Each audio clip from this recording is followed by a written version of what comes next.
Hello, everyone, and welcome back to the LPL. It's week number 2. My name is Dominic Sater-Romer. I am joined by Ryan Frosker and more. And you're seeing on your screen, we're already running through the roster of Unlimited Potential. And it's not week number 2, Seda. Did I say week 2? Yeah. Week 11, day 2. Taking me hour 1 of the 9-hour-long cast. No, it is week 11, day 2, the final week of LPL. And like he said, we are halfway through Unlimited Potential's roster. It's Sketch, the AD carry on your screen, which means that joining him in that bottom lane will be Hart, formerly of Samsung Blue. Yeah, so in case you didn't notice, by the schedule, we're already in our first set. We're running through the rosters. It's Unlimited Potential versus King. 16 points in the standings versus 16 points in the standings. And both of these teams have been eliminated from playoff contention. Yeah, there is no way that UP or King can make any sort of playoff run. So Masters 3, Psy will leave for now, although their future will be determined later on this evening when WE and themselves play. Yeah. But for now, Kira, kind of curious what the pace of this match is going to be. Now, there is still standings left on the line in terms of the LPL promotion tournament. Yep. So just because these guys can't make the run into the top 8 to see themselves in the LPL playoffs doesn't mean that they can't take this game seriously to make sure that they're not facing the number 1, well, technically it's the number 3 seeded LSPL team. Yeah. So we'll see how that ends up working out for these two. Of course, Unlimited Potential and King definitely going to be looking to get back into the LPL for next split. And we're going to start zooming into our other team on the other side of the screen. You could see King getting ready for their last set of the LPL this year. The last time that we saw King, they faced off against OMG and they managed to split. And your eyes do not deceive you. That is Insec in the top lane as opposed to the jungle. May key into why things went so wrong. Like, why is that Poppy pick? Yeah, that was an interesting game. That's one word for it. Hui been getting a lot of Echo lately, but he's got a pretty solid Evelyn as well. When that Echo ends up being banned, we'll have to keep a track on him. And in the mid lane, it's going to be Korn. I'm seeing a trend. Yeah, I am. With their champions. It's a lot of fizz. Yeah, it seems like the only person who switched it up was Insec for those previous 4 games. Come on. Oh, man. I was hoping Name would follow the same trend, but no, he's Name. He does whatever he wants, and the guy who's got to keep track of him, he's going to be their support, Zero. Speaking of someone who does whatever he wants. Yeah, Zero looking to help out Name with this win. You know, Name said he wanted to end up getting the Worlds. Yep. Unfortunately, he wasn't able to make it happen this split. Yep. Every day. What do they see you in? LSPL? Yeah, probably. Maybe that was 2016. Oh, possibly. I didn't catch it, but again, Name. Is that a smile on Name's face? Well, at this point, you have nothing to lose. We already saw RNG's confidence swell in their back half set against Vici Gaming when they had nothing left to lose and they decided to go hard on the paint. So we'll see if UP and King maybe have something fun planned or if they're going to try to play this one out serious. Again, you don't want to be that last place seed in the LPL because it means you will face the third place seed from LSPL. Yeah, which looks to be a very exciting team. Now, last time these two teams played, King ended up 2-0ing Unlimited Potential. So that looks to be a pretty scary set. Scary as that poster? That boy band, yeah, that was interesting. But as you can see on the bottom, King took the 2-0 last time around. Well, we'll see if they can manage to pull it off once again, or if Unlimited Potential can turn up the heat in this set, as generally they're similar statistics all across. Maybe slightly higher gank success for Amy than Hui, but pretty similar. Yeah, these graphs are actually laying over each other quite nicely. Now, the things that I always want to point out is going to be those top 2 spikes. That's going to be win rate on blue side versus win rate on red side. And again, fairly even. Difference between these two teams in terms of their standings and scores is that Unlimited Potential found a few more 2-0s than King.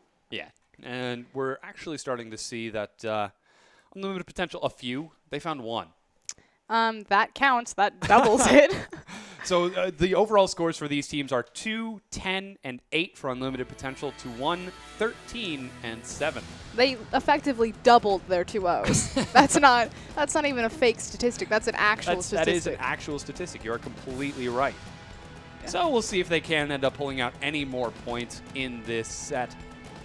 You can see Korn on your screen getting ready and psyched for this match. And on the other side, Unlimited Potential looking for something similar. Sketch does not look pleased. He looked very upset yesterday, I will say that, and it doesn't seem to have improved much. Now, he had a very rough set yesterday against EDG, where they very handedly won that game. Name, now on your screen. Yes. To be fair, when your chances of making it into the playoffs are reliant on defeating EDG, not one time, but twice in a row, yeah, it's well, kind of a tricky situation. They were the only team to previously beat EDG's MSI roster, yes. So unfortunately could not replicate that. That said, Heart was previous on your screen. It's now 0. What? Sorry. I'm trying so hard to get this off my hand, and I can't. She's got a bracelet on her wrist, and she's currently contorted over like a contortionist trying to pull the thing off. It's pretty shenanigans. Okay, what I was going to say is Heart actually looked very pleased on your screen. And this is the cool thing about Unlimited Potential is I feel like it's Heart's team. The team was built around Heart, formerly Samsung Blue. And he said, coming out of the LSPL that playing in China reminded him how much he loved the game. And it kind of brought back his passion. Now, that carried over to qualifying them for the LPL. This was their first split. They had a decent run, had a shot at that playoff spot. Unfortunately, lost it yesterday, but it doesn't end here. Yeah. I had to quickly hide my wrist. Well, show it. Let's wave to the camera. Yes. So, we are ready to get into this game. You just saw that the Chinese broadcast was just about to hop into Champion Select. And, we're looking for some of those hotly contested picks. Of course, that Echo. We need to get her, like, a pair of scissors or something. Should we call a doctor? Do you need help? No, we are looking for the Echo pick. Somebody please send help for Frostgiren. I got it. Okay, so we're getting into pick and ban phase for game number 1 right now. Again, it's Unlimited Potential versus King. We're looking for that Echo pick. And what other sort of champions can we expect to see out of this setup? The thing about King is that their champion pool pretty much doesn't overlap with anyone. They play very bizarre things, and they have a lot of flex picks, particularly that Yasuo. So, as you can see, the bans are done. The Yasuo ban, the Echo ban, and the Shin ban by Unlimited Potential. And Yasuo, that is targeted primarily at Korn and Insec. Insec plays that religiously in the top lane. Yeah, he is very solid at it, single-handedly carrying King to victory when he manages to get it, but no such luck this time around, as that was the first ban, and Hui's Echo banned away. So Insec, he's going to go back to, I want to say the tried and true, but that Vladimir has kind of been hit and miss for him. We'll see if he decides to stick to it, as Lee Sin has been locked in for Hui, and Long, first pick Braum. But the fact that that's Insec's champion pool in the top lane, Vladimir, Poppy, and Yasuo, says pretty much all you would need to know about King. If you've missed a King game the entire split, that is... The bans on the screen right now will inform you. That said, Zero first rotated for that Thresh as opposed to the Janna, which kind of curious there. Zero's a fantastic Janna player, but obviously trying to put himself on a playmaking champion. And when King do find success, it's Zero being a playmaker, either on Nautilus, on Thresh, something like that. Hue going to his Lee Sin, one of his most played champions of the year. That said, not his most relevant champion of the year. In fact, that would be Rek'Sai. Yeah, we'll have to see how he performs. That Rek'Sai was open, but clearly feeling a little bit more safe on that Lee Sin. I think that means we can expect a little bit more early action from him to help. I was just going to say, and remember, this is 5.13. Yes. It is not 5.13. Elise buffs. Yeah, that one. Yeah. Not 5.14. The Elise buffs, the Gangplank buffs have not come through. So still 5.13, which is why you do not see Elise as a priority. Yeah, so Amy opting for the Gragas to continue to play it safe, and a similar match is going to put Long on that Gnar, which he has played to very solid success. And so far, we do have a pretty powerful lineup from Unlimited Potential. Yeah, one of Long's most played champions is Gnar, and I actually think that Long is probably the second best player on Unlimited Potential's roster in terms of consistency. I think the first would definitely have to go to Heart.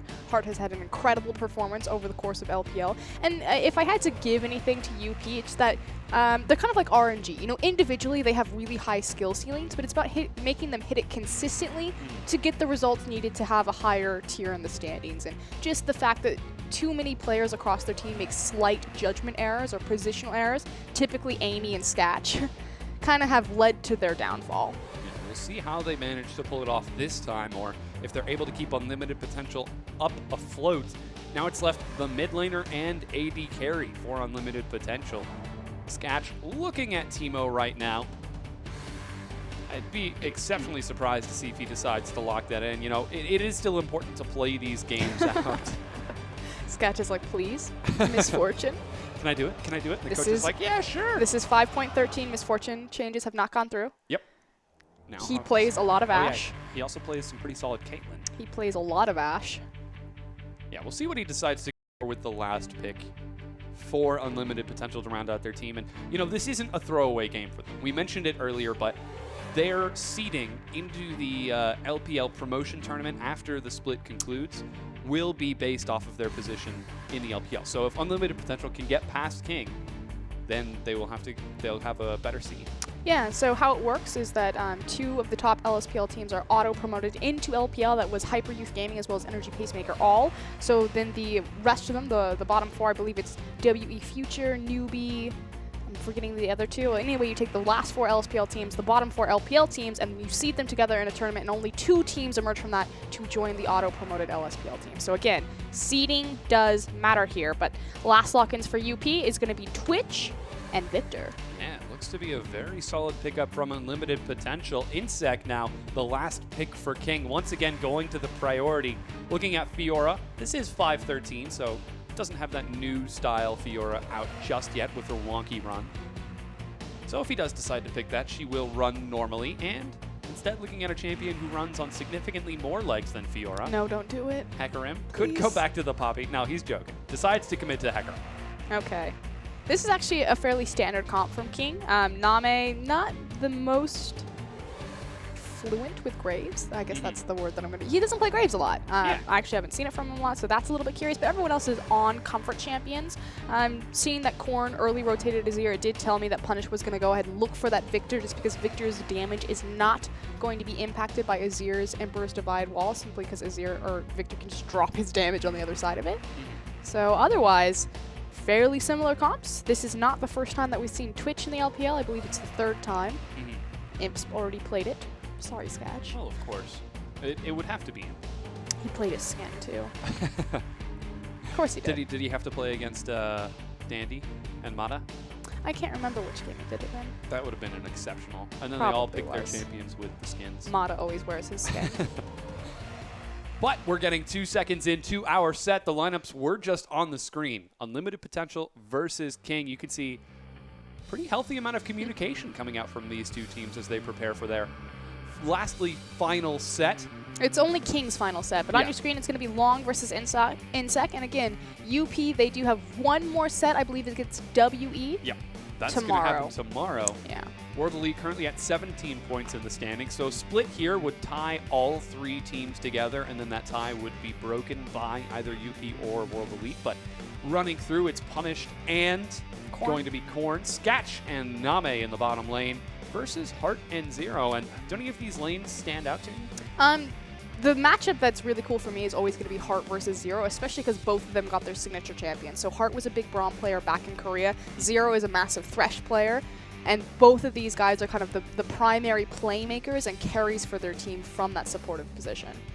We'll have to see how they perform as we're getting ready for game number 1. Definitely going to see if those supports end up being unlocked and if they decide to head across the map. And we're getting onto the Rift right now.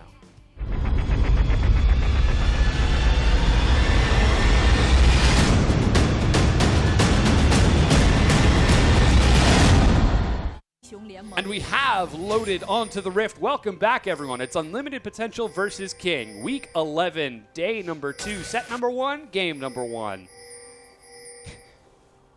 Hour 1. It's going to be a long day. It is going to be a very long day. We have both teams setting up in a standard 5-point. The 5-point is what I like to call the option play of League of Legends. It's a safety net that covers the 5 entrances to the jungle, and effectively it's just to secure your own jungle as opposed to gather information on your enemy.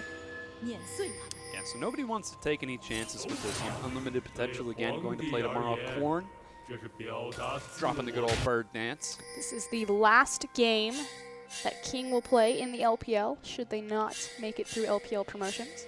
Yeah, hopefully they'll go out with a bang.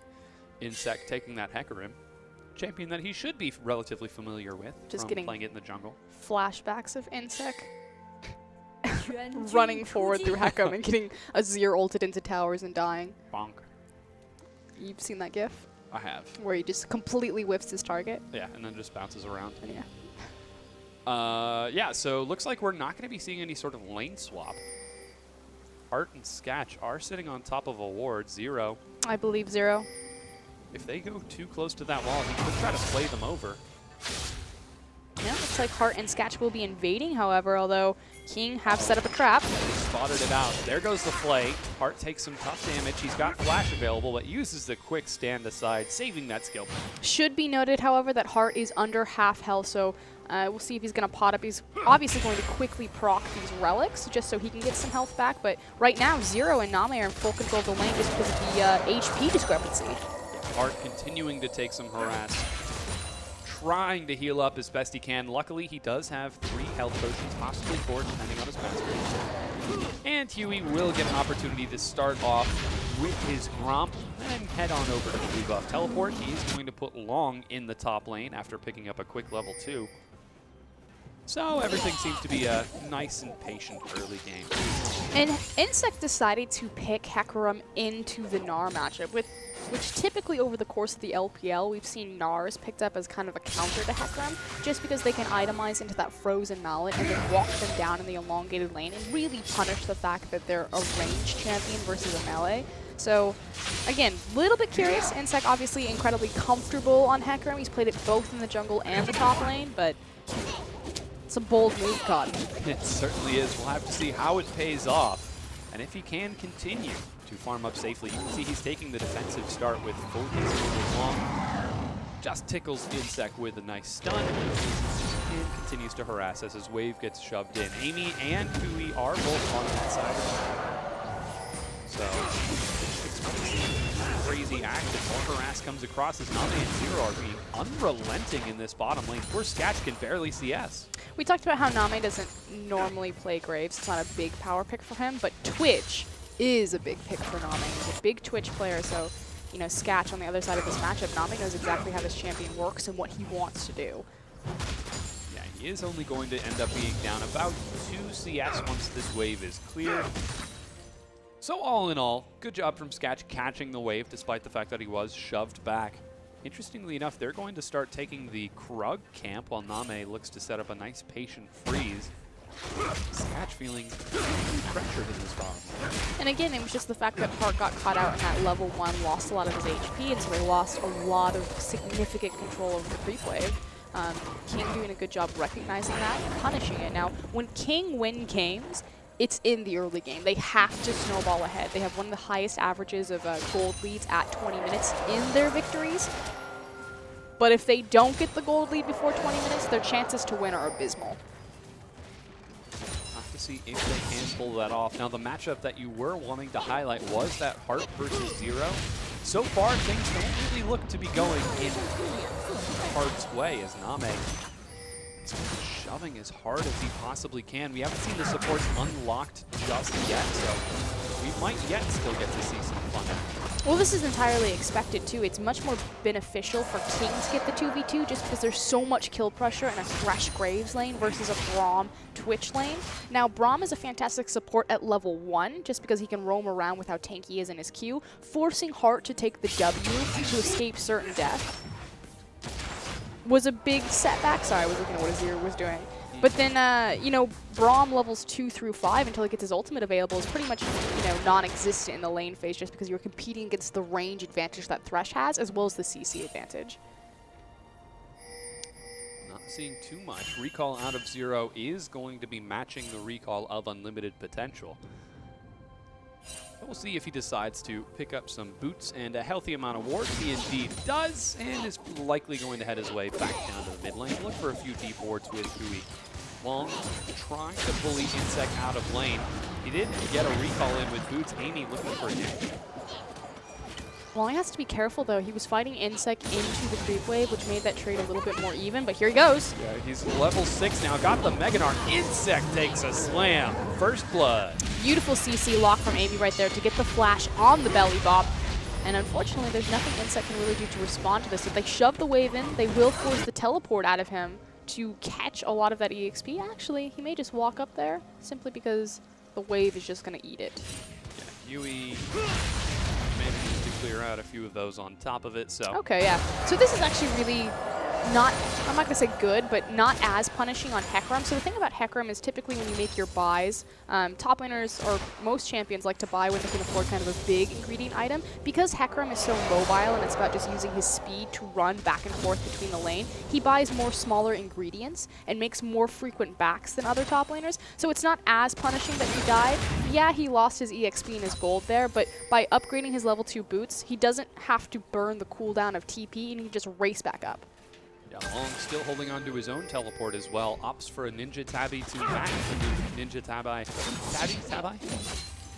Tabi. The Ninja Tabitha of Insect. Tabises. Yeah, Tabbies. The Ninja Tabs. Meow. That went off real quick. But he is just going to continue catching Super on that side. Amy looking for a gank in the bottom lane. He's sitting on top of the ward. Name still ends up getting caught, however. Takes it slow and gets it. They win the trade, however, forcing, I think, both pots. Nope, just a single pot out of Name, as well as finally getting control back over the lane. Yeah, for the first time in 8 minutes, Sketch and Heart are able to reclaim control of that. Punished, actually. Spotted out by a ward. That was just dropped by Huey, who is now feeding his blue buff over to Korn. So we're looking for King to snowball in the early game. That's how King end up winning. What about unlimited potential on the other side? They're a 5v5 composition with late game scaling potential and an initial mid game power spike. But hold on. Play finds Sketch. He's trying to stealth on out of there. Will not succeed. They've got vision. Great pursuit nets the kill. Now Hart's got no one to run to. He's got his flash, but play slows him. He makes it over the bat of the wall, but Name with level 6. Beautiful gank from Huey right there. Good CC chain led by Zero to get the initial flash play, locking up Sketch, making sure that the Lee Sin could apply vision to him when he tried to go into ambush to use his stealth to escape. So beautifully executed, but it doesn't snowball into much more. Never mind, there the guy I was going to say. It doesn't snowball into much more but kill gold. But they are going to go ahead and use their numbers advantage on that side of the map and transition this into Dragon. This could very well be the beginning of the snowball that King need to win this game. Born actually headed up to the top lane to see if he can help out with some pressure on the Long, but Dragon is secured. King, 600 gold ahead and that first Dragon. That Lee Sin skin, the little bell sound, it's going to get a little bit old. You know they changed all his animations so he punches? Yeah, I see that. He doesn't kick with that skin unless he... Yep, I see. It's pretty neat. It's Wait, really is neat. his ultimate a punch as well? I think even when he procs his Sonic Wave, he throws his fist instead of his foot. He's punching. Wow, that's awesome. Huey going back to Comfort Champion, sitting right now with 100% kill participation. Kind of reminds me of Condi a bit. Huey and Condi. Just kind of their purpose in the team that, you know, I feel like both Masters 3 and King, they really don't go anywhere unless their jungler is having a good game. But you wouldn't consider them either the carries of the team. Like in Masters 3, you look at that team, you're like, Dade. Dade's the carry of that team. You wouldn't look at Condi, even though he has one of the highest kill participations of any LPL. You look at King, you see Name as Sketch sets up a game. It's right into melee range. Oh, Flash dodges the Glacial Fissure. Yeah, I don't even think that they would have been able to kill him even if he hadn't flashed right there. But obviously dodging the CC is a good thing, but it's just so close to his tower. Obviously Sketch is trying to position behind him so he can quickly proc the concussive blows from Brahm's passive. Interesting. Not quite able to succeed with that. Sketch and Heart trying to keep up in CS, but they're 20 creeps down right now, and the only 2 deaths that unlimited potential have. See if Huey decides to continue putting pressure down there as Punish secures his Raptor camp, and it looks like Amy's heading down the bottom side. Here's Huey, but lets Punish go. They do have vision and information about where Huey is, however, which is why you see Amy on the other side kind of sitting in Fog of War behind his bottom lane. He expects Huey to make a rotation down to the bottom and is setting up to be a counter gank. Looks to be the case. We'll see if they can succeed, because there is a lot of vision from King in Unlimited Potential's red side jungle. They've got that whole map lit up except for the one part of the map that Amy is in.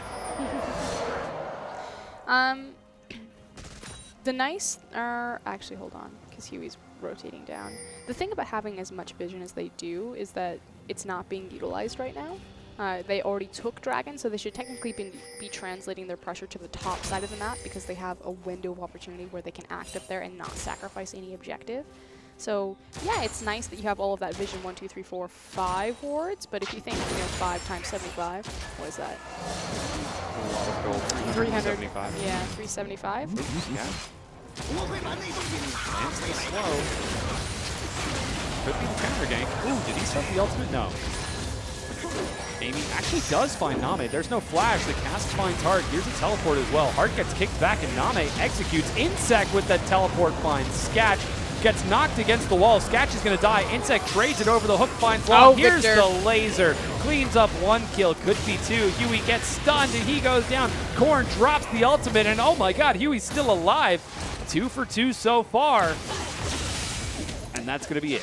Big difference is the fact that Korn did not have any mana and was late to that fight, so Punished arrives early, blows up the front line of King, and is able to take that trade and advantage as they now pushing on the bottom tower. Yeah, this could be huge for Unlimited Potential. They're trying to burn through its health. They just might be able to take it. Should surely get it. Yeah.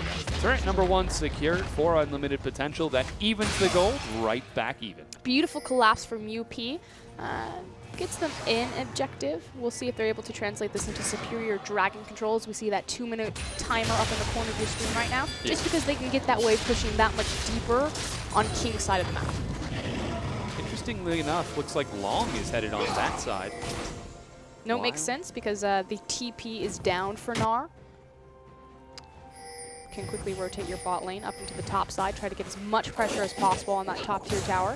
But they should be unlocking Hart to start roaming around. There's no reason for him to be top with Sketch. Yeah, he's currently running around trying to clear supports. There goes the recall.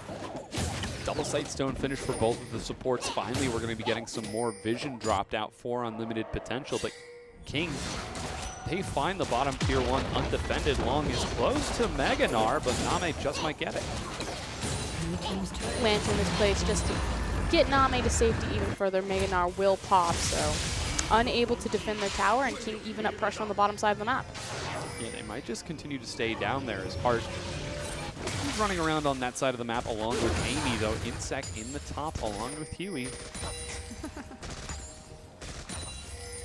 There's no way he's going to push up farther than that, boys. Yeah, they're trying to catch Sketch.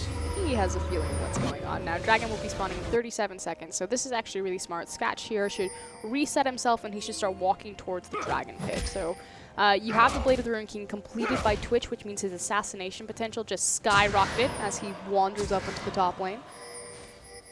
Yeah, it seems like he doesn't want to head for that Dragon. This is 20 seconds and Unlimited Potential have vision. Really poorly communicated, though, because you see UP, they're putting a lot of presence into securing the Scuttle Crab as well as dropping deep vision in King's blue side jungle. And then Sketch is sacrificing this numbers advantage on the bottom side of the map by heading up into top. Now, Name is going to match him up. Never mind. Yeah. Dragon has just spawned, but they managed to find a pick. Punished ends up going down, though. Korn trades it right back over. 4v4, no mid laners. Okay. This does now buy enough time, I guess, for UP to reset the map, including their mid laners, as well as pull Sketch down bottom. They have, again, complete vision control over the Dragon pit, so it's not like King has an opportunity to sneak that or anything. Yeah. Although they might have found another pick as they're grouped up in the mid lane. Yeah, complete and total vision for Unlimited Potential. They're not going to let that thing fall through their grasp. Once again, Name shoves it up. Korn and Punished have respawned. And once again, Dragon could be on the board for these two. So I guess earlier on, we talked a little bit about how King need an early game snowball. Currently, they're only about 1,000 gold ahead, and they've got first Dragon. Yeah, but it's a question about, where their gold is spent. So right now, if you look at Name, he's 3-0-1 on that Grave, so he's going to have an initial mid-game power spike. He doesn't have the Infinity Edge completed. Right now, he has BF pickaxe upgraded boot, so he has the tower pushing build plus the Avarice Blade. Yeah. So he's not looking to team fight, he's looking to get into these waves and to continue to farm. It's frankly just a positional misstep here from UP that they're going to let this dragon go down. This is what I was talking about earlier with King's Vision. You expend, 375 gold worth of wards to cover an area, and then you just let it go. That's just wasted gold. You didn't get a kill, you didn't take the objective, so any sort of lead that you have, or at this point you're at discrepancy, they're now that much farther at a discrepancy. You think back to the NALCS when Cloud9 was on top. One of the things that really defined Cloud9's playstyle is like a smart team, is that they used to take their initial... He's got Onslaught of Shadows. Dodges the stun. They used to take their initial gold bonus off of early dragons and then immediately translate that gold into vision. But just like that idea of you have to, what gold you put in, you need to get back. And either it needs to come as an objective, as a kill, as some sort of pressure advantage. So both King and UP have done that this time, where they just waste gold on vision. Yeah, we continue to see some forward wards pressured down as King send Name, Zero, and Huey to break down the top tier 1. He's getting some good damage across, but here comes Hart. Take the lantern. Yeah, he does succeed. Dodges the slow and secures the turret. So they end up trading the dragon for the turret. Excuse me, 2 turrets. So King's still heavily in the lead right now. Started opening this up to a 3K advantage, and we talked about this. They have one of the highest gold advantages at 20 minutes when they win the game than any team. This is over teams like LGD, EDG, Invictus Gaming. King have it. It's a team that when they can win, they really win, but first they have to win. Sketch is playing with fire here, tosses out the slow, and immediately Zero pulls the trigger. Sonic Wave lands. Ooh, Flash dodges the death sentence, but kicked right back in. Sketch goes down. Teleport from Long looks to turn it into a continued fight. No summoner spells on Huey. He's got nowhere to go. Left him to die. Yeah, they certainly did. Zero running for the safety of his turret with Insect. Huey gets caught. He takes some more damage. Frozen Mallet locks him down. He gets dropped while the dive commences. Zero flays him back with 2 more hits for the stun. No, yeah, there it is. Double kill for Long. Name not in position. It was a great mechanical little play for Huey to kick Sketch back into his team. Again, you can flash in between a channel, so the Dragon Rage wind-up animation, you can flash in the middle of it, start it from one side, kick them into the other side. That said, great collapse from UP. However, they do lose a 2nd tier mid tower, so still very worth for King. Yeah, 4 turrets to 2 in favor of King. They're up by about 2,000 gold right now. Insect in a tricky position. Once again, he's being dived. He's got his ultimate, tries to run to the safety of his turret, but with Ignite ticking, he goes down to 8. See if they're able to make this connect into another turret. They do have a sizable minion wave behind them, but it looks like Hart and... I was going to say, as we look at Insect's face, it looks like Hart and 8 are other Long, so aggressive with the jump slam, finds 3 members. Zero about to die once again. He does indeed. The flash from Long secures the kill. Huey and Name are just watching member after member of their team die.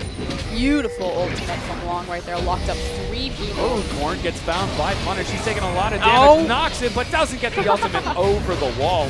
Stylish play, but it's not enough. Long. And he's only got a Frozen Mallet. Here comes the teleport from Insect. We'll see if they look for a counter engage. Yeah, he's got Home Guard. Will he make the same play twice? Decides not to. Man, Long coming up so big in this.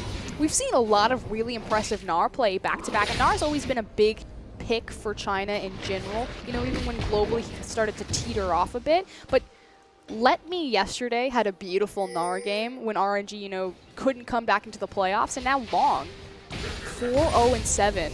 Only has the Frozen Mallet. He's got his resistances now, but for the majority of this game, he's just had the Frozen Mallet, which is, about that 1v1 item power spike, giving you the slow to walk someone like Hecarim down. It's been so influential in these team fights. Yeah, currently 4-0-2, involved in 75% of his team's action, but right up there with him is going to be Amy, 3-0-4. 87.25. 87.7. Amy has qualified 2 different LPL teams, or excuse me, LSPL teams for the LPL. This is his first time getting to play on the stage hopper. Unfortunately, not the season that he probably wanted. Yeah. He's still playing exceptionally well, so I think we'll get to see him back in the LPL relatively soon. I can see clearly now. HD is live. We're 30 minutes in, Frosco. You gotta save the singing. You gotta save it a little bit. Oh, Sketch. Calling out to Hart says, "Hey, come up here." Is that what he said in Chinese? He said, "Oh, hello." Oh. I mean, it might be the Chinese client, but some things never change. Like war and Twitch. What? Fallout. Oh, okay. Yeah, at least mine was a pop culture reference. Hey, Fallout's pop culture. At some point. Dragon will be spawning in 45 seconds. We'll see which team decides to pour 500 gold into warding it before giving it away for free. Looks like unlimited potential. 3 defensive wards and 3 members on this side of the map. 3 defensive pink wards, I Look mean. at all those pings on Baron, however. Sketch has shown himself bottom, and there was immediate pings on Baron, which is why Long walking up into the pit.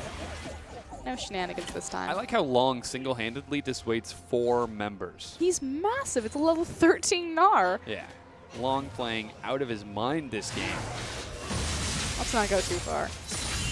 That was a pretty awesome Gnar song. 3 people onto the little choke point of the wall. King While versus unlimited leaping. potential. Out of his mind. The greatest Gnar play we've ever seen. Out of Long. The longest play? Defined the landscape for Gnar. You know he's got his own unit of measurement? It's called the long yard.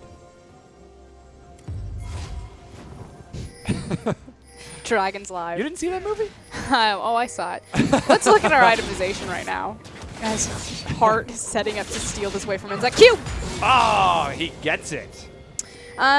The Infinity Edge static shiv is completed for Graves. You're still waiting on your big armor penetration item. That said, Graves is not the sustained damage here. Oh, hold on. Oh, Corrin gets picked off. Drop the Emperor's Punish Divide. gets He picked gets out off. alive. Punish still alive as well. Huey looks for the dive but can't find it. Insect chasing. They manage to secure the kill, but they've gone too deep. Huey is going to go down. Oh my gosh, Zero is finally able to assassinate Corrin.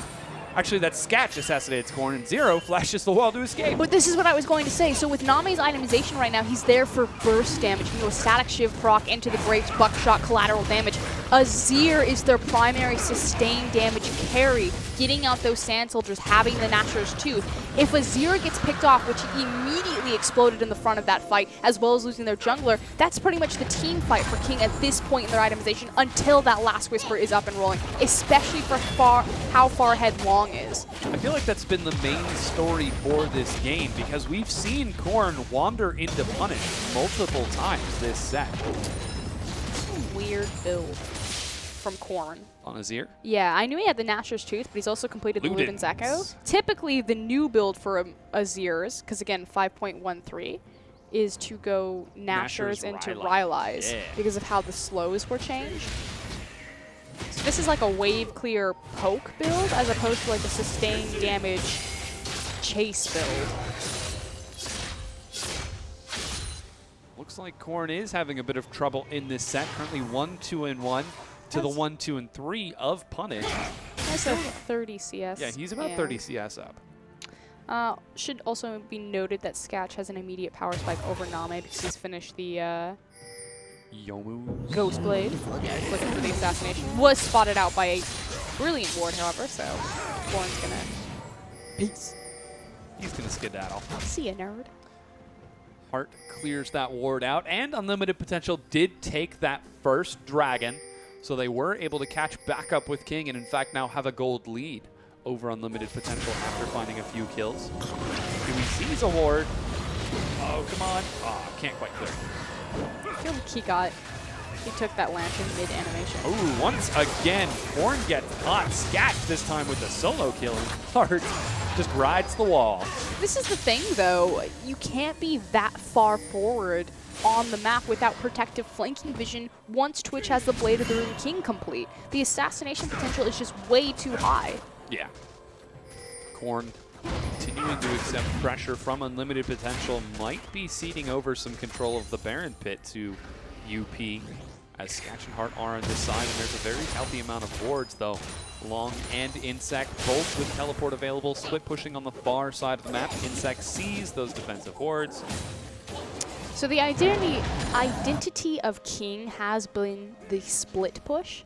They play a lot of Twisted Fate, they play a lot of Hecarim, Shen, things like that. And it's typically Yasuo. It's typically either Korn or Insect's job to be a split pusher, no matter what. They find more success when they give that responsibility to Insect. Don't know what that says really about either player, but seems to be the case. Here comes another assassination attempt. He's trying to hug the wall to dodge ward vision. Yomu's gets dropped. He's going to find Name here. The hook finds Hart instead of Sketch. Lots of damage tagging onto Name. The knockup. Sketch nets the kill, but Yui looking for revenge. Kicks him around. Insect teleports. Sketch knocks back in. He goes low. He goes down. Long has joined the battle. Insect is trying to bring it low, but Name's still alive. Long just about to hit Meganar. Korn with the slide locks unlimited potential into this fight. 4 versus 1. Long running for his life, but Insect, the whirling helicopter of doom, has to back away from punish. 4 versus 2. And you're going to back away. And Long is still sitting on the Gnar ultimate. Didn't get a good opportunity to look for the hard CC. So 2 key differences. Gnar ult didn't get used. Azir showed up before Victor. Another laser comes out, but Korn is not in range for it. It's going to even the kills up back to close for King and unlimited potential as Name secures his red. But it's dead even in gold. Unlimited potential still have 1 tier 2 turret that they would need in order to match the turrets of King. We're back to the split push Insect. He's also down 50 CS. It's split push Insect with a discrepancy. And a lot of kills. Yeah. 2 major resistance items. I think it's armor. Almost gets caught out again. Zero and Huey look for a bit of a counterplay. Name's not there. Tricky position, no teleport. Looks like Huey is caught out of position. Korn running away. Yeah, they back up and make it under the turret. Huey takes the full duration of the stun, but is able to jump off. Zero burns his flash there, looking for a pick from around Fog of War. There's zero follow-up there. You're effectively counting on a Shurima Struffle or an Azir Sec because your 80 carries in base, your Hecarim has no teleport and he's in the bottom lane. If Insec invents the Azir Shuffle on Azir, what do we call it? The Azir Sec. But he already has the Insec. I heard in Korea they call it the Cacao now, or they called it the Cacao when Insect initially left, and now the Cacao's also left. What do you call it then? The kickback. Hart looks to clear out a ward, but takes a death sentence to the face along with a solid punch from Yui. You know, we can check back in with our Hart versus Zero matchup, and they're pretty close. It's 038 to 048, so Hart getting the better of Zero in this matchup. And he's got more CS. Oh, that's the... Wow, he's got 30 CS. Yeah. Let's talk about a discrepancy. Over the support with the talisman. Whoa, punished. Drops a laser onto Name. Still no lifesteal from Name, so he's going to have a tough time getting that health back. He does have the completed Last Whisper, however, so with his armor penetration, he's got the full core of the 80 carry up and online. Ooh, Unlimited Potential are playing around the Baron pit right now. Not a lot of vision for King, and now the Dragon has spawned. Unlimited Potential actually will start the Baron. A ward spots it out. Long manages to clear it, but here come King. Insect's on his way, just crossing the mid lane, however. Huey has level 13 smite to Amy's level 13 smite, but he does have the burst potential from Lee Sin. Let's see if they can secure a 3,000 health death sentence. Unlimited Potential have actually de-aggroed the Baron. All that damage coming over the wall. Huey looks for the steal, doesn't succeed. Victor Laser is going to get it. Huey locked down and destroyed by Long. Baron secured Unlimited Potential. Hook finds Long, not the target they were looking for. Insect trying to buy time in the mid lane, but King are down. Disaster for King. Huey didn't even get a chance to use his smite. That is still up and live. So yeah, kind of a fumble from Amy because it is punished Victor that ends up securing the Baron, but Huey didn't even get a chance. Yeah, now Dragon has respawned with Baron. Unlimited Potential are going to secure this. They've got complete vision over King once again and seem to be putting it to effective use. smite this time from Amy. Secures it. Hard for the bit of assassination. Looks for Corn. Gets knocked under the turret. Almost picks up a kill in revenge, but it's Insect. That is one Baron down. Not quite sure what Hart and Sketch were thinking right there. They did manage to eventually proc the concussive blows on Corn, but not before he got his full cooldown rotation off and shoved that Twitch underneath the tower. That was cute. Yeah. Interesting play from Sketch. Not quite able to make it work, but still most of his team do have that Baron buff, and it's not as if you're going to have Sketch solo split pushing. He's building a Black Cleaver. Seems like. Okay. Or a Trinity Force. Nope, it's a Black Cleaver. That's a Black Cleaver. Unless they changed the icon for Trinity Force. Nope, that's a Black Cleaver. So Sketch has gone Black Cleaver third item, so a full mid-game power spike build coming out of this Twitch, as opposed to the usual late-game Infinity Edge that we would normally expect in the past. The only thing is that I guess he's benefiting Blanc. And Braum. He auto-attacks people too. They all auto-attack people. Braum still does more magic damage. Yes, he does. Whereas maybe not with the Black Cleaver. Oh, there we go. Yeah, thanks for that analysis, Seda. Theory crafting 101. Sketch built the Black Cleaver to empower his support, Braum, to do more damage. I've learned now. So Baron is still up for about a minute on unlimited potential. They secured the Dragon. Sketch once again sneaking forward. Please imitate that. I will do no such thing. Trying to siege this tower. They are applying Baron in multiple lanes right now. We do see that Long is in the mid lane, also creating a pressure point. Has his TP available as well as some flanking wards, should he want to get involved in this fight, namely that one just to the left of the tower here. Up minions slowly trying to set up the siege. Long with teleport, split pushing in the mid lane. He's already level 18. So too is Punish. Very large experience. Huey looks for the insect, finds it, knocks Punish right back in, but there's so much damage coming out from Sketch. Huey trying to shut him down. The stun field is so big, Insect can't clear it out. 2 kills going to pick it up. Emperor's Divide buys them time, but it might be too little too late. What looked initially like a great fight for King is turned on its head by a perfect cast from Amy to split King's fight in half and allow his Victor to just delete Huey and Zero in the back line.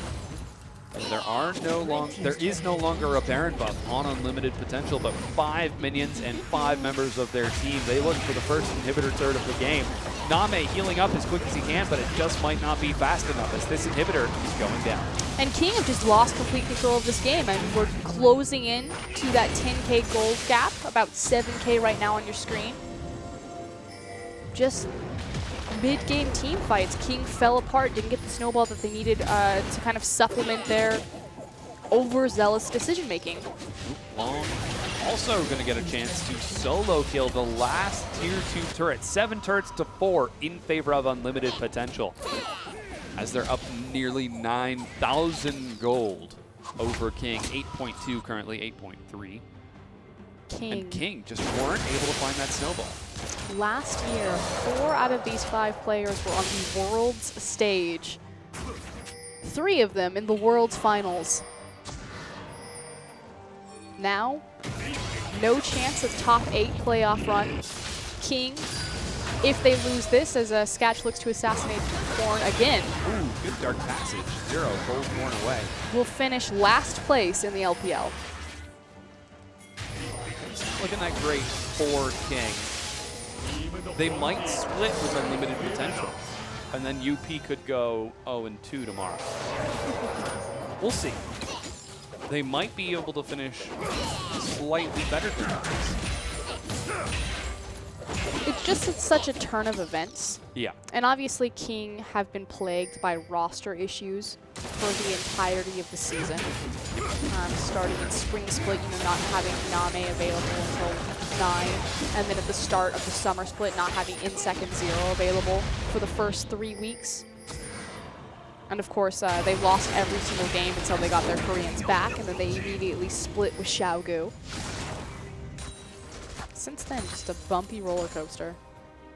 Not a very fun one either. No, not a fun roller coaster. It's just been kind of going downhill. Nane looks for the assassination horn, trying to find the Azir shuffle, but Long, deep in enemy territory, finds a 3-man slide. Insec is able to pick up a kill on the far side, but single-handedly, Long keeps 3 occupied long enough for his carries to do enough damage. Punish gets 2 kills. Is he going to get 3? He is indeed.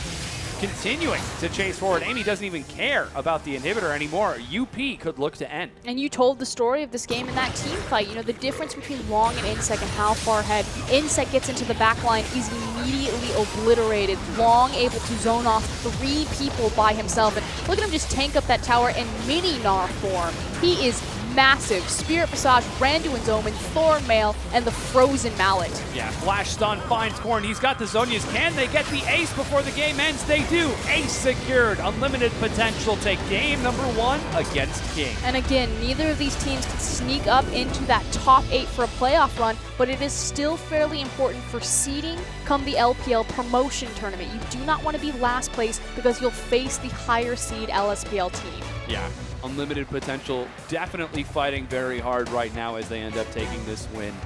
King still not out of it quite yet. They win this game, they split the series, and once again tie with Unlimited Potential, and then Unlimited Potential do play again tomorrow, so there is a chance that they might still be able to end at least even, but we'll have to see as UP looking for more and more of those points. And it kind of goes back to what we were talking about in Champs. Like, you know, Hart is the primary carry, the captain, the shot caller of the team. When Hart's unlocked, when he's involved with them, they look much more cohesive as a unit. But Long has long been... I made a face. I was like, I can't believe I just said that. Long is the most consistent member on that team other than Hart. And I would say probably the true secondary carry. Now, Punish can show up on his picks like Victor, on his picks like Twisted Fate. Sketch has some hit and miss games, but Long and Hart, they're a fantastic spine for what could be a great team. We'll have to see if they can continue with this.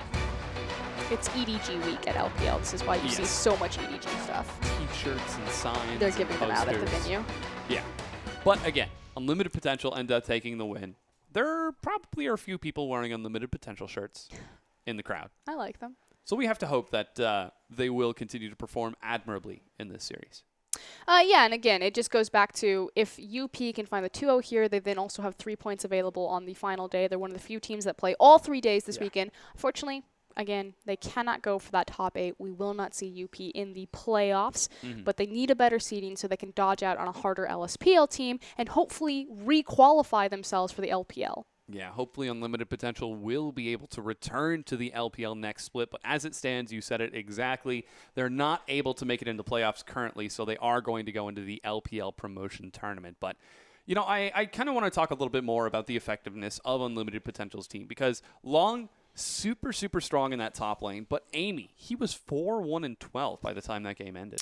Amy has had a resurgence in kind of his talent and his ability to affect the map as we've trended away from Cinderhulk and back into kind of warrior, Runeglaive in particular enchantments. Yeah. He does much better on carry-oriented junglers. His big famous champion for a long time was Kha'Zix in the LSPL. And again, Amy's been around the scene for a very long time. He's qualified 2 different LPL teams from LSPL into LPL. But unfortunately, before he got to play on those teams, he was then a roster swap or benched or something to that. So this was his first time to finally get on that stage. You know, I can perform in LPL. Yeah. Fortunately, then go straight into relegation. But yeah. Starting to see him more on the rise and get more of a consistent performance. Yeah, we'll have to see how he performs as we go ahead and get ready for this next set. Don't go anywhere. The LPL will be right back.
Hello, everyone, and welcome back to the LPL. You're watching some of the highlights from our previous set between Unlimited Potential and King. And I think this just really came back to everything that we would expect from these teams. Is UP, they're still great at team fighting. King can't do anything unless they snowball. Yeah, we saw King having a bit of trouble in the mid-game, and that was just exacerbated by the fact that Long was an absolute terror in the top lane. You can see him right now on your screen going nuts on that Gnar play. Would expect him to get the MVP, but who knows? We also had a great performance from Punish on his Victor.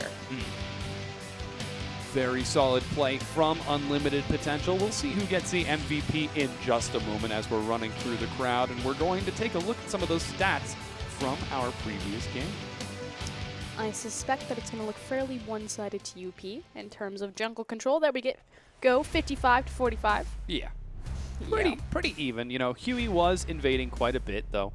MVP is going to go to Long. No surprises right there. We talked about his Gnar performance. It was fantastic. We saw a great Gnar from Let Me yesterday, another one from Long, and he continues to be a top niche pick for the LPL. Yeah, here's where he picked off one of his earlier kills in the game, getting the solo onto Huey, but he is so present, managing the rage so well, finds the stun onto Zero, locks him down. Doesn't stop right here. Here's that three-man Gnar ultimate that really turned this fight around and started the initial big snowball for Unlimited Potential. That's a hard ultimate to land, but Long able to pull it off. Once again, finds another three-man ultimate despite the Azir slide. Not quite able to pull it off, buying enough time for Punish to shred through their health bars. Long, an absolute titan. Then question now becomes, you know, what do King change up to try to go 1-1 in this split? We've talked about how they've looked towards side wave management, particularly in a split push with kind of some of their picks. You know, Twisted Fate is a big pickup for King, Yasuo, Vladimir, Hecarim. All of these champions open up Insect to be kind of a secondary nuisance across map, kind of draw attention to allow King to take things underneath, which I guess against a team like UP makes sense because you don't want to fight UP 5v5, at least not on King's level. Yeah, Unlimited Potential, definitely more capable of team fighting if we learned anything from that last set, but again, a lot of that was off of Amy being present all across the map and even Punished, getting some really serious damage down. I mean, you think about every single time the team fight broke out into a small little skirmish, it was Victor getting there first, Azir just being slightly slow. I think it was one instance where Korn got the lead on Punish that initially turned into an advantage for King, but then was quickly squandered away. But it just comes down to King cannot team fight. They can't 5v5. They're very poor at it, especially in LPL standards. This is the 5v5 region. It's something that UP have actually been surprisingly good at for the majority of their career. Maybe not to the elite level like teams like EDG, Snake, and Xiaogu, but it's definitely one of their stronger points versus kind of their macro-oriented gameplay. And King, frankly, you know, the reason why they're last place, or tied for last place, I guess now UP have the advantage with that 1-1. 1 point, Yeah.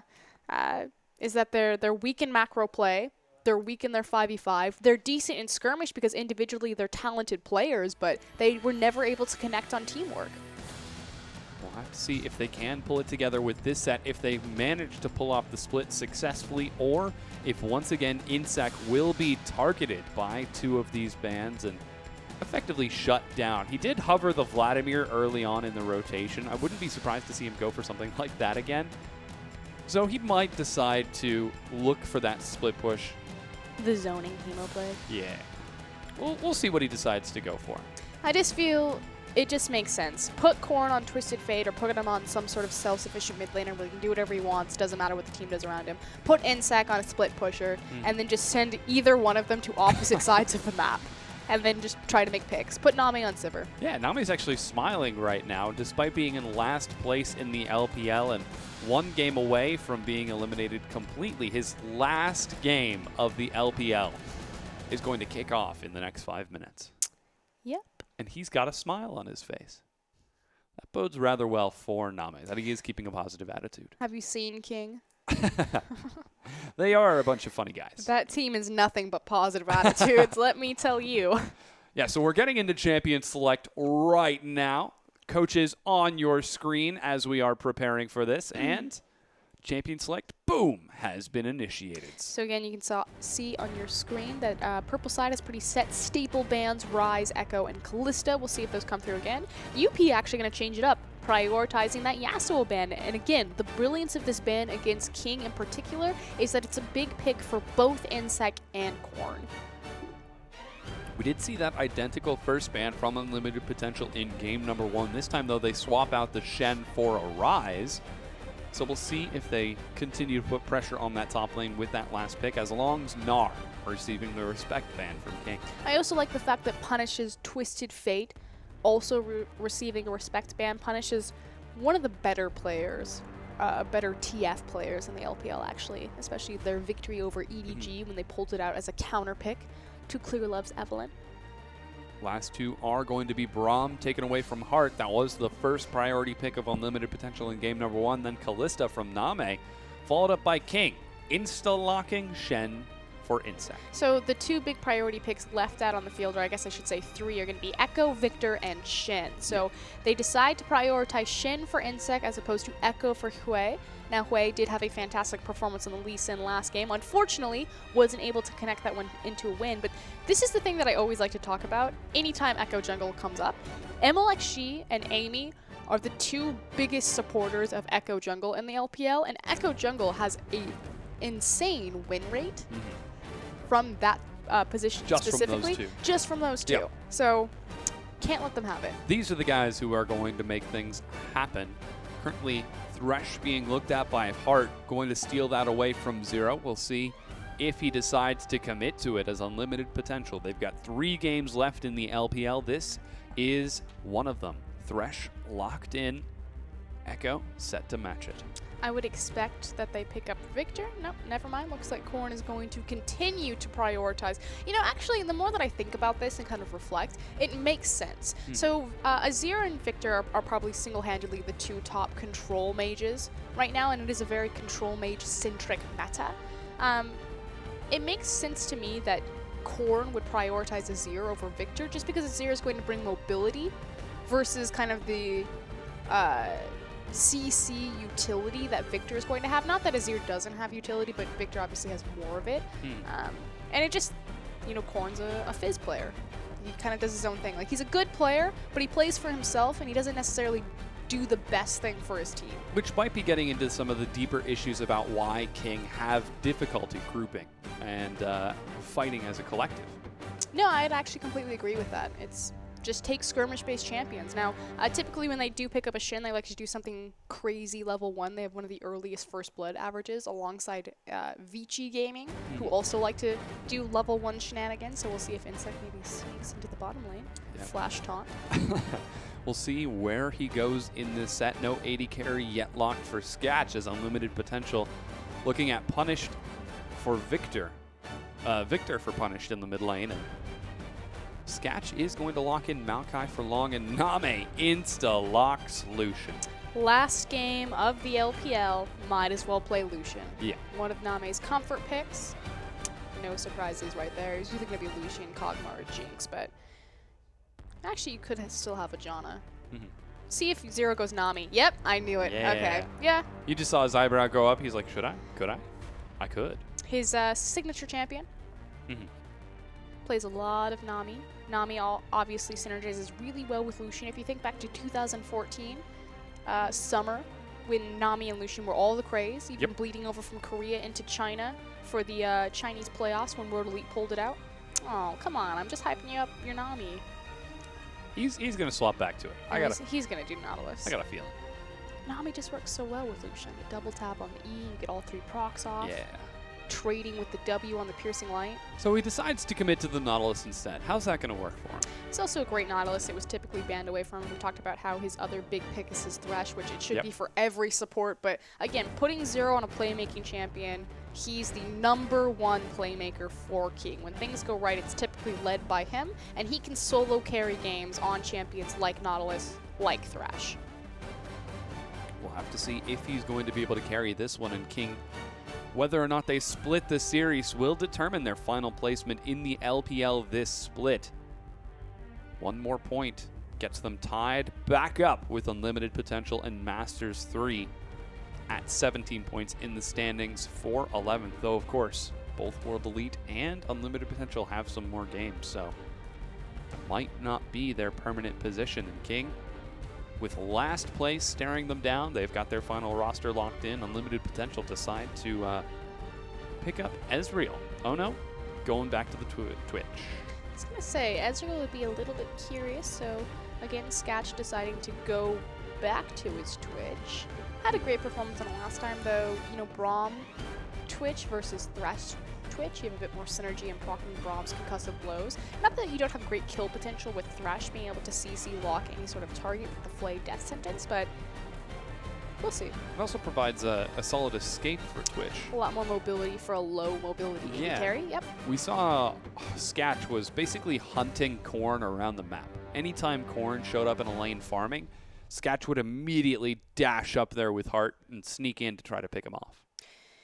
See if he's able to get away with that and find a lead in his lane. However, facing across from Lucian Nautilus, probably one of the most oppressive 2v2 lanes in the game.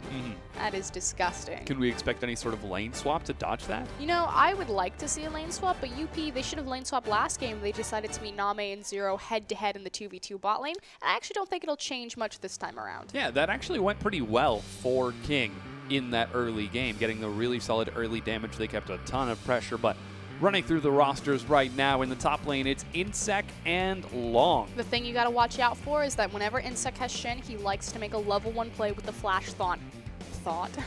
The Flash Thought. I wish I could English today. In the jungle, it's Huey, and it's going to be Amy backing him up. Mid laners, Korn versus Punished with the exact same champions. See if that matchup goes this time around in Korn's favor. In the AD carry position, it's Name versus Sketch, Lucian versus Twitch.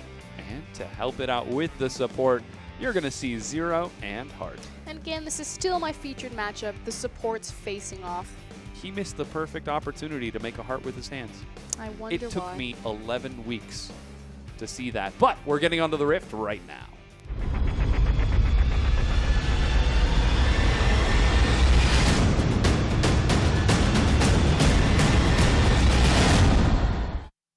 Welcome back, everyone. We have returned to Summoner's Rift.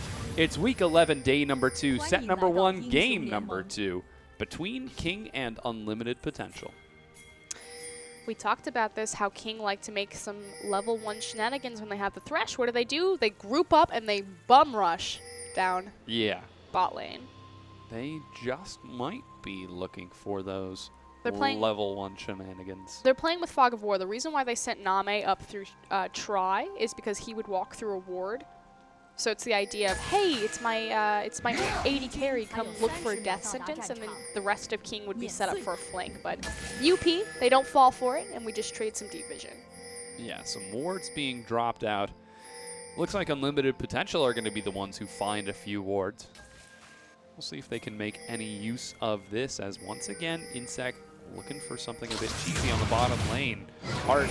Whoa, what? Why did he turn around? Flash baited out. He was trying to dodge.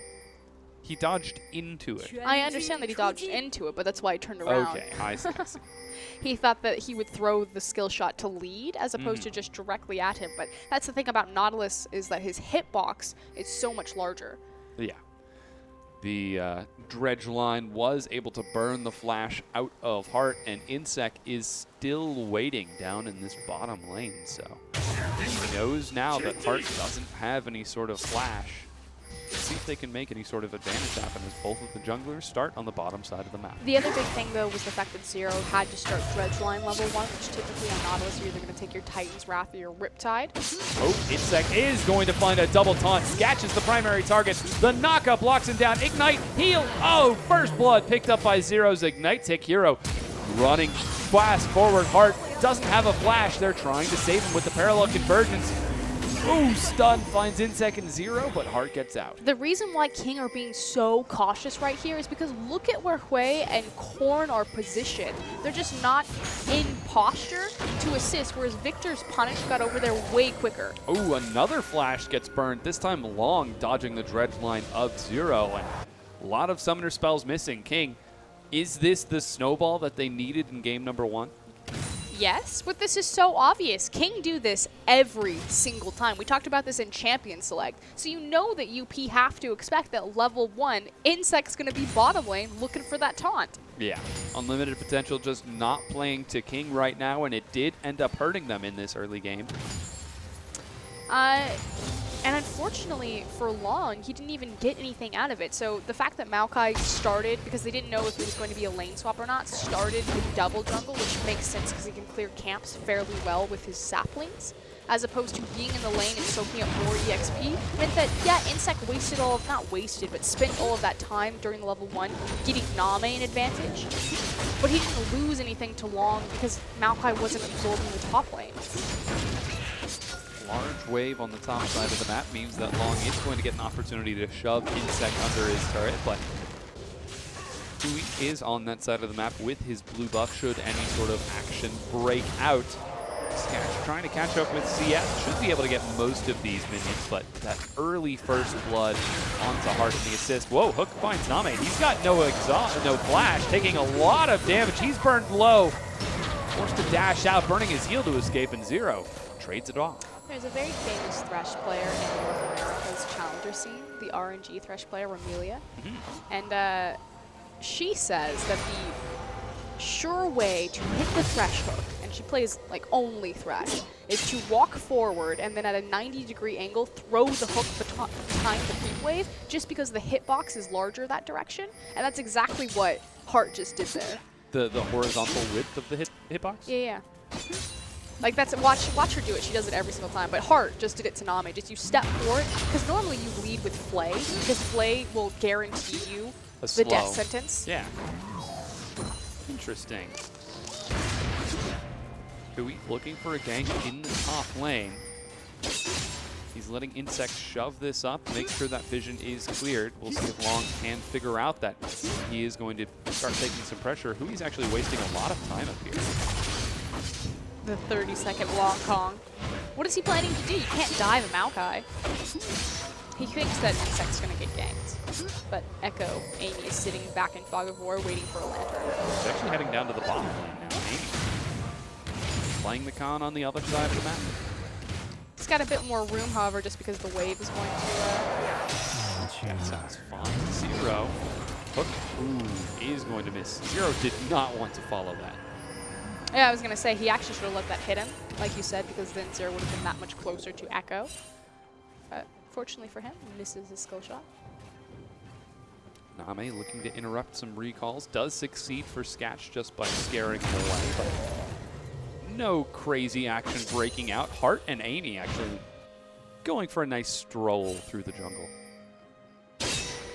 They're able to do this because they see that Punished is alone in the mid lane, so knowing that even if they walk into Hui, that they have the numbers advantage because they have their mid laner available, whereas Hui does not. Corn Smite is going to secure the gold for Amy. Hui's in a bad spot. He takes a lot of damage. He goes down, but Amy's in even worse position. He's locked down by the Emperor's Divide, gets dropped by Corn Zero. Tanking up, he's buying some time for Corn to catch back up. There's no Emperor's Divide. Punish has got his flash. He burned his ghost. The Ignite is ticking away. Zero just needs a little bit more, but Heart with the body block flash auto is not enough for Corn. Forces the response flash out of Punish, however, so we'll see if they're able to follow up on that, just because the Zero will have a natural built-in gap closer, whereas Victor is very low mobility. See if they can capitalize on that a little bit more. Zero canceled his auto attack. I'm fairly certain. I wish I could see a replay of that. I think he canceled his auto attack, which would have at least given him the stagger proc on Victor to possibly get another Sandstorm attack. Drops an ambush in the bottom lane, but doesn't quite find Name or Zero, using it to farm for now as he builds up towards his Blade of the Ruined King. Name with this recall actually picks up a second Doran's Blade and some more sustain. Double Dorans when you don't want to lose lane ever. Yeah. He's keeping even in CS with Sketch for now, so we'll have to keep track of his progress. While in the top lane, the Wet Noodles continue to... what do Wet Noodles do when they fight? Do they fight? Do they duke it out? I never understood why the analogy for top lane was the wet noodle fight. Because a wet noodle is useless. Have you ever been in a pool and like 2 people have a wet noodle and they just kind of swing them around? In my pools, they had those little foam noodles that they floated on. Those guys actually hurt. We do have a CS advantage, however, for Insac. Likewise, he has his Stand United available, does not have the TP, but he can follow up on long should they try to make a play across map. I feel like wet noodles are more wiggly. I would more call it like a clash of titans. But neither of them are doing anything. They're still big guys. They're farming. He's sowing his seeds right now so that he can farm his crops. Well, he's sowing his seeds, and he's got 20 CS advantage on long, which, I mean, he's going to farm that crop. If anything, he's hoeing long. Because he's getting a larger yield. Hold on, punish. Find it if he wants. Yep, there's a laser there. He wants the move up. Those wolves are certainly This still is in the so kingdom. risky. They have no idea. Oh, it's because they spotted out Hui on the dragon vision. I was going to say, that's so risky. Look at where Shin is. Look at where Maokai is. Now back to me. If Shin decided... Maokai is now dying. If Shin decided to collapse right there, if they didn't know exactly where Huey was, that's a 3v2 at best. Risky play pays off for unlimited Yeah, because potential. they get the blue buff. Still 1,000 gold behind, however. Still got the blue buff. Name starting to build up a pretty big CS advantage, but a big wave is prepared. Huey looking for some action with Insec. Perhaps trying to find long, but he's just expecting a counter tank. Yeah, I don't know why either of the junglers are playing so much to the top side of the map, especially because bot side has so much kill pressure on either side. You've got Lantern ganks available from Heart. You have just the raw damage output from Nautilus Lucian. Yeah, it's a patient game. You know, it's King's last game in the LPL. I was actually expecting Poppy. They want to go out with a bang. Well, that was last week. But this week is actually their last week. Zero is setting up a bit for a flank, however. Does not have ultimate available. That's pretty massive, especially because Sketch and Heart both have level 6.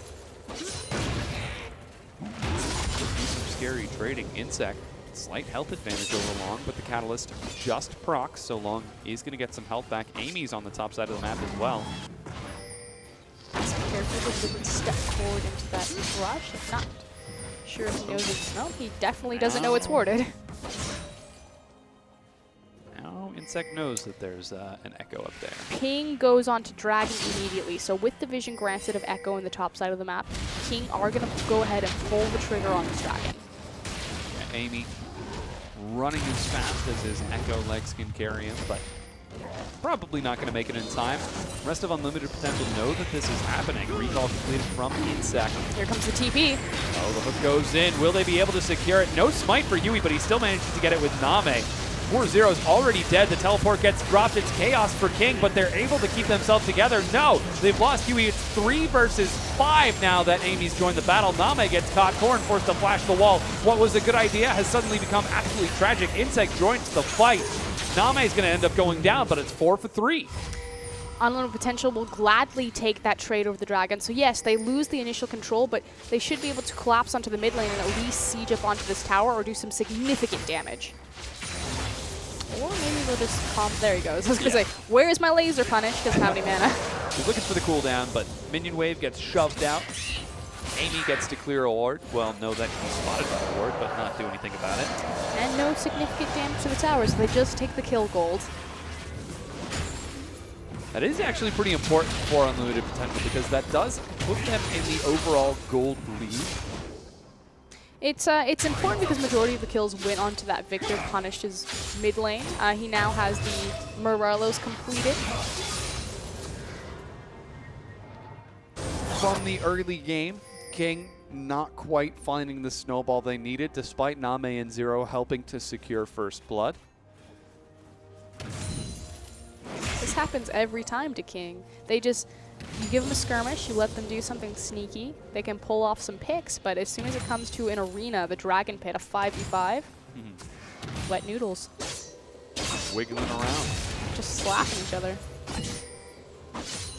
That's more appropriate, because wet noodles slap. No, they don't. Yeah. Have you? Well, you've been hit by a wet noodle. It's just like whack. I think that's more of the sound effect. A THWACK. Speaking of CS discrepancies. Or it's more like a thunk or a thud. Because like you could get a glancing blow. Name has, what, 20 CS over Sketch. Insec has 20 CS over Long.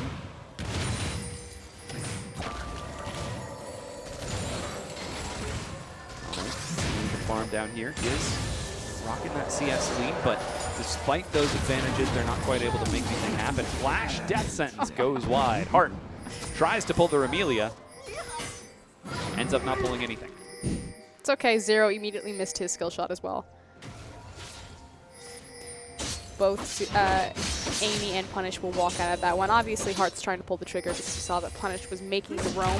We talked about the fact that Punish has the CDR, the Morellas available, so has the advantage in that specific 1v1 matchup against the Nashor's Tooth Azir, being able to shove him in, see if he can create some more space for him as he's now rotating top lane. This is exactly what I was talking about, the fact that he just walks into lane, lasers it, and then tries to make something else happen. Well, there's the laser. Let's see if he can make this something else. Long doesn't have his flash. Insec Meanwhile, over the wall in the mid lane. Korn is going to get an opportunity to shove up with Huey, and they take the mid tier 1. So Action Punish in the bottom lane. Name goes low. He's still alive. They managed to drop Sketch. Oh, the Insect shield keeps him alive. Hart's not going to find it. Insect with the assist. Insec a little bit delayed on its Stand United right there, was probably trying to get away from Long so he wouldn't be able to cancel the Stand United. That said, leaving the top lane, we'll see if Long's able to make anything. No, he's got no minion wave. I like to think he was trying to make it more dramatic when he did save it. Or maybe there was just like a miscommunication. I got it. I got it. I don't got it. I don't got it. What I was going to say, though, is Huey. Long goes down. He's dead. He's got red buff. Is Punished is doing his best Twisted Fate impression on Victor. You notice this? He just wants to clear waves and then roam around the map, but he doesn't have a destiny. I feel like when he upgrades his Hex cores, he should play a Twisted Fate, bro. Shine and go. Yeah, so he's trying to make some plays across the map. But he sacrificed his map pressure and his mid lane pressure because of it. So by continually clearing the waves and then attempting to either run bottom and then clear wave, immediately run top, Azir was able to just siege up his tower and open up the map, which is going to be pretty massive in a minute 30 when this next dragon is coming up. No boots yet out of Horn. So he's going to have to run around the good old-fashioned way. Did mention that dragon up now in a minute and 10 seconds. A lot of vision coming out from King on that side of the map. Name and Zero actually head top. They might try to take this tier 1, but here comes UP. Should be noted that Name has completed his Infinity Edge. So again, we talked about how typically the AD carry build is to go pickaxe into BF sword. Upgraded tier 2 boots, you're going to be sieging up to towers, but knowing that this dragon is coming up in 48 seconds, he itemizes for the team fight, picks up the crit stat. So this tells me that King should be looking for the 5v5, which to me only spells disaster for them. Yeah, we've seen how it works out for them in the past.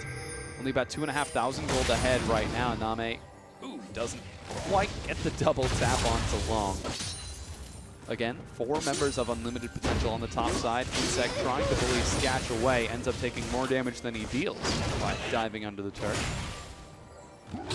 Dragon's about to spawn, but nobody's prepared for it. It's fine because UP also haven't prepared for it. That said, they do have a numbers advantage in the fact that Long has the teleport available. Hart is, however, still up in the top lane, assisting his tree. Trying to break down the turret, but he's not quite able. Amy looks like he might be the one to pull the trigger. He's going to be spotted out by a pink ward.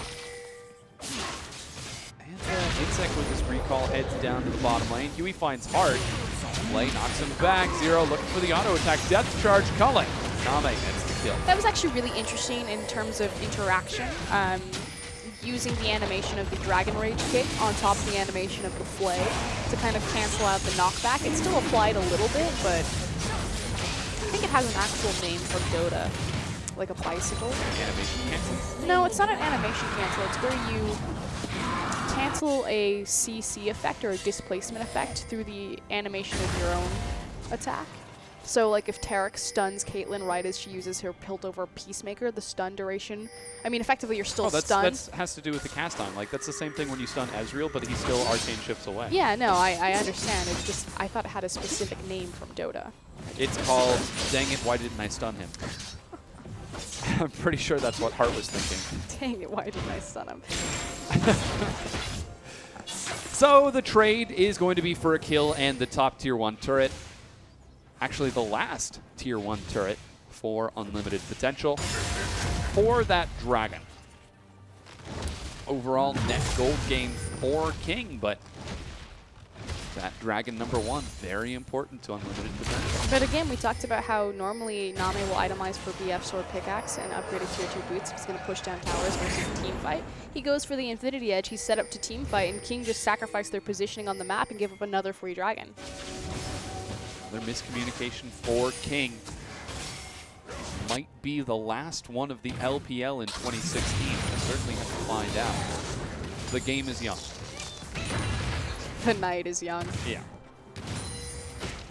Still a lot of time left on the clock. We're looking to break the world record for the longest game right now. You think that one will go this long?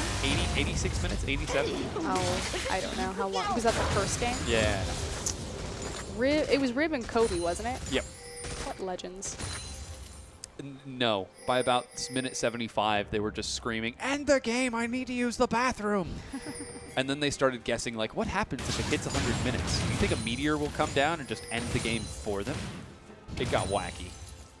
This game still has a lot of room left to run on it, especially because we have yet to break the first ring of towers for unlimited potential, whereas King has successfully broken through that, but now need to attempt to siege onto the second tier towers, which they should be looking at the mid tower as well as the top tower. They're invading and challenging this red buff right now because it's very important that they apply deep vision through this side of the jungle. Parallel convergence is dropped. Amy finds the stun onto Huey. He's taking a lot of damage. Insect tries to keep him alive. He succeeds. Corn's Emperor's Divide doesn't find anyone. Punished. Takes a knock-up. Amy dodges back into the fight, gets executed by Huey and Corn. Name trying to kite it around, but he only finds Long. He's at such low health, but he's still alive. Ignite is burning away, but he might end up surviving this as the rest of King try to kite unlimited potential back. Oh, a great dodge from Insect is going to pick up the kill onto Punish. King finally find a 5v5 advantage right there. Now, naturally, they do have a gold advantage for them. I actually believe that Punish was a little bit late to that fight initially. Yeah. So, but you know what? I'm going to give it to him. Good job. Name did manage to flash into, I think, 3 people before immediately regretting his decision. The flash heal dash. Oh, this is a great idea. This is a terrible idea. Doesn't matter. Was carried through. Amy also got the red buff before dying, so I'm going to give him points as well. But he did give the kill over. I think it was Huey. No, Corn got it. Yep. Azir Soldiers don't apply it? I don't know. Oh, no, Huey. No, he doesn't. That's a fusion play. Well, unlimited potential. Don't find the fight that they're looking for. In fact, it's King who do. They don't find the deep wards they were looking for either, but decide to give up on that side of the map with a big wave bottom. They might look for some pressure on the next tier 2. They've got great control. Excuse me. King have great control over the deep vision in unlimited potential jungle. Amy finds Huey. Don't know if he actually wants this one. Whoa! Knocks him over the wall. But, oh man, Amy just makes him look like a fool. Insect teleporting to the ward finds Sketch. Let's see if he can pick up the kill before the ambush goes off. No, he's kiting it around. Punish actually manages to net a kill onto Zero, while the rest of King are, in fact, on the Baron. Insect now there to tank it up. Emperor's Divide buys them some time. Sketch looking for the poison over the wall. Doesn't find it. He almost is going to get a kill. King are like fish in a barrel right now. They've got nowhere to go. Name jumps over the wall for Sketch, but gets executed. And Ace for Unlimited Potential. Okay, so this fight started with Hui finding Amy, thought he would style on him, kicked him into the Baron pin. It was like, hey, why I'm here and Echo is so low health, let's turn on Baron. That was incredibly obvious, says Unlimited Potential. They walk over to the pit and, like you said, fish in a barrel, just get shredded through by Sketch's rat-a-tat-tat. Yeah, so much damage coming across from Sketch's hero. Dancing as best he can. The rest of his team is still dead. They might be able to take this tier 2. Because why not? Look, he is going to find Punish. Zero's kiting it around. Insect manages to join up with him. Cannot quite keep up with Punish. And Zero keeps on dancing. He can dance if he wants to. He can leave his friends behind. Because if friends don't dance, and if they don't dance, they're not no friends of mine.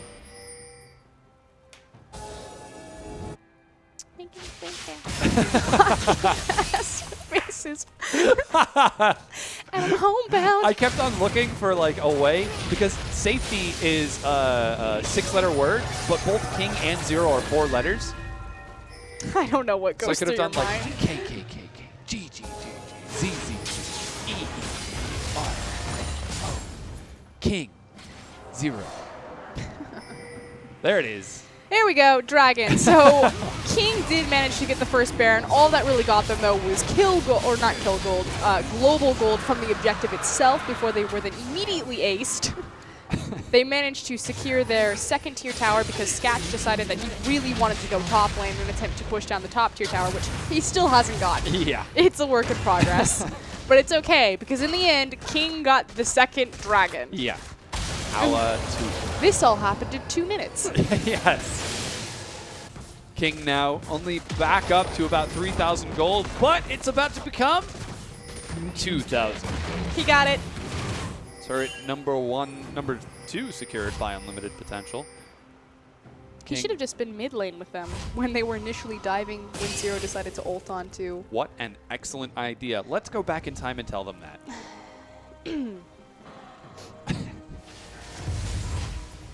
Ooh, Art giving us a little head wiggle for the camera. There's been a lot of dancing this game. It's last game for King. For King. They just need to finish strong, boys. You got it. 41K. They have the lead. Moderately, for now. That counts. They do have 2 dragons to 1, and they've got this. They had the Baron Skirmish thing going, where if they just split fights in half. Do they know that, though? They've got this skirmish thing going, where if they just split fights in half, they're actually going to be decent, whereas Unlimited Potential, obviously, they want to be grouped up in a big 5v5, creating space for that rat-a-tat-tat, using the parallel convergence layered onto Gravitation Field, Chaos Storm, Vengeful Maelstrom, rat-a-tat-tat. You know it's a tough game when we watch Echo take the Scuttle Crab, because it's the most exciting thing happening on the map. Ooh, Sketch, he's taunting. Oh no, he was clearing away. Well, the thing is the easiest tower for Unlimited Potential to siege is this bottom tier tower, which is why you see a collective of red and blue dots now descending. I want to say ascending. No, descending on top of it. Yeah, but it's a flat plane. Here we go. Oh, Yui looks for the insect, finds a death sentence instead. He dodges out, still has his dragon raid, but... But classic King, what are they doing? They send insect to the opposite side of the map. And he's going to split push, because this is how they win games. Yeah, he's looking for the tier 2 right now. Unlimited Potential actually have to back away. Get in there. Talisman of Ascension gets burned. They're looking for Long. They found him indeed. It's going to take a long time to drop his health. Name in the front line. Insect trying to join up the culling.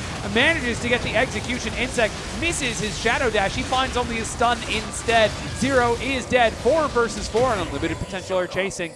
Huey, takes a laser. So too does Korn, but he might just make it out. That was the greatest Emperor's Divide I have ever seen. I'm pretty sure he mowed the entire lawn with that. And hit nothing else. Not a single champion, not a single creep. Just making sure he's got safety in that bush. But King get out with their lives. Unlimited Potential still staying strong on the bottom side of the map. The siege continues. It does indeed. Will they get the first tier bottom tower? Can King hold them off? Here comes the teleport. Next time on Dragon Ball Z. Long is in base. He's healed up. Also has TP. Could look for the counterplay. Yeah, let's see if he decides to commit to it as Insect still sitting at full health. One day. Yeah, seems like they're just content to dance around. They just want this tower so badly. Yeah, they don't seem to be finding it though. Name completes his recall along with Korn. Wave clear? I'm pretty sure Hello, convergence. Here comes the that dive. was the wave clear that they wanted. Tier 1 takes some damage, It's got the zone.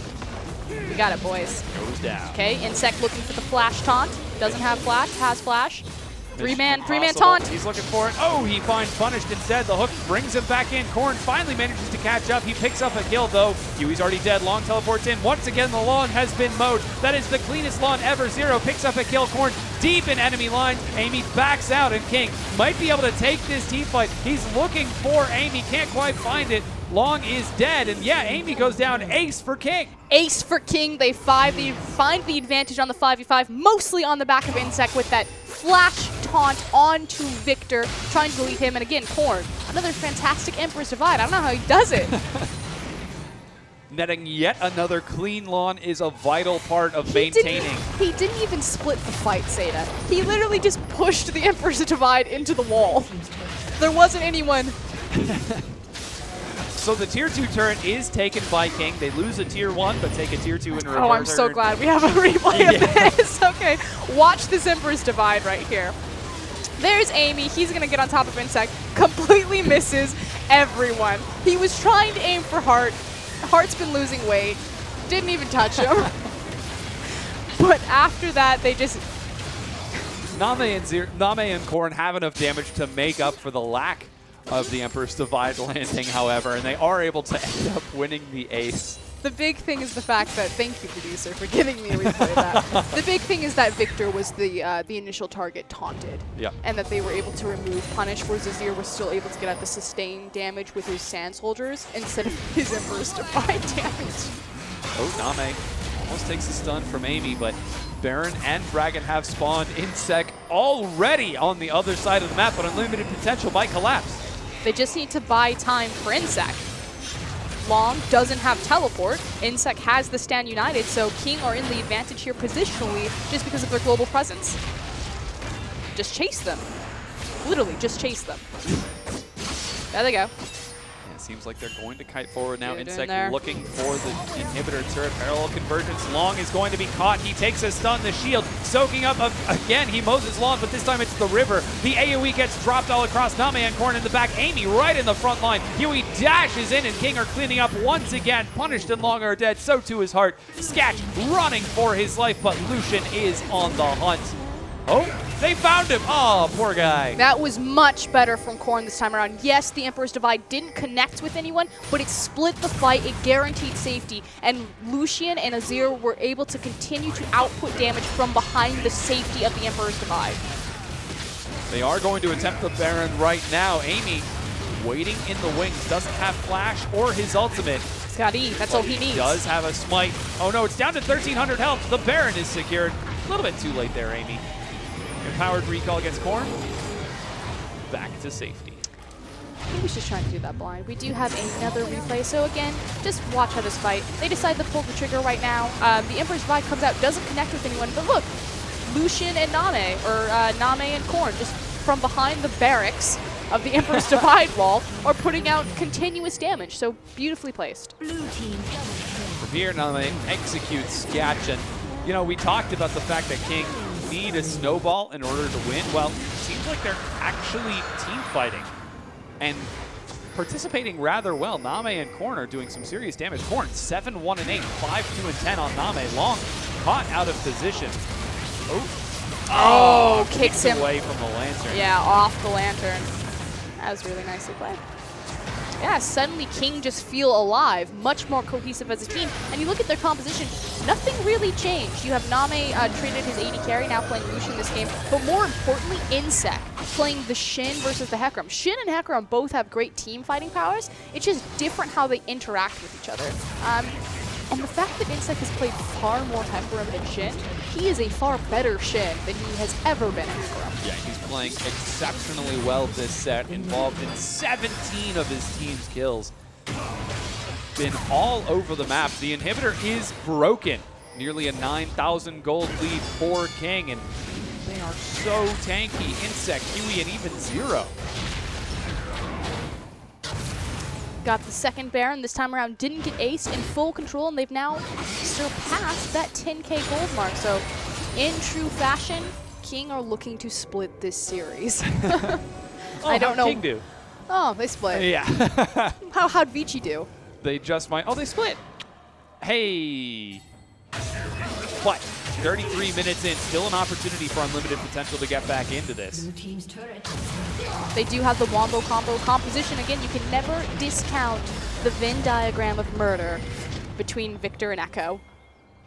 We used to say this all the time, how if you saw an Echo priority pick, that you almost had to pick Victor on second rotation because you could not afford those champions to be on the same team. But UP, they have all of the cards, 80 on one of his signature jungle champions since the change of the center hole, and not making it count.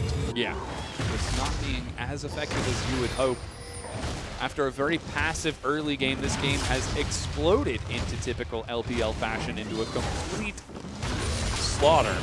Welcome back to the LPL. Yeah. It's been a while, Insect. 34 minutes in, King lead with the bottom inhibitor down. And pretty moderate gold lead up to 11,000 now that they're up. Amy, once again, looks to secure the scuttle grab. Chinese Twitch is pretty good at gold. Pretty awesome. Have you ever heard Korean Lysandra? I've not. She sounds like a tennis player. Okay. But Tossing balls across the field. I'm pretty. But I almost feel that Chinese Twitch is better. It actually sounds like what I would expect it to sound like, but King sieging in the mid lane. They expect Twitch not to be making any sounds because they expect him to be dead as they look for the siege. They also have a pink ward placed, so they should be sieging here for a while patiently while Insect creates another pressure point on the bottom side of the map. Again, has the Stand United as well as his teleport available. He's also about, 4 feet away from them. Yeah. Let them defend that pink ward. Catching the wards, the minions as well. Hook finds Heart, Zero diving deep. Insect drops the Stand United. The channel gets canceled, but he's still right in the front lines. Amy dodges the Shadow Dash, but Huey looks for the kick. Sketch finds a knockup. Name destroys him with a huge crit. Flashes the wall into two. Gets destroyed by Punish. That's the trade. 80 carry for 80 carry. The arrogance immediately punished right there. Name flashes the wall. Punish says, "What's up, mate?" Deletes him from the game. Oh, they might get the inhibitor. Insect takes a stun. Dealing some damage. Whoa, Korn, what are you doing? You're out of mana. Oh, no, that was not the play he was looking for. King are scattered, but they're still picking up a kill. They trade it over. Punish goes down for Huey. Zero locked against the wall is going to end up dying, too. Stun finds him, and they net it. The instantaneous regret of Korn right there. Yeah. Looking for the Azir sec, gets in deep. He's between 5 members of the enemy team and says, wait a second. Uh-oh. I don't have enough mana for this. That awkward moment when no mana. And let's not, never mind. Discredit unlimited potential. UP played that well on the dive, but there was no reason for King to dive there. They just had to wait. In good old King fashion. Which is why I use the word arrogance. Yes. Yeah. Still about a 10,000 gold lead, and the bottom inhibitor is cleared. Middle inhibitor completely bare. And a lot of vision on top of it. So they know how much health the inhib has. The answer is full. Dragon will be spawning in 50 seconds. This will be 4th dragon for King, 2nd dragon for UP, depending on which team. More importantly, though, Baron in 1 minute 10 seconds. See if King can end the game on a 3rd Baron. Oh, boy. Korn does not, in fact, have Baron right now. Neither do the rest of King. That is, in fact, a visual bug. No, actually, King just needed the assistance. They have a permanent Baron through the course of the game, because that's the only way this is ending. Oh, boy. Name, once again, looking for an arrogant play. Huey looking for long. He's got flash. I don't think that's an arrogant play. I think that Long is just lost. In his own jungle, Amy looks for Yui now. He's overextended, kicks Amy away, dodges the stun, but no follow. Dragon spawning in 10 seconds. They should be able to fall back on that, especially with UP being low health in their top laner and secure that next objective. Oh, never mind. They could just farm. No, they're splitting. Yeah, they're looking for the dragon right now. That's number 4 for King being secured. Insec. Don't encourage him. Oh my god. I love doing that with Tom Kench because he makes the weirdest sounds in his auto attack animation. I love Tom Kench's auto animation. Oh, Siege begins again. Corn putting the ascension of Karima. You know, now I'm just disappointed in both these teams. King, this is your last game in the LPL. You could have played Tom Kench. Hey, we might see it yet in the LSPL and LPL promo. Whoa, Hart. Whoa, Hart indeed. Yeah, he's trying to get him. He is indeed. Baron already secured by King. Insect finds the taunt onto Hart. So that is the real Baron buff. Hook will secure Hart, and you know, despite his Banshee veil. Yeah, lots of damage being ticked across. Name and Korn trying to kite it out. Death sentences dodge. King split on the opposite side. Yui gets a lot of damage from Punish. He goes down.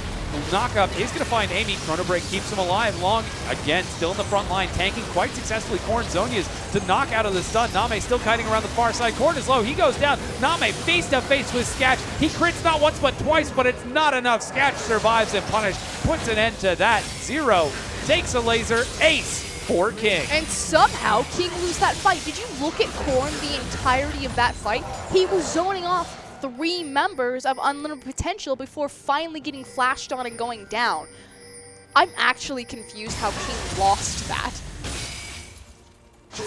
Interesting play from King, and Unlimited Potential coming up big in that set is going to bring it to about a 7,000 gold difference now from the 10 that there was prior.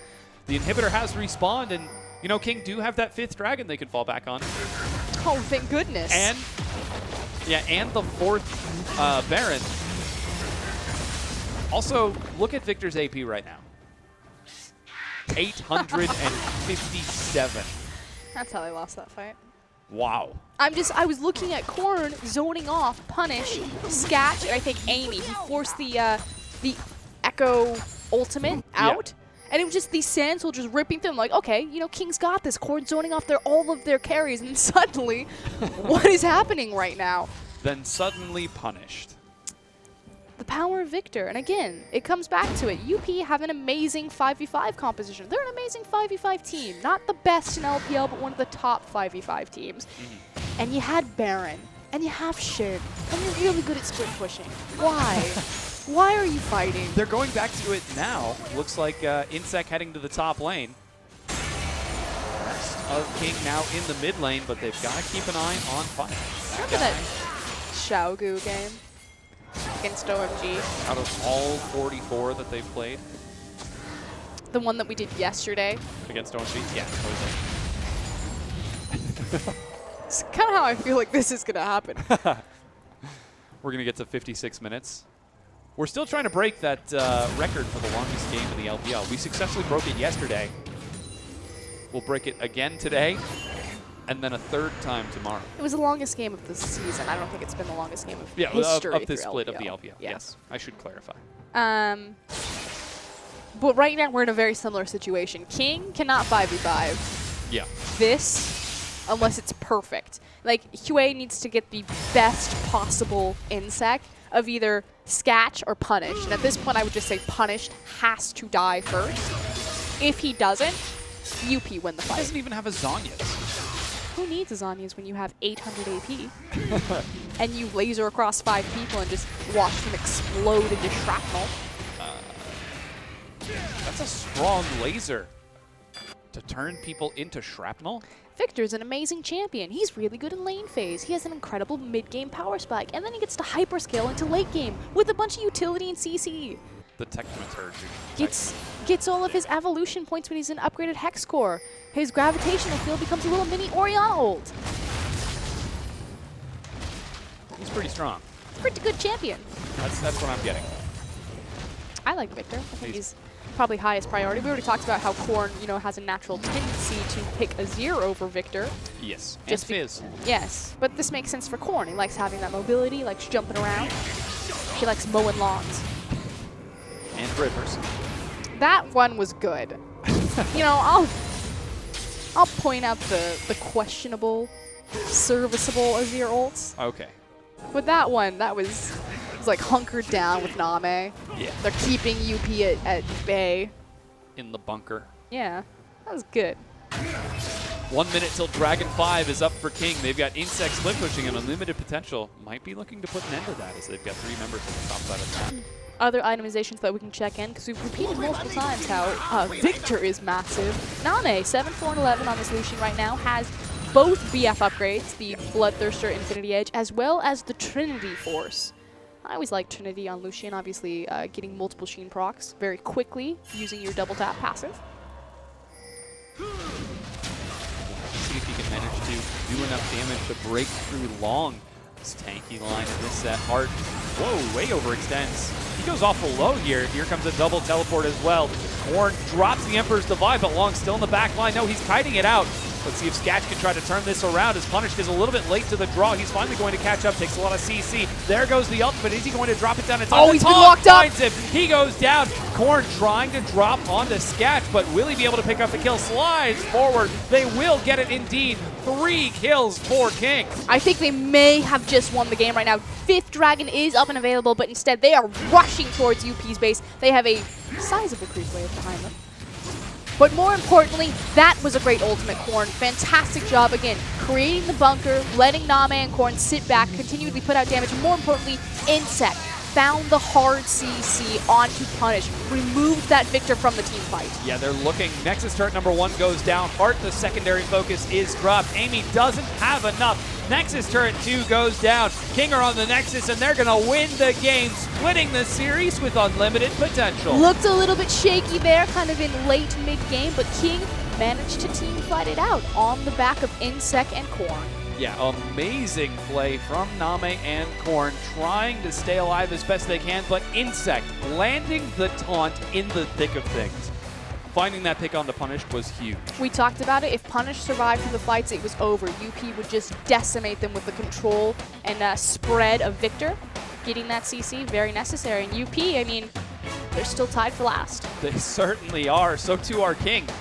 So they might just end up a little bit better than last. A little bit better than 12th, at least, if they end up tied for 10th, as they currently are. Both World Elite, Unlimited Potential, and King are now tied for that 10th place spot at 17 points. However, both World Elite and Unlimited Potential have more games. WE are playing later today, and then again tomorrow, whereas Unlimited Potential are playing WE tomorrow. Yep, WE have a collective of 6 points up for grabs, whereas UP only have 3 left up for grabs. Again, UP cannot make a race for that top 8 playoff standings. However, they can afford to get themselves a better seed going into the LPL promotion tournament. Now, WE cannot afford to lose any more games. They are the only team left in bottom 4 that still have a chance to make playoffs. Yeah, they've got 6 points up for grabs. At 16 points, that would put them exactly tied with Masters 3. Insec, looking for some handshakes, is going to find them before finding his way back into the middle. Final bow comes across for King, as this could be the last time that they bow in the LPL, as they are currently slated for the LPL promotion tournament set to happen early next week. And again, 4 out of the 5 King members were on the world stage last year. 3 of them in the world's finals last year. What a turn. Yeah, just not quite finding the synergy. And we actually have a replay of that last fight. And we're going to throw it on your screen right now. We can go ahead and roll it. The thing that you're going to watch here is the Azir ultimate and then the CC chain onto Punished. So Long comes in with the teleport. Immediately Corn's going to look for the reset to attempt to push him away. It's fine though. Long actually twisted advances out of it. Insect is now in the thick of things, but he's so tanky that they just can't cut through him. But here comes that taunt right across Punish, and then Corn just cleans up the rest of this fight. Yeah, and with both Punished and Sketch dead, it was nothing but mopping up for King to end up finishing off the series and taking the eventual win. Still very messy. I mean, that said, last game, obviously you can't say, what were the the true intentions of all the players, you know, where their heart's into it. We saw yesterday that Royal truly never gave up when they had their last game, that they went out fighting, and King likewise decide to split the series, have a great final game, play some comfort champions. Very solid play out of King, but unlimited potential. They still have an opportunity when they play tomorrow, but we're going to go ahead and take a quick break. Don't go anywhere. Our next match will be right back.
Hello and welcome back to the LPL. Once again, I'm Seda, this is FLICKR, and we just saw a very fun set between Unlimited Potential and King that ended up being a really solid split between the two. You know, it really looked kind of touch and go, but King ended up coming back. Something that I will not say about King and Unlimited Potential is that it was a solid split.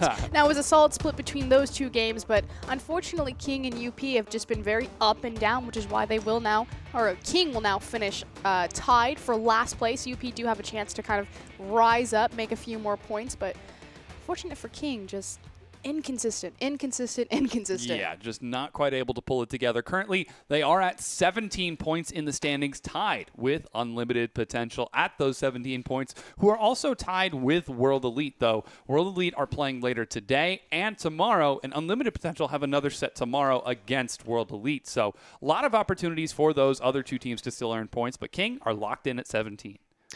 So we are going to see a couple of the highlights on your screen from the last game, and I will say that it goes back to Insec and Korn's performance in specific.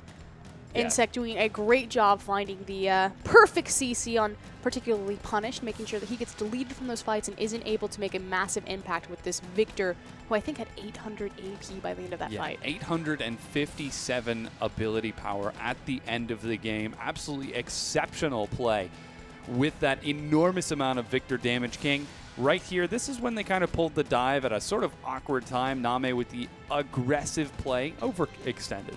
We talked about arrogance. Yeah. And it does make sense. You know, the King players, they're very vocal. They like to have a lot of fun. We see a lot of dancing, a lot of taunting. Yeah. Some QSS GA rushes on supports. Korn's panic button. Uh-oh. Yeah.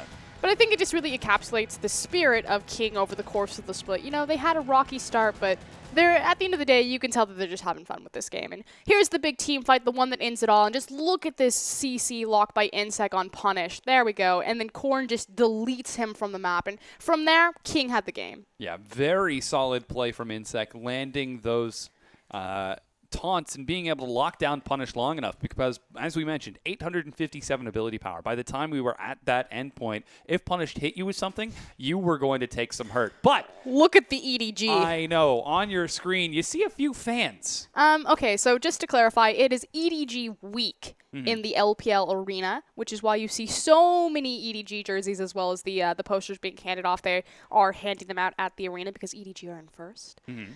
So EDG are also playing up next, but before then, let's crown our MVP. Yeah, let's find out our MVP for our previous set Korn. between King and UP. Insec, perfect. Insec is going to get it on that Shen, just landing the taunts time and time again. I'm actually really happy. I thought it would go to Korn just because his score, obviously his KDA, is going to reap the benefits of consistent CC lock from Insec, but I'm glad that they recognize the true playmaker of this team. And Insec, it was you, buddy, on that Shen performance. Yeah, very solid play by Insec to get just so many taunts over and over. Here's a really solid one where he's able to pick off Punished and King, turn it around. And it was a little touch and go over the duration of this fight. Here's his last fight, actually. But even just from level 1, we saw this. Insec, you know, King do this all the time. When they have the Shin, they make the cute little level 1 play. They send Shin down to the bottom, you know, trade Name an initial first blood. This time around it went over to 0, but just over and over. Great play. Very, very solid. Currently, you can see the standings on this hand-dandy graphic.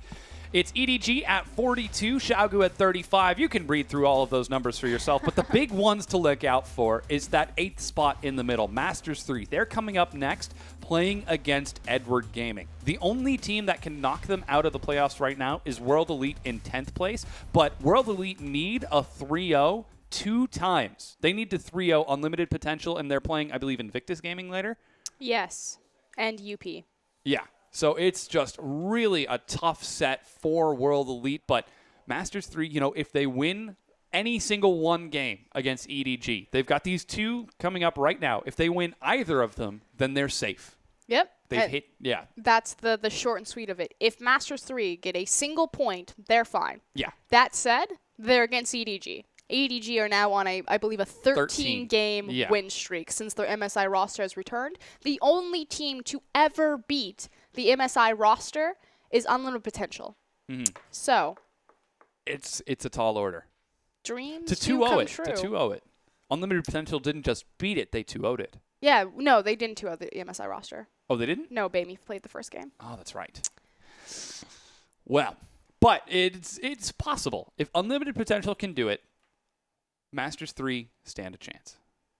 We'll see. We're getting prepared for this one. It's do or die time for Masters 3. And let's actually start talking about the lineups because, EDG, they have been playing with their MSI roster lineup lately, and they have been on a tear through the LPL. No one is safe. They've also kind of changed up how they play. So EDG, their identity before, at least the beginning of the split, was we called them the Chinese Mafia because effectively Deft and Pawn would be doing their thing, and suddenly you'd have 3 Chinese players, Mako, Clearlove, and Koro, come out the bushes and just gank you all day, every day. It was very skirmish heavy, snowball heavy. Now, obviously, when you have a rotating roster between Pawn and Bamey, it really changed the dynamic of the mid lane and how it was interacting with EDG. Bamey's a much more control mage, much slower pace. He doesn't offer a good kill avenue for Clearlove like Pawn is going to. Pawn very self-sufficient.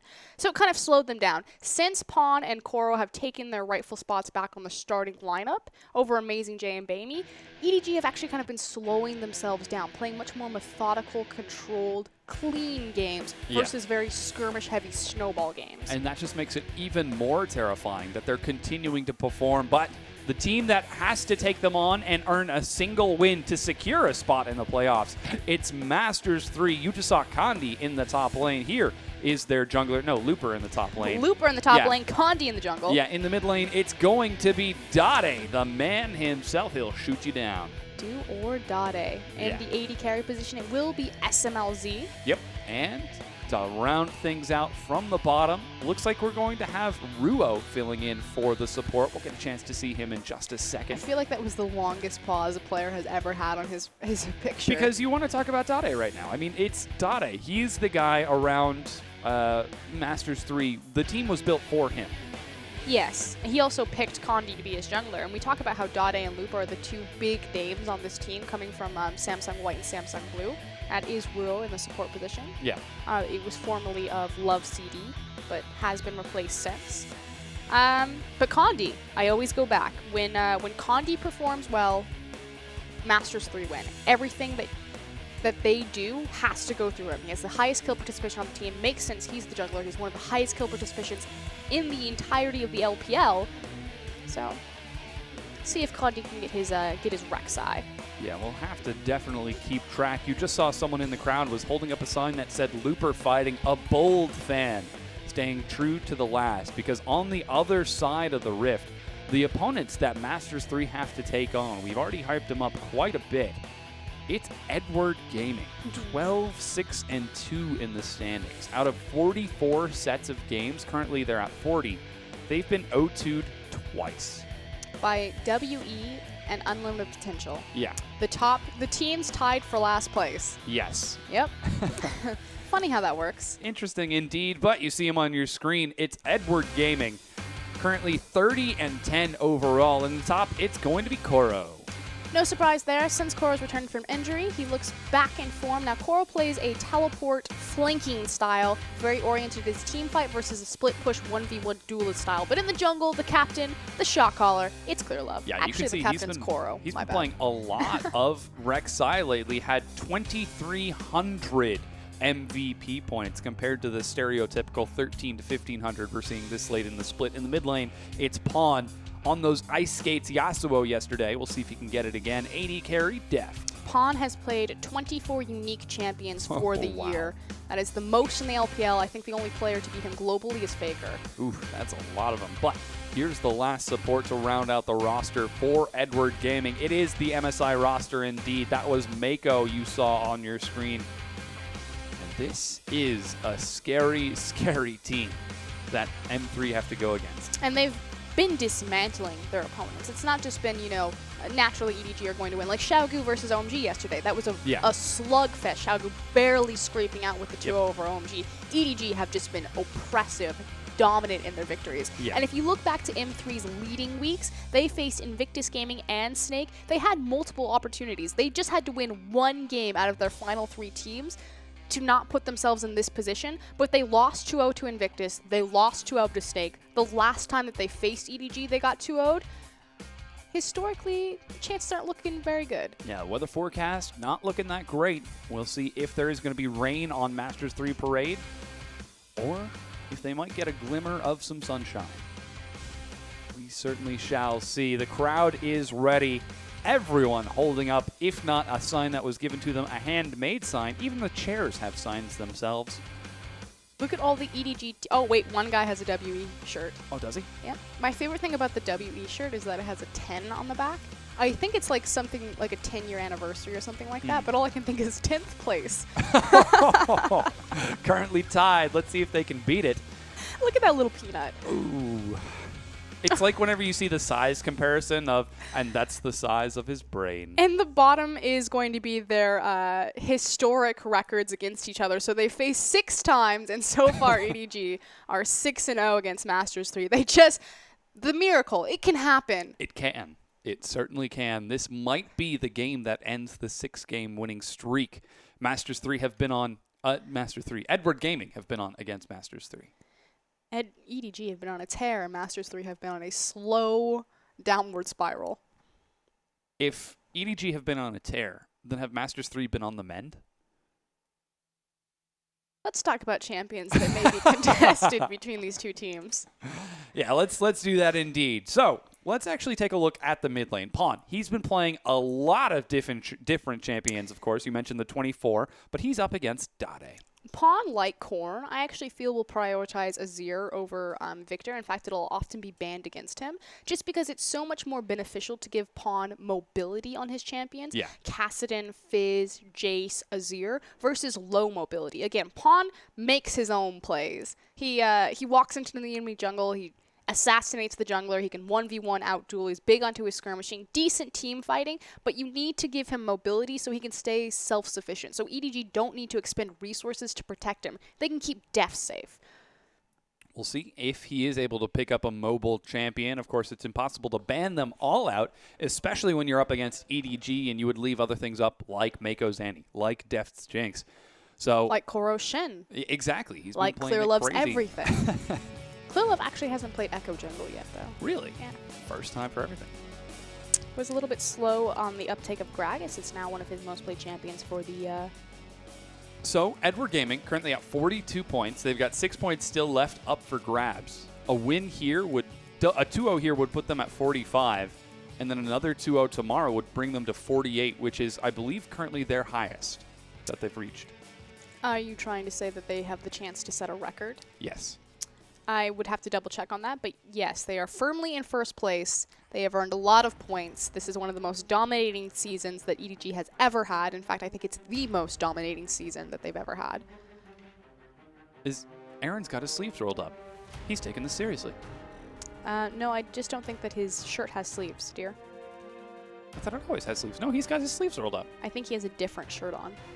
Wait, really? Yeah, for once. Oh my gosh. He is taking this seriously. We're already into pick and ban for game number 1 between Masters 3 and Edward Gaming. Corky taken away from Deft, Shen from Koro, and Twisted Fate from Pawn. The answer is going to be Kalista Rise and Lee Sin from Masters 3, and we're already at our first pick. The respect there for Condi taking away the Lee Sin. Now, Condi has been the true hero that Masters 3 need, but the one they do not deserve with some of his incredible Lee Sin late game insects. The thing is the high priority that's left open is Echo, but really neither of these teams play it. Dade plays it in the mid lane, Pawn plays it in the mid lane, but Clear Love and Condi, they don't really like this champion. Yeah, very solid pick. Looks like Gragas is going to be the first pick for Masters 3, so once again, prioritizing that jungle. Condi, again, his most statistically relevant champion is actually on Rek'Sai. He's had some great performance on the Lee Sin, like we were just talking about, but in terms of your actual better win ratio, it is on that Rek'Sai. So see if maybe he can bring it back on Gragas. He's been getting slightly better, especially because Yasuo has been coming back into rotation for Masters 3. On the other side, though, EDG taking the Rek'Sai away and picking up the Braum, so still hiding their hand in terms of the composition.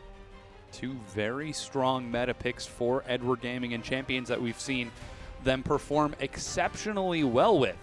very strong level 1 out of this combo as well. So we'll see if they try to make any sort of fun shenanigans happen. Yeah, I'm really glad that you pointed that out. So the number one thing about Braum, especially when Mako was the first LPL support to debut it in the Demacio Cup, is that it unlocks it at level 1. And just the roam potential and the early kill potential that Braum's going to bring a team with his Q and the concussive blows, magic damage on top of that is absolutely absurd. Now, EDG, they can 2v2, they can lane swap. It's part of the thing that makes them so terrifying is that their champion pools are massive, their styles are incredible. They can play anything and everything. And not only do they play anything and everything, but they play it well. They play it really well. Yeah. So we'll see what they decide to go for. Masters 3 currently. Whoa, Soraka locked in. Likely Did he just for do that? Ruo. And Kandi going to be locking in Graves for SMLZ. Wow. Okay. Yeah, you're right. So decides not to go into the Victor. We saw it hovered by Dade. It is his #1 played champion of the split so far. It's not really a threat. Like, Pawn can play Victor, no problem. But like I said, Azir makes more sense for him. He tends to prioritize it over Victor just because mobility means more. The Soraka, though. Yeah. Okay, it's been a while. Interesting pickup for Masters 3 with that. We'll have to see how that works in the bottom lane because we're either going to get an AD carry or a mid laner with this pick. Soraka Graves used to be one of the strongest lanes when Soraka could grant you... silence. No, I was going to say armor. Oh, yeah. Off of the heel with Graves' Because then with the passive. True Grit passive, you're just like, what's up? Walk into lane level 1, 58 armor. But it's been forever since I've seen this duo pulled out. Now, Ruo naturally was a jungler. Yep. Has played top laners as the support for this team. And Aurelia. To mild success. Deft picked his Twitch, though. There's a lot of Twitch going around. He has indeed. So people are really liking the Twitch Braum synergy. We saw it last series with Heart and Scatch. Able to proc the Braum concussive blows very quickly. So it is 50% win rate today. 1-1, 4. Unlimited potential. We'll see how that ends up working for this set. Olaf locked in, likely for Looper in the top lane. Ziggs was the hover for Dade in the mid, but looking to go back to that Victor. This is really unexpected. Masters 3 pulling out Olaf and Soraka in the same game. You can see clearly he's laughing about it. Yeah, he knows that this is going to be a fun set. So naturally what Olaf's going to offer is when he presses his ultimate, especially if he has anything like a Righteous Glory or Talisman, he goes real quick into that back line. Yeah. And there's really nothing that you can do, which is, why they're hovering between Lulu and Azir. So what Lulu will grant your team is as Olaf sprints back there to just murder your Twitch, bam, wild growth. What Azir would do is he'd be able to push Olaf back. It's very similar to the counter of Jarvan. So when Olaf was really big, you used to see Jarvan as a counter pick because Olaf ults, Jarvan just cataclysms Ults into him. Yeah, puts him in a little cubby, leaves. Puts him in timeout. Yeah. But nope, they're going to go ahead and just offer the wild growth to Deft there. So yeah, so the last pickup is going to be Lulu. Our final lineups are on the screen. Masters 3 need 1 win to guarantee their spot in the playoffs. And they gamble it on Soraka Olaf. Yeah, they're playing it awfully close to the chest with this. This is a bizarre composition. Let me think about this. You've got Graves is going to be a decent laner, especially over Twitch, just because he's so oppressive. Mid-game power spike, not off of itemization, but just because he's a caster. Soraka, sustain versus a poke. That makes sense there. Olaf, Looper. Yeah. That's all I got for Olaf, Looper. Olaf? Well, he's Olaf. He's going to be a train. We'll see if it is going to be a train wreck or if he's going to end up bowling through Edward Gaming because we're running through right now. Your eyes do not deceive you. Looper taking Olaf in the top lane. Koro going to be taking Gnar to deal with it. I imagine that's going to be a bit tricky, but Kandi versus Clearlove, Gragas and Rek'Sai in the mid lane. It's Dade and Pawn. This is something we didn't even highlight. These are the two Samsung mid laners, Samsung Blue versus Samsung White. They naturally have a very intensive history. Going quickly through the 80 carries, though, that was SMLZ versus Deft, and joining them in the bot lane will be Ruo versus Mako, Soraka versus Braum, but... Looks to be exciting. M3 fans cheering along as best they can. M3 fighting. We're getting into game right now.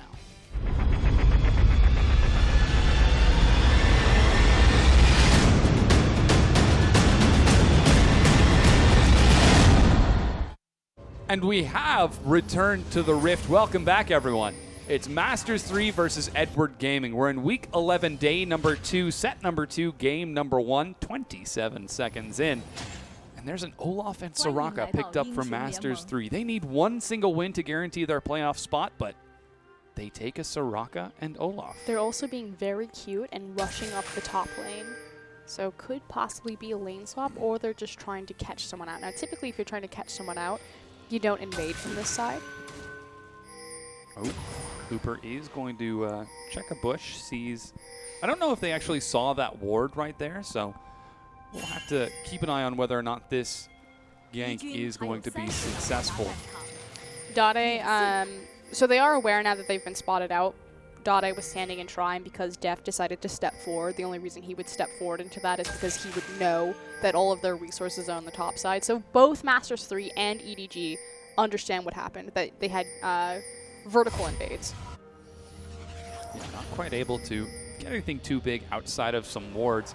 Recall is completed for Mako. It's now just been started for Deft, so we might in fact see that lane swap as he heads to the top side.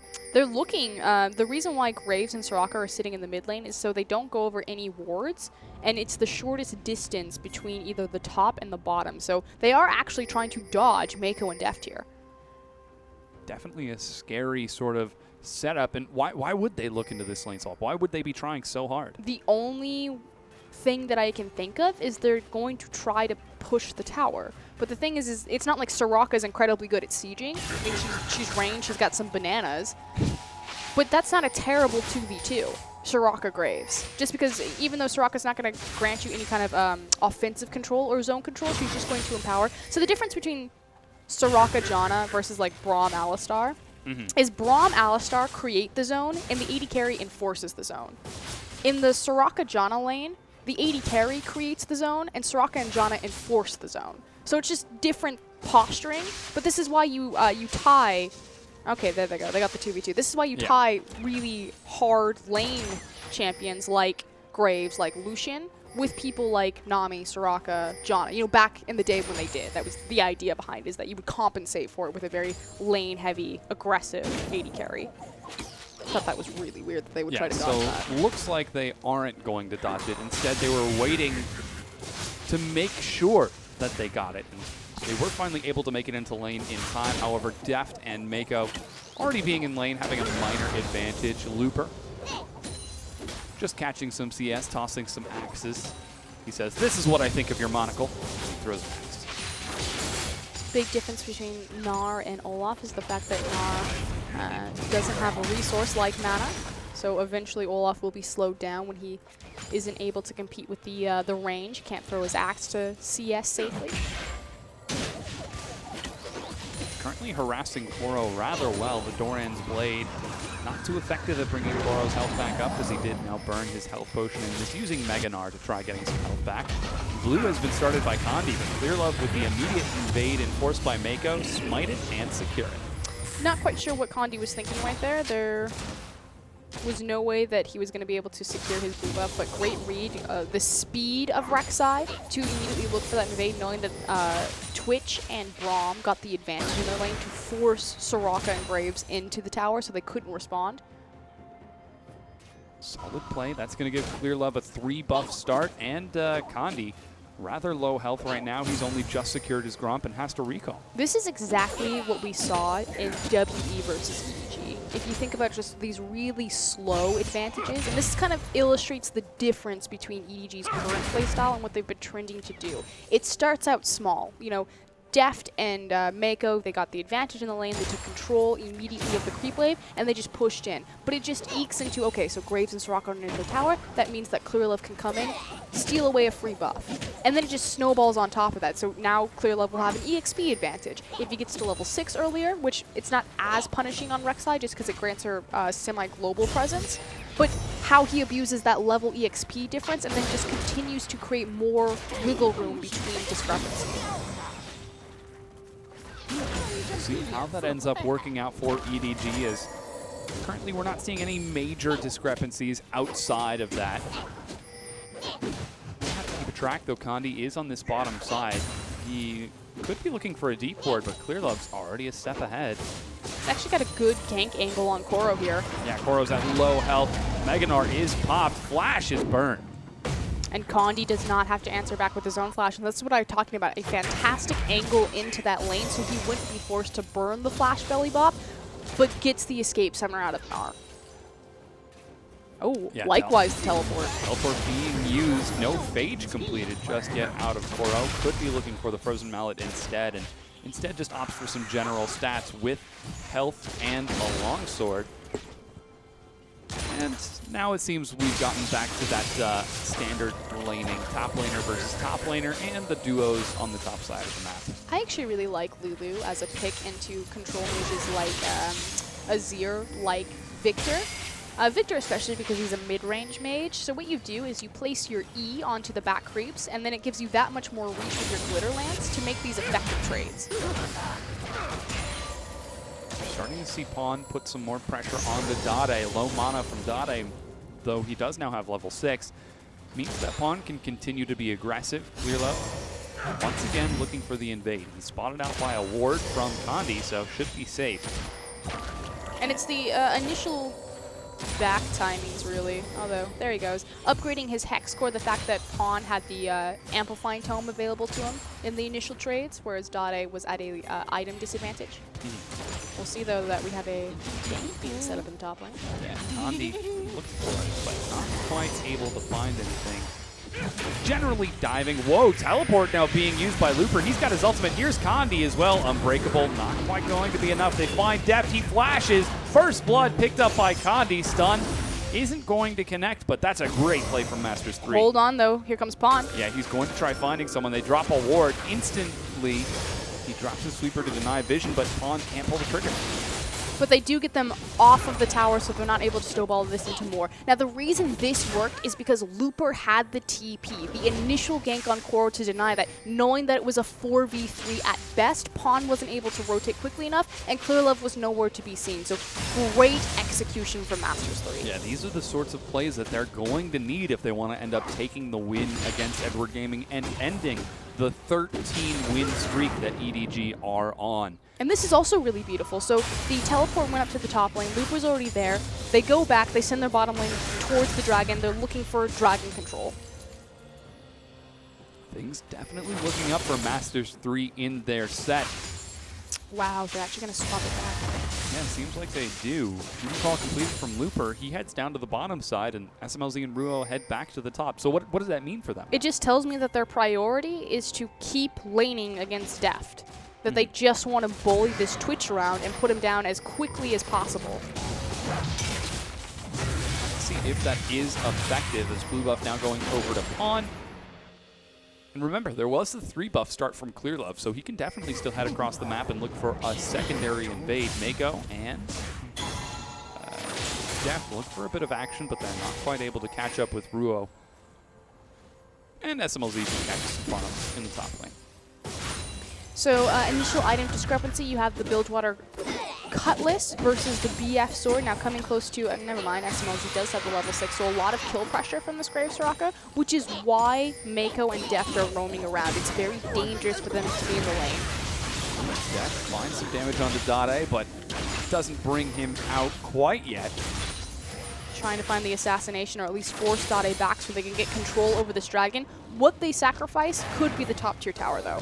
Yeah, they might have to trade that over. Dragon has been started. Here's Pawn as well. 5 members of Edward Gaming on the bottom side of the map.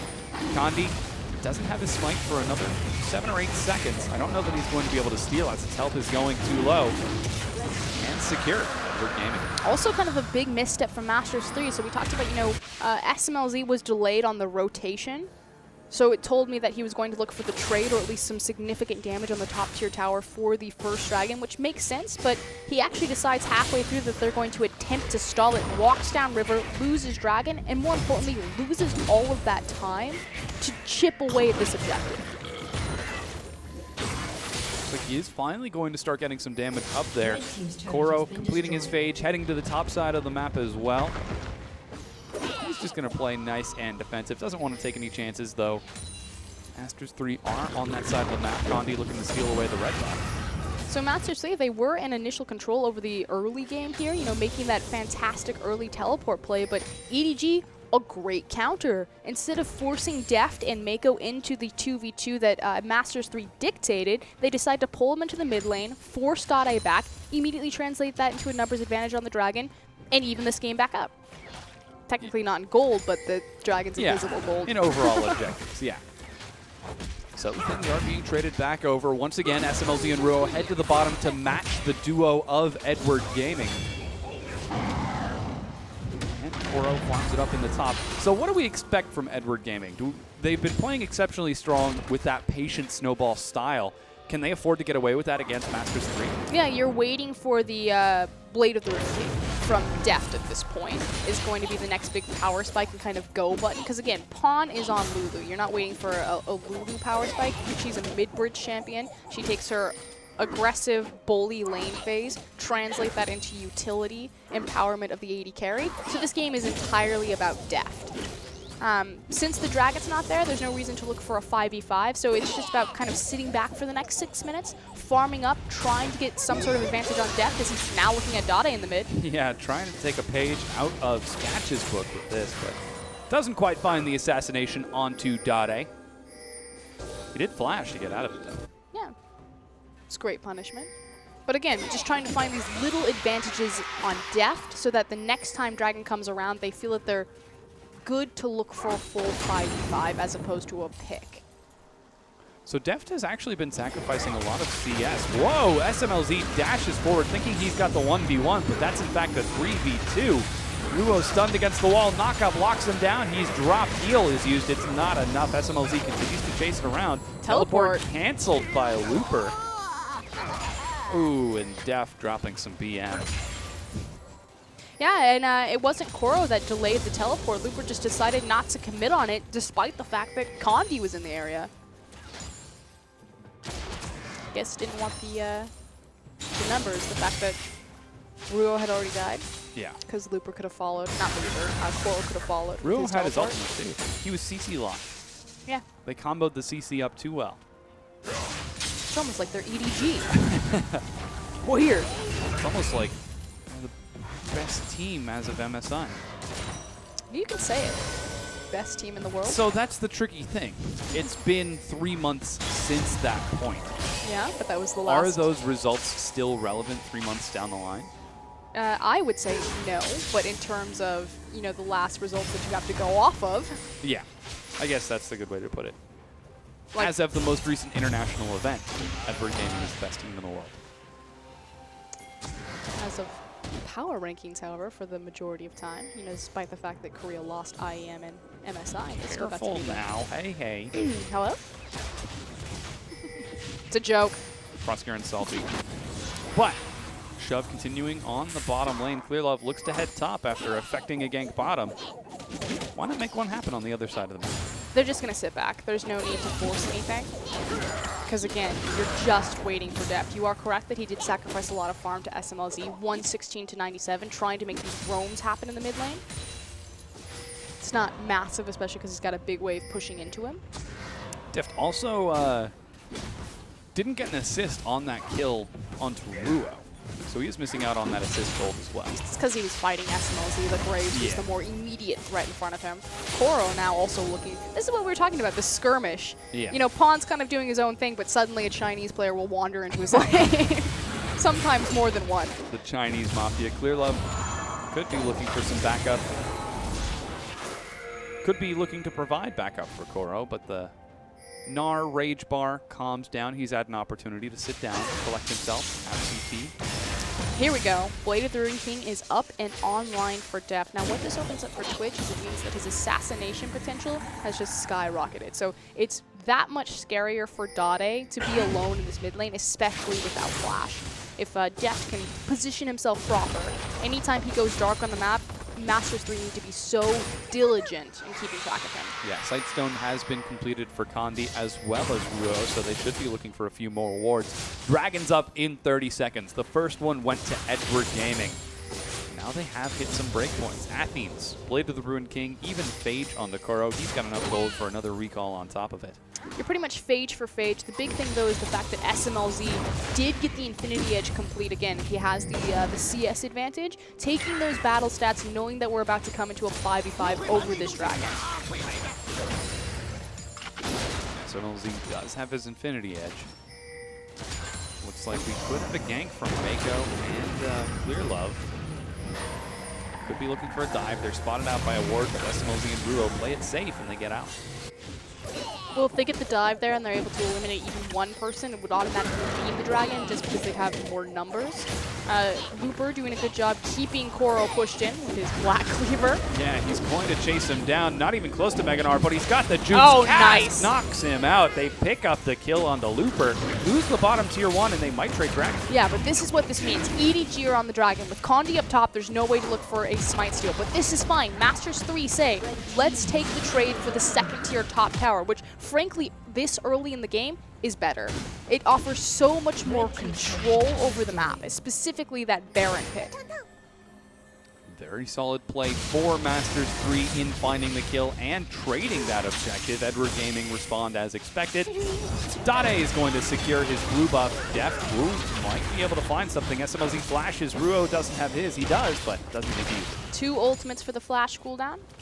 I'd take that. But this is the evolution of EDG. So I asked this a lot on Casino. We haven't seen the MSI roster until fairly recently, make its resurgence into the LPL. So the question always is, EDG look good, but do they look different? It is very clear that their primary objective is Dragon. Over the last 3 weeks, it's always been a 5th Dragon win condition, taking early Dragons, having 100% Dragon control. Exactly. And it's continuing again. So how do Masters 3 deal with that? I mean, they've got the top tier 2, but they haven't been able to crack any other turret yet. They just need to wait. Second Dragon isn't going to be a massive, what's the word, deficit to crawl out of. You're waiting for Victor to just get his power spike. We saw Punish, last game, despite the fact that they lost the game. Just the late game power, potential, and control of Victor is Looper. Whoa! Hello? Flash is being used. Looper thinks he's got the 1v1. Well, Koro's on the wrong side on that. Not even close to Meganar. He goes way out of bounds, and Looper hits him with his red card. Why is Koro over there? So he was down in the river. He just got chased out, just bad posturing. And then hopped over the wall. Black Cleaver for Black Cleaver. Interesting, but looks like the Olaf paying off. Olaf into Gnar, who'd have thunk it? Well, Black Cleaver itemization when you're behind might have been an issue here. Certainly could have been. Maybe. But it's going to grant so much, especially in tandem with Twitch. Looks to be a very strong setup. Mako clearing out a ward. Deft, speaking of Twitch, gets silenced. He's got his flash and heal, and Mako makes it in time. Deft down now about 25 CS. One of his team's 3 deaths. Wow, that's a hard one. Deft's deaths. EDG, again, more than happy to just sit back. We talked about how Dragon Control has been their primary focus, but hold on. Masters 3 might be looking for some action. No flash from SMLZ means he's being locked down pretty effectively. Teleport from Looper joins the fight. He destroys Deft. They managed to drop Mako as well. Koro's joined the battle. Finds a stun onto Ruo, but I don't even know if he can drop him in time. Pawn secures the kill, but Masters 3 are cleaning this up. Pawn going low here. Picks it up with the barrel. 4 kills for 1, Masters 3. And the reason why I was saying EDG more than happy to sit back is because they can't fight right now. Masters 3 are in their power spike. So EDG looked for a collapse, a counter-reactive play to what Masters 3 were setting up on the bottom side of the map. Just goes terribly wrong. Huge swing of power for M3 as they're starting to open up this gold lead. Here's the replay of this. So big thing is just the fact that Koro's teleport. He's forced to teleport to a ward from behind, look where Looper gets. Why didn't Koro just teleport onto the tower? He went into the tri-brush, and even though he got the early teleport, Looper gets into the fight first.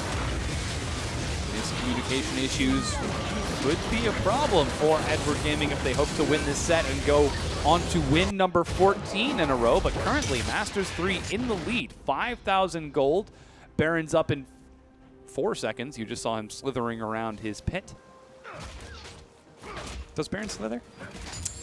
Yes, and Looper is 4-0-1 with a 20 CS advantage over Koro, a completed Frozen Heart, as well as that Blade of the Rune King.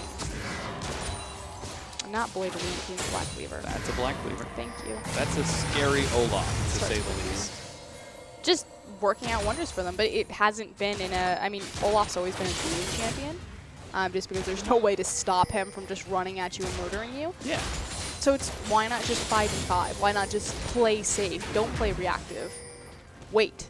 But getting caught out, uncharacteristic. Yeah. Let's see if it ends up hurting them, or if they can turn it around in the win. Next Dragon is up in a minute. Masters 3 hitting some very strong item breakpoints. We've got the death cap completed for Dade, so he's in a nice point. Graves, like we said, has the Infinity Edge as well as the Zeal. He's just slightly ahead or on time with the clock, but more... excuse me, sorry, choking. Yeah. Whoa. But more important is this Olaf.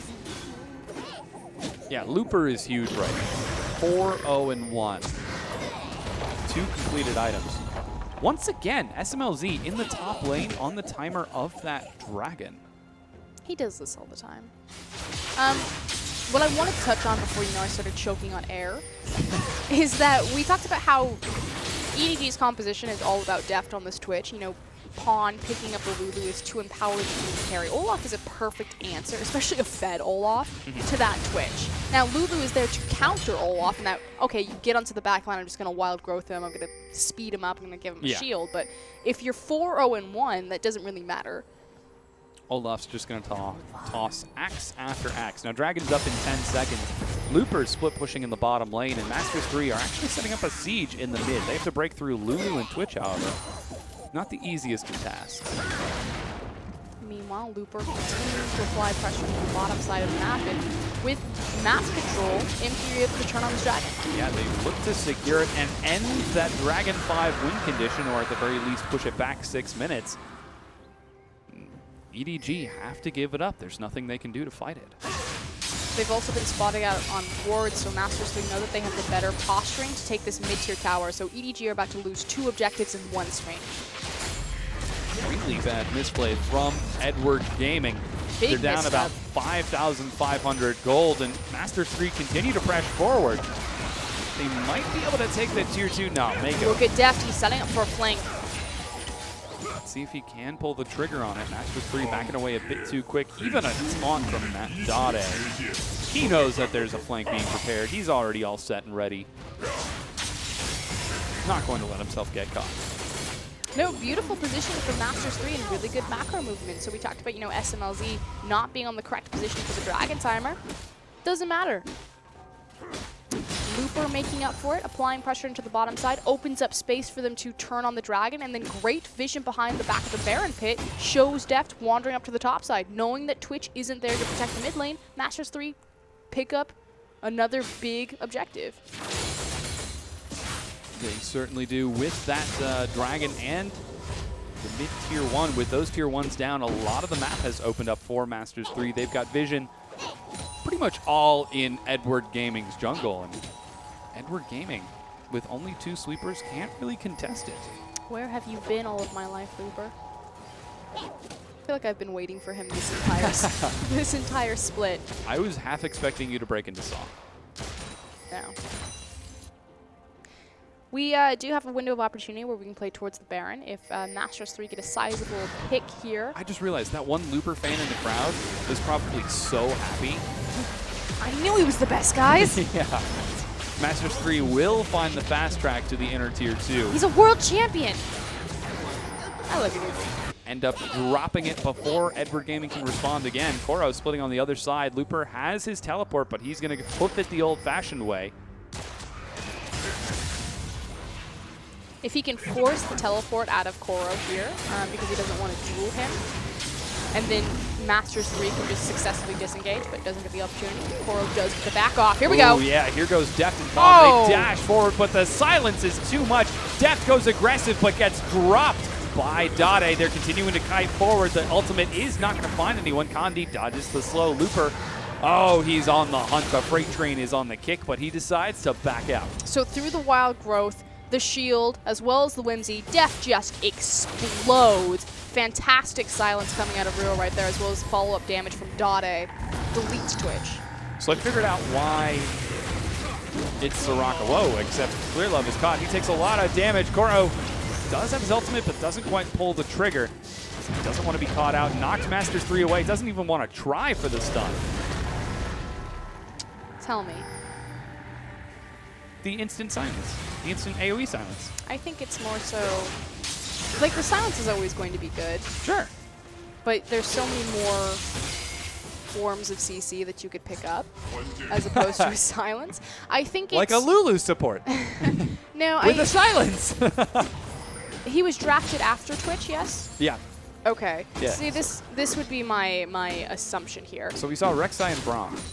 There was a point where Annie was really popular, and so that in turn made... Dade dive. Picked up by Death. That in turn made Soraka very popular, because if Annie walks up to you and drops her Tibbers on top of your face, Soraka just presses R and pretty much negates all of that damage. So if you think about how Twitch works, Twitch is going to set up his rat-a-tat-tat and get massive AoE damage, theoretically, in a line. And then Soraka just presses R and compensates for a lot of that damage across the majority of the team. And again, if EDG's entire composition is built around this Twitch, that would be my guess. Looper might be caught. Just kidding. He's Olaf. Doesn't even need to use that Ragnarok to escape. Dragon up in a minute and a half. This is number 2 for Masters 3 for Edward Gaming. But though Masters 3 have the advantage for now, you have to remember, this is Edward Gaming. If any team in the LPL could make a 50-minute, 55-minute comeback besides Xiaogu. The thing that they're waiting, though, is their team competition. So Lulu's at the point where she's bridged away from a damage threat, although he does have the Luden's Echo as opposed to the flat decap. So it's more wave clear oriented versus empowering his utility through more wild growth health, more shield health, things like that. But, you know, late game, Twitch is a fantastic champion to scale there. But if Twitch dies, they don't really have a fallback. You have Koro, who built or itemized a Black Cleaver first, as opposed to his resistances, so he loses a lot of his team fight prowess. So you're waiting for Koro to get stacked, you're waiting for Death to get 6 items, and you're praying that you get that perfect lineup, whereas Masters 3, yeah, Graves is going to fall off in comparison to Twitch, but Victor's going to be a god. Looper's already a god. I just think that there's a bit more versatility and options in terms of damage threats on the side of Masters 3 right now, and they have the snowball. Yeah, they are going to dash forward right now. The cast finds Koro. Doesn't have a lot of resist against Punish. Stun doesn't find him, and he gets out with his life. Luckily still alive. SMLZ takes a lot of damage, but one of the benefits of a Soraka means you can do that and get right back up to full health. Last Whisper second for SMLZ as well. Means he's going to do a lot of damage. When Masters 3 are trying to collapse back onto this Dragon, I think they're going to split their resources. So Dade staying mid with Condi to wave clear. Condi staying mid to make sure that EDG can't trade Baron for Dragon, while Soraka and Graves pick up the objective for themselves. Yeah, they're going for it. Dragon number 2 has been secured. EDG in front of the pit, but I don't know that they can fight. Yeah, they decide just to drop some ward. And again, it just goes back to the brilliant posturing of Masters 3 and splitting up their resources. We know that we just need Graves and Soraka to take the Dragon. Condi sits mid, so EDG can't threaten Baron. Dade sits mid, so EDG can't threaten mid-tier tower. I just got it. What? Nar's boomerang is a pocket watch. I'm so confused. Time flies Oh. when you're having fun. I get it. Somebody at Riot was like, we need to make this skin, but what do we make his boomerang? His pocket watch. Why? Because time flies. How do you know that it just wasn't, what's a British thing? Pocket watch. British thing? It's like an English Nar skin. It's a gentleman. Hello? There are American gentlemen. There are Australian gentlemen. Cho'Gath has a British accent. Okay. And I'm assuming Nar does as well. Nar has an American accent. I've never played the skin, so I can't say what is. He doesn't even speak English. No. It's like a British. I almost got you there. I think you're thinking way too much into it. There are proper gentlemen in America. I didn't say that. Just because I said he was a British gentleman doesn't mean that America doesn't have gentlemen. We're getting off track. Time flies when you're having fun. Oh gosh. Hour 3. Somebody made that joke in a meeting. What do we do for this skin? Oh, speaking of time flying. Oh no! No, this is fine. He's got the teleport. Now Looper just needs to push bottom as hard as he can. Masters 3 cover their bases, make sure EDG can't trade an objective, and just wait. They'll get the Baron. Oh boy. All you gotta do is wait. Wait. Wait. They're wait. They can hear you. Oh. There goes the split push. That's the downside to playing Olaf. You want CC? Too bad. I feel like every time a team gets a TP advantage, I get really excited about it. Hello, Pawn? Yeah, they're not waiting with this. They're like, oh, we got the TP advantage. Let's act right now. Immediately. What's the cooldown? Right now. Looper split pushing is going to head to the top side. EDG actually ended up getting the fast track to the Baron. Oh no, SMLZ. Oh no. He's not wanting to be there anymore. Oh, he makes it out. Good coverage by Dade and Ruo. Yeah. Get Saving Private Ryan out of there. Yeah. Okay. SMLZ gets out with his life. Looper Just continuing to split for the turret. Yeah, just continue dancing. Here comes Clear Love. Okay, Jungler is now across map. Just go on Baron. Oh, and Mako recalled as well. Now they see Clear Love is there. No, SMLZ recalled.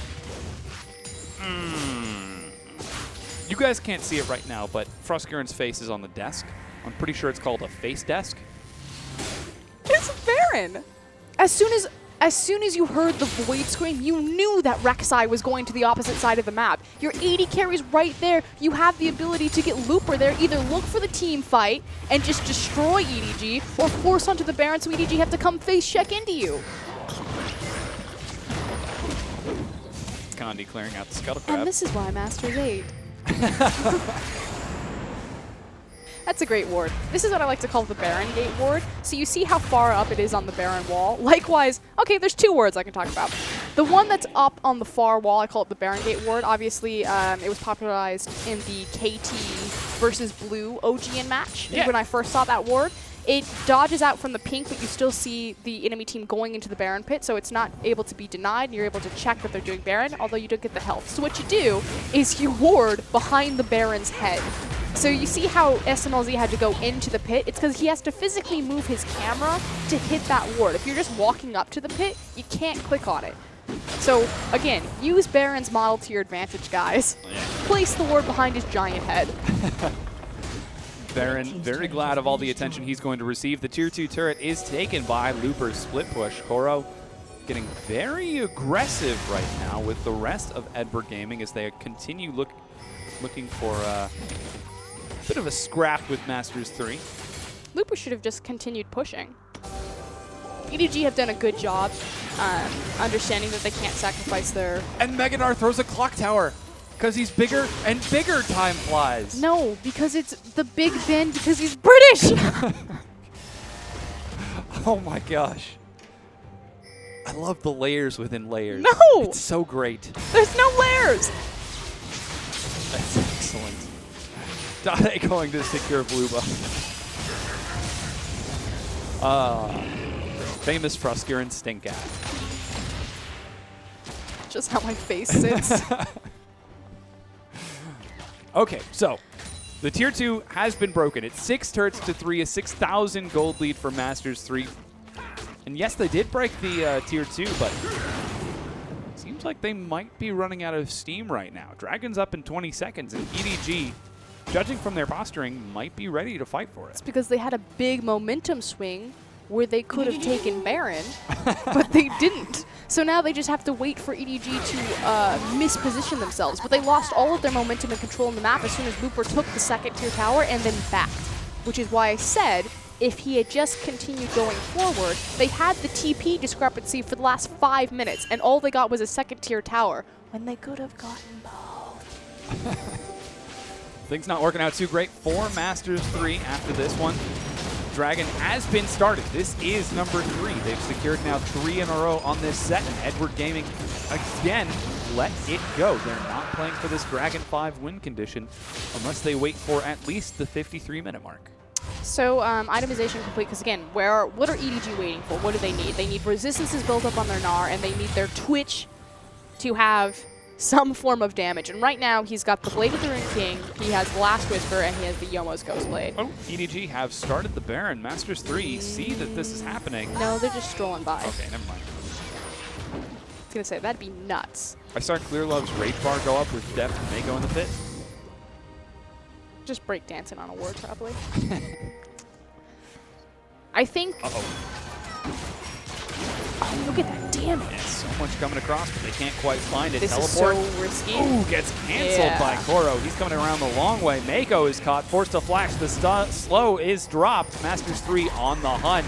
Just get out. There goes the Talisman of Ascension. Kandi channels to clear the Rek'Sai tunnel. Mako has died now. 5 versus 4. No support. Tricky position. Oh, Kandi gets over the wall. He manages to land the cast onto Pawn. Ignite now dropped onto Kandi. He's down to about half health. Clearlove tanking in the front. Here comes Koro from the far side. Looper going a little bit too ham. He just doesn't have enough damage against those 2 carries. SMLZ, however, does. He's able to pick up a kill onto Koro's Mega Gnar. Deft, get back to your team. Yeah, Deft is now way too split off along with Pawn. They've recognized the trouble that they're in. 3 versus 3 right now. 3 versus 4, in fact. Dade goes out. The AoE is ridiculous. Deft so low. He gets dropped by Kandi. Clearlove finally picks up the execution kill. Pawn going 2v2 right now. He's got so much mana. Picks up one. Clearlove still alive. Dade. Oh my gosh, can't find it. What? Oh, He wants it. He wants it. Oh no, Zippy! Dade. You're in a really bad spot there, friend. He doesn't have any summoner spells. I believe Dade. He's got half mana. Takes a OG hit. and There titles. goes the ultimate. He dodges the knockout. Misses Pawn. Gets dropped by Clearlove. Ace Edward Gaming. That was a crazy fight. Obviously, very split up. Deft made some positional errors kind of in the middle of that fight. Did make up for it at the end, but Pawn and Clearlove, Yeah. the true heroes EDG deserve. Pawn, Clearlove, and Deft completely separated from Koro and the dead Mako. Oh, wow. EDG starting the Baron right here. This is risque because they don't have their AD carry to burn it down, but it's okay because Black Cleaver's here. Yes, it is shredding through Baron's health. See, Koro knew. He was like, at 37 minutes, I'm going to lose my lane because I'm going to fall behind. Itemize offensively. Oh, wait, Ruo. Oh, no. Oh. Here comes teleport from Looper. Clearlove doesn't have his smite. He could look for the steal. Oh! He gets the steal! Olaf steals the Baron. He's in the pit. The ultimate does nothing to Olaf. He doesn't care. Koro locked against the wall. Masters 3 turned it around. Disaster. The worst thing possible that could have happened for EDG. Looper doesn't even have smite. He just walked into the pit and W'd it. True damage.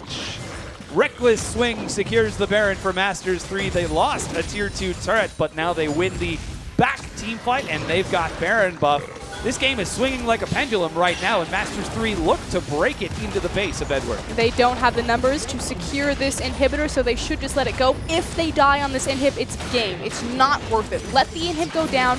Live to fight another day. The inhib gets dropped, and Masters 3 look to back away. Deft, finds Dade all alone. Lots of burst comes out. Wild Growth keeps him alive. Man, Deft just goes hard on his old teammate. Yeah. Clearlove might be looking for a bit more action. Ragnarok is available for Looper. He eats the knockup and slow, however. Takes some damage. There's the Ragnarok.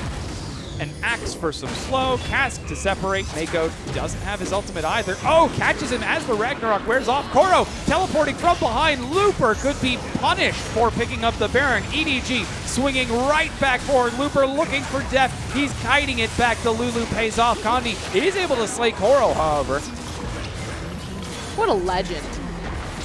That play, the stand behind me, and the fact that the animation was in the cask, so he went to the original location. Yeah. And didn't get burst back, and then finds the tag, follows it up chain CC with the exhaust, finds the auto attack, Koro from behind. Oh man, Koro did end up trading top laner for top laner, however, so overall, that was a 2-for-1 in favor of Edward Gaming. Pawn seals away a blue buff. Dragon's up in a minute, but that middle inhibitor is down. is very important that EDG secure this dragon because we're starting to get to that scary point where, you know, 5th dragon was initially the win condition for EDG, but now it's heavily swung in favor for Masters 3. Seems like they do need to get that 3rd dragon back up. Dade already prepared.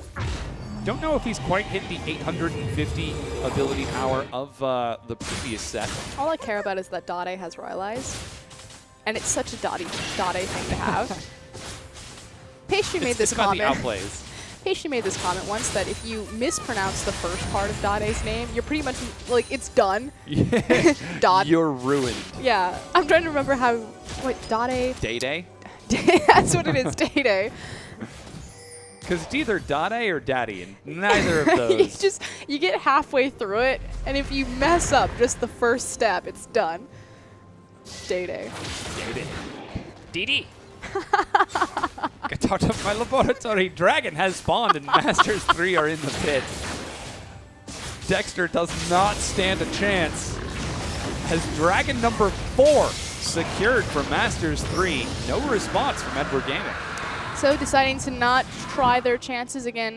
Nope, they didn't have the Baron. I was going to say, if a Baron was left over, they decided to die there. Again, it would have meant the game. So risk versus reward. You know, we fight for this dragon. It's not the 5th dragon. We lose. Game's over.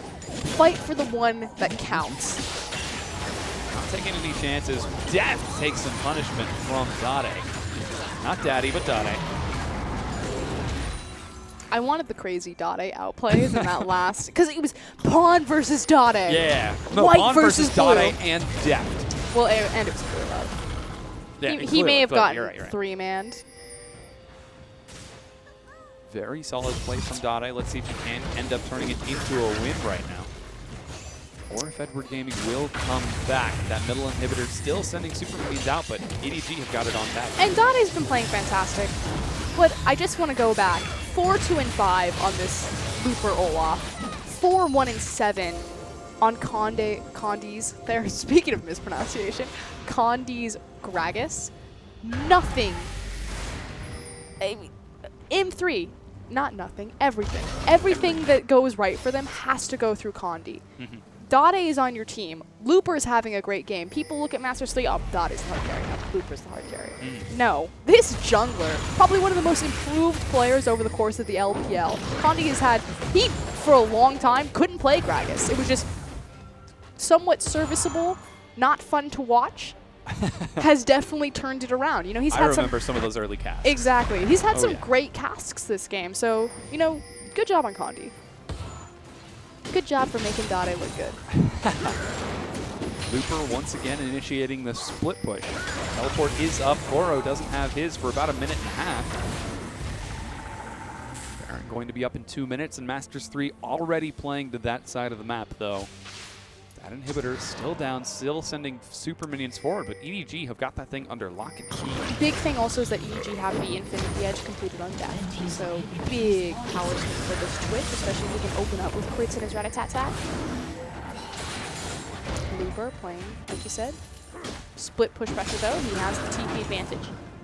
Yeah, someone's got to answer for that. Oh, he decides to pull away. The inhibitor actually respawns. They're resetting their gold values and the map for Baron. So it's more important to them, because right now, if Looper continues to pressure forward, there's nothing that Masters 3 can take should EDG commit multiple resources there.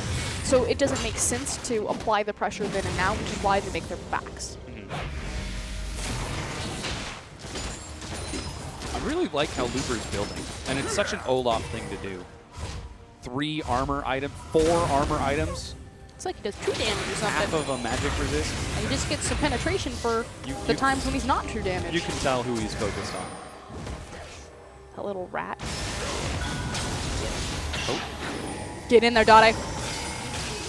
See EDG setting up. They Look at might be Ruo. looking for a team fight here. Ryu has a Warmogs. It's Tank Soraka, just giving himself as much of a health pool as possible to give back to his teammates. Oh, Mako takes a laser. There's the Rylai's. Poor Braum. Struggling to lift that chair.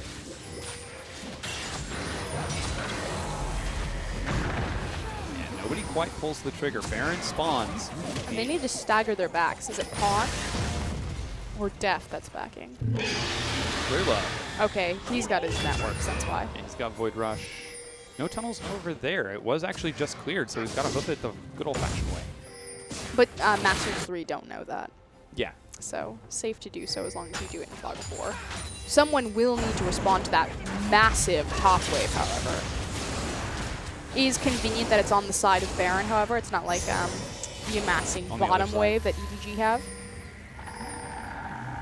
Clear love. Prowl looking for a target. Condi caught out. So what you're looking for here is Koro's Rage Bar. He's done a good job managing it because they were looking for an engagement. However, now losing it, Clearlove silenced. He's getting CC'd down here, but doesn't take too much damage. Did he just press He did. R? SMLZ's caught out. Condi is the primary target. They pick up Condi. Pawn and Deft are able to secure the kill, but they might have gone too far. Looper with 2 damage secures 1. Mako is so low. He's going to end up going down. Deft has been traded over. 3 versus 4 right now, and Masters 3 have an open inhibitor. A beautiful play from Dade and Looper. Look at that damage from Victor. The Chaos Storm on Pawn and Deft just annihilates them.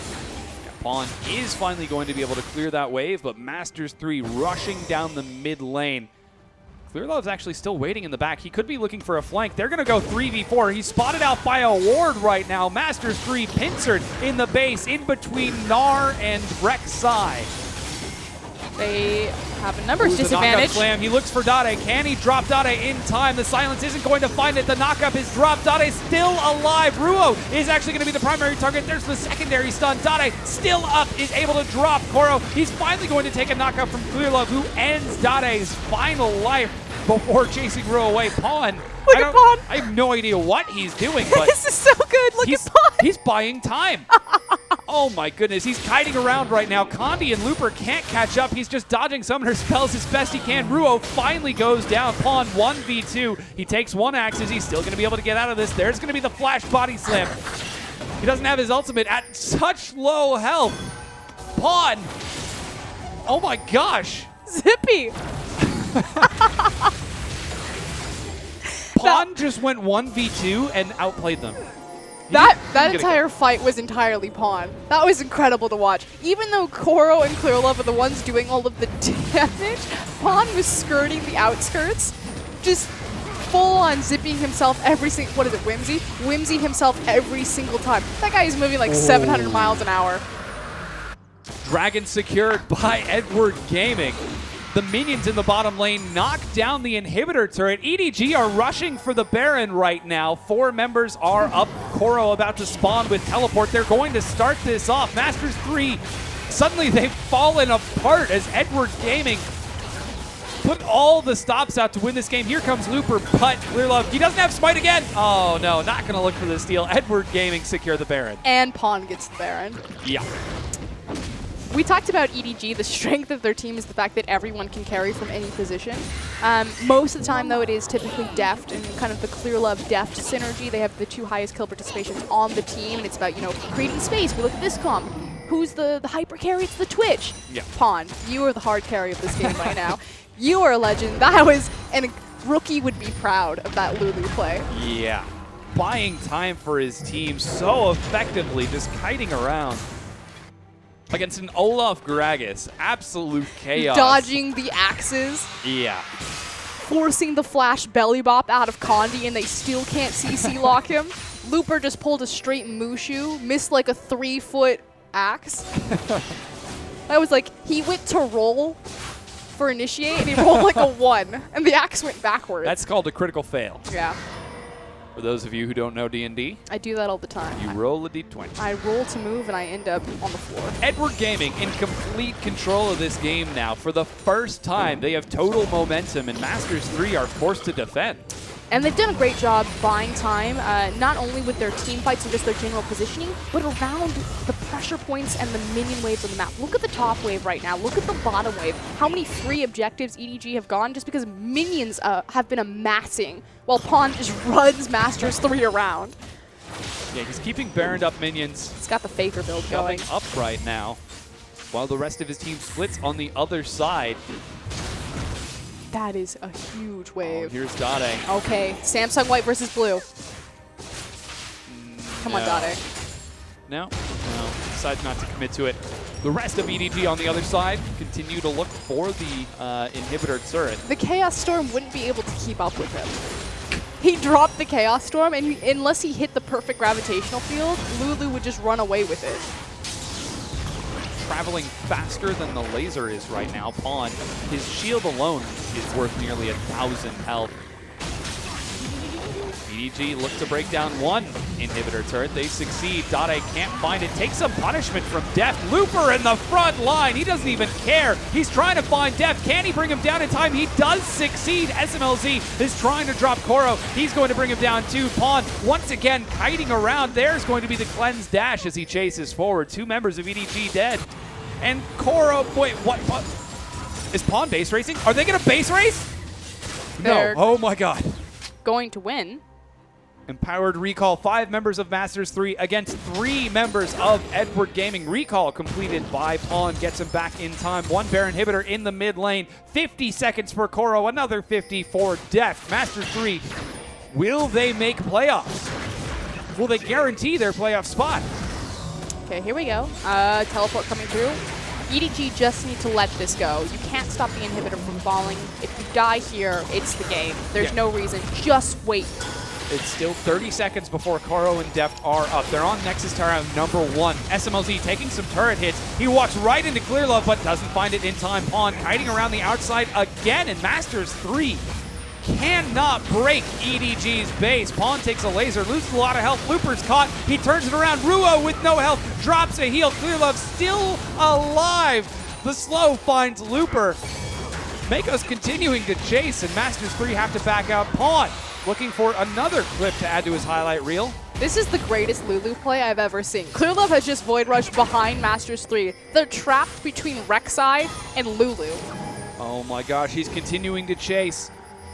Dragon's up in 1 minute and 30 seconds. They're heading towards the pit, but Clear Love is on the hunt. They turn on to Clear Love, trying to drop through him, but he's so tanky. Pawn tries to make it in time. The shield is dropped. Koro has won the battle. Deft is up as well. He gets knocked out by Looper once again. The focus fire is successful, and they are going to be able to pick up another kill onto Mako. They're turning around now. Koro doesn't find the Gnar Slam. He's trying to kite it around. SMLZ is dead. Oh my gosh, this is ridiculous. Dade's got no mana. Pawn with a full bar kites it around. Looper's caught. Dade and Ruo are running, but Pawn destroys him with a double kill. Looper's going to die as well. This is going to be an ace for Edward Gaming, and they just beat Masters 3 52.5 minutes in. That is the greatest Lulu play I have ever seen. Pawn. Oh my god. Wow, Pawn playing out of his mind. That's not even a 5v5. I mean, yeah, there's 5 players there, but Deft just walks into a team fight and explodes. Oh man, so much damage being dealt by Pawn right now. They take out the 2 Nexus turrets, and they deny Masters 3 the luxury of having the guaranteed playoff spot. EDG, 14-game win streak. Wow, okay, let's kind of recap. Early game, EDG had control, misused momentum on a fantastic teleport play for Masters 3. They take control of the game. It looks like it's going to be Masters 3. They get command of the Baron. They're pushing everyone in. But Pawn, late game on the Lulu. We talked about this. Lulu is a mid-bridge champion. Typically, she has her strong point in the early game. She turns into just a utility user into the late game. Pawn chooses to itemize like Faker, picks up the Lich Bane, has the decap, the Ludens. He's got the wave clear. He's got the speed. He has the penetration. And he just goes to town on Masters 3. Yeah, so effective in that set. And Edward Gaming, once again, they pull out the win almost miraculously. You saw Dade on your screen, Pawn on your screen right when we got back there. And man, he was sweating. That guy was putting on an exercise show. I mean, he was all over the place. Deft, he looks cool as a cucumber. He's like, what? I was chilling at base. My game was sepia. I don't know what happened. Was your game always in black and white, guys? Because mine was in black and white a lot. Yeah. Wow, that's Edward Gaming taking the win, breaking through Olaf, breaking through Gragas, breaking through a Soraka's heal, and being able to pull out the damage. Exceptional play from Edward Gaming to end up securing the victory. If Pawn doesn't get the MVP, there's no justice right there. Majority of those fights were like a 3v5 because Deft would come in, explode, and then, Mako had died and then would the fights would last so long that he'd respawn, run back to the fight. That was Koro, Clearlove, and Pawn. Pawn just like his little toy soldiers wound up and just lets them go. Rek'Sai, Void Assault. That was awesome. That was absolutely incredible to watch. I mean, I can't even have words for that. Okay, so let's talk about Masters 3 then. Yeah. You know, they had momentum. Yep. They had some really solid plays throughout the course of the game. They just weren't able to close it out. They were on Nexus turrets. Yes. And they couldn't close it. Ooh, hold on. We have a replay. Yeah, let's bring that thing up. I'm actually afraid to see how long this replay is going to be because these team fights were absurd. Let's see this sped up. Okay, this is a 3v5 to start. Deft and Koro are not even in the fight. Look at how low health Pawn is and just skirting out the outsides. Deft opens up. He tries to get a good position on his rat-a-tat-tat. Just explodes. We talked about against the Chaos Storm, Pawn is so quick. He's faster than Victor's laser at this point. So you just can't lock him down. Pawn kind of ducks in and out. He's waiting for the regen to come back. Just how fast he is. Where's that mana coming from? And again, I think he had blue buff for the majority of this fight. Here we go. The flash forward, and he kills Victor and Soraka. He hits Victor with the Glitter Lance, and then it's the Luden's Echo proc that just tags Ruo. That was dirty. Wow. That was some awesome play. Pawn is absolutely amazing. But let's get back to that point about Masters 3. You know, they had a lot going for them, especially against EDG. And, you know, the closing of that game even just further summarizes how powerful EDG are. It goes back to where the gold was located. So we talked about against Deft. It looked like a good thing. The gold is all stacked up on your Olaf. So you have a Twitch. Your composition is protect the Twitch. Olaf is perfect for deleting that. They picked up the Lulu because they're trying to counter the Olaf a bit.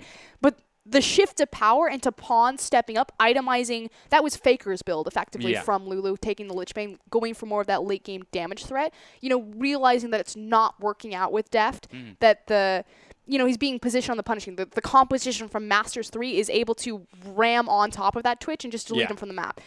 But Lulu act as a perfect counter to Olaf. You think about that crazy long chase of Condi and Looper trying to lock down Pawn and just using his whimsy to skirt out from Pickaxe. That was excellent. Okay. Absolutely excellent. Yep. So how do they deal with that? How does Masters 3 win one game? Do you want my honest opinion? I really do. They don't. They don't. Well, here's the thing. If you're asking me the question of how do you deal with EDG's comp, like what does the team need to change? What do they need to go? The thing is against EDG, they play everything. They have carries in every single role. They have playmakers in every single role. This is why they're the top team in the LPL. To win, Masters 3 don't need to change anything. It's not what you can deny from EDG. It's just what you need to empower on your own team. You need a more consistent performance from your AD carry. You need Dade to get involved more with the team because he's going to be your big playmaker as well as your big damage dealer. He isolates himself for far too long in that mid lane. Yeah. You need a more consistent performance from Condi. The issue with Masters 3 is they have such high skill ceilings, but if Looper's hitting his peak and Dade's, not hitting his, or SMLZ drops the ball, the problem is they're not all hitting it at the same time. Yeah. Pawn stepped up massive right there where Deft dropped the ball in EDG, but Clearlove, Koro, and Mako were still hitting a relatively high pick. Well, we'll certainly find out if Masters 3 can come back. We're going to take a quick break, but don't go anywhere. More EDG Masters 3 action will be coming right at you.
Hello everyone and welcome back to the LPL. You're watching some of the highlights of our previous game between Masters 3 and Edward Gaming.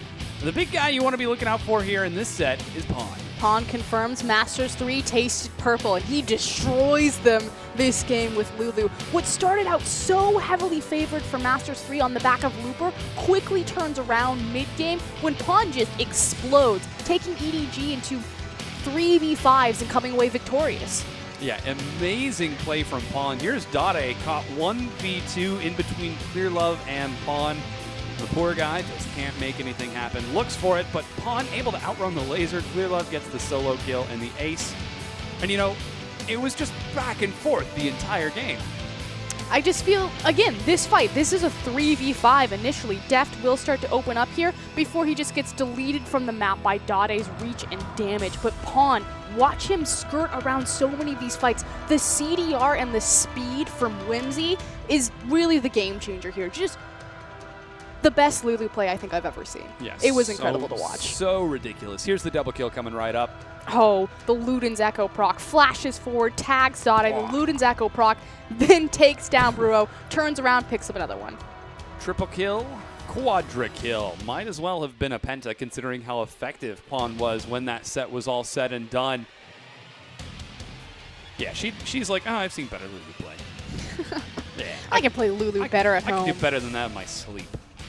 I don't know what, but we'll be getting into the MVP in just a second. And, you know, at the end of that set, that was Masters 3 in control of the game for basically 45 minutes. And EDG coming back in the last 5 minutes and just running Masters 3 around the map. Literally running. And you can even see it was a gold deficit for Edward Gaming. Yeah, I completely agree. M3, they had full control. Unfortunately, just could not slow this guy down. Yeah, 70% kill participation at the end. Just, I can't. It was incredible. You don't even have words. Don't need words. Typically, you know, I don't consider Pawn the primary carry of EDG. I think that he is very influential to their core identity as a team, and that he's a much stronger addition than, say, Baimi. Opens up a gank path for Clearlove, but it's not often that I just see Pawn just strap EDG entirely to his back and pull them over the finish line like he did in this game. Yeah, amazing play from Pawn. Right there, it's 3 versus 5. He nets a single kill, double kill, and then is going to wander around the backside and pick up triple kill, That's quadra disgusting. kill. And at that point, poor Looper's got nowhere to go, nothing to do. Knock up, quadra kill. Amazing play from Pawn by the time that set was all said and done. And you can't shut that guy down. Yeah, and you asked me, you know, before we went to break, you know, what do Masters 3 do? What do they change so they can find the victory? Because, again, if they just find a single win here, they guarantee their spot into the playoffs. Just one. Just one. And the problem is you can't do anything to stop EDG. The only thing that Masters 3 can do to get that win is they have to look internally and fix their own issues, which, you know, should be much easier. But for some reason, over the course of the split, it just hasn't connected. And they have talent on the roster. We talked about Condi, you know, probably one of the most improved players in the LPL, has had a great performance recently. Definitely on the upswing, his Gragas play in particular. Dade has always been strong, just about inconsistencies, you know, hitting that top tier level that we know is capable out of Dade. Yeah. Same thing with Looper, world champion. We know he has an incredible skill ceiling, but it's just so off and on. You know, Looper has an incredible game, Dade falls off. Just get them to both have incredible games. Get Dade Condi onto a comfortable champion. And SMLZ, he just needs to hang on for the ride. I mean, we've seen SMLZ, he had a pentakill on the Corki, but the problem with Masters 3 is that consistency, coherency. They're just not quite able to pull it together. And I feel like that's been a problem that's been plaguing them this entire split. When they are looking strong, they look really strong. But it's so few and far between that it's really hard to say that even if they do make it into the playoffs, going in a best of 5 and winning 3 out of those 5 games to advance round after round from 8th place, which is the highest they can achieve now, is going to be a challenge. I mean, that said, though, M3, they are 4-10-7, so statistically, we've only seen them in best of twos, and they have more splits than they do losses or victories. So, I mean, in a best of 5 format, we don't actually quite know how M3 would prepare themselves. We saw some best of 5 in Demacia Cup and other third-party tournaments, but in the LPL playoffs and likes of that, well, remember, Spring Split, they didn't even get the chance. They were kicked out at the very last second by WE, and guess now who's in position to kick them out again? Yeah, WE once again breathing down Masters 3's net. Masters 3's? Oof. Dade's neck. Possessives are weird. Yeah, looking to claim that playoff spot. Currently Master 3 at 22 points in the standings. World Elite at 17. However, after this game that we're about to play, Masters 3 don't play anymore. This is the last one they've got. The highest points they can earn is 23. World Elite, however, have got 2 games, one later today and one tomorrow. Masters 3, they just need to win 1 game. If they don't, and WE win every single game, WE will kick them out of playoffs. And that sounds like a long shot, like the impossible. But this exact same thing happened last split. You've got to imagine Masters 3 are sitting there in their chairs just going, no way. Looper, he was 4-1 in... Yeah, 4-1 and 3. You know, he's just sitting... How did we lose it? I don't understand. Condi and I were chasing him. We couldn't catch him. I feel like even if they had ran straight back to their base, it wouldn't even have done anything. He dodged. Pawn dodged about 4 axes. Yeah. And was just kiting them around. The only thing that would have made it better is if he was giggling in between every single step. Dropping some BM on the way. Here, you drop this. Handing the axes back. I got this for you. Look at this thing I found. Oh, you threw it? Sorry. Yeah, so Masters 3, they need the win. Can they try that same composition once again? You know, I was happy. It was cool to see the Soraka and the Olaf come out for the LPL. We don't see a lot of Olaf in LPL. We don't see a lot of Soraka. Yeah. It's probably only been played maybe twice before this season. So it certainly was nice to see that we're getting some diversity, but is that diversity key for them? Was it the Soraka and the Olaf itself? No, it was internal execution. That was their problem. So until we can even that out, oh wow, they don't want to deal with it. Okay, what else do you got? There goes that. Yeah, you can see the coach of Masters 3 on the right side of your screen. Not even going to be reading bans off to his team right now. Oh, there he goes. 1 word each. Shen, Twisted Fate, Rise. Wow, all 3 target bans. So naturally, Rio had the Soraka last game. Looper had a fantastic Olaf game, and that Lee Sin is targeted directly at Conde. Oh, interesting. Rise, yeah. Yep. They have to pick up Lulu. Banned away, and Rise insta-locked for Koro. Kallista's open as well. Don't know that SMLZ is much of a Kallista player. He plays it.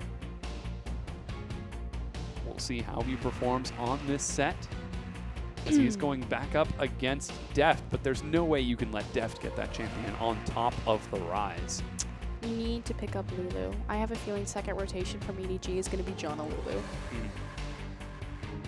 And just outrun Masters 3 across the map. Nidalee currently being looked at by Condi. That's surprising. Condi doesn't normally play Nidalee.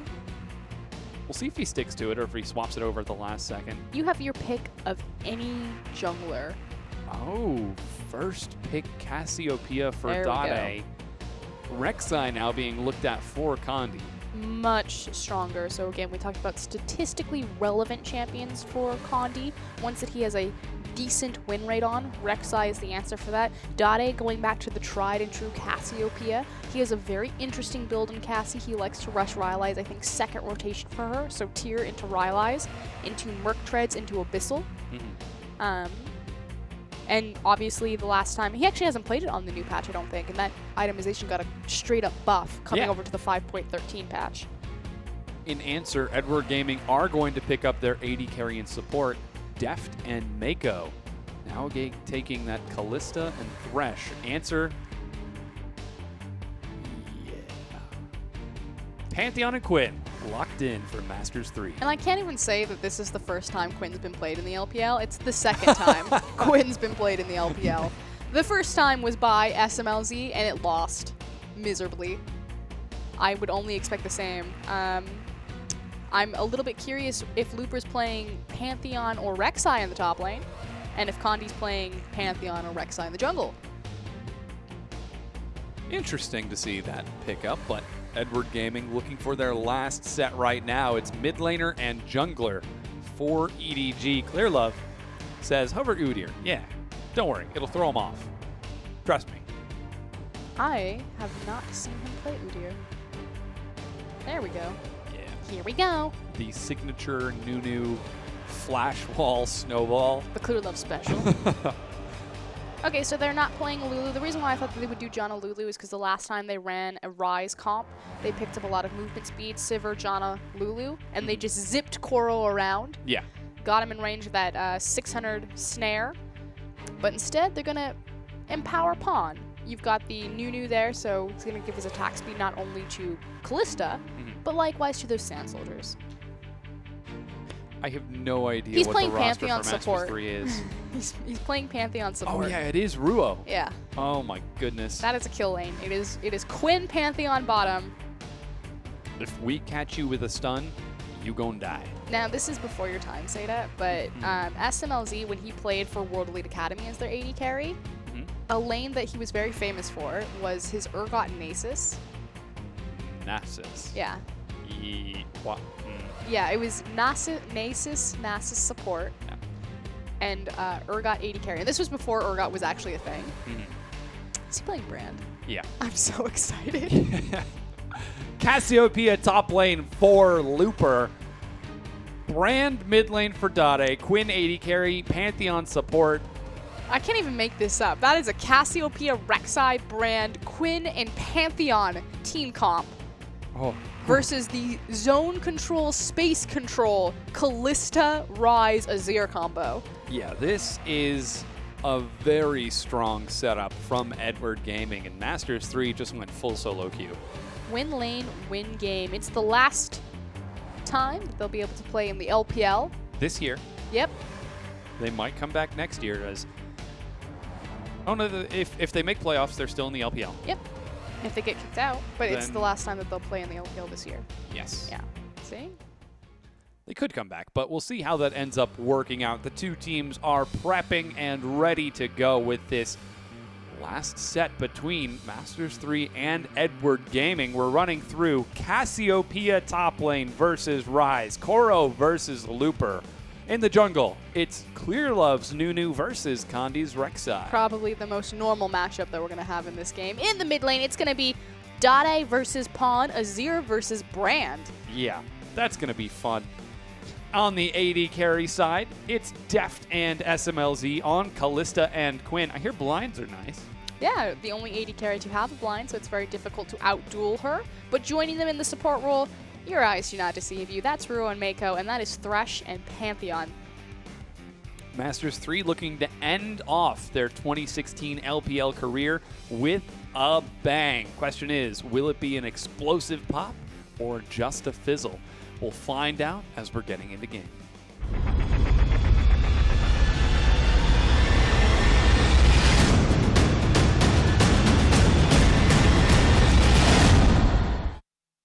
Welcome back, everyone. It's Edward Gaming versus Masters 3. We're in Week 11, Day 2, Set 2, Game 2, 27 seconds in.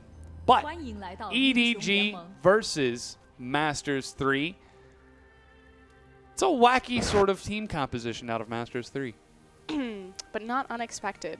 Again, this is not the first time that we've seen Quinn in the LPL. SMLZ did it before. Has not won on it. So...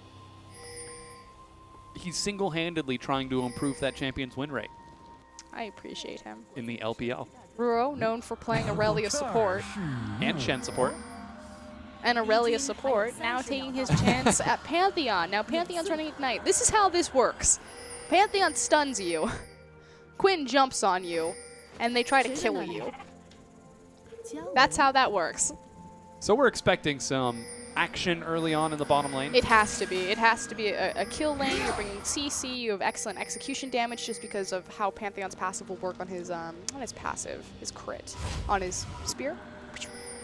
I'm actually making a throwing motion. You can't see it. You just have to imagine. Yeah. It's actually rather Olympic. She's standing on top of the desk right now. Dade playing Brand in the mid lane, taking it into Pawn's Azir. He's also taking Flask, so he expects to trade early and often. So naturally, Azir will have a range advantage, although we also have some level 1. Dodge it, This is like a mini game. Yeah, I know. Wow. Condi and Ruo going to Were they make it spotted? through. I don't believe that they were. Here's Condi. Oh, he doesn't get the smite steal. They turn for Koro. Flash is used, and Ignite burns them away, but they will get some of this tasty, tasty experience. Deft and Looper. He didn't even smite. Oh, no. Looper's like, oh, man, I didn't want this. It's okay, he doesn't have Ren, so he can't slow him or find execute damage because he took Wraith first to cover Clear Love jungle. Yeah, here comes Mako, too. He's coming around from behind as well. Looper, oh, no, he could be caught here. Get in there. Oh, Mako misses the hook. Oh, Ruo once again on the roam. Looking with Condi to find Pawn, doesn't find him, buys Dade some time, but the early gank attempts are not quite successful for Masters 3. So let's recap. Condi attempted to make the steal, didn't quite get the smite off. What does this mean as Ruo walks casually back through the mid lane? It really just means a delayed jungle start time for this Rek'Sai. That said, Rek'Sai, one of the fastest clear times of any jungler, won't be in too much trouble. But it should also be noted that Deft and Mako choosing to dodge out from the Quinn and Pantheon kill lane bottom. So obviously, at some point, your Thresh is going to provide more utility than your Pantheon. Mako finds play. Deft is taking a lot of poison, however. He's taking a lot of, the big thing is he tanked the cannon creep as he was trying to get into range to follow up on Mako's CC.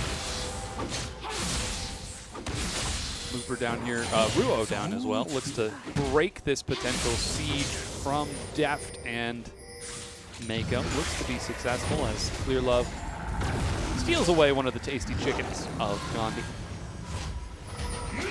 Ruo still just trying to roam around, kind of doing his best pseudo-Braum impression. Abuse early level Pantheon, but not finding anything. Quite. SMLZ will get some harass on the Koro, as we do have a single lane on the bottom side. SMLZ does get a lot of solo experience in this. Very helpful on Quinn. You know, her ultimate is very game-changing. The ability to turn into a bird. No, it actually is fairly decent. If you think about how it's going to impact her mobility to impact the rest of the map. So if right now getting this EXP advantage as or maybe Dove actually. Yeah, remembers now. Clear Love is down here too. Oh, Snare finds Ruo. Not enough mana from Koro. Ruo does have his flash. He might have to use it. Stun comes across onto Koro.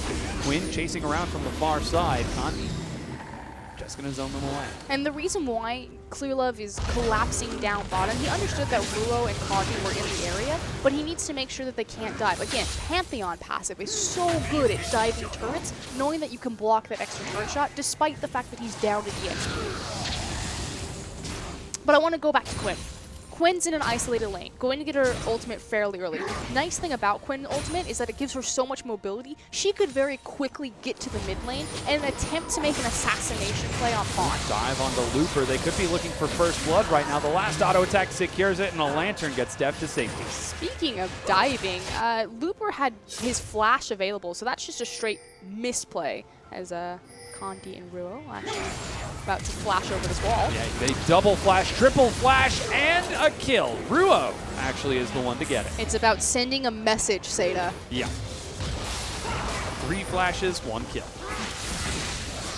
Ooh, Looper continuing to turn this around. The CC is traded across. He looks for the damage, double flash. Yeah, okay, so what happened right there is Deft flashed away from the poison, so he dodged it so that Looper couldn't reset another E on top of him. But Looper flash simultaneously. They went in opposite directions, so Def couldn't get the immediate assassination on the Rend pull. Gets it, isn't quite enough. Looper is going to get a chance to heal back up. Looks like Koro's still headed down to the bottom lane, so I don't think we're going to get a chance to see any sort of duo action. As I say it, Ruo actually heads to the top. He's spotted out by a ward. Was placed a little bit earlier, so not going to see too much yield of that, whereas Pawn now level 6.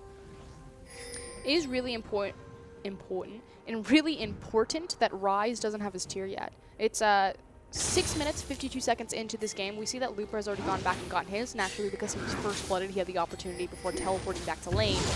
Koro is not on time. Oh, looks like we might see a lane swap initiated. SMLZ in the bottom, but Looper's on this side of the map as well. That's going to put all 5 members of Masters 3 on this side of the map. Kandi level 5, Ruo level 3, Dade level 6. Large wave being shoved up. Horde is going to spot out those 2 members, now soon to be 3. They're looking for vision. They're going to look for the dive, but here's Mako and Clearlove. The instantaneous regret as Kandi comes in with the burrow. Doesn't decide to commit to it. So that's why SMLZ walked past the tower, pressed his W, was checking to see if Mako and Clearlove were around. Just barely missed them, but thankfully for Masters 3, they didn't pull the trigger. Yeah. Kandi, whoa, gets caught out by Pawn, knocked back into it. Mako flashes over the wall. Flay pulls him out of the tunnel. Kandi goes down to Pawn. So Mako forced to flash out because he doesn't connect on the death sentence. Does flash over, does a brilliant job compensating for it by landing the Flay to deny the unburrow. Very solid play from Edward Gaming to secure those kills. 2-1 right now, a 1,300 gold lead. And so far, the win lane, win game of Masters 3 not looking too hot. Yeah, pretty much falling down in every front. Again, we talked about how their composition is a little bit wonky, doesn't quite synergize very well with each other. They have, you know, good AoE damage. They're also getting ganked. Yeah, SMLZ forced to use the ultimate. They might try to collapse onto Ruo. He makes it out early. Oh, the CC locks him out. School zone, Clearlove secures the kill. Even without the flash, finding the Flay, immediately answering that into a slow, allows Rise to catch back up, gets the 600 range snare, and then follows up the death sentence onto the immobile target. So just a beautiful chain of CC from EDG. Yeah, take a look at the difference between Mako and Ruo right now. Level 6 to level 3. Pretty stark contrast. And with Ruo netting the only kill for Masters 3, the gold is definitely not where it should be. We'll have to see if Masters 3 can find a way to balance this out, or if EDG are just going to run away with the game. And this is the big thing about, you know, a kill lane support like this. When someone pulls a Syndra support, a LeBlanc support, Pantheon support. We've all seen these in the LPL. I'm not even just making this up. Yeah.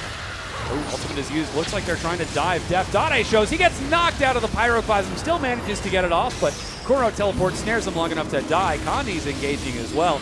Def did go down, but that's 2 kills for 1, and Masters 3 are falling apart at the seams. Just trying to make anything happen around the map, but getting so overzealous and very greedy. And EDG, reading Masters 3 like a book, are always in time for the counter game. That's, what, the 3rd time in a row now?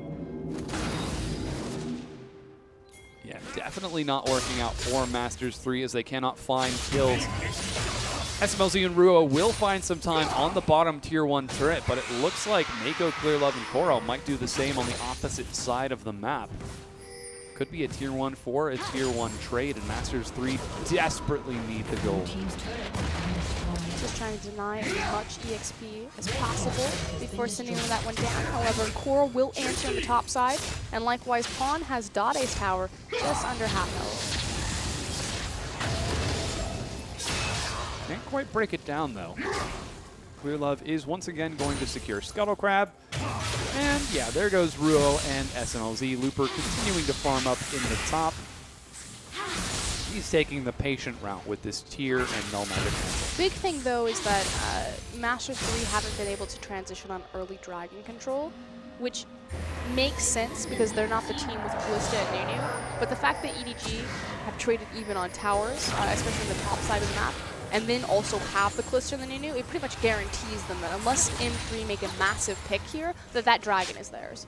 Yeah, they're continuing to look for these picks. Kandi roaming all across the map. The Moby boots of Ruo have already walked quite a large distance as he's continuing to net income.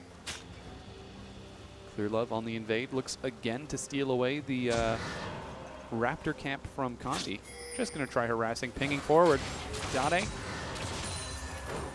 is safe. As we continue to look down at the bottom lane. Yeah, pretty slow going right now. EDG looks like they were manufacturing some sort of play in mid lane, aren't able to connect with it, although Dade is about half health, half mana. You'd think that EDG could translate that into a possible dragon control, but they seem entirely uninterested in it. Kandi and Looper are waiting. Mon just used his Q forward. See, oh, yeah, there's the Azir slide. Here comes Ruo. Dark Passage gets him right out. A lot used up trying to track down that Azir. Again, no one pulling the trigger on this dragon. And to me, it's in EDG's hands, because again, the Nunu and the Callista control with Rend as well as Consume, but entirely uninterested. They'd rather prioritize, you know, shadowing underneath their Azir or their Nunu, or excuse me, Rise. The farm priority is getting him a nice amount of CS. He catches right back up to Looper. And Looper going for the defensive build with Merc Treads first. Not going to be able to trade too much with Rise, who does provide the late game assurance with the Catalyst and Tier. That said, that Tier came out very late for Koro. We talked about how that was a post 7-minute Tier. I didn't actually quite catch the exact timer for it, but it's going to be a while before that one stacks up and Rise really gets rolling. A little bit of compensation though, because he does have 2 early kills as well as the assist. But when your item power spikes are based off of time versus gold income. Masters 3, 5 members group in the mid lane. Koro trying to recall. He's almost got out. Oh, Ruo can't catch up. Ruo is trying so hard. Yeah, I know. He really is. Oh, this is the thing. So, kill lane supports. So, naturally, it makes a 2v2 scary, so EDG looks for the lane swap. But what you're sacrificing is your utility and your relevance late game. So Pantheon, you know, he's got decent utility. He can tower dive. He's got a stun. But it's really about his early game presence and his ability to snowball. If you just dodge it, wait out, it's going to fall off. It has a very small window of opportunity. And that's all EDG did, and now Masters 3 are going to get punished by this pick. We can see Dragon was just secured by Edward Gaming. That's the first one for them. Masters 3 not able to respond in any way, shape, or form. They're down about 2,000 gold from laning phase alone. Looking for picks, looking for kills, looking for something, but you just can't find it against EDG. Doing a good job just playing very reactive to Masters 3 movements on the map. We've talked about how many times they've shown up for counter ganks behind towers. I think 4 times this game so far, and now just setting up a very slow and patient siege. Koro with a bit of a flank, trying to zone some people away. Ping's now going out. SMLZ is caught by the death sentence. Forced to ulti away, takes some more damage, but he will escape with his life. Yeah, Mako not quite getting the Lantern down for deft in time to hold him close enough to impact that fight. But that said, even though they don't get the kill, they get what they came for, which is this bottom tier tower. Mid-tier tower is also just a stiff breeze away from going down, so should be a fairly easy rotation. Ooh, SMLZ gets caught again, ends up being dropped. Ruo is able to flash away to safety, but Koro trying to bait it out with the snare. He drops it, dodges the ultimate of Looper. He's at low health. Mako trying to kite it a little bit more. Stun finds it, but Ruo gets pulled in. He's destroyed. Kandi gets knocked up. He just doesn't have enough. He gets dropped as well. EDG 8-2. And here comes Dade. No, not quite in range. They're going to disengage. And he does have Pyroclasm. Burned his ghost to get in. Looper might be caught, but gets out. EDG looking for some outplay potential by playing with Fog of War. Can't connect with their skill shots. Decide not to pull the trigger on that fight. Things definitely going in EDG's way as they're finding pick after pick and kill after kill. they're doing what M3's team composition is built around better with a different team. Blue team's turret has They also been have much more destroyed. cohesion Yeah. across their composition. Again, it's about creating space and time for this Kalista and this Rise. Primarily Kalista to hop around in the back. Uh-oh. He's about to be caught by Koro's smite. Whoa! Get him out of there. Good job. He skedaddles his way to safety. Consolation prize. Blue buff. Hey! On a manaless champion. What? Denies it from Azir. Big deal. Yep. Azir telling his sand soldier to shut up. I don't think that's what he said. Drops it in the river. Okay. SMLZ and Ruo are now on the top side. Kandi trying to clear out his Krug camp. We'll now see that Mako is over there. 2v3. Mako's in a bad spot. He doesn't have Flash or Ignite. He's already down to half health. Ruo, he can't make up his mind who he wants. He turns now onto Koro. Mako drops the ultimate. Dade looks to clean up Mako. He goes down, and Koro, will die to SMLZ. With so many resources committed top from Masters 3, however, they do sacrifice their second-tier bottom tower. So EDG opening up the map even further on the bottom side offers them so much more dragon control. Things definitely looking up for Masters 3 after netting that kill, but they do trade all of that control. I'm not so certain that they're focused on 5 dragons. Uh-oh, Clear Love. Might be caught by the Grand Skyfall, but Flash gets him out. Consumes the Raptor, flashes the wall. There we go. Pond's gonna get his blue buff. The Clear Love special. EDG have been spotted out by Masters 3 Board. They could attempt to front the fight here, but Pond doing a great job zoning Dade out. He is going to steal away the blue. Secured by Pond. Uh-oh, there goes the hook. Ah! Nice flash from Dade. Alley-oop gets dodged. Dade gets out with his life, though EDG get out with the blue buff. So other things to take note of. Where is this Rise? Because Rise has primary kills, and he's about to get ganked. He is. He does have his tier 2 boots. Ruo lands the stun. They're trying to go for the murder comp. Ruo is destroyed. Koro trying to turn it around. A double kill for Koro. SMLZ and Ruo did not expect that. Round 3, here comes Kandi. Oh, yeah. Oh, no. He doesn't do have his it? ultimate just yet. Can he Kandi's trying do to it? get in. Looper also waiting, but now there's Clear Love from behind. Kandi decides he doesn't want anything to do with this. The snare locks him down. Absolute Zero trades more damage. Here's Looper. The flash stun is going to be able to find Koro. He's burning down. They managed to net the kill. He's still alive. Koro managing to stay alive. Looper trying to go toe-to-toe with Clear Love. They're kiting it out at max range. Oh, he picks it up. A little bit of misplay. Ends up being the death of Koro. Looper nets that, but Clear Love gets out. The instantaneous regret from SMLZ and Ruo Yeah. to try to 2v1 Rise. They die. Dade's caught. Caught between Death and Pawn. Former teammates. This is the story of this game. Yeah, they spare him no mercy. I was just going to say, multiple members of Masters 3 equating to one member of EDG. SMLZ really wants this kill onto Deft. I want to see the outplay. Yeah, well, here it is. That's cheating. SMLZ is now caught on the wrong side. Doesn't have bird form.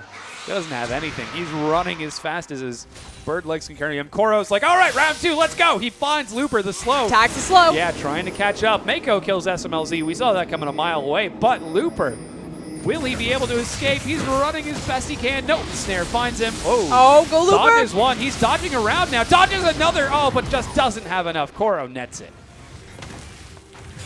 Valor, what do you see up there? Peace. I'm out. Okay, Ruo. Pawn. Might be. No, he's fine. Oh. Oh, trying to outplay here. He's looking for Ruo. Oh, man. Pawn with the execution. Finds Dade. Oh! Pyroclasm doesn't have enough damage. He's burning. He's burning. He's trying to find it. Dade nets the execution. That's all he wanted. World Championship, what? 2 OGN titles! The rest of EDG are on the Baron 20 minutes in. Kandi is in the area, however. He does have his smite level 11 to the level 11 of Clear Love. Death Sentence gets him over the wall. Could he be going for the steal? You're going way too soon there, friend. He looks for the fight with the Luper's rest ult. of Masters Oh 3. my god! They're not quite able to pull it off. Looper gets a huge stun, but they managed to pick off one kill. Pawn and Deft are still dead. SMLZ can't make up his mind, and EDG evacuate the area. I'm so glad we got a show game. I'm so glad we got a show game. You know, Masters 3, they're like, you know, if we take one game off of EDG, we guarantee ourselves for the playoffs, we can do it. SMLZ is like, you know what, I'd really like to play Quinn. I really want to play Quinn, guys. And Dottie's like, Brand? I feel No, like, first pick me Cassiopeia. No, Brand. no, I don't want Cassie. Give me Brand. So, thank you. And then Ruo's in support center, guys. I'm just going to play top lane from the support position. So, 22 minutes in. EDG are up 15 to 8, 5,500 gold ahead. This is their second dragon they're securing now with Clear Left. 21 minutes, second dragon. Right on time, boys. Exactly. Thank goodness we have Azir. Ooh, Pawn. New for Callista. Ruo. He's got the Rylai's. He's doing a lot of damage. Ruo so low, just gets destroyed. Oh. Flash play finds Dade. Mako might die, but oh no, he in fact lands a hook as well. Pawn turns it around. 3 kills, Edward Gaming. Just styled on. At this point, playing with their food a bit. Ooh, Kanji finds Clear Love. Looper is coming to join the fight. The dynamic duo from previous times looking to get some revenge for some their shenaniganery. They pick up a 4th kill, but lose their support. Looper, the sole survivor. Meanwhile, a nice wave can build up into the top lane, or they could just fall back to the Baron, because again, they have new Callista Azir. They are trying Round to shred 2. through its health. Ruo's got his ultimate. Let's see if he can time the man drop properly. Double wards, they're not going to be cleared out. There's the absolute 0 as well. EDG trying to secure it. There's the man drop. It's too little too late. Ruo goes in. 1v4 gets destroyed. Looper was there to the side, does not commit with the ultimate, didn't have flash available, so can't get an incredible ult in the Baron pit like he did last time. Ruo, though, respect. 162, just needs another longsword. Yeah, that's all he needs. Guys, what's this Sightstone thing? That's a solid build, though. You can turn that into a Brutalizer and Yomo's Ghostblade. And having life, longsword to spare. Yeah. That one's for the Sword of the It was buy one, get one free. Buy 2, get 1 free? Yep. That's the one. So, Baron buff, Edward Gaming, sieging down mid lane. Disaster for Masters 3. Still a chance, though. You've got a wombo combo comp. I mean, let's really break down Masters 3 here. You got Cassiopeia, you got some Brand in there, you've got Quinn. All you gotta do is press all those R buttons at the same time. That's massive AoE damage and an execution. Masters 3 aren't even responding to this siege down their mid lane. Looper gets destroyed as Looper and Dade try to kill Koro. Can't quite pull it off. SMLZ did kill Deft in the bottom along with Ruo, but their inhibitor's down, and EDG are just going to keep pushing. It doesn't matter, they killed Deft. Worth. It's about sending a message. WRF. EDG now on to Nexus turret #1. They might actually be able to take this out. 3 versus 4. Wait, what? SMLZ canceled this recall. Never mind, they take the Nexus turret and skedaddle. Here comes Quinn, though. Doesn't have ultimate, does have heal. Oh. This game is brutal. I don't know what you're talking about. It's riveting. I'm on the edge of my seat. Oh, Pawn. Ooh, does so much damage! Kandi's coming in from the far side. Looper. Oh, there's the ultimate. Pawn taking some serious damage here. He dodges back around. Koro joins the fight. Pawn has died, but the rest of EDG just clean house. Ruo, the sole survivor, watches the Baroned up minions sieging forward now. They're going to get onto Nexus turret #2, making sure they clean all those tasty red dots first. From the initial slugfest of Game 1 to a 25-minute sweep from EDG, 25-11. EDG silence Masters 3's playoff run. Oh, Maybe they'll stall this out. might still be looking for it, yeah. They're just dancing around right now. Snare finds SMLZ. Oh! Hey! Mako got it. Ruo ulted around the backside. The minions are getting onto the Nexus now. Soon-ish. EDG are just going to leave. I guess they got another kill now. Oh. They're just, I think you said it most aptly. They're playing with their food right now. Oh, Toro pops the wall. There's the Nexus. Finally ends up going down. EDG 2-0 over Masters 3. in a very convincing fashion. The first game a little bit shaky, but you have to wonder how much of that was EDG just stretching their legs, experimenting, having some fun. Looks like Masters 3 were also having some fun on the back half of that. Well, Dade, that's his fun face. Yes. Masters 3. So, currently at 22 points in the standings, in 8th place. It is possible for World Elite to pass them. This is what this means now. WE have to win every single game to unseat Masters 3 from 8th. Yes. That is exactly what happened last split, and M3 didn't get to go to the playoffs. You can see they're not looking too happy. I mean, he just got to play Brand and Quinn. Even if they do make the playoffs, if they're going to play games like that as compared to game number 1, it starts to raise some interesting questions for Masters 3. They looked really good in game 1. Even their macro strategy, there was some kind of misplays. But again, we say this every time. It's the main thing to illustrate about M3. They have the skill ceiling, consistently hitting that skill ceiling.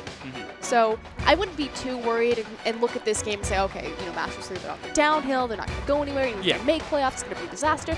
No, they did show decent in this set for the first game. Second game, I would just kind of slide that one underneath the rug.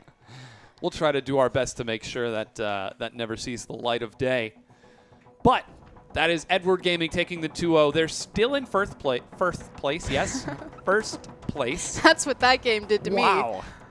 At 45 points in the standings, no team can even break 40 points right now.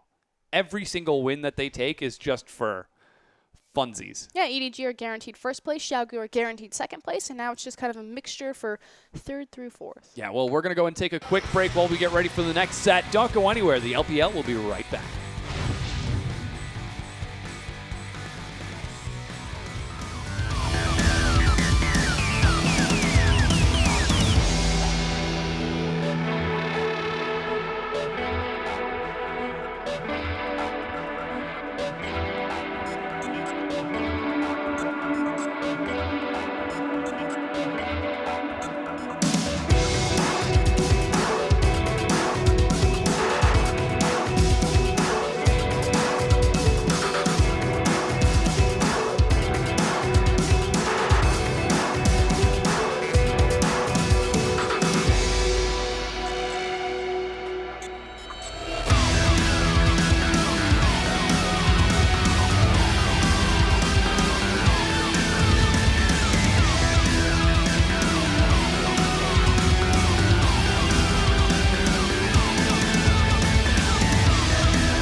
and welcome back to the LPL. Once again, I am Dominic Sederomer. This is Ryan Froskier and more, and you just saw a pretty fun set between Edward Gaming and Masters 3. In game number 1, we saw some exceptional play.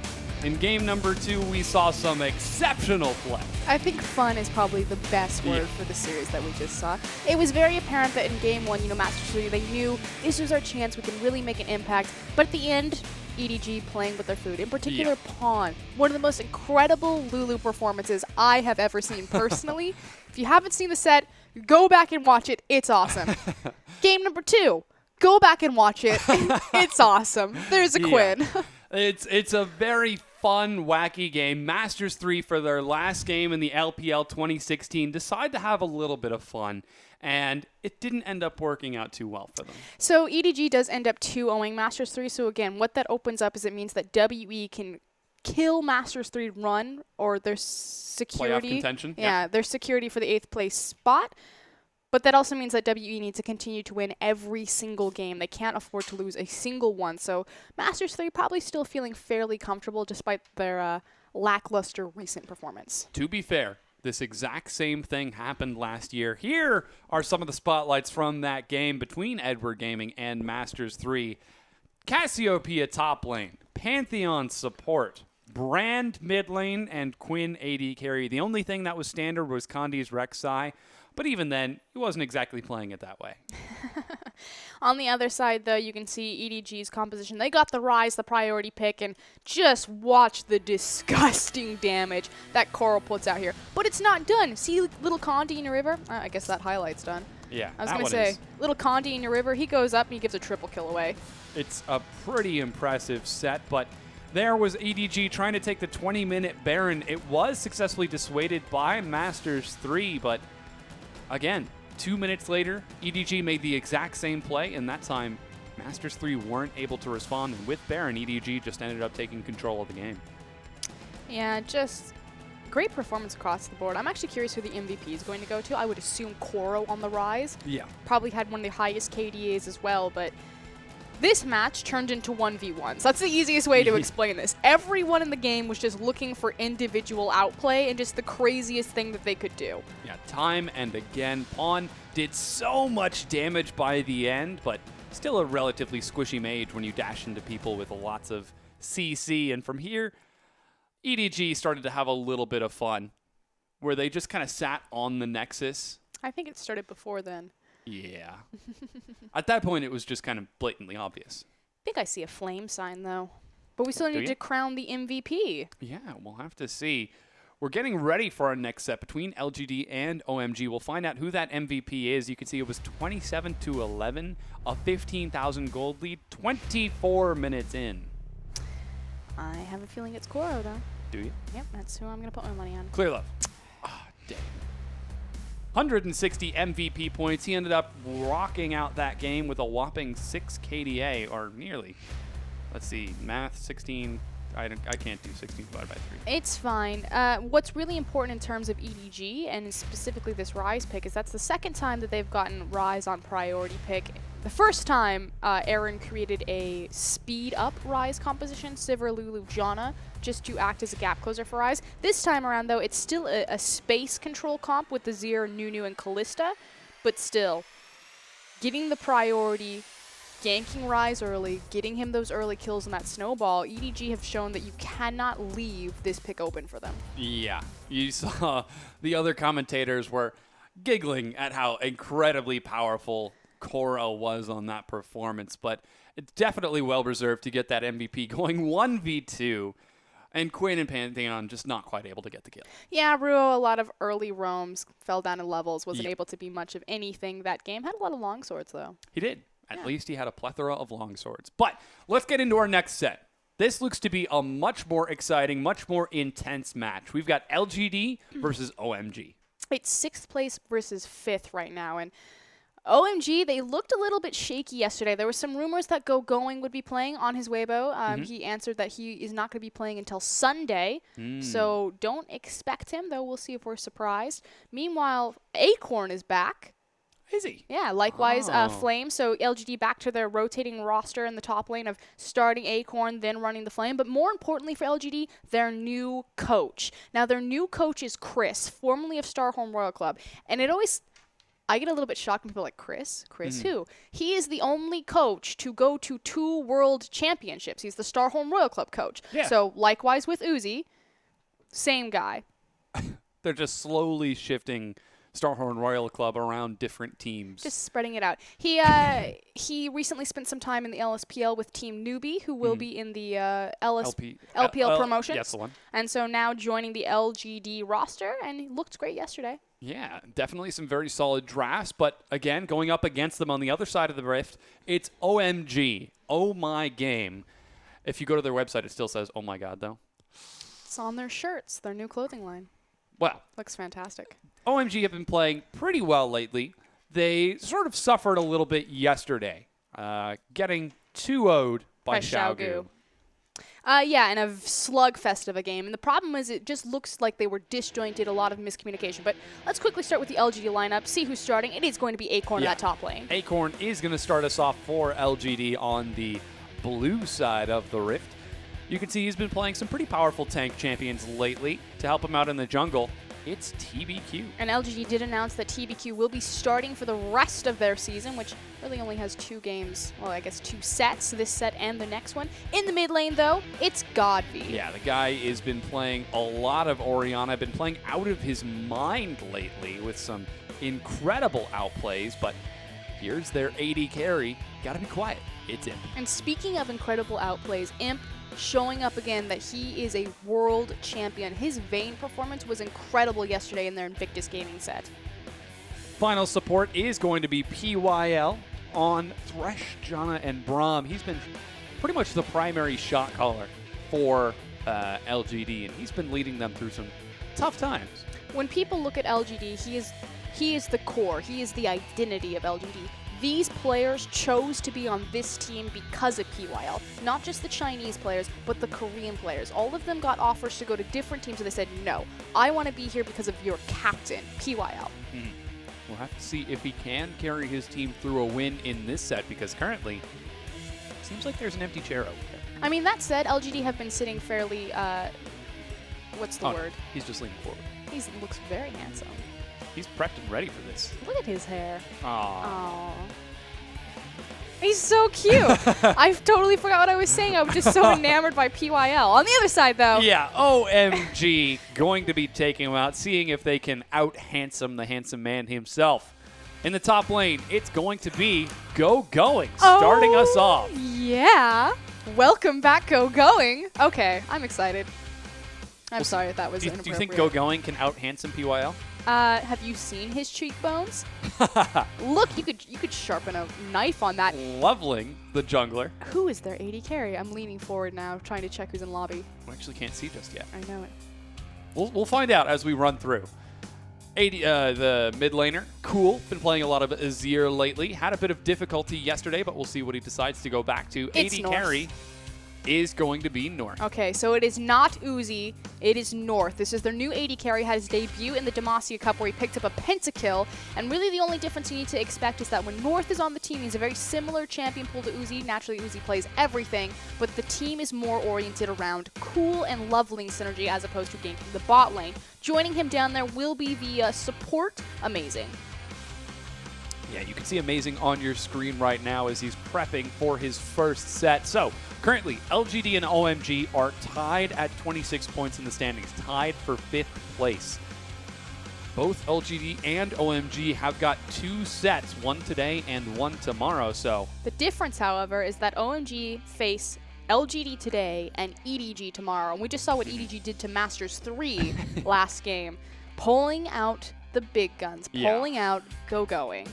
All the stops from OMG. With Going on the roster, you know, he's been missing for a while. What does this mean for OMG then? Okay, so let's take a trip down memory lane with me. Okay, Seda. yes. You might remember from Worlds when Going played Rise. I do. And just came out as a monster. Oh, got a haircut too. He did. Okay, Going. The thing about the acquisition of Uzi is that there's so many limited resources, and it's not just gold. You know, people say, okay, yeah, Uzi gets the most gold out of any LPL player, but that's not the resource that I think was scarce on LPL. It was their jungle resource, leveling in particular. Leveling then had to choose between bouncing between cool and going versus camping Uzi's lane and giving him all of the time. And it's not to say that one way is better than the other. I'm pretty sure that they have similar track records if you break it down, just because OMG have kind of been seated in the middle. Although that is a nice win-loss record. Yeah, that you is can see dead it's been even. Dead even between the two. Barely OMG are coming out ahead. You can see it's a very distinct, different play styles for the two. On red side and blue side. Yeah. So LGD do have a higher win rate on blue side, but they have a much lower win rate on red side, and that's the top two corners of your graph. But again, going back to resources, leveling in 2013, 2014 OMG, it's all about the Bash Brothers. Going, leveling, and cool. Just repeated skirmishes, teleport plays. San and Dada 7, they play safe, they wait for those three to come get them, and then they just dive towers. Uzi joins the team. He's one of the best AD carries in the world. You need to gank his lane. You need to give him kills because he can carry a game. We saw that at the World Championship. Leveling decides to start ganking bottom. Going suddenly a very inconsistent performance. And the big thing that changes is that going doesn't get the counter gank pressure. So leveling's now back. Going starting back. See if they have the same synergy that they did before and how this is going to change the dynamic of the team. We'll have to see if they can bring back the old OMG style, because they're going up against LGD, a team that's really been playing up to par lately. This is such a historic matchup for LPL in general, just if you're like long-term fans of the scene. Naturally, you've got new faces, you know, North for OMG, you've got old faces returning. I mean, Wayless, now known as Godfrey, Imp, Flame, Acorn, TBQ's old guard, PYL is old guard. This is excellent. Now the thing about LGD, if we're talking about like historically from OMG, is that LGD were always the smart team. Like if you just had to give them a label, they're the smart team. You know, they can't outfight us because they can't out macro or micro us, but they can out macro us. They'll just run us around the map. We've seen this time and time again. 2013, 2014 against Starhorn Royal Club, against OMG, just trying to run them around the map. There's Chris on your screen, the new coach for LGD, former coach of Starhorn Royal Club. But now with the acquisition of talent like Godv, like Imp, Flame, Acorn, they suddenly have the marriage of micro talent and macro talent. And that's why LGD are what people consider a true contender to go to Worlds for China this year.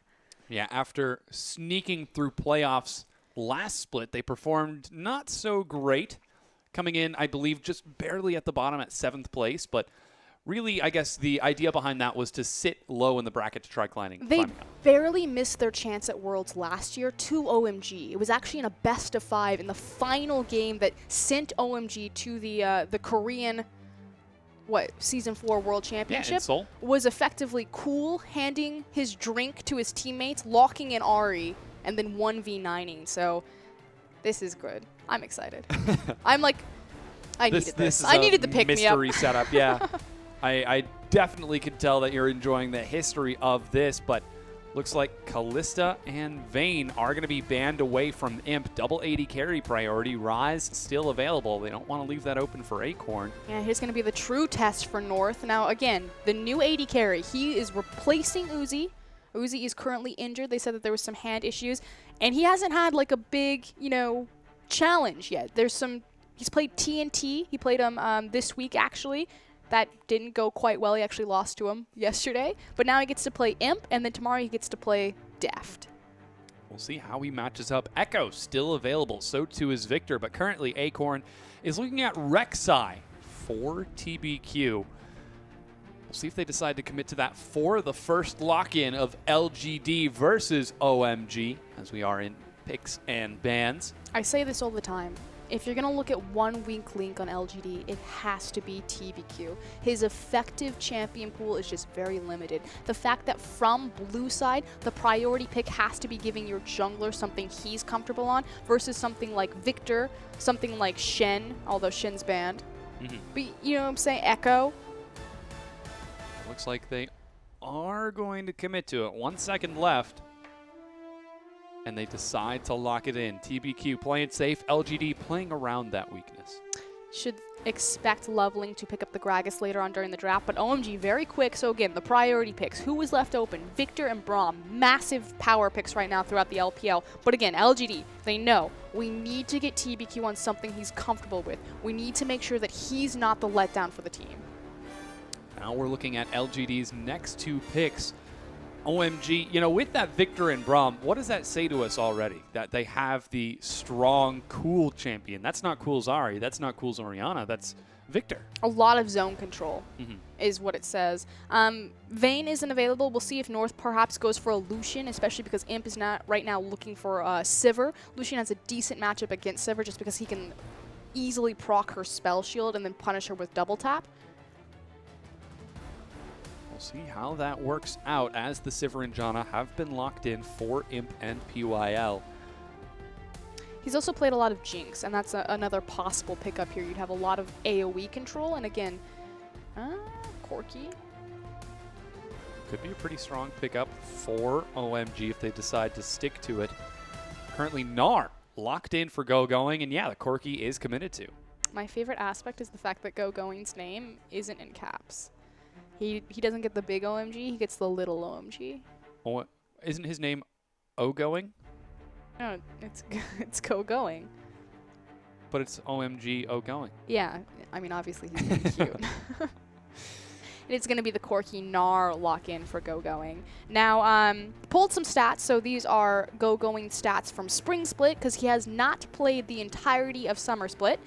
And his most played champion of Spring Split was actually Gnar. So going straight back to that, had a 4.3 KDA as well as a 60% kill participation the last time we saw him. It's actually the lowest on his team. That just speaks to how powerful OMG look to be with that. Godvi taking Yasuo in the mid lane. Looks like it's going to be Kennen to round that out for Acorn in the top lane. And I'm sensing a lot of damage from LGD's side. Wow, okay, the insta-lock then for Loveling on Lee Sin. This is what I like. And this was kind of the other thing. Loveling got a reputation of being kind of a tanky jungler. Now, the Cinderhulk meta was not kind to him. We saw the change up from OMG in the roster, picking up Shui Shui versus Loveling when Cinderhulk was prominent. As we move back into these carry-oriented junglers, Loveling is a carry jungler. His signature champions have always been Lee Sin and Elise. He's Elise made famous by buying the Doran's Blade, running over and 1v1ing you on your red buff, and then killing the enemy jungler. So this is old school OMG in a composition if I've ever seen one.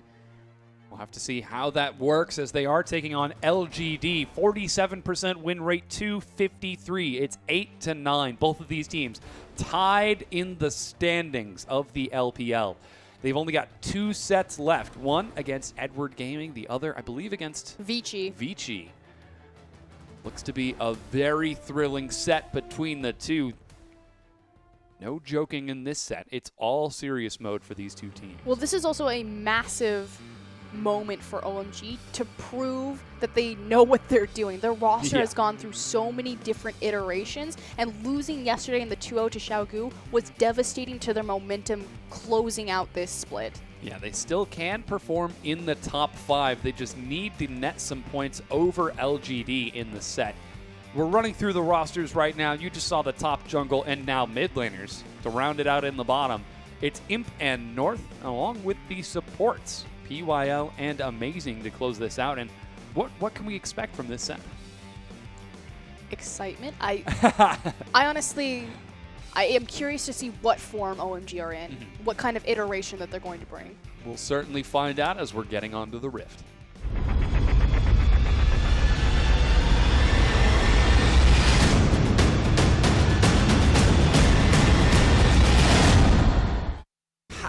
And we have returned to the Rift. Welcome back, everyone. It's LGD versus OMG. We're in week 11, day number 2, set number 3, game number 1, 28 seconds on the clock. Both teams tied for 5th place at 26 points exactly, looking to get higher in the standings. We talked a lot about how OMG's composition is very OMG-esque from 2014. Let's talk a little bit about LGD's composition. So you have a wombo combo run at you 5v5 comp. The Sivir ult is going to augment Kennen.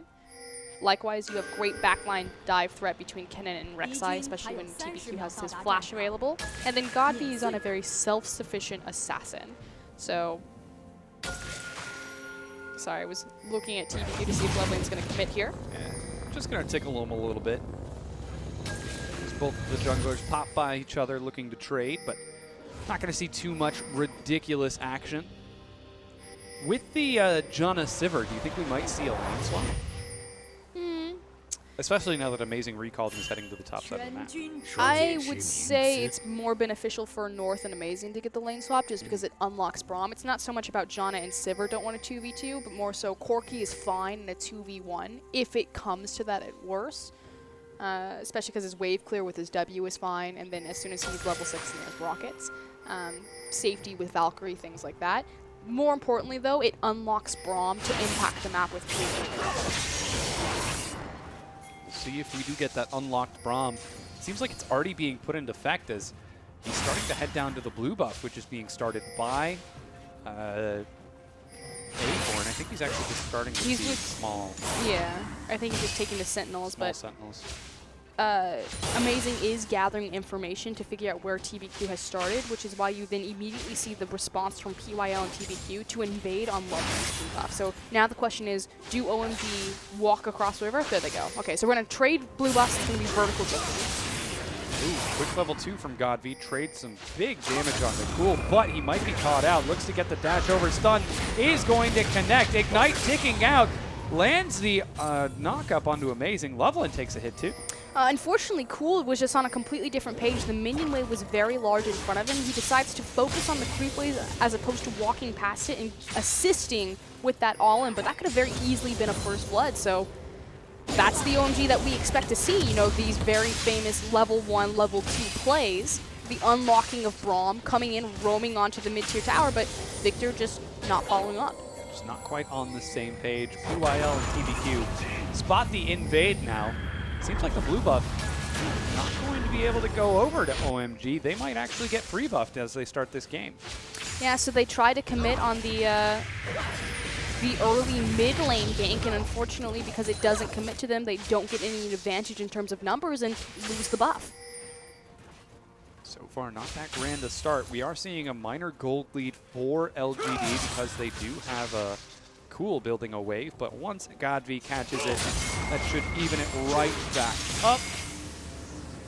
And yeah, seems like we do have Janna helping Acorn out in the top lane. Good old Ken and Janna, my favorite AD carry lane. Acorn won't be, or he's in a really nice position just because naturally Ken is ranged just like Gnar, so he functions in a 2v1 similar to an AD carry will, has a bit more safety, got a lot of escapes on his little his W, yeah? Yeah. Yeah. The E is the chain pull. Let's see if we can get a sound effect too. Are those all of his sound effects? No, one of them was different. His Q, the bzz, the W, the bzz. No, his Q is his shuriken. Ah, okay. And his and W... his E, the swing. Thank you. No, his E is when he zips through and then he pulls it, procs it. Static discharge. Thank goodness I know all of these names. Imp trying to harass Go Going, but he's just continuing to catch CS. Godby trying to be a nuisance after some of the early trades. Well, TBQ does find some action on the leveling. Leveling's in trouble. He's got Unburrow. Ooh, flash is used. TBQ chases. Makes it under the tier 1, however, though. Leveling still does need to be careful. TBQ is looking for it. There's the teleport. They're trying to lock him under the turret, setting up for this dive. Oh, wow. There are all 5 members of LGD on the bottom side of the map, and Braum is locked off tower. They managed to find Go Going. Amazing trying to make it there in time. Go Going. Ignite takes it down. First blood. Another kill. Godby and Imp pick it up. Amazing is the target now. They're juggling aggro incredibly well. Godby is going to take 2 hits. Double kill on Imp. 3-0 LGD. Disaster for OMG. Worst case scenario. Cool doesn't move. You get some solo EXP and free farm on your Corki in the top lane, but LGD just snowballed this game so far ahead because now they have complete control of the bottom side of the map. This tower will go down shortly. Yeah, things not looking that great for OMG. About to be a 2,000 gold advantage after that turret falls. North trying to answer as best he can, but Corki just can't push anywhere near as fast as the Sivir. And then once that tower's down, it's just going to open up that side of the map and guarantee a free dragon for LGD down the line. Things not looking that great for OMG. Cool. He is about 5 CS ahead of Godv. You can see Godv building towards that static shift. Here's a replay of the dive. The big issue is the fact that Amazing is locked off the tower, not able to get over to GoGoing. Now, GoGoing will do his best to try to kite backwards, but Acorn finds the stun lock. Meanwhile, while all of this is happening, just great, like you said, tower juggle to allow them to pick up the last 2 kills. And more importantly, the fact that Cool didn't move at all. But this is something that you sacrifice. You know, having your AD carry, initiating the lane swap, he doesn't have the teleport. He's not able to impact that. So LGD take technically what is a TP advantage because GoGoing's on the bottom side of the map and gank it with 5 members. It's one way to secure that you get the buff. It's really smart. It used to be what Korea would do last season when they would take teleport on Kassadin, just because they just would run pressure around on the map and play it, so you just gank the teleport repeatedly. You have to deny the pressure play by killing the teleport and then make your play on the map as opposed to trading objectives. Whoa, Imp trying to solo kill GoGoing. Ends up on the wrong side of the turret. If he lands the boomerang, this could turn. He does indeed, but oh my gosh, he gets the kill. Meanwhile, Loveling ended up dying to TBQ, PYL, and Acorn on the opposite side. LGD are running away with this early lead. Just welcome back to the LPL. North now in some trouble. Yeah, takes some more damage. Nets a stun to the face, but Acorn can't quite follow it up. I know it's been a while ago going, but you cannot place yourself in a small little corridor between the turret and the wall. It's going to give Imp a free boomerang. He will always throw it if you're ever against a wall. 3-0-0 is Imp. Godv 1-0-1. TBQ 1-0-2. Even Acorn is 0-0-3. The gold successfully distributed against so many members of LGD and on the right people on top of it. OMG. Why would you ever lane swap against LGD? They're probably the best lane swapping team in the LPL just because they had to practice it so hard to hide TBQ. Another kill picked up by TBQ. He nets this one onto Loveling, trying to clear out his Raptor camp, but finds only death and destruction. TBQ is all over the map. Yeah, beating them at every corner, at every lane. You see LGD, again, all of that pressure created and control on the bottom side, having that first tier tower. Imp just walks in and forces Cool in the tower. They're looking for Cool right now. They're just knocking him up left, right, and center, even juggling the aggro onto TBQ. 7-0, 9 minutes in. LGD, where did this team come from? This has always been LGD. They are the smart team. You do not lane swap against LGD. They know exactly how to rotate around the map. They're so good at hiding their players. They're so good at making the most efficient movements on the map. Imp is one of the best Sivers in the league alongside Def. But how he plays his Sivir is very different from Def. The thing about Imp is that he's so good at the auto reset. We saw this, how aggressive, walking past the tower, looking to dive, GoGoing. It's always about his positioning, his orb blocking, resetting his auto attacks with the ricochet. And Def's more about the position, skirting that line of how far can I get in. Oh my gosh, he's going for GoGoing again. Completely untouched. Where is Loveling? Here comes Amazing. Farming frogs. Imp says, thanks for the mana. 3 members find him. He dodges the boomerang, tries to turn it back around, nets a solo kill, goes down. The first kill for OMG. 1v3 trades 1-for-1. Best case scenario. Unfortunately, LGD aren't able to consolidate their resources to translate that into an objective like Dragon, but that's not where you want to be. Yeah, this is amazing play from LGD, and OMG are just falling into LGD's open and waiting gold pockets. Did get a shutdown bonus, however. Yeah. Unfortunately, it went on Amazing. Yes.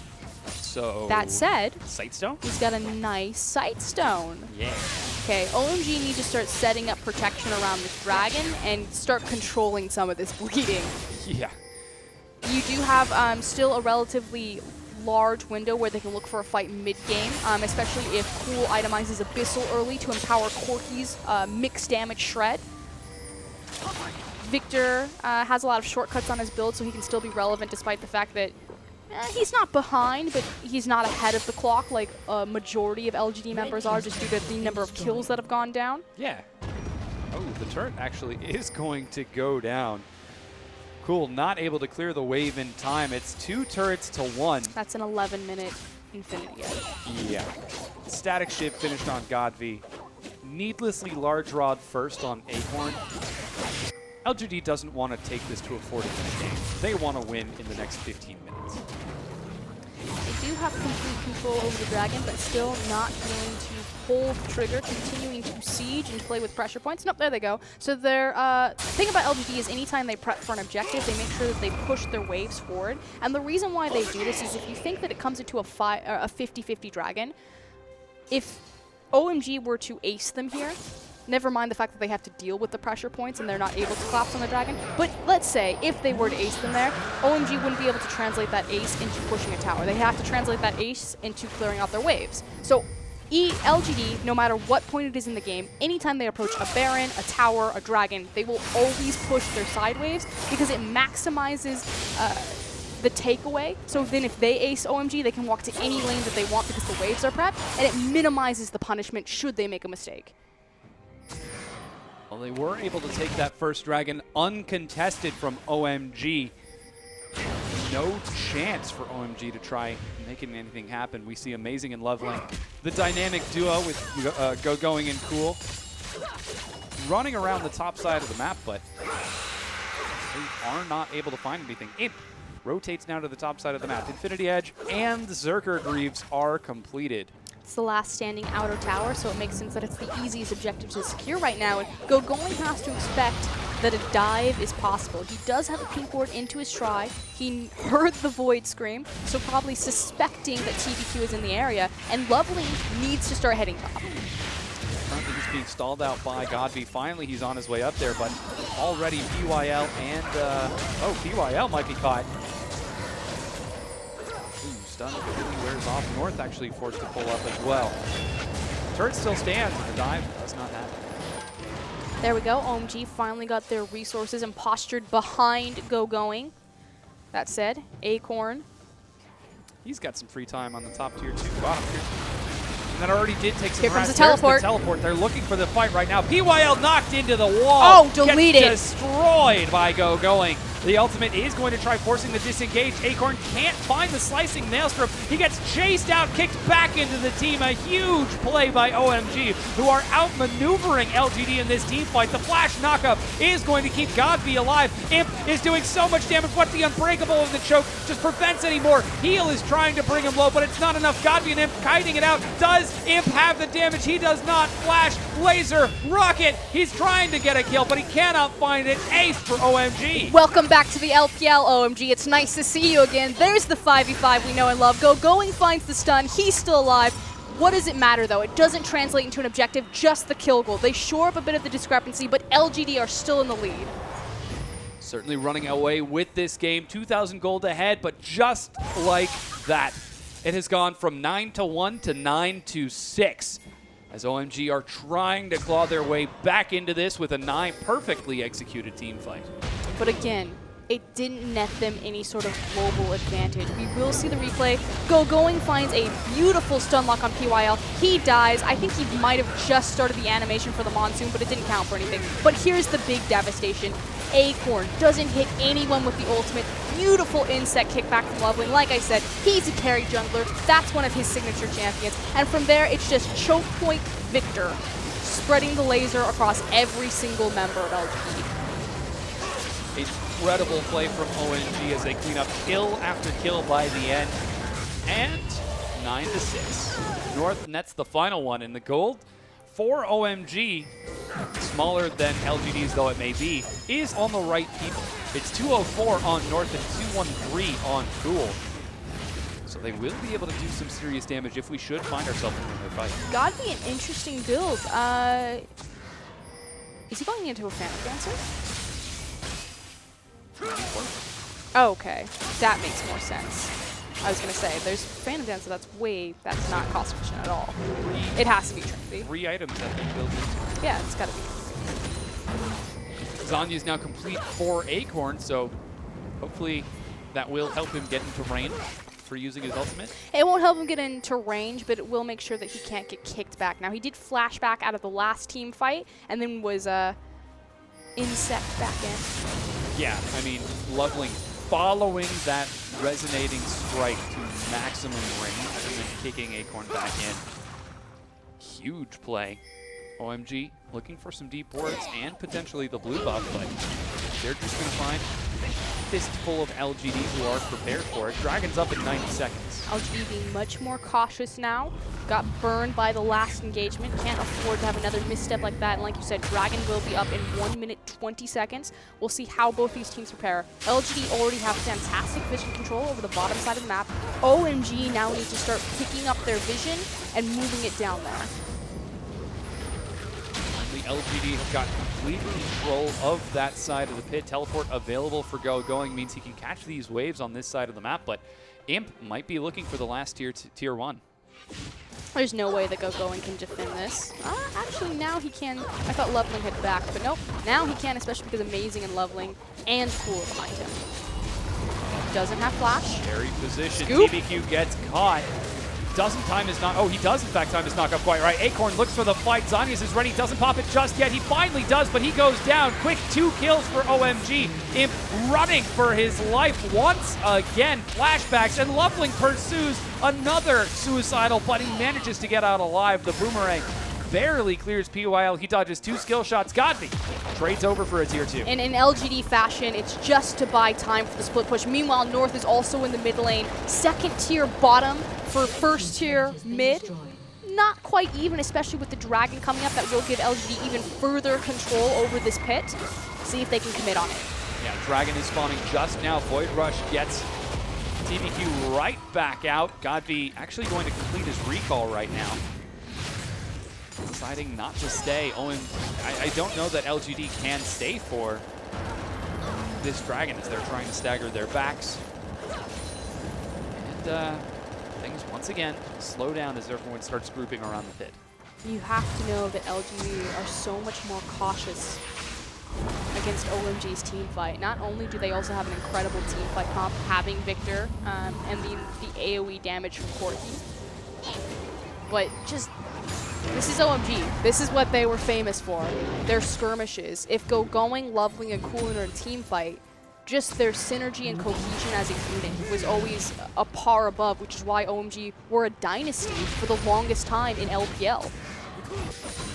Seems like going back to the roots is working after a rough start.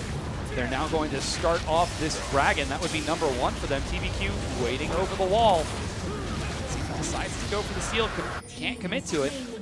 Dragon is secured, but Acorn split push. And again, LGD recognizing, you know, we don't want to fight this. Let's play the macro game. I love it because it's just so, it's so stereotypical of both these teams. Yeah, it's PYL's shot calling versus OMG's team fighting. And PYL makes the right call for now. They manage, oh come on, yeah, to take down that mid-tier 2. 5 turrets to 3. They're still buying time for Acorn in the top, even going to swing up there to make sure he's got enough time to finish it off. Minions are going to make it. Oh, I don't know if he has enough damage. No, he's got it. OMG are mispostured right now. Oh, but he's teleporting for He flank. wants a fight. Going has his own teleport available as well. He's going to be spotted out. Oh, this is a scary position for Acorn to be in. Flash Hourglass. He gets kicked out of the flank too soon, but the knockup follows from Godby. He's able to assassinate one member. They're continuing to chase forward. Godby has the mechanics. He's got the skills to pay the bills. He's netting kill after kill. North chases forward. Imp tries to bring him low. He doesn't quite succeed as Godby nets another one. He does with the boomerang over the wall, but that's going to be Imp traded down. Cool, the last survivor. Acorn cannot get the Hourglass off, but it doesn't matter. He gets into a marvelous choke point and spreads the Maelstrom across all members of OMG, and it's enough to give LG the advantage in that fight. Oh, Acorn looking for Cool right now. He doesn't steal the blue buff, but just trying to be a menace. Excellent ultimate from Acorn. Looked like disaster for a second there as soon as he got kicked out, but Godby able to clean up on the back half, and Imp still doing wonderful, consistent damage. Yeah, huge damage from LGD is going to end up trading in their favor. Up 5,000 gold right now as turret after turret continues to fall, and OMG, it seems like they're starting to fall a little bit further behind LGD. Yeah, they have been at a gold discrepancy. So again, LGD making sure that they got the perfect situation for that team fight. North also a little bit overzealous in his committal with the Valkyrie. I think he valked into 2 people and then just was unable to reposition himself to last out the rest of the fight. But likewise, that Maelstrom ultimate effectively created 2 different fronts that LGD were fighting on. So a skirmish versus a true 5v5. And yeah, LGD have great 5v5 potential in their comp, but fighting against OMG. Completely different monster. OMG currently fighting to secure the Scuttle Crab. We just hit the 20-minute mark about a minute ago, which is why it's 21 minutes into the game. Good job. Good eye. That Baron has spawned, so we're starting to see LGD play to that side of the map as they continue to fight for objective after objective, stealing whatever they possibly can away from OMG. Especially because Cool is on the bottom side of the map. Could be looking for that bottom tier 1. He's definitely looking for it, but he's able to do this because there's also a massive wave on the top side of LGD. So LGD need to reset the waves. But the idea is if your mid laner shows, it pretty much guarantees you to pull the trigger on Baron. It's still relatively early, so they wouldn't be able to do it fast enough. So OMG gambling with the fact that, hey, if all of us are mid, if we're keeping tabs on LGD's movements, we can probably stall the Baron out long enough for Cool to get back up from bottom, should that happen. So they're able to pull a free objective off of that. That is yielding 5 turrets to 3 for LGD, while Acorn continues to catch some waves on the top side of the map. Let's take a look at the CS right now. Acorn currently 45 CS ahead of Going, and Imp about 26, no, we'll call it a solid 30 ahead of North. Imp does this, however. He's so good. Again, everyone on LGD are so good about maximizing the efficiency of their gold intake through the minion manipulation, making sure that you're in open lanes, that no farm is going to waste, that everything is pushing forward when you set up for objective. Again, teams think that setting up for objectives is, I back 30 seconds before the objective, I buy a pink ward, I deny all the vision. It's one step further than that. It's making sure that not only are you backing on time, you're on top of the objective when it starts, you've cleaned out and swept the vision, denied your enemy team, but all of your waves are prepped, and should anything go wrong, you're not punished for it. Definitely a solid thing that LGD are good at controlling those side waves, as Acorn, he's got a solid freeze set up on that top side of the map, so he's just going to let that build. Going, already prepared, excuse me, going, already prepared to head on to the top side. He's set to catch that. He is the king, sir. Yeah. You respect him. Out of line. Yeah, Godv splitting in the bottom is going to clear out another wave. OMG are grouping in the mid lane. They could be looking for some action with Dragon a minute to go. Be like if Dyrus's name was TSMYRUS. Then I would call him Iris, which is awesome, by the way. Because there are so many puns you can go with going. We're just legacy players right now. We're alienating all of the new Season 5 players. Welcome to LPL. Yeah. So where we play Quinn and going comes back after. Okay, 30 seconds before that Dragon is going to be up. Top wave is being prepped by Acorn. Going, I called him by his right name that time. You were forgiven. Is in the mid lane. He's going to try heading to the top. Oh, look, there's a massive creep wave building up top with Acorn. Yeah, interestingly enough. That's weird. Imp is up there too, so too is BYL. Oh, going. That was dirty. Was it? It was his red buff. It was the auto attack. Imp took all of the damage on that thing. Uh-oh, North. Whoa. Goes aggressively onto TBQ. That's quite fine. They're trying to pull the trigger. They cannot find it. Acorn finds the free objective, has teleport available to him. So OMG, even if they collapse onto this dragon, trying to make use of Acorn being top, still looking at a 5v5. Yeah, going now at the top lane to catch that wave as it's shoved forward. Dragon has spawned, but OMG looked to hand blue buff over. That would be like if right there, PYL auto attack and secure to Imp. What are you doing? He finds North all alone. Unbreakable looks to soak some more damage. Great on static shiv. So much. Boomerang chunking out OMG. GoGoing's on the far side. He's forced to hop over the wall away from TBQ while the rest of LGD split off towards the Dragon. Imp single-handedly scaring away 5 members, 4 and then another 1. The Sivir is massive. 6, 3, and 4 has all 3 spell items. shielded it. Randuin's goes down. He's trying to chunk through the health in time. Flash is going to get GoGoing to safety as he bounces over Imp's head.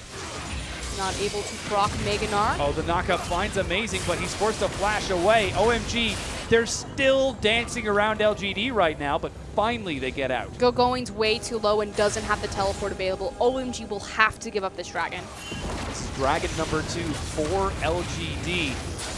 Godby and TBQ spreading through its life. Imp still in the mid lane. He should be able to catch this shove by Ghoul.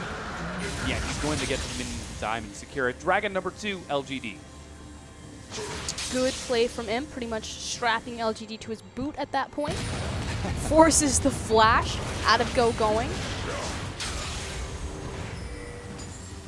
They now need to reset the map. They've got big waves building on both the bottom and the top side. So clear those out, preferably getting them slow pushing. And OMG, knowing that they have 2 big waves and that LG will have to spread out as to not lose objectives to minions, are consolidating the resources down the mid lane and applying pressure there. Yeah, they're already prepped. GoGoing shows on the bottom lane. OMG continuing to shove down into the mid. Looking for some damage onto this tier 2. Imp clears the wave so fast. That guy's at 3 items super quick. He's got 66 CS on North. Uh-oh. TBQ doesn't get his percent health damage chunked down by the clock of GoGoing. Here comes Imp. He actually completed a recall, got another BF sword. He's so ahead of the clock right now. That's about a 30, 35-minute core on top of the BF sword at 27 minutes. Godby also 3, 1, and 4, receiving a lot of gold. And oh, he's going in! Fine! Cool with the knockup. He drops his Zanyas, but 2 members are on top of him when he breaks out of it. Flashes out of the way. Amazing. Takes the damage in return. Here comes Acorn. He's chasing forward with Imp. They're dodging the Chaos Storm. They're trying to turn this around, but they've lost their support. Nice heal to get everyone back up to full. LGD, they're heading to the Baron pit right now. They have massive waves uncharacteristically pushed down onto them. So attempting to pull the trigger, again, OMG understanding that they have the top lane pressure. They're going to go ahead and pull Baron. Start doing some damage to it, but with 4 members of OMG waiting in the wings, they decide to back away. They just need to reset their map. Yeah, don't want to take any chances for now. Lots of minions on that top lane, but finally Acorn's going to head over and get to nom all of those tasty red dots. Very intense game from either team right now. OMG did a good job disengaging, trying to buy time for that top wave and mid pressure. So pulling a page out of LGD's book. It's currently 8-9 in the overall score difference between LGD and OMG. LGD making a strong case for evening it right back up to 9-9. Amazing might be caught again. He doesn't have his ultimate. Ooh, knockup is going to lock him down. Doesn't stand a chance. He gets destroyed. Godby doesn't even have to use his last breath. Why are you there? I do not know. But again, LGD this time have reset their waves. They've got a slow push building bottom. Acorn shoving top. LGD play to the top side of the map. At a disadvantage, 4v5. We'll see if LGD are able to find a correct pick here. They haven't denied the vision in the mid brush. So, bit of a spot of light for OMG there.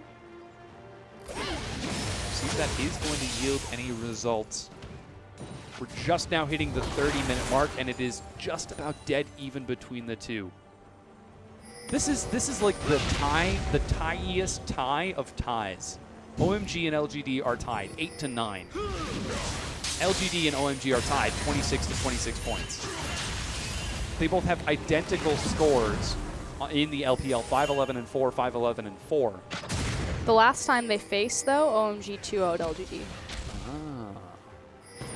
Now we just need LGD to 2-0 back. Whoa, LGD actually getting a chance to try sneaking the Baron. It's already down to half health before Amazing is even going to be able to get vision of it.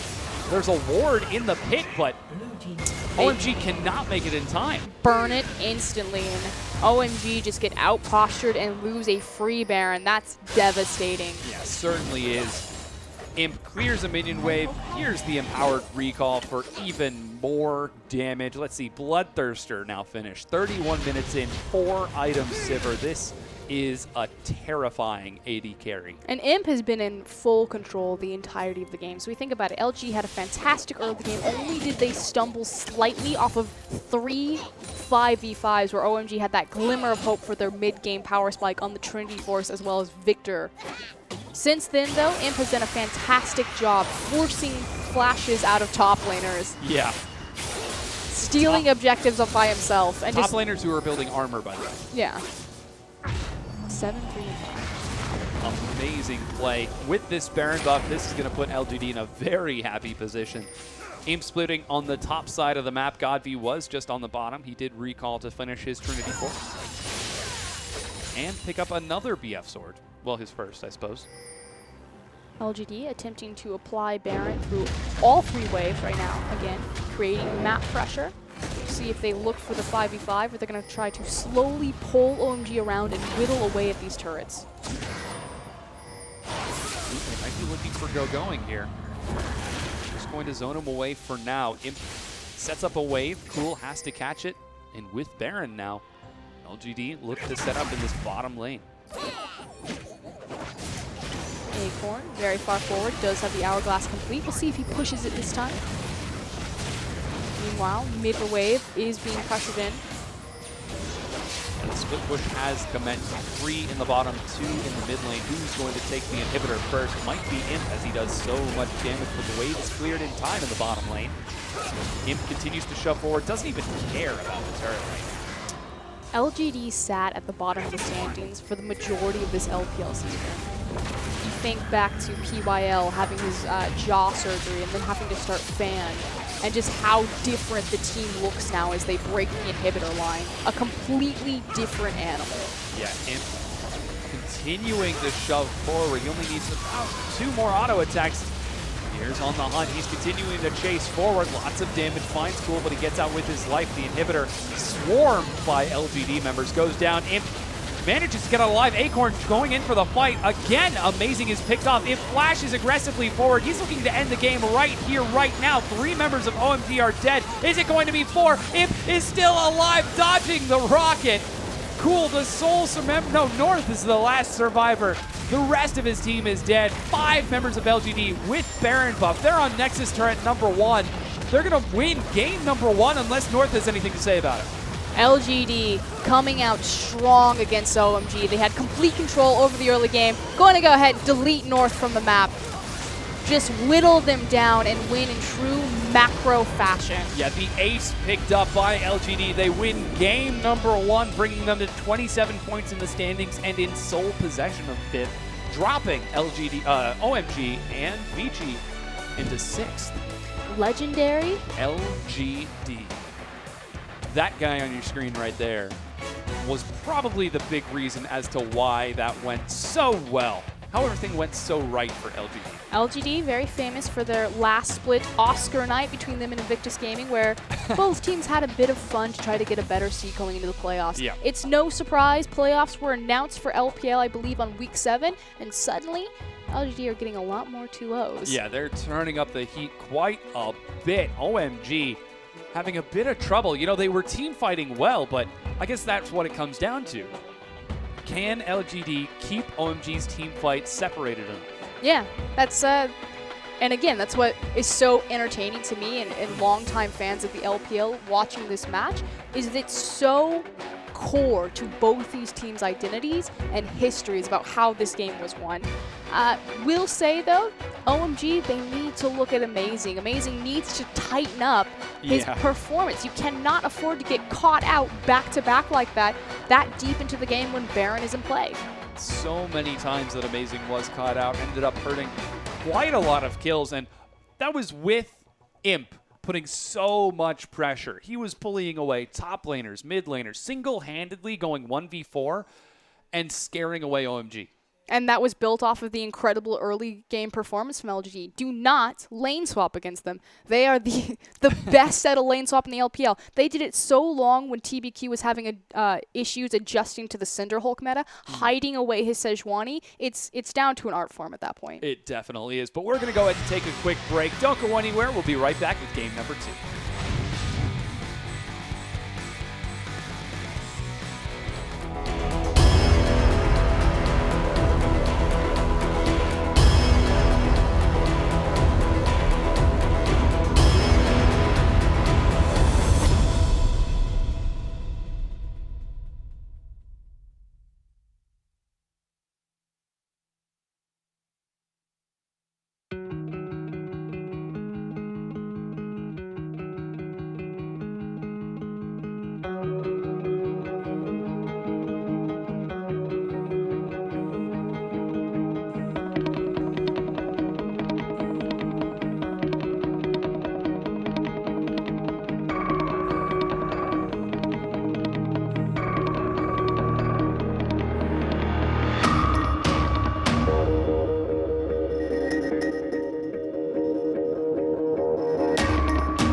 Hello, everyone, and welcome back to the LPL. You're watching some of the highlights between our previous game between LGD and OMG, and LGD ended up winning it in a quite convincing fashion. And this starts out early, and it just snowballs from there. LG had a fantastic dive, which you just saw on your screen, but really, I have to give it to Acorn. This ultimate on the choke point was incredible, locking up OMG long enough for LGD to finally get the better of them in a 5v5.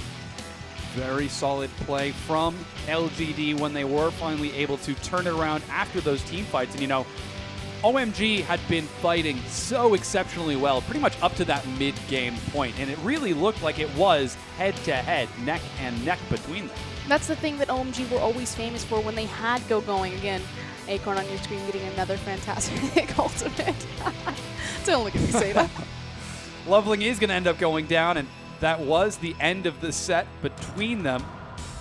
And I'm curious to see who's going to get the. Oh no, never. No, I'm not. You're not curious at at all. I'm not. No. Yeah. Don't ask such silly questions. Imp was a monster that game.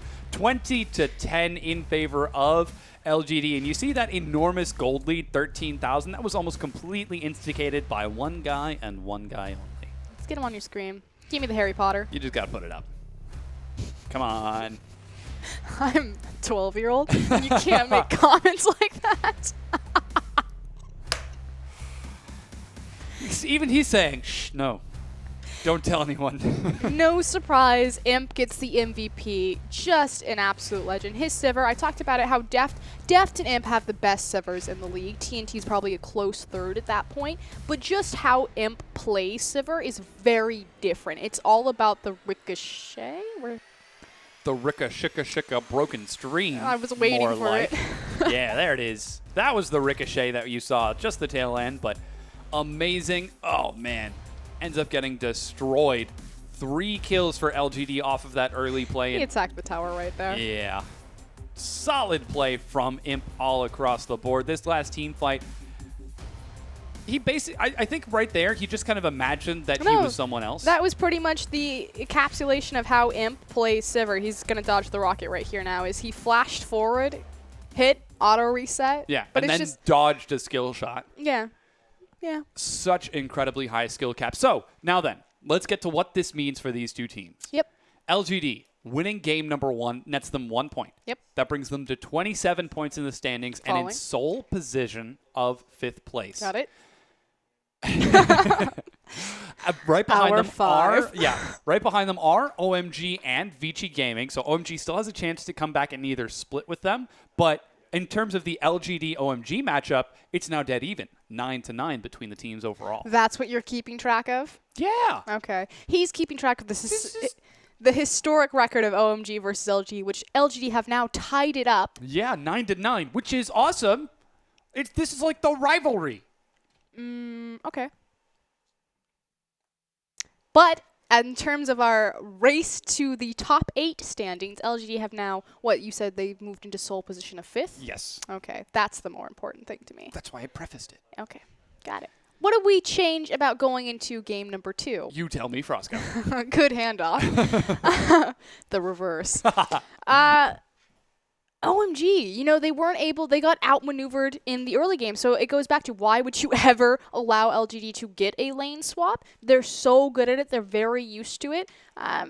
They already limited the AD carry champion pool up by banning, Vayne and Kalista away from him. So what are you going to do? Ban Vayne, Kalista, and Sivir? And see him go to Graves and just rock your world there? I feel like OMG have to look, again, it's like Masters 3. You have to look internally.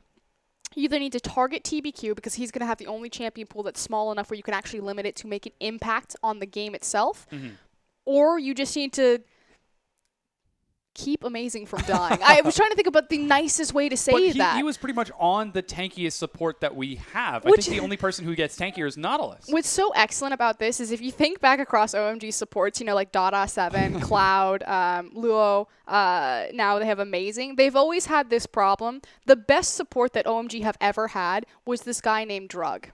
Okay. Do you know who Drug is? I don't. Drug is Loveling. Okay. Loveling under a pseudonym? Under a different name. He's changed his name about 4 times. It was Lovelin, Alan, Drug, Loveling.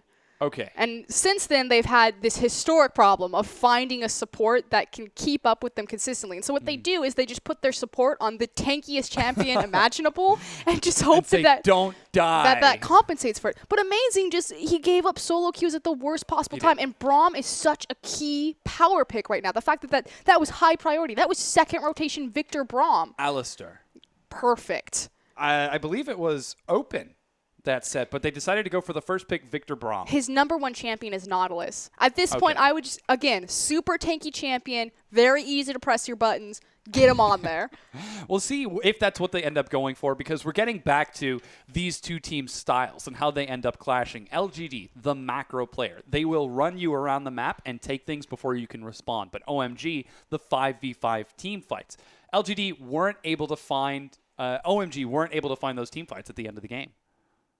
No, completely agree. They fell behind too far in kind of their macro play, especially that big Baron. That was the kind of the key stroke for LGD, getting amassing a massive gold lead, and then from there they were able to make up for their 5v5 discrepancy ability just based off of their gold lead and win. Of course, Acorn had a fantastic ult there. I believe it should be Flame playing, but we'll see. Yeah. Another question is, LGD, is Flame. Are they going to stick with the same one? Seems like they might swap it out for Flame with this set. And that's going to change things up a little bit as well. Does change slightly the champion pool. It's funny because Acorn gets to play things like Kennen, like Shyvana, Ryze. He gets to play the carry-oriented champions, which is something that Flame was always really well known for. And then Flame comes in and he plays Rumble. I mean, carry-oriented, if you've ever heard of it. That's Acorn's like #1 champion. No, but just to trade it off. Yeah, we just saw Kennen. I guarantee you Flame will end up playing Acorn. Or not Acorn, Rumble. The fact that I made that mistake, though, pretty much tells you everything that I was trying to say. He's going to be reaching behind him in the chair, hands on his hands. That was good creepy. old-fashioned Flame and Acorn, bromance in the top lane. We'll see how LGD decide to pick into this one, because it's LGD now on red side, and both of these teams do have abysmal red side win rates from what we saw from the earlier stats. Significantly, though, LGD had a much higher priority and victory on blue side than OMG did, so obviously understanding, and it goes back to, they understand what their weakness is. And I think that's probably the big difference between OMG and LGD, is OMG don't seem to understand where their weakness is. They keep rotating out, their top laner, their jungler, their AD carry. Guys, that's not the problem. We might have to take a look at how Amazing is performing in the bottom lane. And if you want any sort of inkling, just go ahead and watch that previous set. But we are seeing the swap-initiated war right now. Acorn nowhere to be seen. That team is way too handsome. Yeah, he's been lit up. He's on fire now, you might call him. Denied. Yeah, a very fast grab pick. It's Flame. Yeah. You didn't get to see a lot of his stats, but that's because he's too good for them. You don't want to see the numbers. They'll hurt your eyes and they'll hurt your brain. Oh my goodness. They are. They're listening to me. They can hear you. San is their new support? Seems like. A whole new world. Okay, so break it down. How is this going to change things up? Do you know who San is? Sure. San is their AD carry from previous, who was then replaced by Uzi, who has now been replaced by North, who has now replaced their support. So that means Cool's going to be pulled out for Uzi. Do you remember the word that I wanted to use yesterday and you Googled it and you said that I couldn't? Yeah. I really want to use it right now. Yes. Well, so let's how is this going to work out for OMG then? I've never seen a play support. They've got an AD carry in the support lane. They have an AD carry in the support lane. Last time I saw this happen was NALCS last split on Team Impulse. The only thing they're missing right now is .S7, and this would be the 2014 OMG roster. Oh, yeah, it would. Going back old school. Yeah, Son, they had to dredge him up for this set. You can see he's looking to get warmed up. Just get Pomelo in here. Yeah, Flame going for something similar. He's got to make sure his hair is perfect before he gets into the Rift. I love that tonight has just been full of surprises. Yeah, I know. I was surprised by Go going. I now get the sand. One heck of a night to watch the LPL, and it's the second to the last day. Tomorrow is the last day of the regular season. The only way that they could make this better is if Pomelo just came tearing out of the audience. Just like... I'm here! Ripped off his hoodie, Maybe he's wearing like an EDG hoodie, and then he has his OMG jersey on. He pushes San out of the way. He's like, no, it's okay. I can do this. He pulls Loveling out of the jungle. I know you've been waiting for me. Puts him back into the support role. Doves come flying across the stage. This is getting complex. It's getting good. It also seems expensive to make this sort of setup happen. A big roster. This also was pre-planned. So they had put in for this change. It's not like a last-second thing because they aren't being punished any sort of ban. Godv on your screen right now. He's getting ready for that next set. And I apologize. I always say San, but I actually think I'm supposed to say San. San? His name translates to umbrella, but San and San, it's 3 and umbrella, but his name is Umbrella. What? Okay. Yeah. It's been so long, I haven't gotten to say it in so long that I've forgotten which way to pronounce pronunciation. it. His name's Umbrella. We'll just call him Umbrella then. No. Umbrella in the bottom lane. If we call Wushin Woosh instead of No Heart, then we don't get to call him Umbrella. You're right. Or Xiong Frozen Sunset. That's actually what that means. That's pretty spectacular. Oh, yeah. He came up with that. Frozen Sunset. I feel like we've had this conversation before. Oh, there's BYL. Okay, let's talk about what needs to change. It's like they heard me. I know.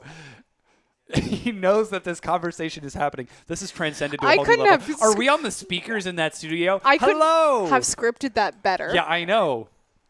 Wave at us if you can hear us. That was a magical moment. Okay. That guy's waving. I believe it. How does Oh my God, he waved! It's happening.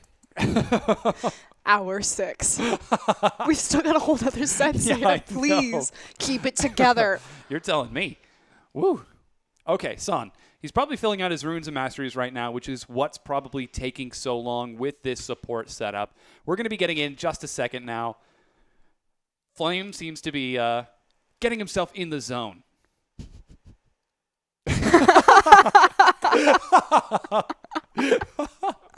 This is great. They have us on speaker, I swear. No, okay. Now look at the camera. That's North on your screen.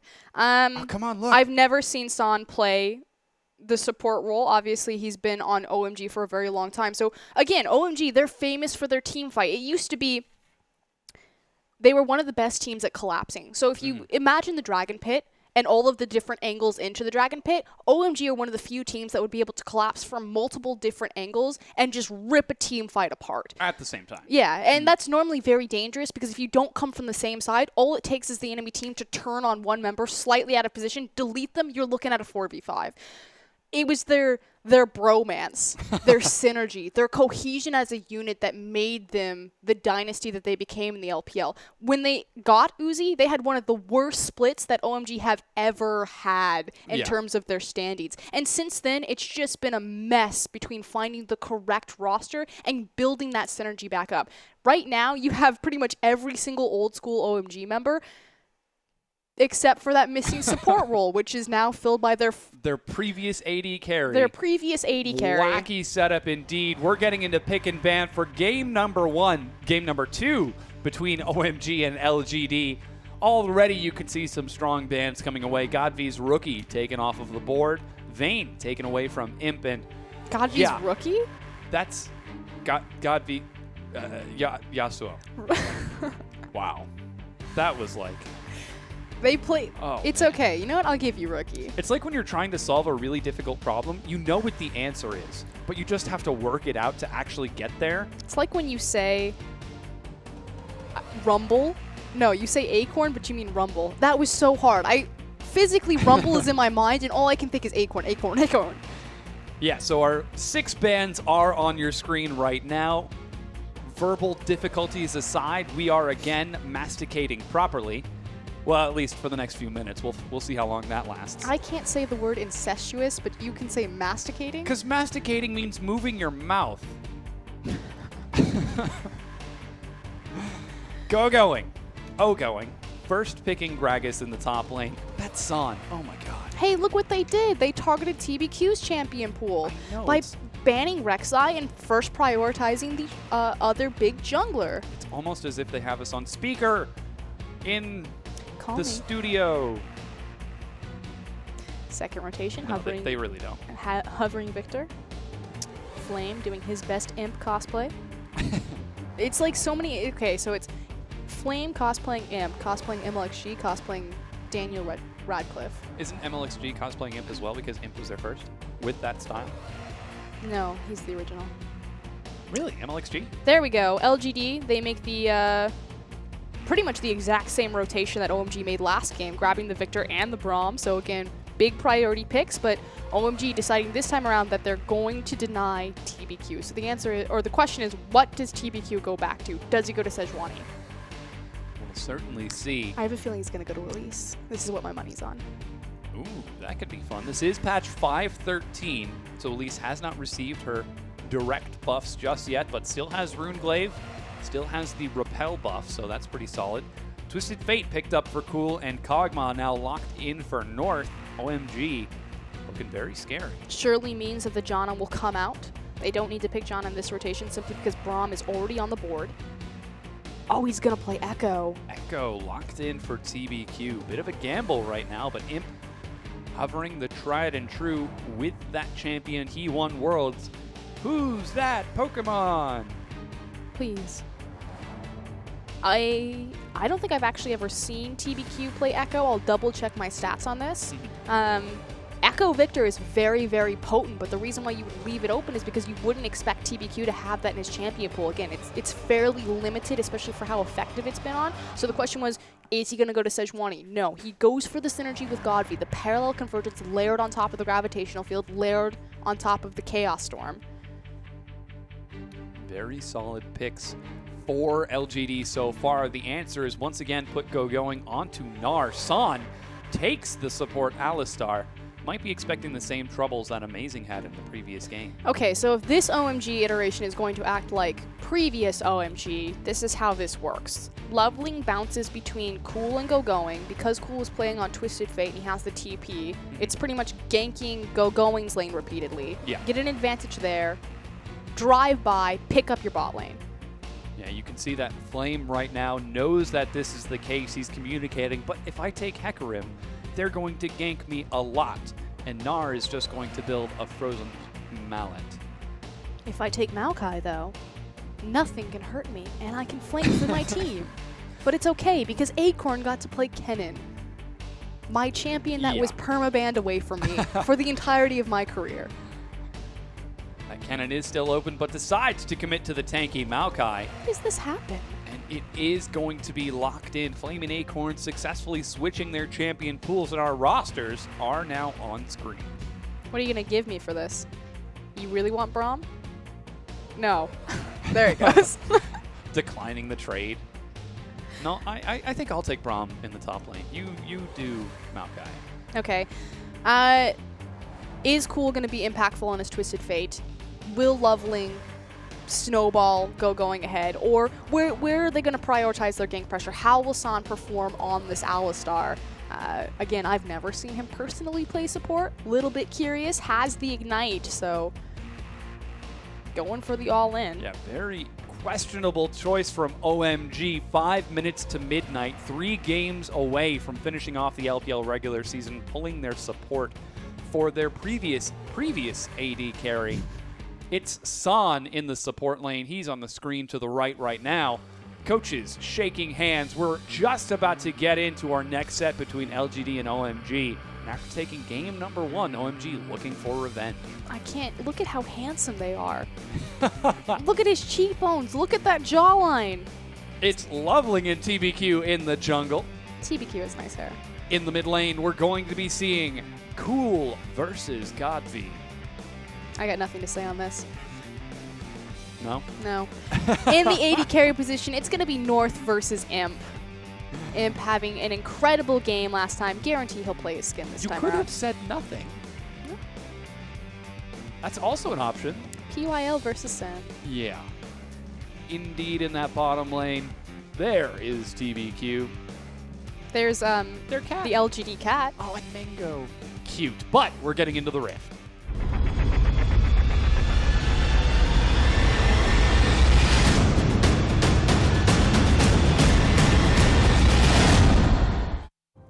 And we have returned. Welcome back, everyone. We're in week number 11, day number 2, set number 3, game number 2. 32 seconds in. It's OMG and LGD, and we're getting into game number 2. OMG grouped as 5. Uh-oh, there's Loveland. They're setting up in a 5-point, though, on the other side from LGD. This is the option play of League of Legends, otherwise known as a safety net, to guarantee and protect your jungle, as opposed to acquiring information of the enemy jungle. He's punching me! OMG with the delayed invade. So what this means is that the safety net bends backwards. They see OMG invading. So on the bottom side of the map, you see PYL and Imp reacting, stacking. They're trying to catch OMG as they exit backhand. Could be looking for a pick right now. They're just going to back in the jungle. OMG are completing. Oh, here we go. Grouped back up. Winter's Bite misses go going. PYL leads the charge. Laser once again misses. OMG ring around the rosy, but here comes Imp and Godby. Winter's Bite does tag North. Do they want to commit to this? Excellent red card. Lands the auto attack. He manages to land the stun. They're looking for first blood. They secure it. It's taken by TBQ. Another Winter's Bite is going to miss. He gets some great AoE across, though. Minions are across. LGD do find the first blood. Like you said, goes to that jungle. So we'll see if TBQ is going to spend it or immediately look into his jungle. Looks like he is actually going to pull his creeps. Yeah. Brilliant adaptation of that level 1 right there. So, again, setting up the 5-point, they see that OMG is invading, and instead of trading information by then invading on the other side, they pull their bot lane through the mid lane, knowing that it's not warded because they saw where OMG entered their jungle, stood in the brush, and then collapsed. Yeah, created the collapse. So that's actually really clever. Solid play from LGD. Again, the macro shot calling, putting on quite the show for us. And again, LGD, that wasn't even a punch. That was like a shoulder tap. He was punching me repeatedly through my explanation of 5-point, and now I'm bruised. You are a delicate little flower. This is esports, friend. This is serious business. With a quick level 2. Zoning Son and North away. Naturally, he gets the advantage in that lane because he was part of the first blood, so has the XP advantage. And on top of that, it's Son. We don't know how well this guy is going to perform. Well, he made a career in the bot lane. But as an AD carry. In the words of Chaos, it can't be that hard. Yeah, and where's Chaos now? Coached him. Oh. Looks like the parallel convergence again finds North. They land another stun. North gets dropped and goes south. Beautiful parallel convergence from Fog of War, but you have to expect that as Kog'Maw. You don't have any of your escape summoners. Of course, they're going to focus your lane. Yeah, things not looking very solid for OMG as they start off at an 0-2 deficit. Oh, no. Oh, here comes the dive. Yeah, Alistair's level 2, though. Is dropped once again. He picks up the shield. Starts taking aggro. Ignite comes across as well. He knocked under the turret. TBQ will die, trading 1 for 1. Meanwhile, in the mid lane. Yeah, there is a huge dive going across. Godby and Flame chasing very far forward. Oh! Shannon Gold. Good play from Son right there. Best case scenario is to trade 1 for 1. Naturally, though, bad news bears. North misses all of that experience and gold of the creeps being pushed into the tower. I feel like this series is going to end up being a highlight reel for Imp. Again, he's 1-0-2. Immediately turned onto North. Doesn't even care that Loveling's here. Oh, they might be looking for another one. He goes low, looking for the auto. It's secured by PYL. Imp ends up going down, and PYL will die as well. What? Way too overzealous from Imp and PYL. Loveling makes the great call. This time around, he's awake in the early game. He responds with a fantastic counter gank, and they do end up trading 2 for 1. So advantage in favor of OMG, but North put so far behind in this Kog'Maw. Yeah. He loses another full wave of GXP and CS. Looks like it's going to be AD carry Son filling out for OMG and support North. Judging by the way this game has been going, Godby continuing to catch some farm in the mid lane. Cool. On his first recall, will pick up some lucidity boots, so we'll see if he can time his gank with the leveling Coco. Kind of an interesting maneuver from Godby. Got his wave to focus fire. Not that it matters, but weird. This is a pretty standard pickup from Cool, taking the Lucidity boots. Sometimes we see double Dorans into boots, but prioritizing that CDR, especially because he is close to that level 6. So curious where he's going to use the Destiny. Probably going to be in this bottom lane because PYL and Imp are not playing. Oh man, PYL even stealing away the Krug. We're 6 minutes in. North. Does he do that blind? Oh Yeah. no, he has the ward underneath. Oh yeah, he does. Yeah. He saw that they were doing it, but he didn't. I don't know if he could see the health. No, of I it. think he got the health blind, but he just knew that they were there. Yeah. Level 2 on that North to the level 4 of Imp. With only a longsword and some potions to keep him standing, North is certainly having a difficult time. It's much safer for him now, though, because San is post level 2, so he has both his headbutt and his pulverize. Meanwhile, Q mid. sets up a dive in the mid lane. He finds Cool and destroys him. So our question has been answered. Can TBQ play anything else than Rek'Sai, Gragas, and Sejuani? The answer is Yes. maybe. He can play Echo. That is 2-1-2 right now out of 5 kills, close to 100% kill participation. Just on fire right now. OMG struggling to keep up. Yeah, here comes Imp once again. He's spotted out by a ward despite the ambush, but They're not even laning. They're just running around murdering people. who needs creeps when you can pick up champions? North, again, taking some damage from Imp. I mean, the only reason why you go into lane phase is because it's the most efficient way to acquire gold through the early levels of the game. If you can just ramp up your gold intake by finding free kills around the map, then yeah, just roam around and murder people. There's no need for you to be in lane. It's just the easiest way to get gold. Kill after kill picked up by LGD. 5-3 right now. They're 1,400 gold ahead. OMG, again in the same position as they were in this previous game. Two teams tied with each other in their hit past games, 9-9. Who's going to end up taking the win and becoming the winner of this split of the LPL? OMG just need to stall out long enough for their team fight. You have a semi-global mid laner ultimate. Wait for that Destiny. It has been completed. Imp playing forward, but Cool's already on that side of the map. It's more so the fact that North can't be this far forward you just expect, which is why Loveling is shadowing underneath them. They expect that they're going to be ganked. And so what Imp's doing is he's pulling the wave in, and he's creating a freeze, forcing North to overreach, which is why they're pulling Loveling into the lane to force it to reset. Looks like it will successfully be cleared. Oh, knockup is going to find Imp. I don't know if Song wanted that as he takes some fun damage from Imp, who heals all of it right back. He actually used his ultimate as well, just to try bullying Son away, but TBQ was looking for a gank on the top side of the map, didn't quite find it, does have his Chrono Break available too, so we'll see if he decides to go back mid, as right now, he's stealing away OMG's. And again, Imp continuing with his freeze, really forcing OMG to overextend in the bottom lane. Again, Imp chasing forward, Son soaking the slow. He could be the target now. Only level 5. The stun locks him down. Ignite as well. Wow, that's some damage. Flash gets North to safety, but not a chance. And that's why the walk down potential and damage over time from the Ignite as well as Twitch Poison is just absurd at these low levels, especially because there is such a big EXP discrepancy between them and North. Little Kog'Maw is still only level 4. Look at the CS difference this early on. It's already twice the CS. TBQ looking to gank Cool. He doesn't find the parallel convergence or the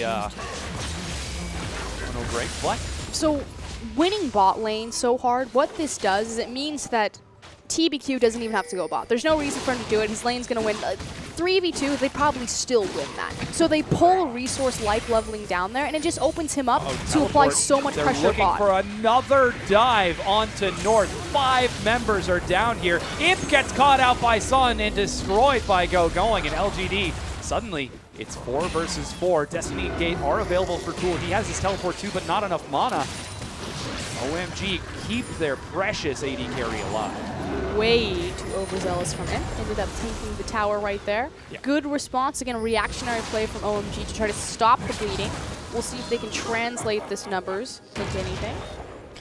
I don't think they can, though. San giving us a little dance as he soaks up that sapling. Another blue buff going to be taken by LGD. This one's going over to Godby as the previous was stolen by TBQ. And LGD have control of the map. This time, however, OMG were able to respond appropriately. Both teleports down. So see how this will affect Dragon control. Perhaps you're going to see it stalled out for the next 4 to 5 minutes, waiting for those cooldowns to come back up.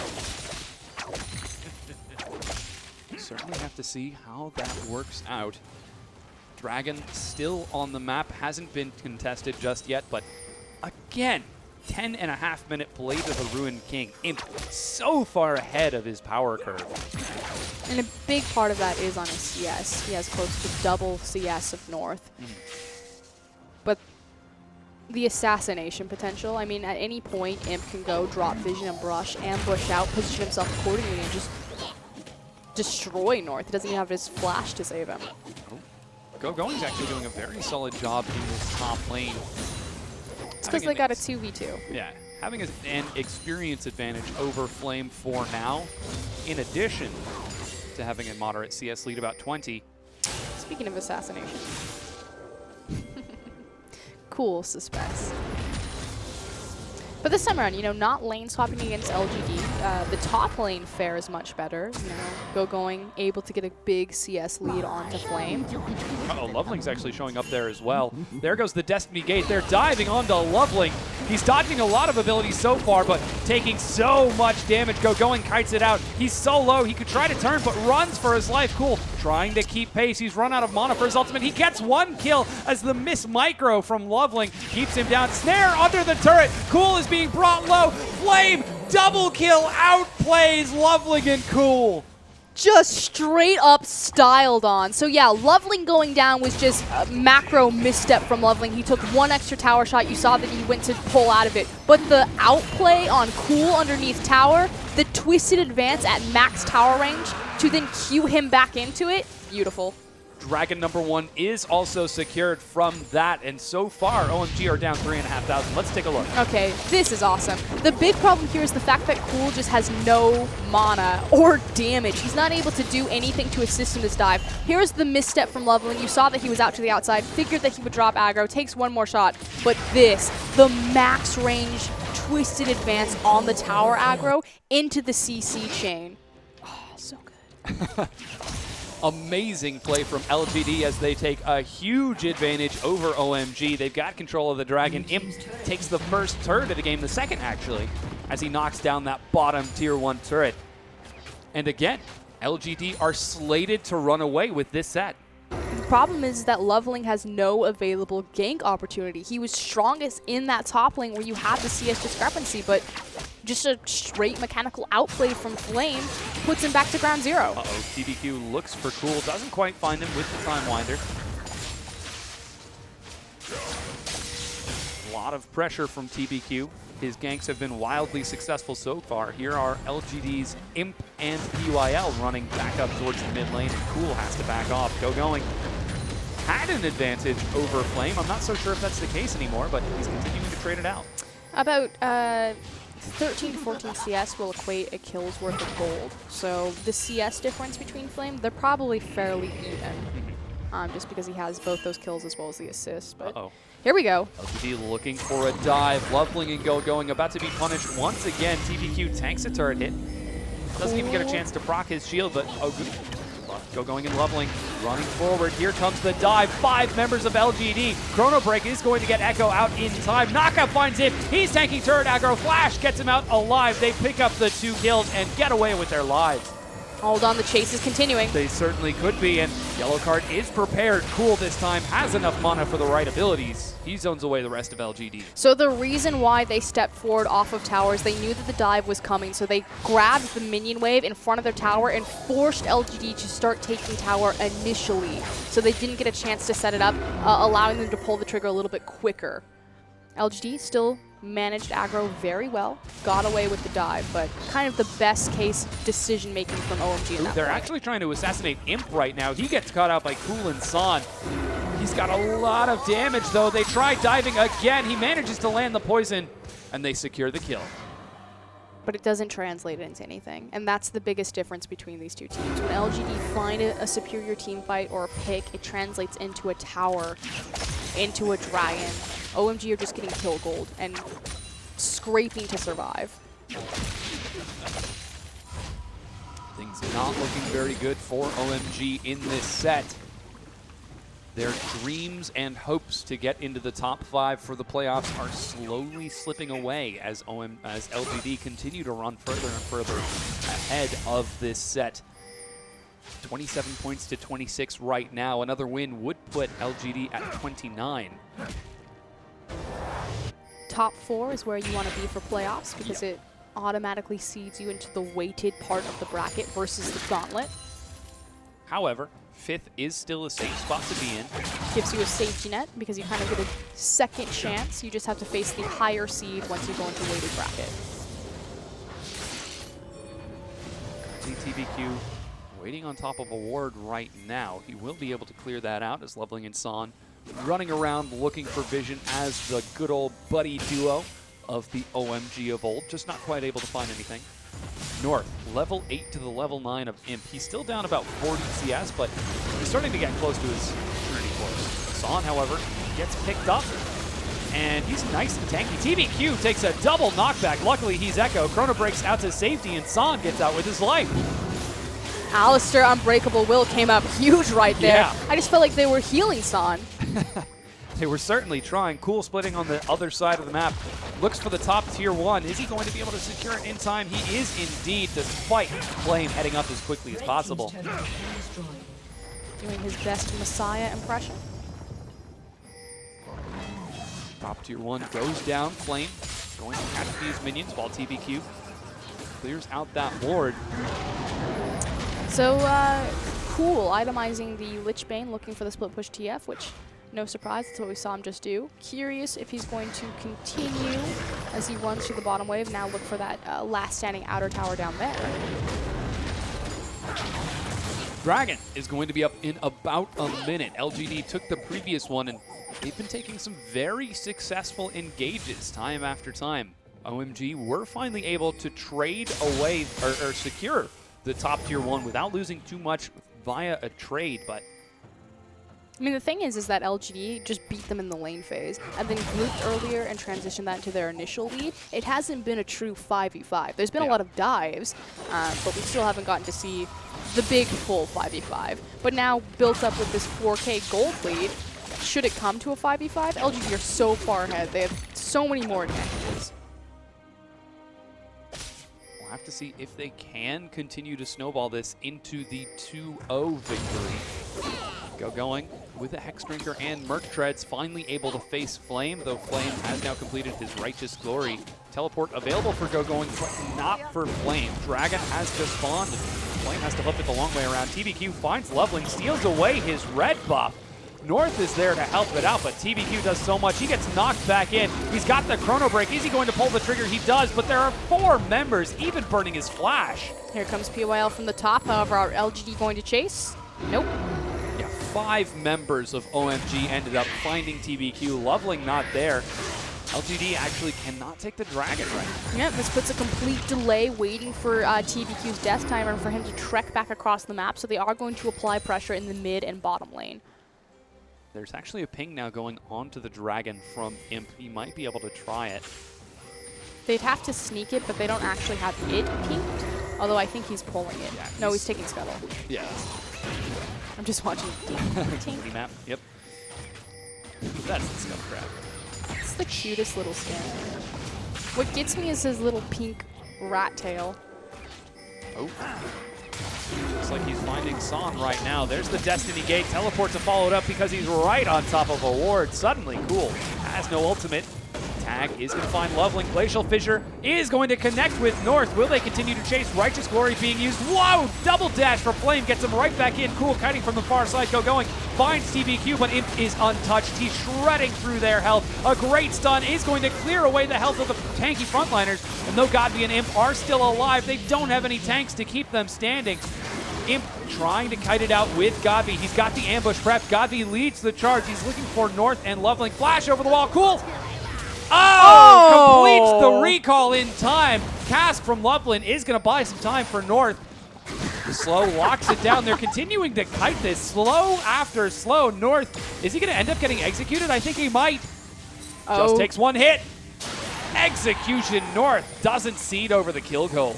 North pays for Loveling's sins. As Loveling's like, peace, mate. They split up, go different directions. 3 members OMG managed to make out of that with their lives. That said, Dragon control is still firmly for LGD as they have control of both side waves. See, if they do take that, that fight was rather chaotic. Ended up being a 3-for-2 trade in favor of LGD when it was all said and done. They are on the Dragon right now. PYL, TBQ, and Imp shred through its health so very quickly. Son coming around. He doesn't have any wards to spot this out, so he's not quite going to be able to contest. TBQ secures it. LGD, second Dragon. Imp looking for the assassination on Cool.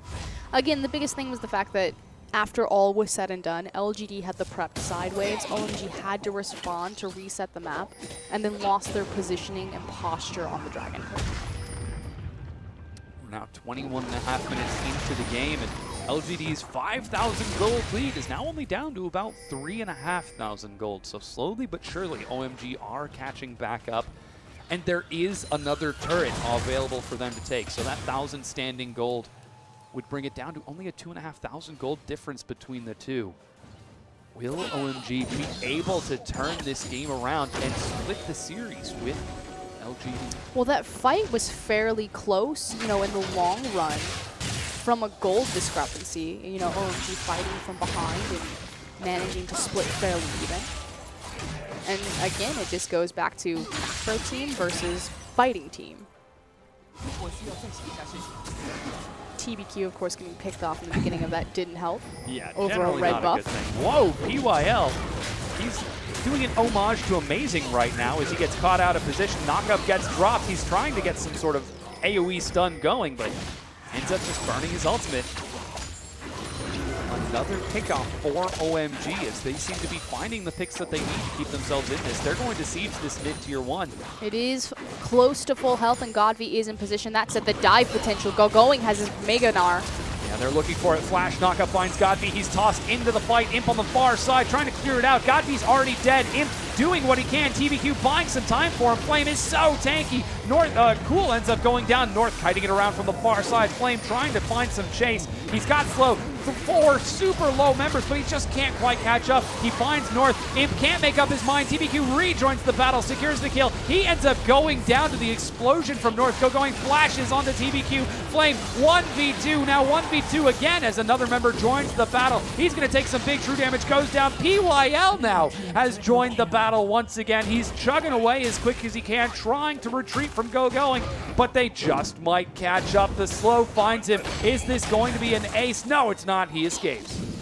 Okay, 4v5, but I'm going to give it 5v5 just because they dove the tower initially. OMG fight the first part of that fight on 2 different fronts. LGD, Flame in particular, I'm going to call him the cavalry, comes in, gives some reinforcements back to LGD, but Going, just fantastic Gnar performance, back-to-back in both these games. Oh, here we go, a replay. So what you're watching for here, Godvi is going to get eliminated from this fight very quickly. Then TBQ will fall. Going gets a beautiful Gnar ultimate, but here's the part where OMG split up and they lose a lot of front on this fight. Leveling is so low health, and just a miscommunication from Going and San looking for the flank here.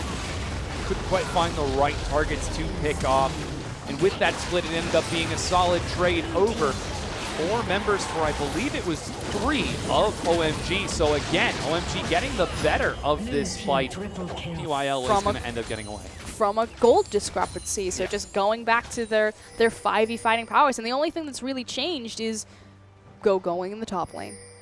Because you have to think, for a long time it was Xiang, Leveling, Cool, Uzi/North, and then Amazing.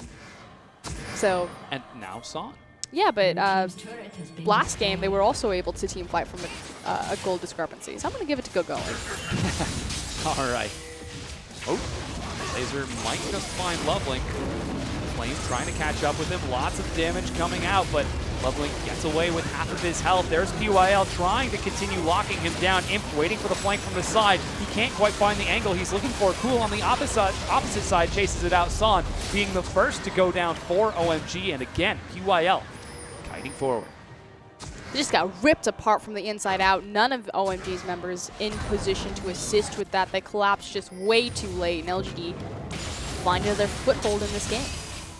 Yeah, this is going to be blue buff secured for TBQ. Uh-oh. Why are you fighting this? Yeah, might be looking for some space. OMG a little bit out of position. There's the Destiny Gate. It's a 4v5. He's actually teleporting back in. Cool. Finds Flame. PYL jumps to the rescue.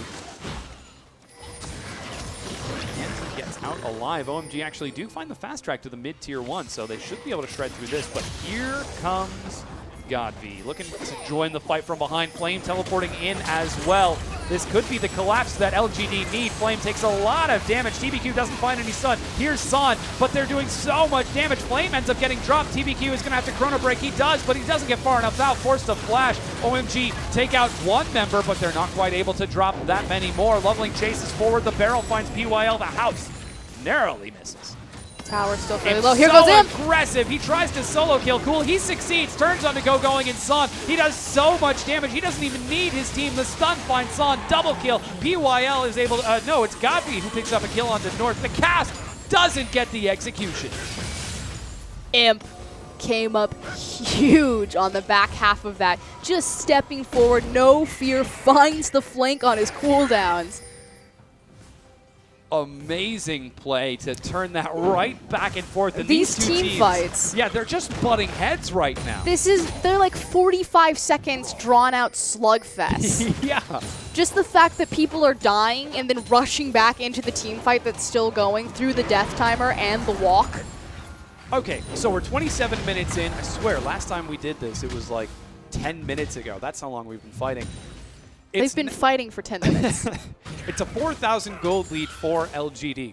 Again, very similar to our previous game. Imp, an enormous amount of gold. 3 items, nowhere near as far ahead as in the last one, but he's definitely still getting that. 2,000 gold ahead of North right now. That's a full item. Not to mention the experience advantage. Oh no, North actually caught up in experience. Change to EXP for minions. Dragon has been picked up, is going to be picked up now. This is number 3 for LGD. OMG don't look to be set to contest this. And what can we continue to expect from this? The two teams butting heads? What needs to change for OMG to win? OMG are itemized entirely to split push. Cool had a very interesting adaptation in his build. I'm going to call it a detour as Flame finds him. And it's this Abyssal Scepter. Yeah. It's not awful. It's a team fight item. It's questionable, especially when you really need that Hourglass on Twisted Fate's kit to assist with his pick potential. Likewise, you know, itemizing the Lich Bane first, it tells me that you're going to be split pushing, and that hasn't been the story of this game at all. We've seen Cool, I think, 3 times kind of in the sideways. He's picked up maybe 2 towers for himself, but it just needs to be more core until he got his Hourglass up and running, which he finally does have that complete, so that is a big power stone for OMG. See how they posture with it into these next coming 5v5s. Cool is going to catch some waves on the bottom side of the map with Destiny Gate and Teleport. He can quickly join up with the rest of his team. LGD currently positioning around the Baron right now without a dragon to fight for. Just looking to put some pressure out. Imp, might be able to find Loveling. He does so much damage. Yeah, he does a lot of damage. I was curious where you wanted me to go with that. I was like, yep, Imp does damage. So LGD currently grouped up on the Baron. Cool. Is he going to trade a tier 1 turret for the Baron? He's not going to trade it for the Baron. He's got teleport. Okay, here we go. It is now warded. You're grouped up in a small area against a lot of AoE control. They are continuing to reach it, though.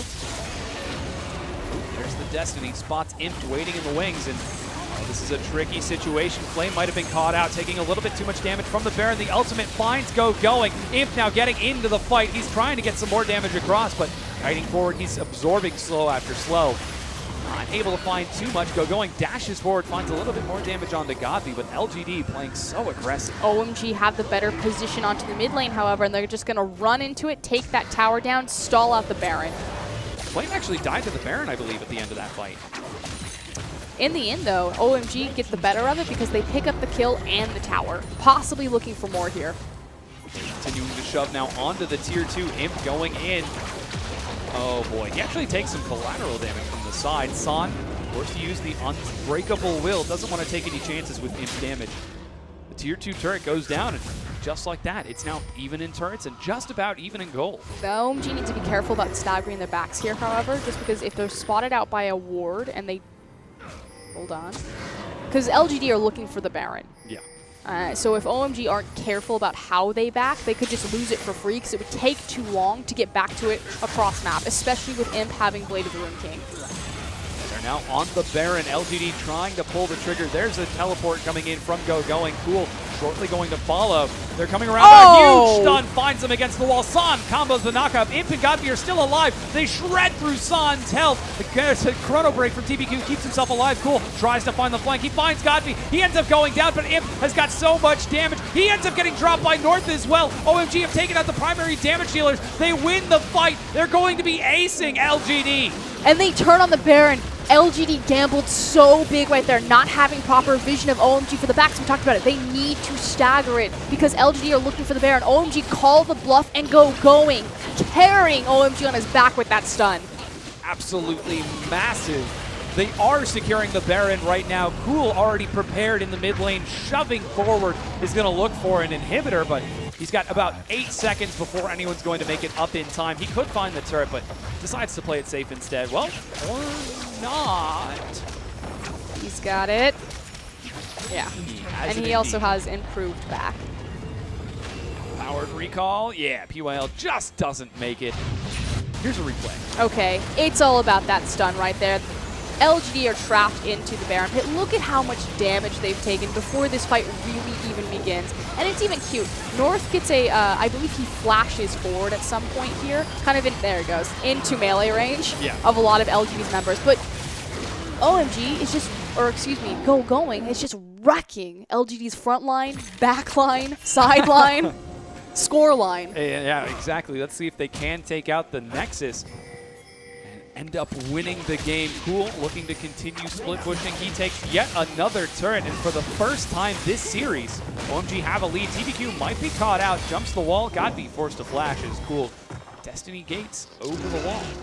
Where were these tower sieging Twisted Fate plays 15 minutes ago? I feel like OMG should have been playing this so much earlier. But again, LGD find themselves in a situation where they get so far ahead in the early game, it comes to this mid game, and they just get cornered by OMG, get caught up, forced to fight them, and then slowly lose their ground. Imp currently holding that ground in the mid lane, trying to make sure that middle inhibitor is not crushed by any sort of Baron-empowered split push. Cool. Once again, heads to the bottom side of the map. He now has finished his Void Staff. 4-item Twisted Fate. We're starting to hit some pretty scary breakpoints, and North, despite being denied pretty heavily during the early game, has caught back up with Imp. Has had a lot of protection. The gold much more evenly distributed across OMG's members, whereas if you look at LGD, the big thing is that Godby has 8 assists. If maybe half of those assists were into kills, it could be a completely different game in terms of this Victor performance. Because for a long time, you know, you look at those 5v5s and I was like, the difference is that Twisted Fate is not doing near what Victor is applying to the team.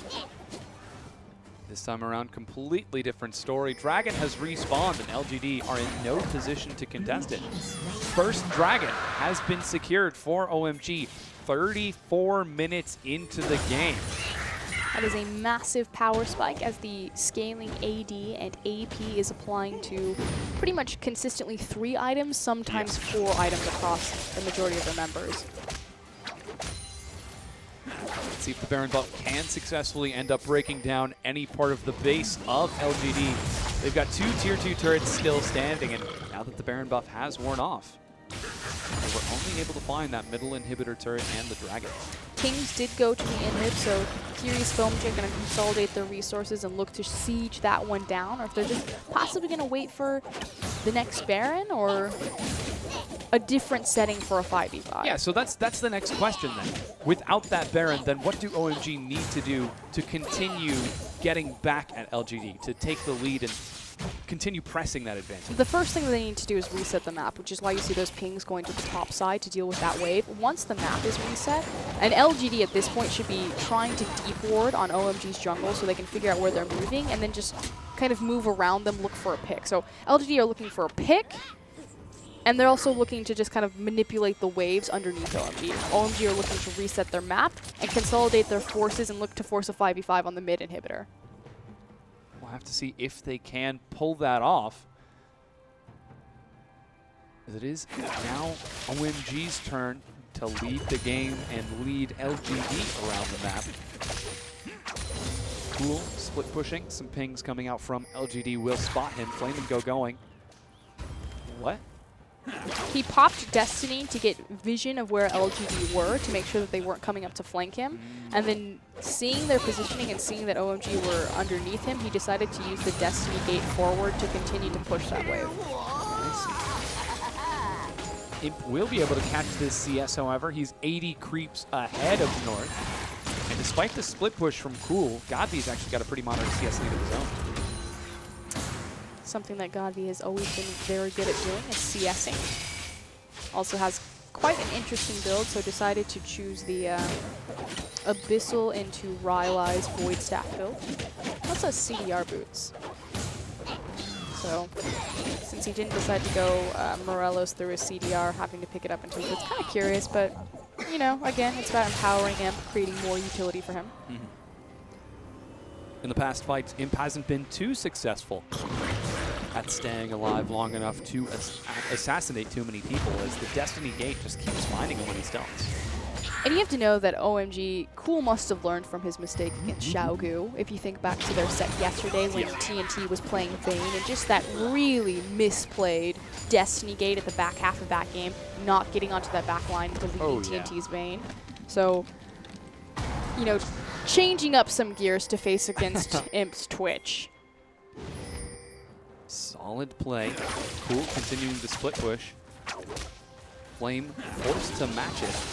Very tanky on that Maokai. The rest of OMG have set up a nice grid of offensive wards, looking for some vision. Baron is up in a minute. The OMG are already patrolling the area. Well, this was the question, you know. OMG, where do they go from here? I said that they should apply pressure to the mid inhibitor, but obviously they're very scared and respectful of LGD, despite the gold difference, which they probably don't realize that they have. Just playing it close, playing it seriously. They don't want to take any chances, as you mentioned after that set with Xiaogu. Losing at 57 minutes in the game. Literally banging on the Nexus turrets and not able to end the series. Just don't want to take any chances. LGD continuing to play defensive. They don't want to throw the game either. We're at 38 minutes into this game. It's going to be a solid 60, 70-second death. Baron will be spawning in 6 seconds. Currently, OMG have, or had vision control of the area. LGD did a great job clearing that out. Godby getting off the bottom where he has created a massive slow push. OMG will need to respond to that within the next minute and a half. Does help that they have double teleport alongside the Destiny Gate, so LGD's tricks are kind of unwound by this Twisted Fate teleport. Their wave control doesn't mean as much or isn't as punishing. There is a wave building on that bottom side of the map. Both Cool and Go Going have teleport, but no one's responding to it yet. Could be a brief window of opportunity for LGD. They're grouped as 5. Flame has a wave building on the top side of the map as well. We might see some going actually. LGD just need to be patient. There's no onus on them to make a play here. They're waiting for that wave. So now that they see Cool, or when they see Cool having shown here, now the question is, okay, what do we want to do with this? The answer is, it looks like we're going to trade it for back. So with Cool being on the bottom side of the map, we're going to buy time for Flame to back, maybe pick up an item, also charge up his home guard. Nope, he's going to go ahead and run straight off of base. Yeah. Just going to continue catching those minions in the mid lane. And doesn't look like that dragon is going to be a Baron is going to be a high priority for either of these teams just yet in the direct sense. But yeah, I was going to say, both these teams really want this Baron. Well, yeah. But they're not going to fight over it right now. Yeah, it's just that LGD are doing a good job stalling OMG out. Dragon just spawned. LGD forcing the decision. They're going to start up the Baron right now. TBQ is in the pit as well. They're chunking through its health so fast. There's the Destiny Gate, but it's going to be used to get in. Full vision of LGD. They tried to pull the trigger because they thought OMG had committed to the Dragon, possibly think that they could just burn it down, and you did see how quickly they're able to shred this objective should they get on top of it. Cool. Learns from the Xiaogu set. What was the big thing that needed to change in the last team fight? He needed to backdoor. OMG just need to dance and protect Cool's flank. They're chasing for it right now. The inhibitor's at half health. Cool does so much. He's going to be able to bring it low. Here's Imp looking for the slow. He finds it. Doesn't find anything else. Successful backdoor initiated and executed. At this point, OMG just need to pick up the Dragon. Okay, split your resources, pick up the Dragon, reset the map on the bottom side. I think they're being a little bit too overzealous looking for this bottom tier tower. Cool does a lot of damage. Here's Flame and PYL. They're chasing forward, but slow prevents any sort of further engage. TBQ? Not gonna find it. Looks like the Dragon, just pulled way out of the pit. This Dragon is really important. Fourth Dragon will give even more burn power to LGD and control over that Baron pit. There's the parallel convergence. Is he going to go for the stun? No, drops the slow instead. Minions taking tier 2 on the other side of the map. It's about time. There goes a barrel. Destiny Gate is used. Imp split off from his team. Going immediately starts the fight. PWL buying time for Imp, but he can't find entry into the battle. Godby kiting around the far side. PWL will die to protect his carry, but Imp is being engaged upon by Loveling. He kites it out properly, picks up one kill. Oh my God. He's chasing back as far as he can. Godby does so much damage. They forgot about the primary damage dealers. No, he finally goes down to North. Godby chasing Son on the far side of the fight. It's 3v3 right now. Cool continuing to backdoor. The recalls are so slow. Cool just trying to minimize the damage done in that fight, exits out of it with the Destiny and forces the creep wave into LGD's base to make sure that they can't immediately run across and pick up the Baron. Oh, Imp's damage that. Yeah. And that was from a side position with only one person dealing for him. If he got out some consistent auto attacks, that would be amazing. Godby similarly doing exceptionally well. The big difference is the Infinity Edge is complete. So the last time we saw Imp, pump out that major damage from a side flanking position, he didn't have the crit available. He's full build. Yep. Very nearly. Pretty disgusting. He'll just get a little bit more damage when he completes his Mercurial Scimitar. But Dragon now being started up by Godby. He's going to end up soloing that rather well. PYL decides to clear out a minion wave instead. He's actually running for the Baron to make sure that doesn't get stolen. This is mismanaged resources from LGD. Yes, Godby can do this Dragon, but it's going to take forever. Whereas Godby would be much more useful on a small pit like Baron. They have vision of this. They're going for the Baron right now, and Godby's nowhere to be seen. Wards after wards being dropped out. Sweeper's not able to cover them all. Oh, and now TBQ, he gets the steal! I cannot believe that he ends up stealing the Baron. This is a crazy fight for LGD. They're running for their lives right now. OMG kiting forward. Godby finally gets there, but he's got no mana. Imp on the backside, trying to get some damage across. LGD looking to turn it around. Imp, the sole source of damage. He has to stay alive. He finds North. He shreds through North's health bar. LGD are keeping Imp alive. They're going to be able to pick up yet another kill. He's getting kill after kill. Quadra kill. Loveland running for his life. The slow lands. Laser going to find him as well. The pentakill is stolen, but LGD win the fight. Imp was untouched in the backline, just deleted North with 2 hits. And the steal from TBQ. They lose the Nexus tower, but they'll oh my God. Oh man, that was amazing play. Imp playing out of his mind with this damage. He could be looking for an inhibitor right now. PYL, minor miscommunication. They're going to head down to the bottom tier 2 instead, but it's a clean ace for OMG. They've got Baron buff, and they just took control of this game. And they're going to pick up 2 global objectives on top of that, so the gold lead finally swings back in favor of LGD. that steal. He stole it with the reproc of Echo's ultimate. Oh my gosh. Amazing play from TBQ, stealing that away. One tier 2 goes down. The inhibitor follows right afterwards, and LGD,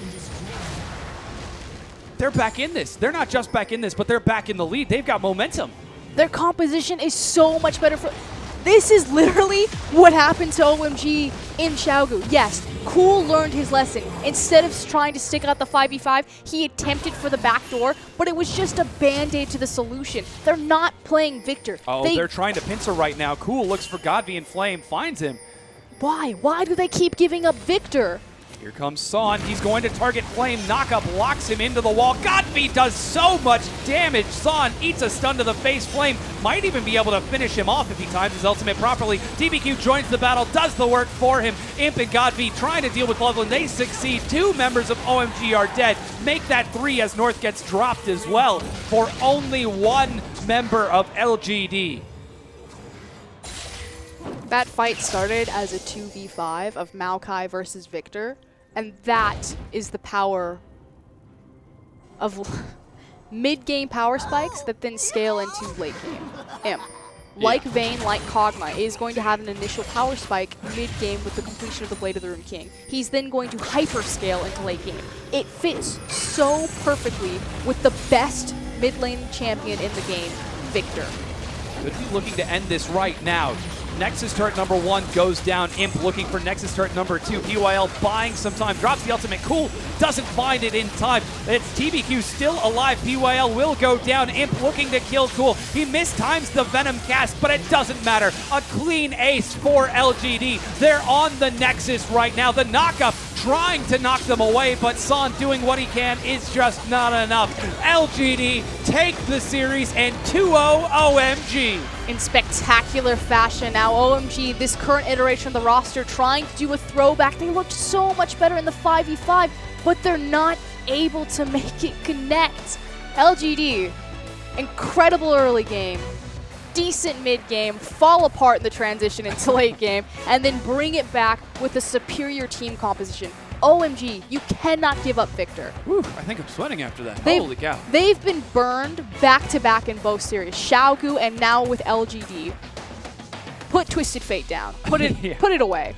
Cool just not quite having enough luck with that. Leveling, making his grand return to OMG. Even Son being pulled in for the support position. Not able to find the win for OMG. Godby doesn't even look happy. Yeah. Oh, man. Man, stupid game. I only did second most damage to them. How do you keep up with Imp's damage? You can't. You just have to kill him and hope he doesn't do that much damage. Imp is on a completely different level right now. Yeah, he's playing out of his mind. Like, we say that phrase a lot, He's but he's actually. So, just to put this up like as a thought, you have your regular season play, then you have your playoffs play, then you have your Worlds play. Right now, Imp is at the Worlds level during the regular season. Yeah, I would agree with that. If he can continue growing, this would be huge for LGD. Beyond huge. And again, also TBQ, you know, we said, what do OMG need to fix? Their support, they pull in Son. Son actually did a great job in that Alistar. Then you target TBQ. He's the only member on LGD who has a small enough champion pool that you can be effective and pick ban stage with denials. That's what they do. They ban Rek'Sai. They high prioritize the Gragas as opposed to the Victor. It means that Godby gets the Victor, beats them late game with it, but TBQ pulls out the Echo jungle, something that he really hasn't shown, and gets the Baron steal with it, as well as a fantastic early game. This LGD is absolutely terrifying going into playoffs, and they've been sitting at the bottom of the standing for pretty much the majority of this summer split. So, you know, when people ask all the time, are you sure LGD is a top-tier team? Yeah, I'm really sure. Yeah, we're pretty certain. So that actually brings LGD up to 29 points in the standings, tied for 4th with Invictus Gaming. Absolutely dangerous. You can see some OMG fans not looking too thrilled as they're starting off this weekend 0-4 of their 6 games. And the worst is yet to come for them. The last game of the summer LPL split will be OMG versus EDG. And if Masters 3 set is any sort of indication of how that will go, It's going to be absolutely incredible. Yeah, so Going finally joining back with OMG, playing really, really well in the top lane on that Nor. He tried as best he can, but we've actually got a replay for you. We're going to bring it up on screen right now. So this is going to be that final Baron. Go ahead and watch TBQ right here. Oh, my God. Yeah, okay. So he gets flashed out. So he attempts to approach the pit. I thought he got it with his ultimate, but no. San actually pushed him out, and then he flashes back in, gets the steal, and the guy that you want to watch from this point is Imp. Watch him come over through Fog of War, and just this damage on North is about to be disgusting. I think he hits him 3 times, pops him like a balloon, and look at this. Completely full health. Loveling just high-fived Imp as he's chasing into the back line to get Godvi, and this Twitch is just deleting LGD from the inside out. Amazing play from Imp. That was the team fight that ended up winning them the game, and I don't even have words. I don't even have words. That was amazing. LGD, this team, time and again, they always impress when push comes to shove. They just turn it on. They do need to clean up their mid game, however. Yeah.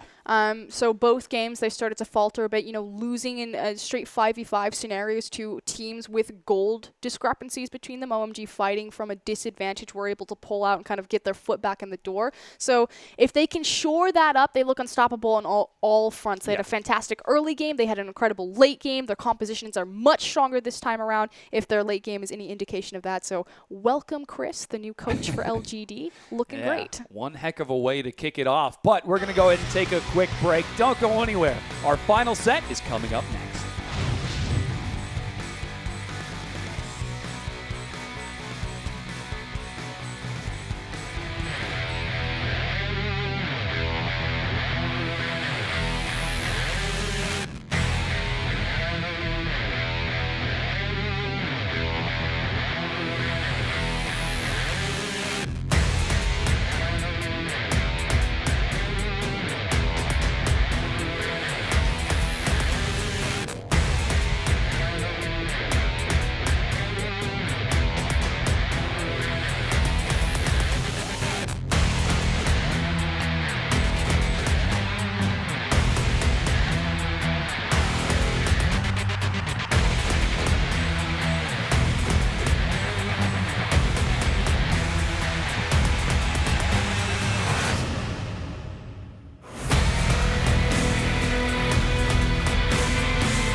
Hello, everyone, and welcome back to the LPL. Once again, I'm Seda. This is FLICKR, and what a set we had. Poor OMG just can't seem to catch a break. Yeah, but they... We're just going to take the headsets and drop them. Yeah, but they did look much better than they have kind of in the recent upcoming weeks. I don't know what is... This is...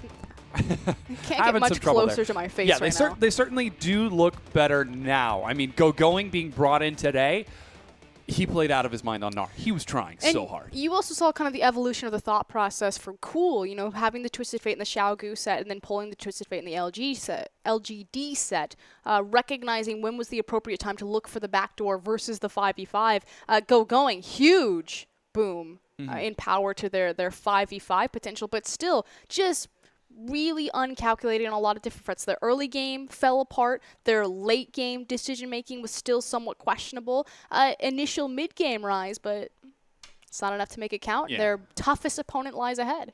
You have to give them some credit, though, for playing appropriately and, more importantly, adapting to the series. They played exceptionally well in game number 1, but amazing was the strong weak link. So in game number 2, they pulled them out, dropped in Son, their old AD carry, who performed much better.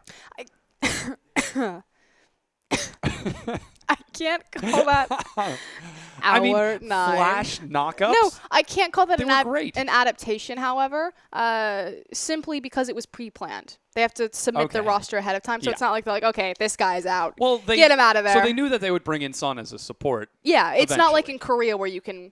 Just... Yeah, exactly. Let's talk about LGD, though. LGD... look fantastic. So we talked about, you know, shoring up your weaknesses, shoring up TBQ, pulling out the Echo Jungle, getting the Baron steal. A fantastic early game, back to back. And one of them was in a standard lane phase. So they pull the lane swap, LGD get ahead. No surprise, LGD are fantastic at lane swapping. They get a standard 1v1, 2v2, and just rock OMG. And entirely on the back of Imp, PYL, and TBQ. Yeah. So great job there. TBQ's ganks were absolutely monstrous. Imp got MVP in game number 1. Let's see who's going to take it in game number 2. Looks like, he gets it 2 times in a row. It's Imp. No surprise. Imp is on fire right now. And even Godfrey, not his usual, spark in his step? Yeah, he's still... This flank was disgusting. The flash to dodge Sans reposition there. Yeah, Imp all over the place with this fight. It was a little touch and go by the time we got to the end of it, but he did so much damage right here. Godfrey, not enough mana. The sole damage source is Imp. He finds North on the left. 1, 2, 3, 4. Boom, boom, boom, pop. And then is completely untouched. My favorite part about this is, like, Loveling is standing right next to Imp, and there's I can't do anything to him. Yeah, just ends up retreating. Quadra kill is secured, but the ace ends up being picked up by TBQ. Here are the updated team rankings. You'll notice LGD now in sole position of that 5th place spot. They're tied right now, actually for 4th technically, with Invictus Gaming at that 29. So we still might see some growth and movement towards the 3rd place spot, but OMG still stuck at 6th place, tied with VG Gaming. Now, both Invictus Gaming and LGD will face another set tomorrow. That said, LGD are just now tied, getting the 2-0, whereas Invictus are about to go into their 2nd set of the day against WE. And that looks to be a pretty fun set of games as well. You know, Invictus Gaming had a very powerful showing yesterday as well.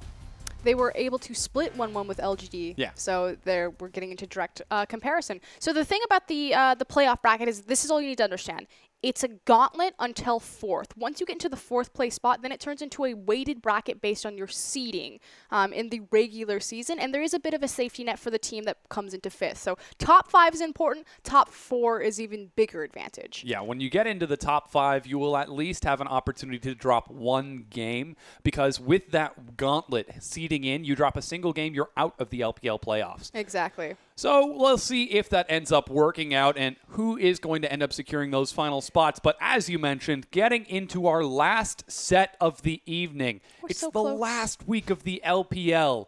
Day number 2. Invictus Gaming versus World Elite. And here's all you need to know. IG, they have 6 points available, so they could make a run for the 3rd. See the tie on your screen. WE cannot afford to lose another game if they want to make playoffs. So Masters 3, they're looking very intently at this. They certainly are. Masters 3 need to know if they're going to be safe in that 8th place spot. Here is Rookie now helping IG out and indirectly helping out Masters 3. I guess right now it's up to Invictus Gaming to decide whether or not they want to face Masters 3 in the playoffs or if it's going to be World Elite that they want to end up challenging. Currently, Time still filling in for Kid. Their support is going to be Kiddies. You see him on your screen. That's going to round it out. Still not seeing Kid just yet, but it was publicly announced that Kid is getting his visa sorted out. Yep. Should Invictus qualify for Season 5 Worlds. And so that is why Time is filling in.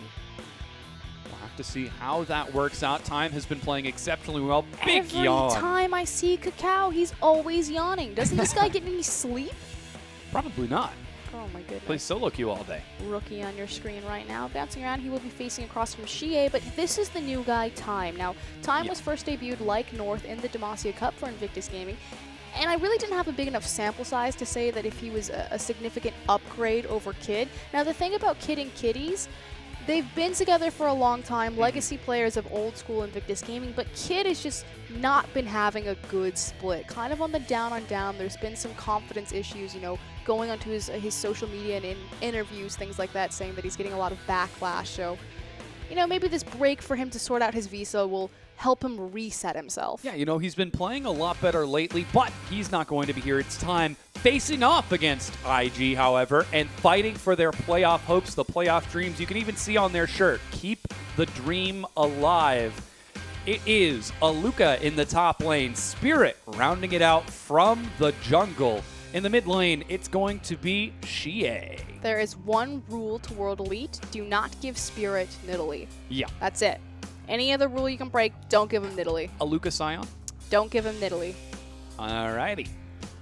We'll see if that rule is going to continue for IG, and if that works out for them. World Elite Mystic, their AD carry, rounding it out on the bottom lane. And lastly, their support, Conan.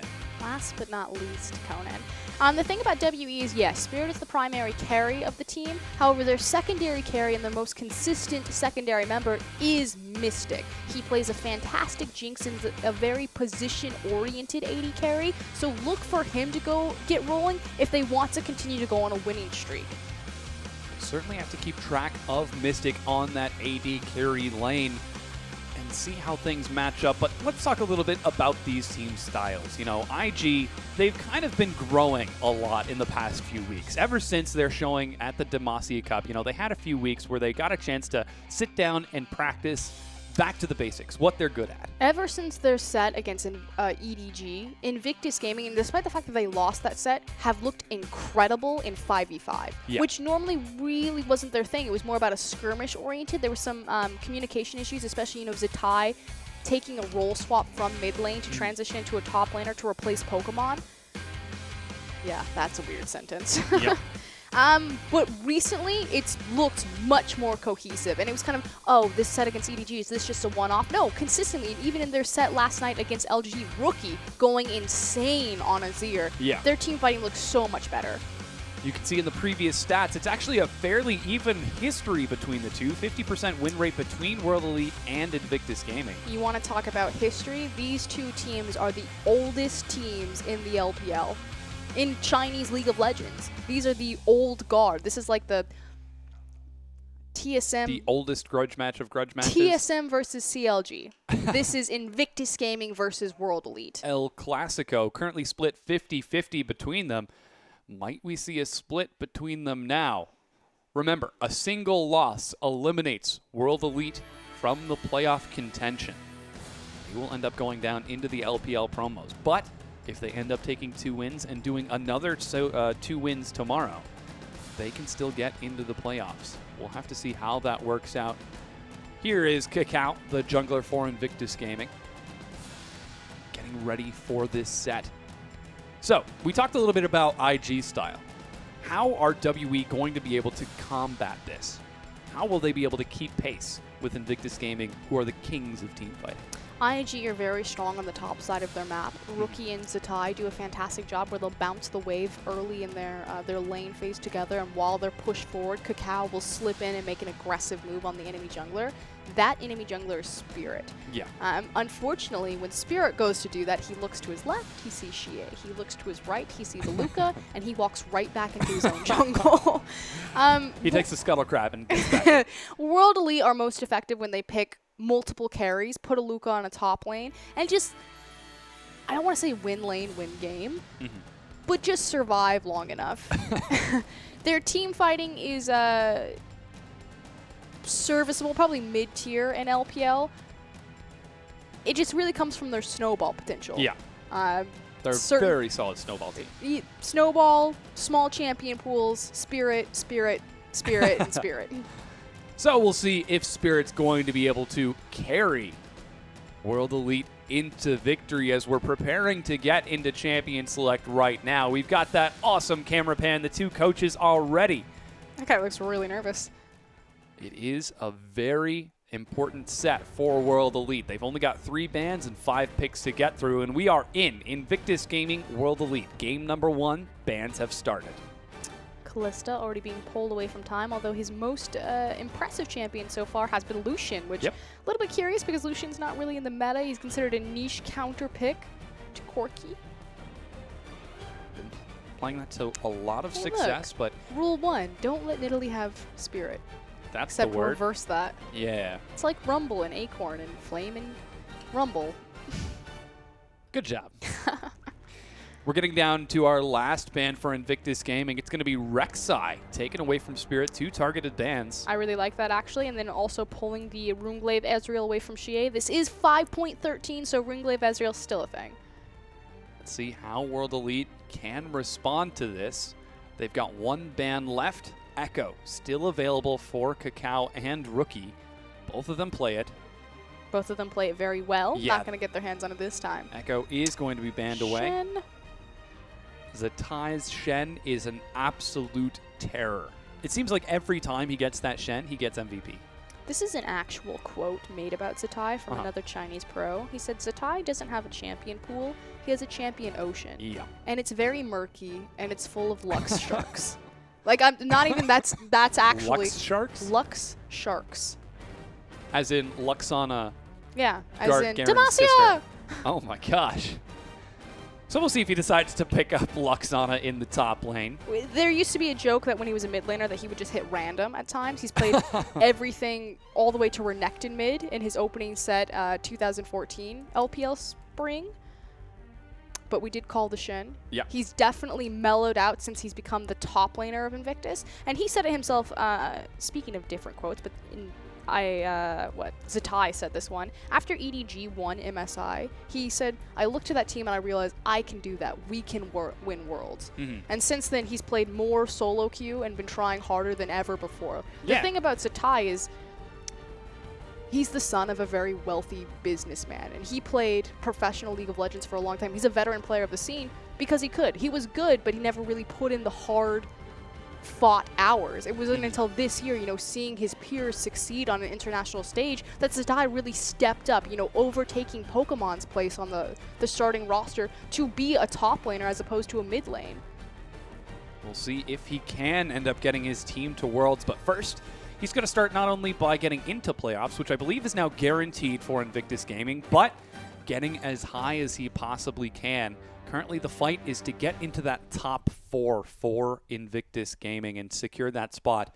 World Elite, however, decide to pick up 2 pretty powerful champions. It's going to be Janna and Nautilus locked in. And with Janna and Nautilus coming in through the same rotation, we do know that that is going to be Aluka's top Nautilus, which he debuted against their set versus EDG the first time around.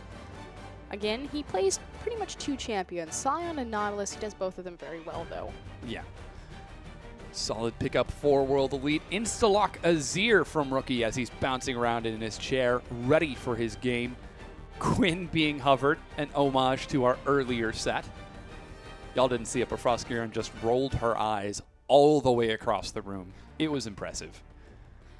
Draven now being looked at, but Time decides to commit to the Vayne. He's shown some pretty solid play on that. That's actually interesting. I think it's more of acting as a denial against Mystic, obviously because they already showed the Janna. You don't want to give them the Janna Vayne combo, which I'm a big fan of. That said, Mystic could look towards his Kog'Maw, which he's also shown does fantastic with Janna. Rookie got his Azir, though. That's the big thing that I want to underline. Rookie is a god tier Azir. Looks to be a scary setup. Xie might match it directly with Victor. He's got it hovered right now. We'll see if he decides to lock it in as we get into the final, the last picks. And yeah, he does decide to commit to the Victor. How on earth do you keep pace with Rookie's Azir? Well, I do actually prefer Victor in the Azir versus Victor matchup. It's not a direct counter. The only reason that I prefer Victor is because, again, he has so much damage threat over walls. Not that Azir can't, jump over a wall or anything like that, but if he throws at his Emperor's Divide, Victor's like, doesn't matter, just going to press Chaos Storm on the other side, watch it blow up. Watch your health go. Exactly. That's the sound that it makes. Azir does have the range advantage in the initial lane phase, but Victor's itemization is a little bit easier because if he upgrades his Hex Core, again, between levels 8 through 10, it gives him enough bonus AP based off of the Hex Core upgrade to clear waves, so he gets the initial wave clear advantage. I don't want to say initial. It's like Azir's level 1 through 5 is going to be stronger, and then kind of the 6 through 10 kind of swings back to Victor, and then it just all goes into whoever plays their champions better and presses their buttons better. Generally, being skilled is a good thing. Generally, pressing your buttons is a good thing. Please, press all your buttons. But we're getting down to the last picks for Invictus Gaming. They're looking at the jungler on Kakao and support for Kitties. Braum hovered by time, and Evelyn now being looked at by Kakao. Very solid pickups for Invictus Gaming. We'll see if there are going to be any last-minute pickups. No, they decide to commit to it. This is pretty safe for Kakao to take Eve, kind of the third-tier jungler coming in. It's curious if Spirit's going to perhaps go Lee Sin now, or what direction? Okay, real quick, this is patch 5.13. Elise hasn't received her buffs just yet, but Spirit decides to commit to her anyways. We've seen very little Elise. Again, like you said, 5.13, Elise doesn't have the buffs. I think MLXG has pulled her out. Not very successful with it. I think MLXG and TBQ are the only two junglers to play Elise yet. This split, so... She has been in a trough lately. We'll see how she performs. And I, for one, am a passionate Elise fan. I am so glad that she's seeing play and that she is getting these buffs in 5.14. Well, she also really empowers kind of the natural tendency of LPL teams to dive just because you can juggle the aggro very well with your repel. Likewise, sieging. The beautiful thing about Elise is that her jungle is very safe with her spiderlings. Her Dragon Clear, very safe early with her spiderlings to be able to tank it, and likewise her ability to push down turrets. It used to be that classic thing where Elise would just kind of walk up into your lane if they were attempting to freeze, and just take down the tower, because turn into spider form, bam. Turrets, spiderling, pull aggro. We'll see how that works out. Coaches shake hands. Invictus Gaming versus World Elite. Game number 1, it's Zatai versus Aluka in the top lane. He's not on Sion, but instead on Nautilus in the jungle. Kakao taking Evelyn to Spirit on Elise. In the mid lane, it's going to be Rookie's Azir versus Xie's Victor. Curious to see how that one's going to go, especially after Rookie's amazing performance against LGD yesterday. Yeah, we already went into depth about that matchup. On the AD carry setup, it's going to be Time on Vayne versus Mystic on Jinx, and helping out with the support, Kitties on Braum and Conan on Janna. His most played champion of the year. It's that Janna for Conan. So how's that bottom lane going to be working out then? Should we be expecting any sort of lane swap out of it? I would suggest yes, especially because I don't really like Vayne and Braum's lane synergy in particular. And so if you swap Vayne up into the top side, freezes the wave, unlocks Braum to roam. We'll see if they do decide to commit to it as we get into game right now.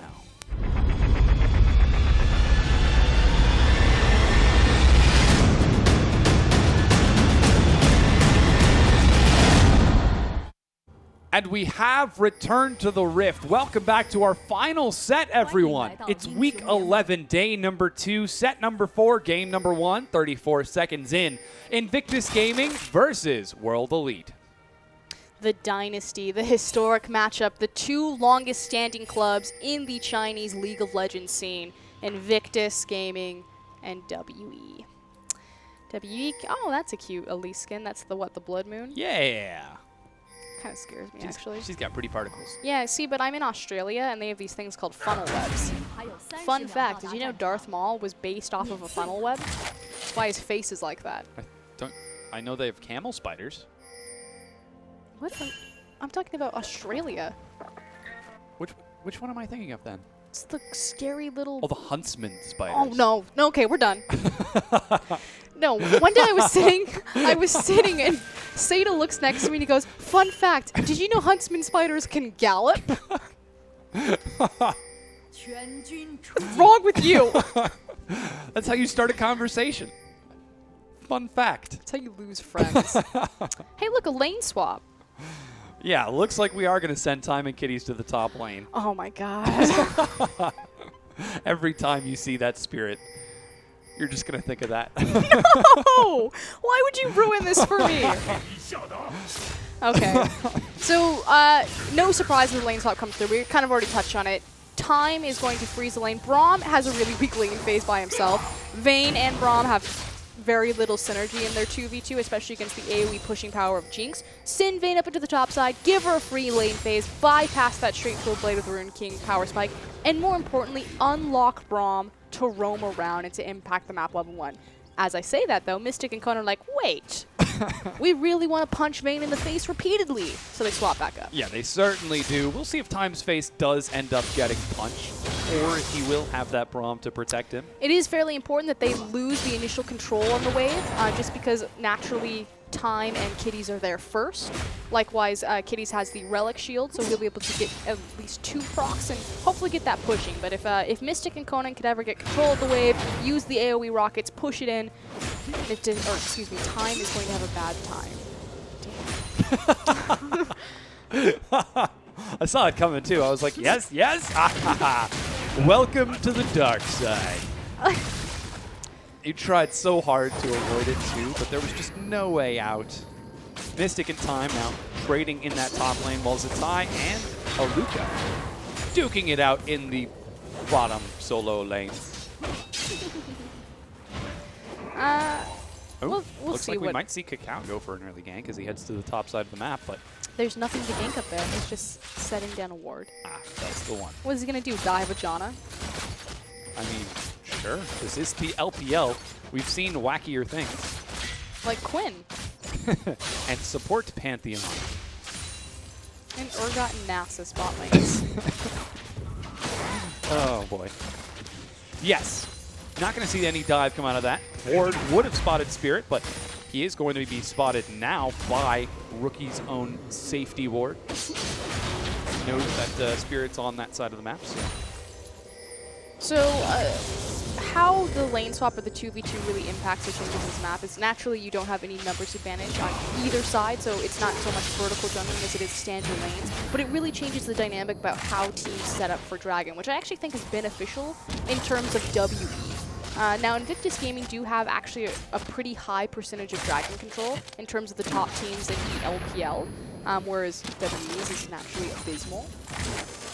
But because it's not a true lane swap, it actually should delay the Dragon a bit more, especially because Elise is going to have a lot more safety in soloing that than someone like Evelynn.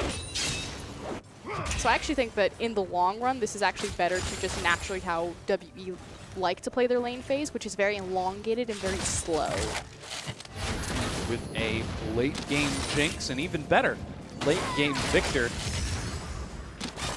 Should work out in WE's favor. Trouble is, they're going up against an Azir and Vayne, who also scale exceptionally well. So we'll take stock of that when we get to the late game, if we manage to reach that point. So far, this game has been rather patient and very slow.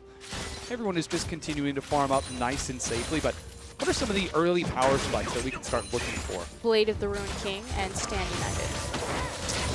Likewise, the upgraded Hex Core into level 8 through level 10 of Victor, so he can start free clearing the creep wave in one laser.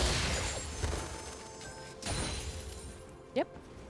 And from World Elite, I mean, they'll be able to clear waves and lasers, but Are they just going to just farm for the next 45 minutes? Jinx needs to beat the clock, so she snowballs very efficiently just because of how her kit works in team fights in terms of resetting the movement speed. But she's still a 3-item 80 carry. She needs her Zeal upgrade, her BF upgrade, as well as her armor penetration before she turns into that late-game hyper threat. Again, the advantage to Jinx is that she snowballs so effectively because she's amazing at taking towers, especially post-level 9, with all 5 points put into her minigun form, so she gets incredible attack speed there. And even better because she has a Janna, so the level 9 from WE is incredible in sieging potential. Let's see if they can take any turrets, as right now Spirit is looking for a gank on the top side of the map. I believe he walked through lane, so IG, I believe that they have vision of this. No recall, so no empowered smite to find any fun action. It's all going to be based off of the kit. Spirit will have to be very patient, however, because they're doing the best job bouncing this wave. He was waiting for the wave to reset back into the middle, then possibly look for an overextension on a gank, but instead just ends up covering Mystic and Conan for their initial back. Question will be, do they swap? The answer is no. Heading back top. Yeah, it looks like they want to keep pace of that time. They don't want kitties running around the map. Level 6 now picked up for Zatai. Hasn't gotten a chance to recall just yet, but should be looking for that relatively soon as he continues to farm it up. Haluka also not recalling quite yet either, just keeping the wave shoved in. I think this is a mistake. WE should have swapped back at this point and gotten their numbers advantage back on the bottom side of the map. Again, likewise, having a lease so you Dragon is that much safer with the Spiderlings being able to tank. If I were IG, I would swap back. I would send Vayne and Braum bottom. Yeah, seems like that is what we're going to see. Kitty's running down the mid lane right now, looking for a few wards as he does have an early Sightstone. But time currently on trajectory to head back into the top lane once again to match Mystic and Conan. Okay. Just, again, delaying the Dragon. Both these teams will hyperscale into late game, so it's not like you're that concerned over a big 5v5 arena. At least not this early. Yeah, looks like some pings are going to spot the support out. Blue buff now being handed over to Rookie. As Haluka, double Dorans, trading rather well. Spirit looks to solo the Dragon. Okay, so this is smart from Spirit. We talked about how much more Dragon control Elise is going to have over Evelynn with her spider form. Likewise, the fact that Aluka and Xie have complete control over their side waves, pushing Invictus Gaming's solo laners in and allows him to free Dragon. Yeah, that Dragon is secured now.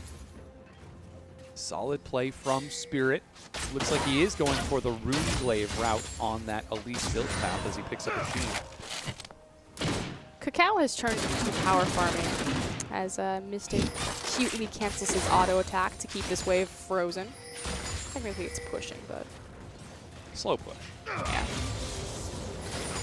Depends on how he handles his cannon. That's not before. Now looking to find Aluka. Sneaks into the brush, however. Shadow Dash finds him. Spectral Wraith soaking a lot of damage. Depth Charge. He's going to CC with the slow. Aluka chasing out as far as he can. He doesn't have any flash. Down to 400 health. They dive, and first blood picked up by Cacao. So what was happening in the posturing for that gank, this is actually really cool, is that when Cacao went to set up the gank, you saw how he got underneath and he wanted to stand on the opposite side of Aluka. Because naturally, the best case escape tool for Nautilus is going to be his dredge line on a piece of terrain. But repeatedly, Zatai and Cacao tried to stay in front of him to deny that. Did manage to get it, but burned both Summers. They dived him anyway. Solid play from Invictus Gaming. They have secured first blood, completed Runeglaive. Spirit, however, heading to the top side of the map. He does only have red buff right now, so not quite rocking a blue buff just yet. He will be spotted by a ward as he heads up. Yep, there are the pinks. And IG are just going to continue to sit under their turret. Spirit should have just looked for the dive. I still think it's incredibly risky and that they shouldn't have done it, but there's no reason to just walk up there. You knew that Cacao had just ganked bot lane, so at best he's back and reset his position on the map. It's not like you're protecting Mystic and Conan there. There's no way that Eve's going to be there in time. Oh, Mystic actually nets a kill onto Cacao. I think he rocketed him. Yep. He's Oh, yeah, he's at the down. Wolf Camp. There's a ward on Wolf Camp right now. So assassinated Cacao from across map. Now, with him dead, Spirit gets all the information that he needs, and he can look for this dive. But since Kitties and Time go ahead and back off the tower, he's instead going to just deny some gold from Cacao. Yeah. Wolf Spirit is going to spot him out. Luckily, Cacao did get a smite onto that. GA actually heading to the top side of the map as well, and the top tier 1 goes down. Nothing Time or Kitties can do. And again, we talked about how this lane swap and the fact that Invictus Gaming chose to go back into the 2v2 really just empowered WE because they had built-in natural dragon control without a numbers advantage from Invictus since they had the Elise. And then from there, they snowball the advantage into control over the top side. Jinx is better at sieging towers, and they get the first 2 objectives for free. Invictus Gaming, despite scoring first blood, are finding themselves falling behind in this set as World Elite take those objectives.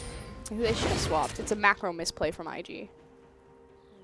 We'll see if they can continue to come back from this. Here comes the recall out of Time and Kitties as Mystic opts for the turret, pushing Jinx build on his completion. I don't know that Time has enough for his Bilgewater. No, not quite able to finish it just yet. Blade of the Ring. This is entirely expected because we don't have the 2-minute window up for Dragon yet, so hopefully Mystic will have his Infinity Edge, the battle stats of the crit, for the time that Dragon is back up. But for now, just about sieging towers, again, snowballing this Jinx. Jinx is a 3-item AD carry, but she is so good at pushing down towers very quickly to ramp up her build on clock.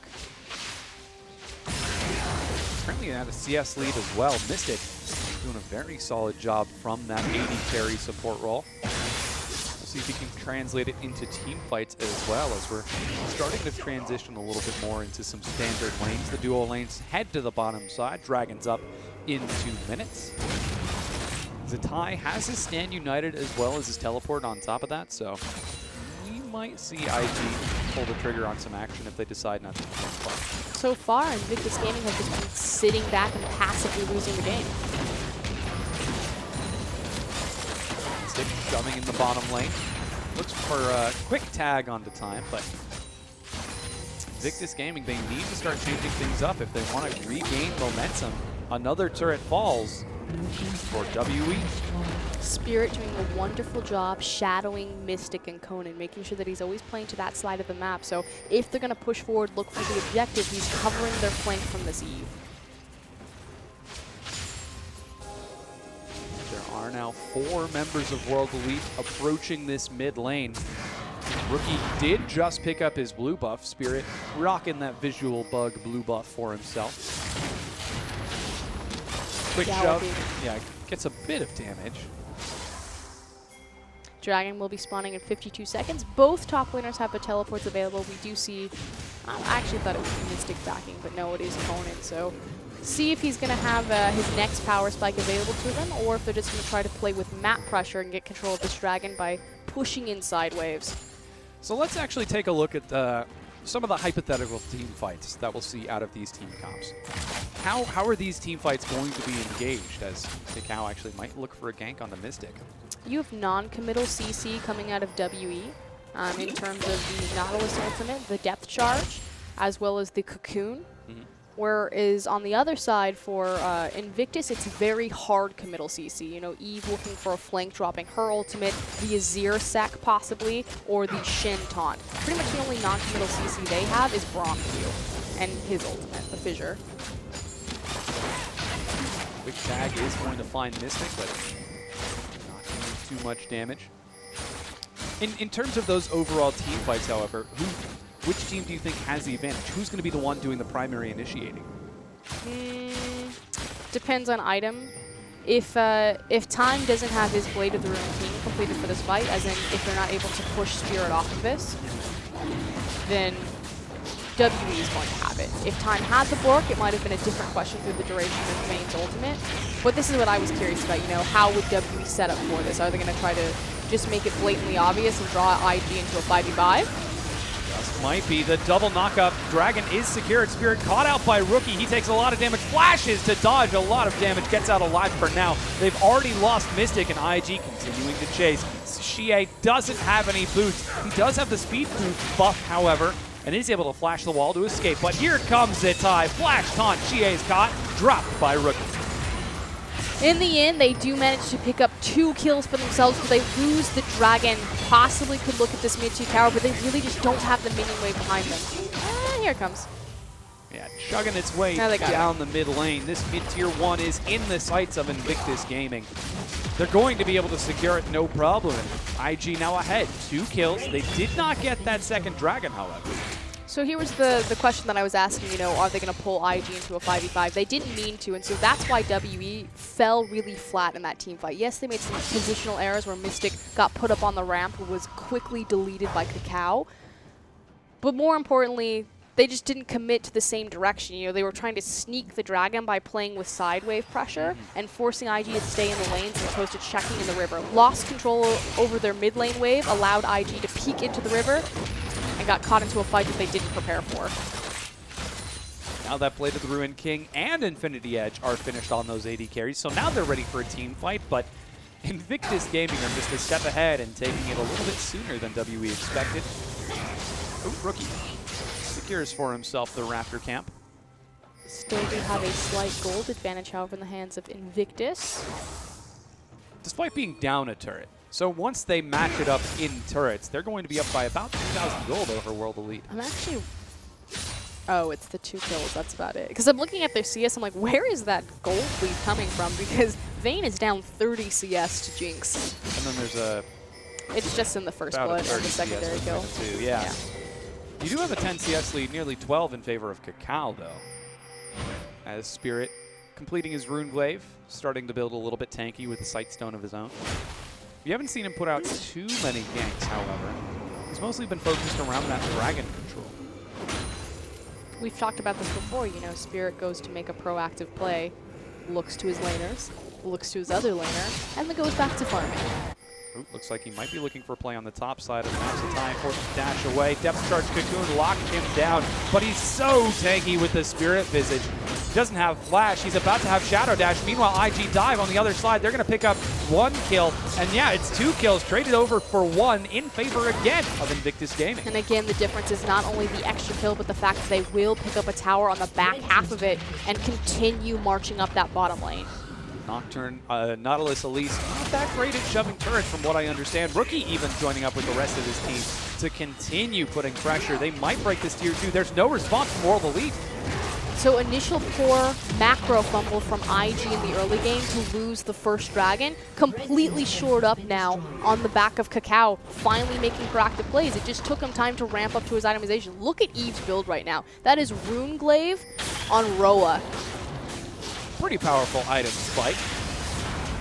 Maybe a little bit. Definitely going to be scaling pretty strongly. Aluka not able to bring down the teleport. tier 2 in time. They might be looking for the collapse. Zitai looking for Spirit instead. Remember, Repel will help keep him safe. Oh, but Rookie finds Xie. He gets knocked back into Zitai. The Chaos Storm not doing anywhere near enough damage. Rookie nets another kill for IG.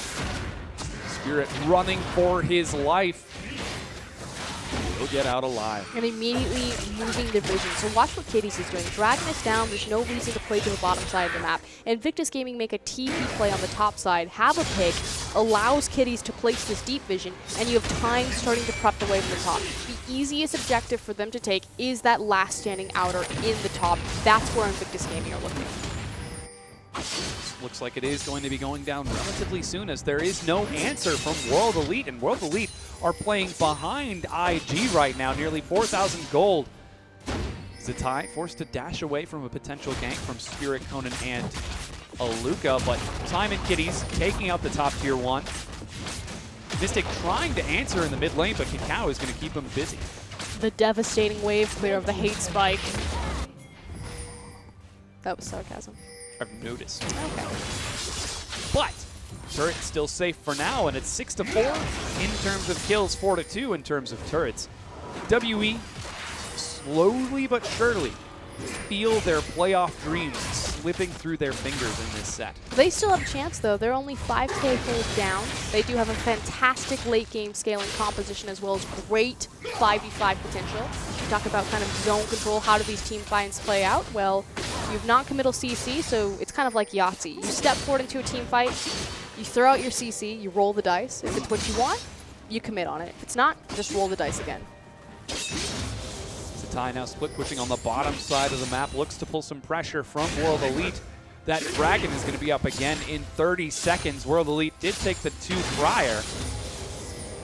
Let's see if Invictus Gaming can get their hands on one of them as Zatai, relatively tanky, takes some poke from Aluka and just soaks that right up.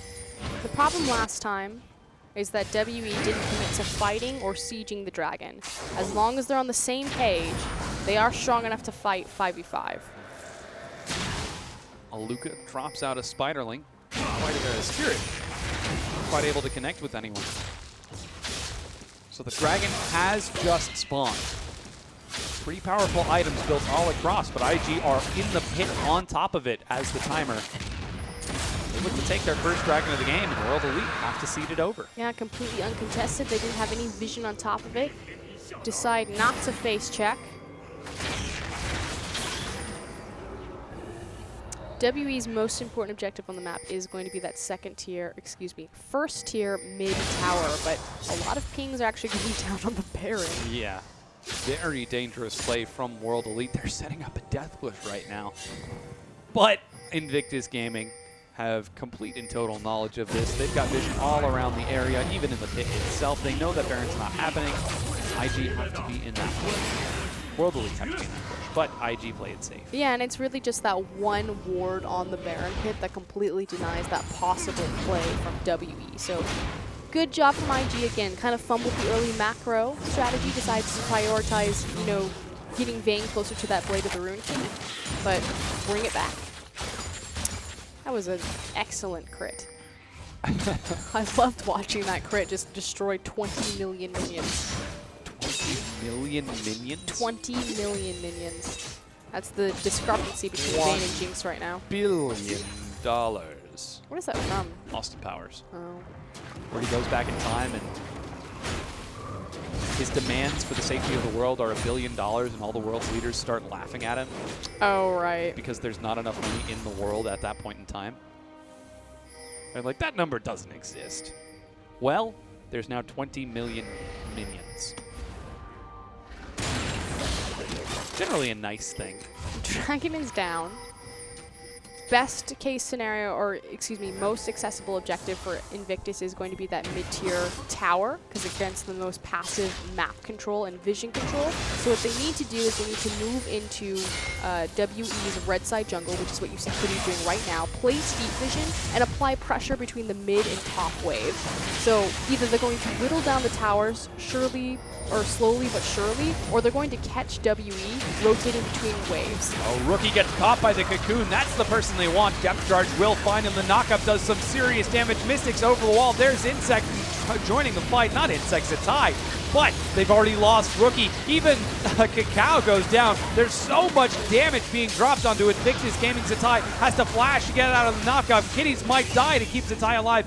Juggles his way out of there, and World Elite finds 2 vital picks. And immediately pings go down onto the Baron. So again, Invictus were setting up to look for a pick. The problem was all 5 members weren't there. They stood in the death rush. They knew that WE were rotating into them, but Zatai was so late to the team fight.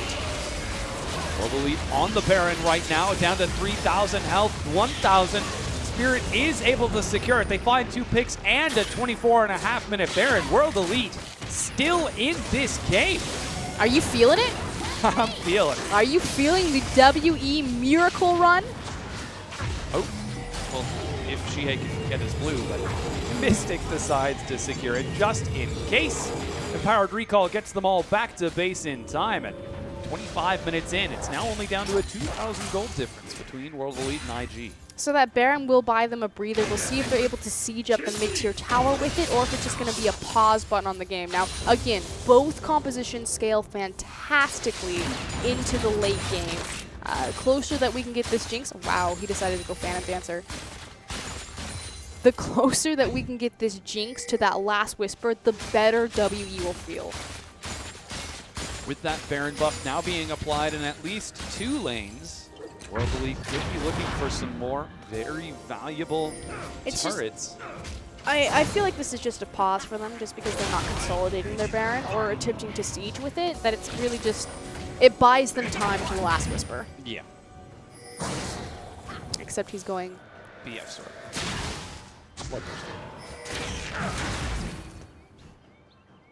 Mystic wanting to try to keep himself alive with some lifesteal. He's got some potions for now to keep himself standing too, but Baron buff now going to be applied to the tier 1. Rookie looks to clear it out. Spirit gets tagged, but not quite able to drop the turret in time.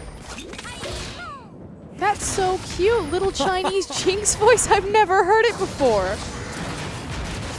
And mid-tier 1 is secured. World Elite don't even need the minion wave to finally drop that, but Zatai splitting on the far side of the map. He doesn't have teleport. No, but he is Shen and he has taunt and feet. So he should be okay. Taunt and feet. Taunt and feet. Means that he's just creating another pressure point to distract WE so they're not able to transition their Baron into any more other than 1 tower. But again, what does this Baron mean for WE? It was just a foot back into this game. We've now completely evened up our gold, save for maybe 600, 7. 700. Very minor amount. And yeah, World Elite back even with Invictus Gaming. Both of these teams rocking the late game scaling composition. But IG are the team fighting team. Well, recently they've been Recently they are. World Elite have to know this. They're taking a very dangerous gambit in this. Yeah, but they also have a fantastic team fighting comp. And last team fight didn't go too poorly for them. Now, Invictus Gaming were not postured correctly for it, despite the fact that they were attempting to be proactive about a pick. Good job, IG. See if maybe WE get a few more breaks, or if Mystic continues to perform on this Jinx. And Mystic is a fantastic Jinx player. We talked about this in Champions Select. It's just a bit of damage. That WE live and die on Spirit's choices, but they thrive on Mystic's performance. Cacau's looking for the flank. Insect managing to get the stand united. Dragon is going to be secured, but the fight is raging without that Elise. She finally tags in. The Repel knocks it back up, looking for some more chase. No one is tied yet. Cacao is running. He's looking for it right now. Can't find it. Emperor's Divide denies any chase, and Rookie gets out alive. World Elite. They're somehow still alive. Look at how many low health members you have. Mystic is looking for Rookie. The zap isn't going to land. Oh! The rocket tags in. Mystic chasing forward. Dredgeline, it misses.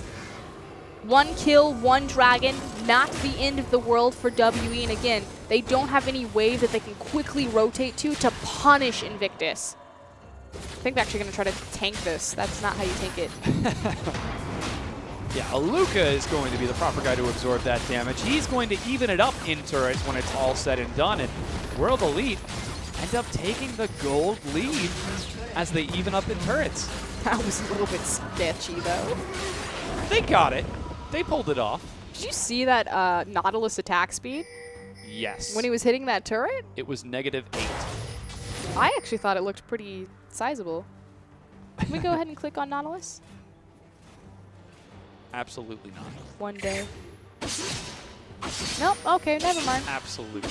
I was just curious if he was running attack speed in his runes. Attack speed per level? No. Flat? Yeah, probably flat. Interesting.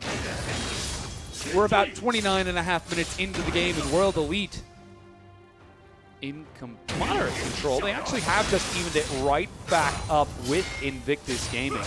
Baron's going to be up in about 2 minutes. The last one was secured after World Elite found a pick on the Rookie and Cacao. Oh wait, we got him.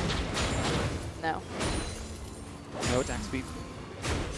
Yeah, sometimes on junglers that are very slow, and when Nautilus is a jungle, you do run attack speed just to make your jungle go a little bit quicker. Rammus, it's very common, especially on Not, just because his auto attack is pretty much another form of CC with the passive on it, the staggering blows. So it's basically CDR for his auto attacks.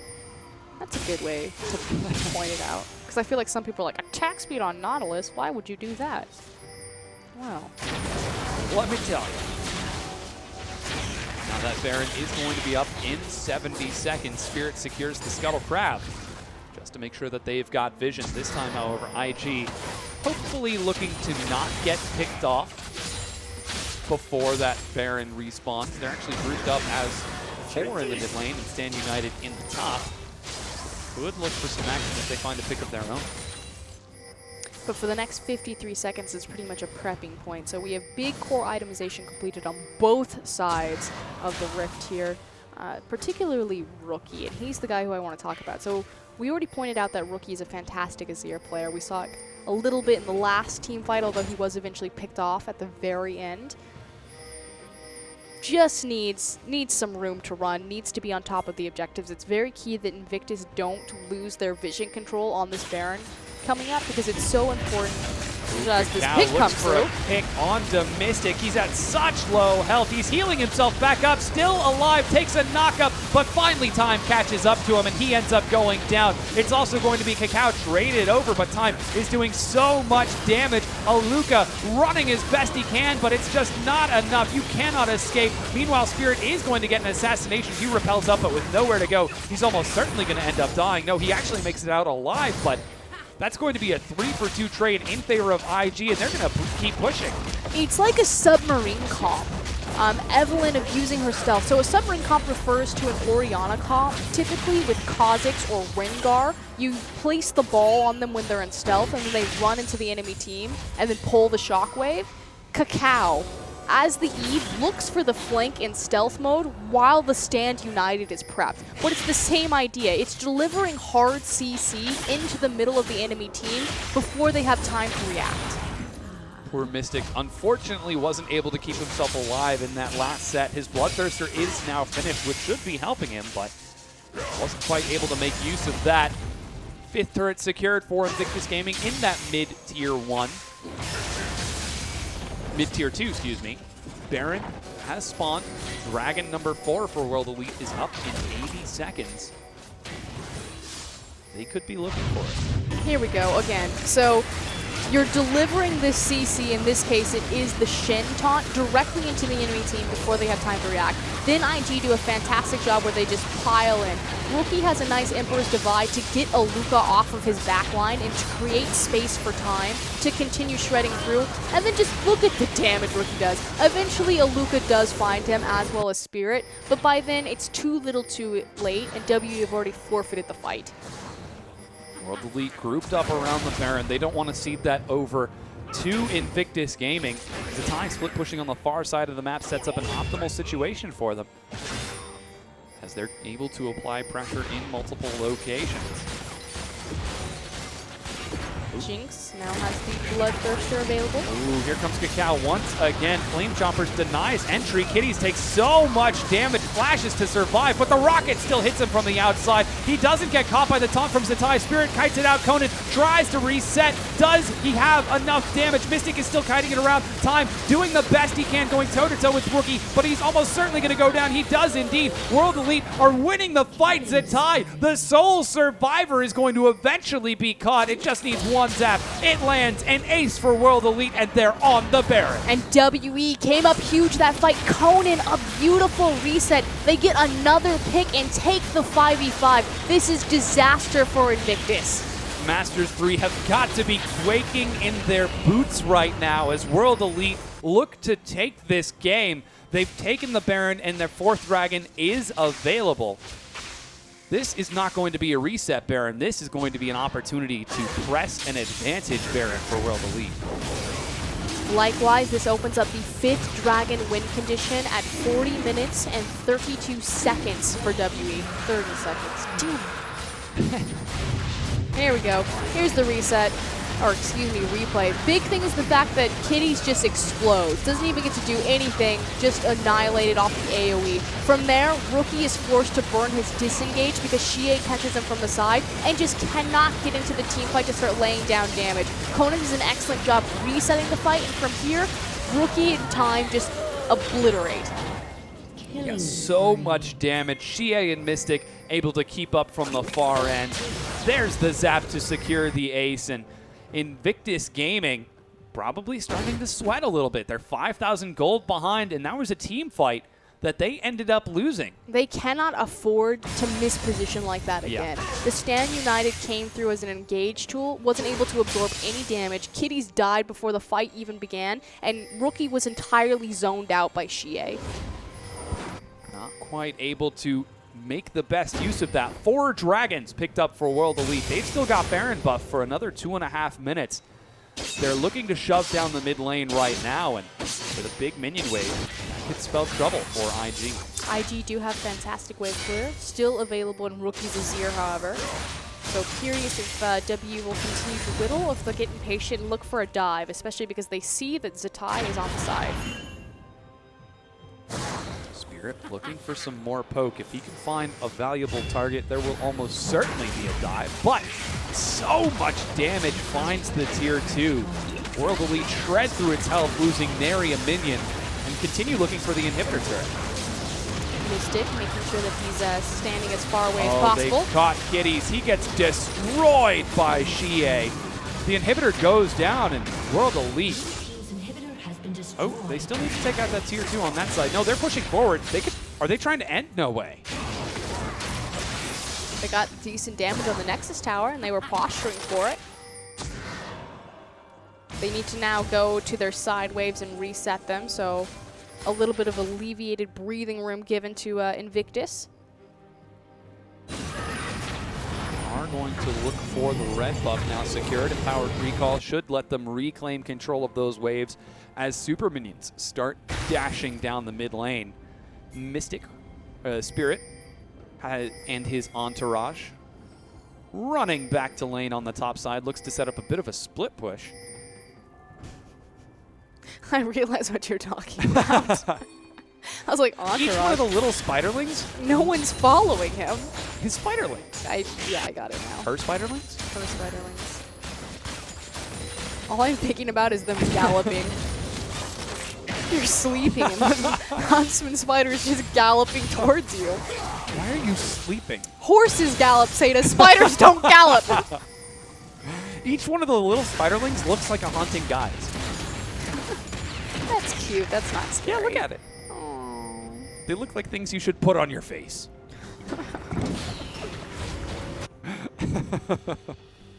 She's about to start crying. Okay, let's get back to the game, guys. I have a really good story about getting trapped with a spider in a very small enclosed space. Spoiler alert, I smashed my face into the door. She actually is crying now. Okay, we've hit on a sore spot for FLICKR. Frogs and spiders do not get along very well. I think I eat spiders, actually.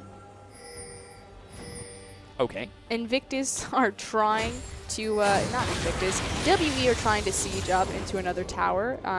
The easiest tower to take is going to be the last standing outer tower, which is the top one, which that's why they're top side.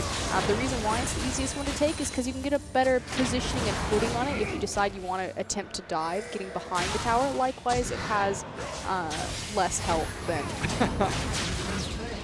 almost every other tower in the game. Even if it was full health, though. Yeah. World Elite are continuing to shove forward, and Invictus Gaming are securely in the defensive. Super Minions are pushing up, but WE get onto the inhibitor turret. They're shoving through its health bar so fast, they might actually dive this. They take out the turret. They're looking for the second inhibitor now, and IG just aren't responding. You feeling it? Just might be. Spirit dashes around the side. Dragon number 4 about to spawn in 80 seconds. Aluka almost gets caught, but Kitties can't keep up. Keep your dreams alive. I'm feeling it. Keep the dream alive, I want a player cam in here where it's like Dade in the back room, like Masters 3 watching this intently. Oh, man. Poor guy. We shouldn't have played He's Quinn. Probably. But I wanted to play Brand! Oh, boy, that conversation. He's probably not talking much, to be fair. That Dragon's going to be up in 50 seconds. That's number 5 for World Elite. We're 40 minutes into the game. Are you feeling it? I'm feeling it. Oh, WE, I'm ready for the miracle run. 5th Dragon. How is this team fight going to play out? This Victor is massive. They've got a death push. They've got a death push. They're not going to... Don't walk in there. There's no reason for you to walk in there. There's no blue buff. outside. Oh, no, no. He knows. Oh,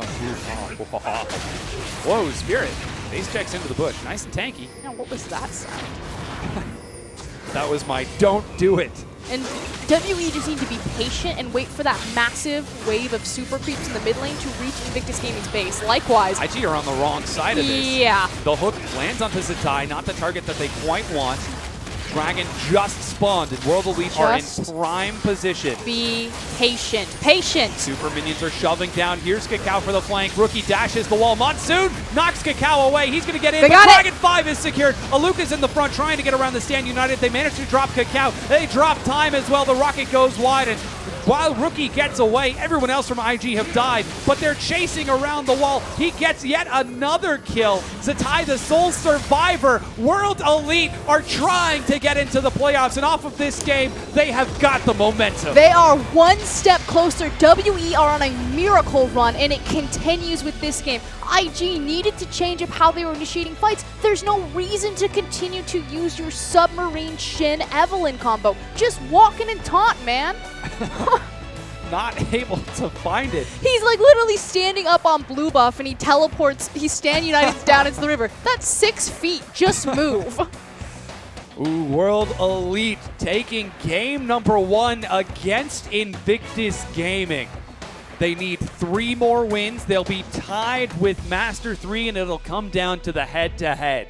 Now remember, the last 2 teams that WE face are Invictus Gaming and Unlimited Potential, who do not have a chance at the playoff run. Yeah. I'm just saying, if WE get a 2-0 here, I'd be looking at UP like, what you got to lose? Come on.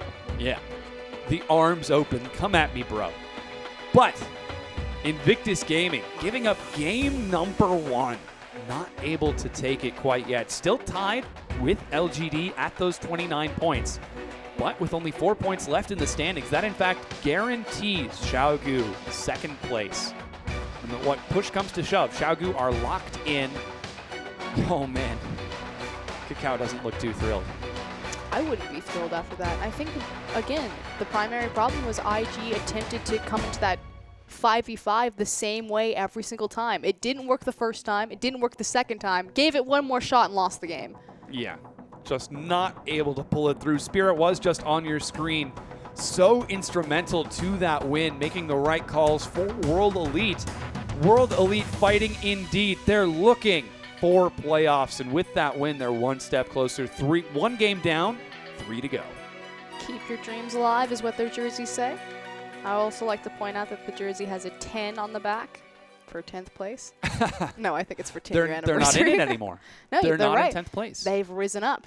Yeah, so we actually have a replay. We'll go ahead and drop that on you right now. And this is that last fight.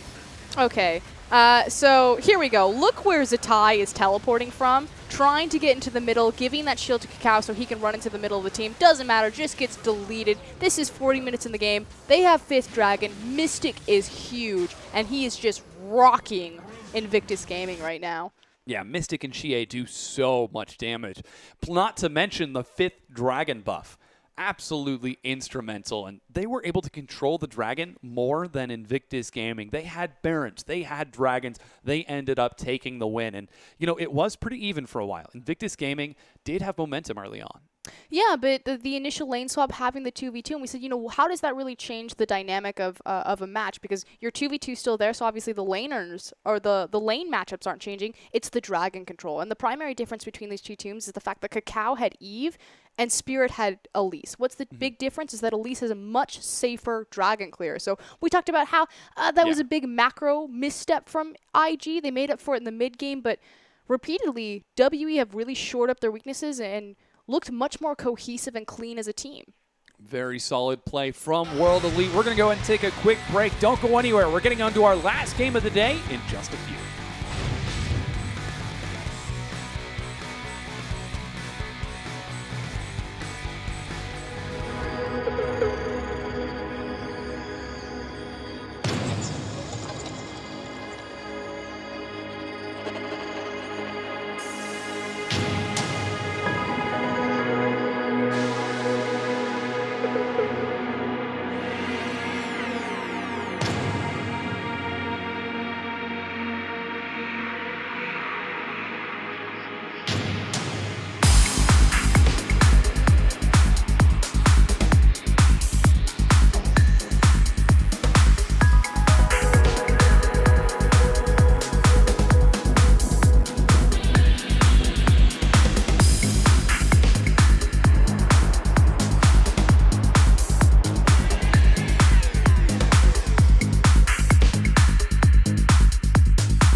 Hello, everyone, and welcome back to the LPL. You're watching some of the highlights from our last set between Invictus Gaming and World Elite. And wouldn't you believe it, World Elite took the win. Their playoff dreams are still alive. Now remember, World Elite cannot afford to drop a single game. They have 3 more games. If they can do it, they will beat out Masters 3 for that 8th place seed into the LPL playoffs. Yeah, definitely a frightening proposition for Masters 3, as the flashbacks from last year, the exact same thing happened. Here's that crazy team fight that ends up winning them the game. At this point, Victor and Mystic, so Victor and Jinx, are just so massive. And I have to go back to, why do they continue to use the Stand United engagement on Kakao? Conan doing a good job disengaging the fight, but even through the Stand United shield, Eve just blows up. Yeah, just so much damage. Mystic doing enormous amounts of work. Xie helping him out on top of it. And despite the best efforts of Invictus Gaming, they just weren't quite able to close it out. We're going to be getting into the MVP just a second. But real quick, I want to know who you think. Who's going to be taking that Mystic. MVP? Yeah? Mystic or Spirit? We'll certainly find out. All in all, it was a relatively low-kill game as far as the LPL goes. And the MVP goes to Mystic on Jinx. Mystic had a great performance.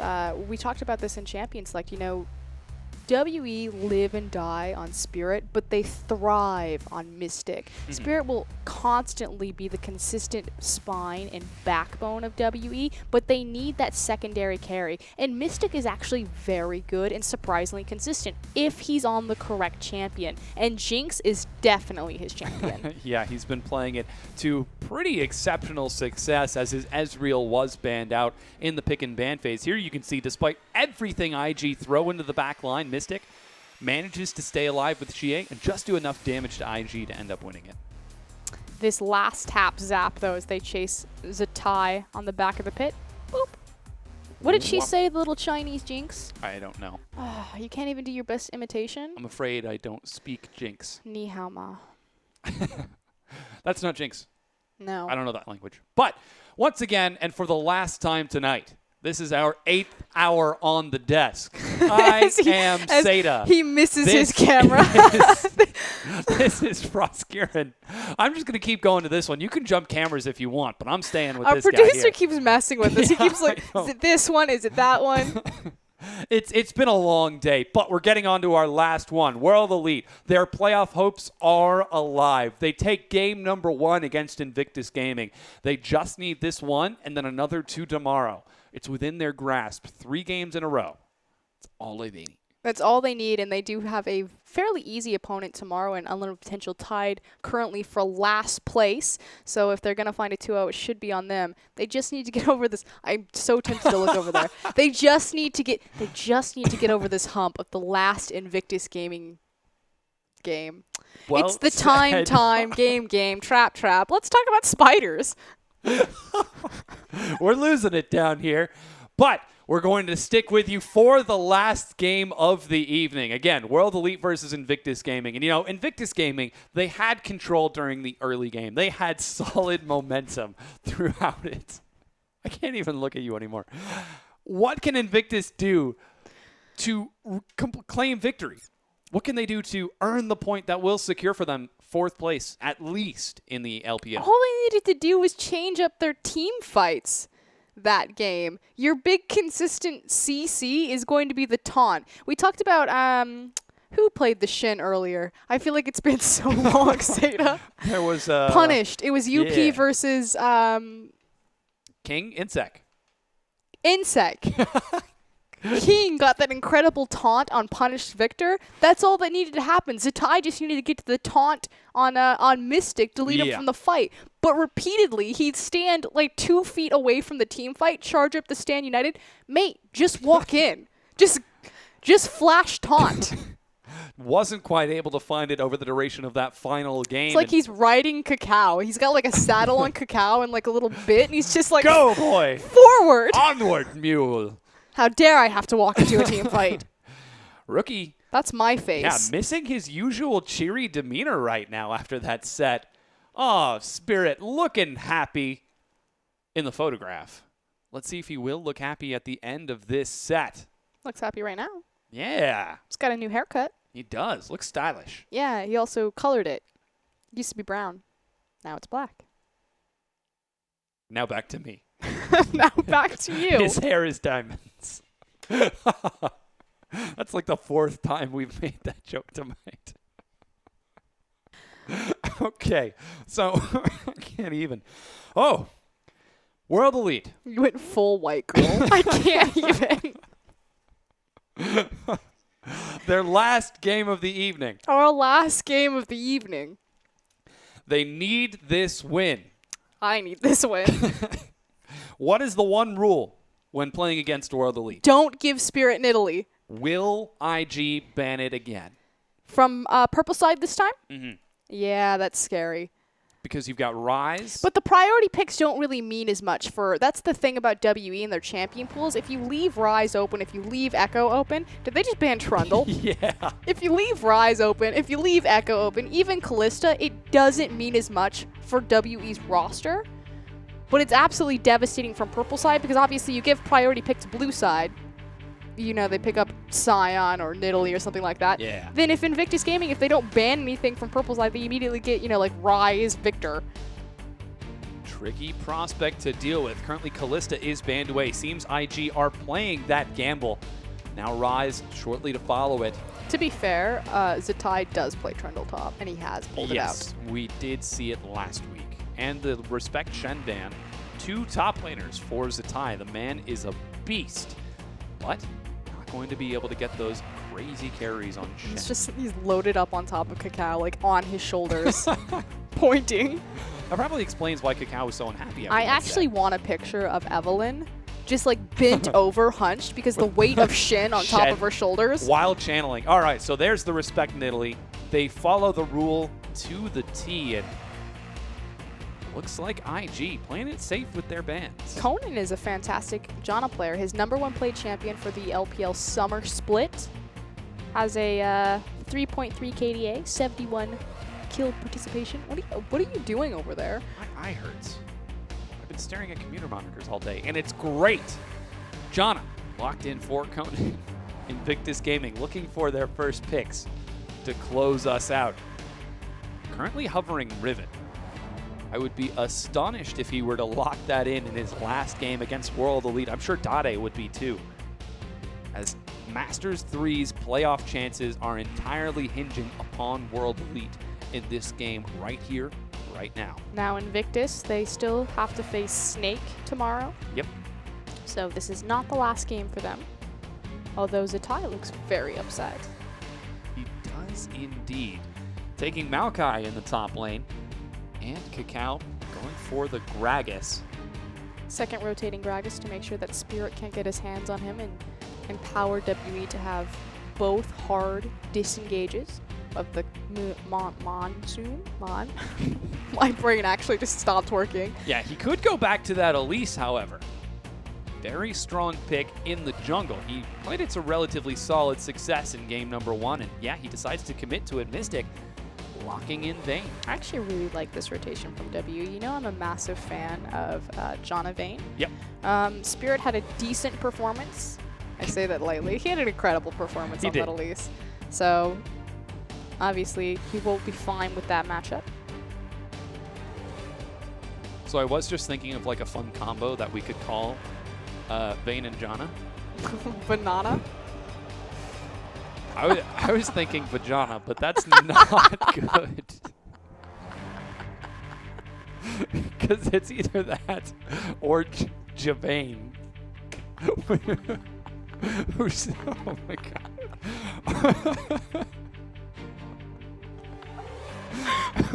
We've lost it here on the LPL desk. Okay, note to self, casters, when you get to 8 hours, things start to get a bit wacky. Invictus Gaming looking for their next 2 picks. Time goes back to Lucian. That's his #1 played champion. The one that he's had the most. Stop laughing. I can't. Oh man. Oh. Oh, jeez. I'm good. They also lock in Annie, which is a little bit curious. Not that Kitties doesn't play it, just that it's been a while since we've seen Annie, so taking the heart hit. Stop laughing. Oh. Okay. Oh. On the other side, Ezreal was left open. So you said that the Ezreal was banned last game against Mystic. It wasn't banned against Mystic, it was banned against Xie. Now Xie has had a fantastic performance recently on the Runeglaive Ezreal, and again, this is 5.13. I can't even look at it. This is terrible. Oh my god. I'm gonna go over here. You look that direction. We have a lock-in from Fizz. So it's Fizz versus Ezreal in the mid lane. That's Runeglaive Ezreal. Mystic is great on it. WE can't afford to have another loss.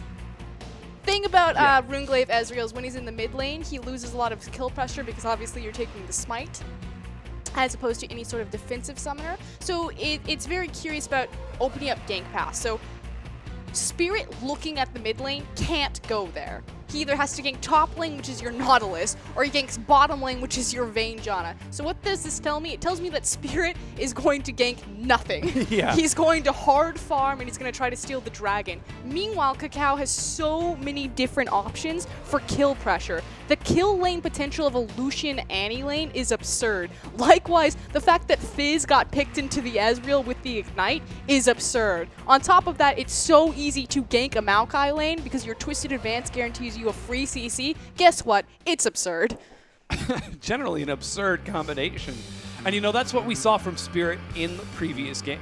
He didn't spend so much time running around looking for ganks. Dang it! It was going so great until I looked at you. I just had to carry us out of that. Don't pull us back. Okay, we're running through the rosters right now. In the mid lane, it's Xie and Rookie. We already went through the top laners of Zentai and Aluka, Spirit and Kakao. Now we're seeing Time and Mystic and Leslie, Conan and Kitties. We've lost it. Oh my goodness. It's Conan on the Janna versus Kitties on the Annie. It's Kill Lane versus Janna Vayne, one of my favorite lanes. The question will be, do WE pull the trigger on the lane swap? We'll certainly find out as we prepare to get into this last set. World Elite looking for the playoff spot. They need to win this game. Let's find out if they can.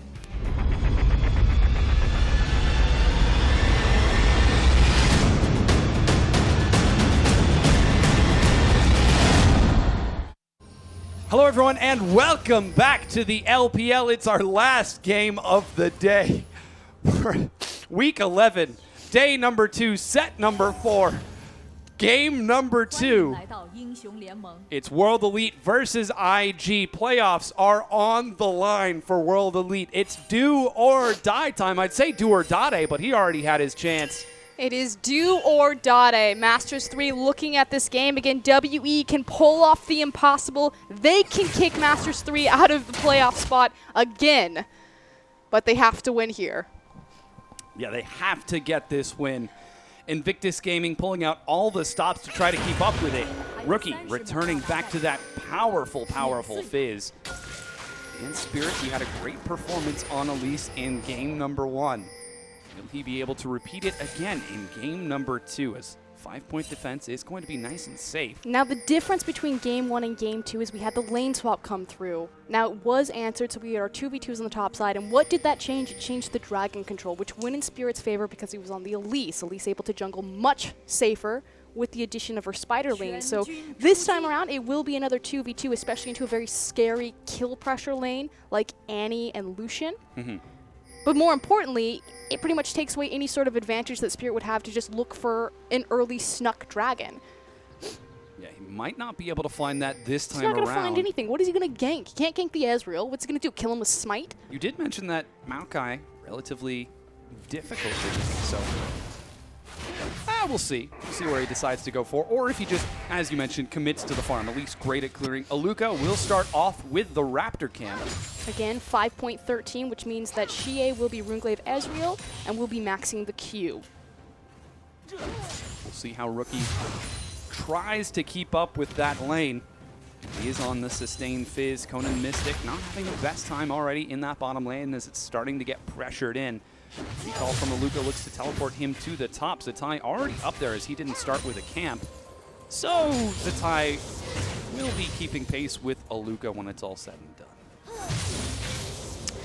Aluka likes to start typically Riptide. Sometimes he'll do Titan's Wrath depending on the trade that can take place at level 1. See what he's got right now. Okay, so he's level 2. I don't know. Thank you. Yeah, there it goes. Riptide and the Q. Okay. Meanwhile, on the bottom, let's quickly talk about how Lucian and Annie is going to work. Annie has, I believe, what, 525, 575 range? I think it's 575. I'm not certain. And Vayne should be a longer range than Lucian at this point. So what needs to happen is actually Kitties needs to stand on Mystic side of the lane because he can outrange Vayne or have even range. I have to double check. Arcane Shift to dodge some damage from Xie. Very effective, but here comes Spirit. Rookie doesn't have his Playful Trickster, but Spirit doesn't mind. He just gallops his way back to his own side of the We're not jungle. galloping. Oh, he once again tags aggressively in. Says tag, you're it. Cacao actually going for an invade right now. He's already cleared his 3 buff. 2 buff. He has the advantage right here. Ooh, Spirit. Oh, manages to secure it just barely, but a lot of damage on the Spirit. He switches back to human form, tries to escape, healing up as best he can. There goes the Cocoon Spider form to get him back to safety. I mean, that said, he does lose control over his red buff, will be delayed in clearing that and getting the timer back appropriately. Likewise, Cacao will also be able to deny the Raptor camp. Zatai now actually teleporting to the top side, so we'll have to keep an eye on how that ends up playing into things, as Cacao, as you mentioned, did clear that Raptor camp, didn't even finish clearing it off. So impolite, yeah. I know the BM is real. Huh. IG taking this game very seriously. That's something that's kind of fun in terms of history. It's the OGN final, KT Arrows versus Samsung Blue, Spirit versus Cacao. Hey! That was probably one of the best best of 5s that League of Legends has ever played. Cacao in particular was incredible during that set. He was uncredible. Incredible. Unable Calm down, to be Vagina. credited. Oh, Kitty's taking some more poke. Ignite ticking out. They could look for first blood, but Conan chases forward. Spirit. Boy, I bet he wishes he had flash. Thinking about that too real quick. So Time and Kitties have done a good job getting control of the wave, which should be expected. Again, the #1 problem with the Vayne Janna lane is that it has no way to augment the wave in terms of control other than a Janna tornado coming through pretty much every single creep. But if you don't get the push on them, it's very hard to out-trade Janna Vayne just because of Tumble E. Do not start laughing. So we haven't seen a lot of trading going on so far, but Time, in fact, is building up a healthy CS lead on that Lucian, which he's played to great success in the past. Yeah, he had a great... Who was in that set? Was it OMG?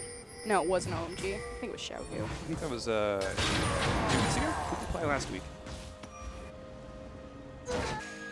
Anyway, he had a great performance on Lucian. RNG. The thing is I still am a little bit unsure on Time, as IG are actually setting up a dive for Aluka, but he knows what's happening. He's got a ward. Says, assist ping, assist ping. I need an adult. Doesn't want to end up being dived. Yeah, so it was RNG in Masters 3. Okay. So Time had a great Lucian performance in that set, but it's still, I'm on the fence. I don't quite know where Time is. I need a larger sample size. Mm-hmm.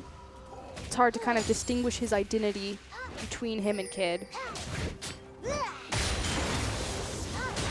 Still working out pretty well for Invictus Gaming. They've got a net 500 gold lead without getting a single kill just from creeps around the map, making sure to control some passive pressure. Yeah, they have a lane discrepancy, or excuse me, a CS discrepancy in pretty much every single lane right now. So 46 to 54.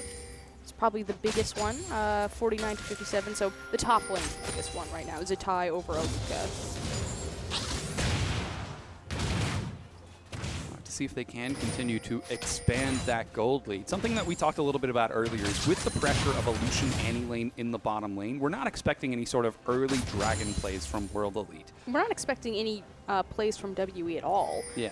They're waiting for their items. So your power spike for Vayne and Janna is going to be at level 6 with the Blade of the Rune King. Level 6 just in general, because when Vayne is in her final hour, she effectively gets a 3 sword worth of stats. Likewise, then Janna places the shield on her. She gets more free stats in terms of flat AD, but only through the duration of the final hour. Ezreal in the mid lane has his Sheen available, so looking to go more poke-oriented and bring some more damage versus the farm-oriented Ezreal pickup, but that's to be expected because he's against a melee mid laner, so he's able to actually push Fizz in. The lane dynamic might change, though, now that Rookie has the ultimate available. We'll have to see if Rookie can pull off an assassination. So to follow up on that thread, if World Elite can't do anything, what about IG? IG could be proactive, but Kakao has kind of started to identify himself as a power farmer. Now, Kakao, well known for his playmaking ability come team fights and his creative jungle pathing. He's also a very efficient jungler. He'll farm when it's necessary and always seem to time the perfect counter ganks, but in this set so far, especially against Spirit in the first game, he just power farmed alongside Spirit. Lost the first dragon. Was content to continue farming. Oh, Condemn finds some good damage on the time. They managed to trade it away. Though Mystic takes a stun, then a Culling to the face. Conan's got to body block it. Vamp Scepter will get Mystic back up to full health a little bit sooner, but does still have his ultimate. No junglers to be seen on that side. They need to be very respectful, though, of when Kitties will get this level 6 ultimate, however. Still got Ignite and very close to level 6. Conan already has his, but it might be too little too late by the time Kitties picks it up. Goes for a ward right now, but ooh. I know you're feeling lucky. I was just waiting for Kitties to get the level 6 and then to flash onto Mystic. Now he gets it. His flash is about to come up. Spirit looking for a gank, but here comes Kakao and Rookie. But see, Spirit's setting up for a gank here because he understands that Time and Kitties will be looking to engage, not because his team can empower him to look for a kill play. It's about the counterplay. Exactly. So World Elite basically have to become Fiora and counterplay Invictus Gaming into a victory. Does she still sound like that with the rework? Yeah, she's still got the same deal. Oh, that's cute. Sure. You know she's voiced by the same voice actor as Elise? Spicy. There was a wink attached to that. And Cassiopeia. That makes sense. As well. Very good voice actor. True Shot Barrage clears a minion wave in the mid lane. Rookie now nearly 20 creeps ahead of Shie's Ezreal, enforcing a recall. We talked about how the dynamic of the lane would change now that Fizz has the ultimate available to him. Obviously, more points in his E as well to help him wave clear a bit more efficiently, so Ezreal just can't keep shoving him in.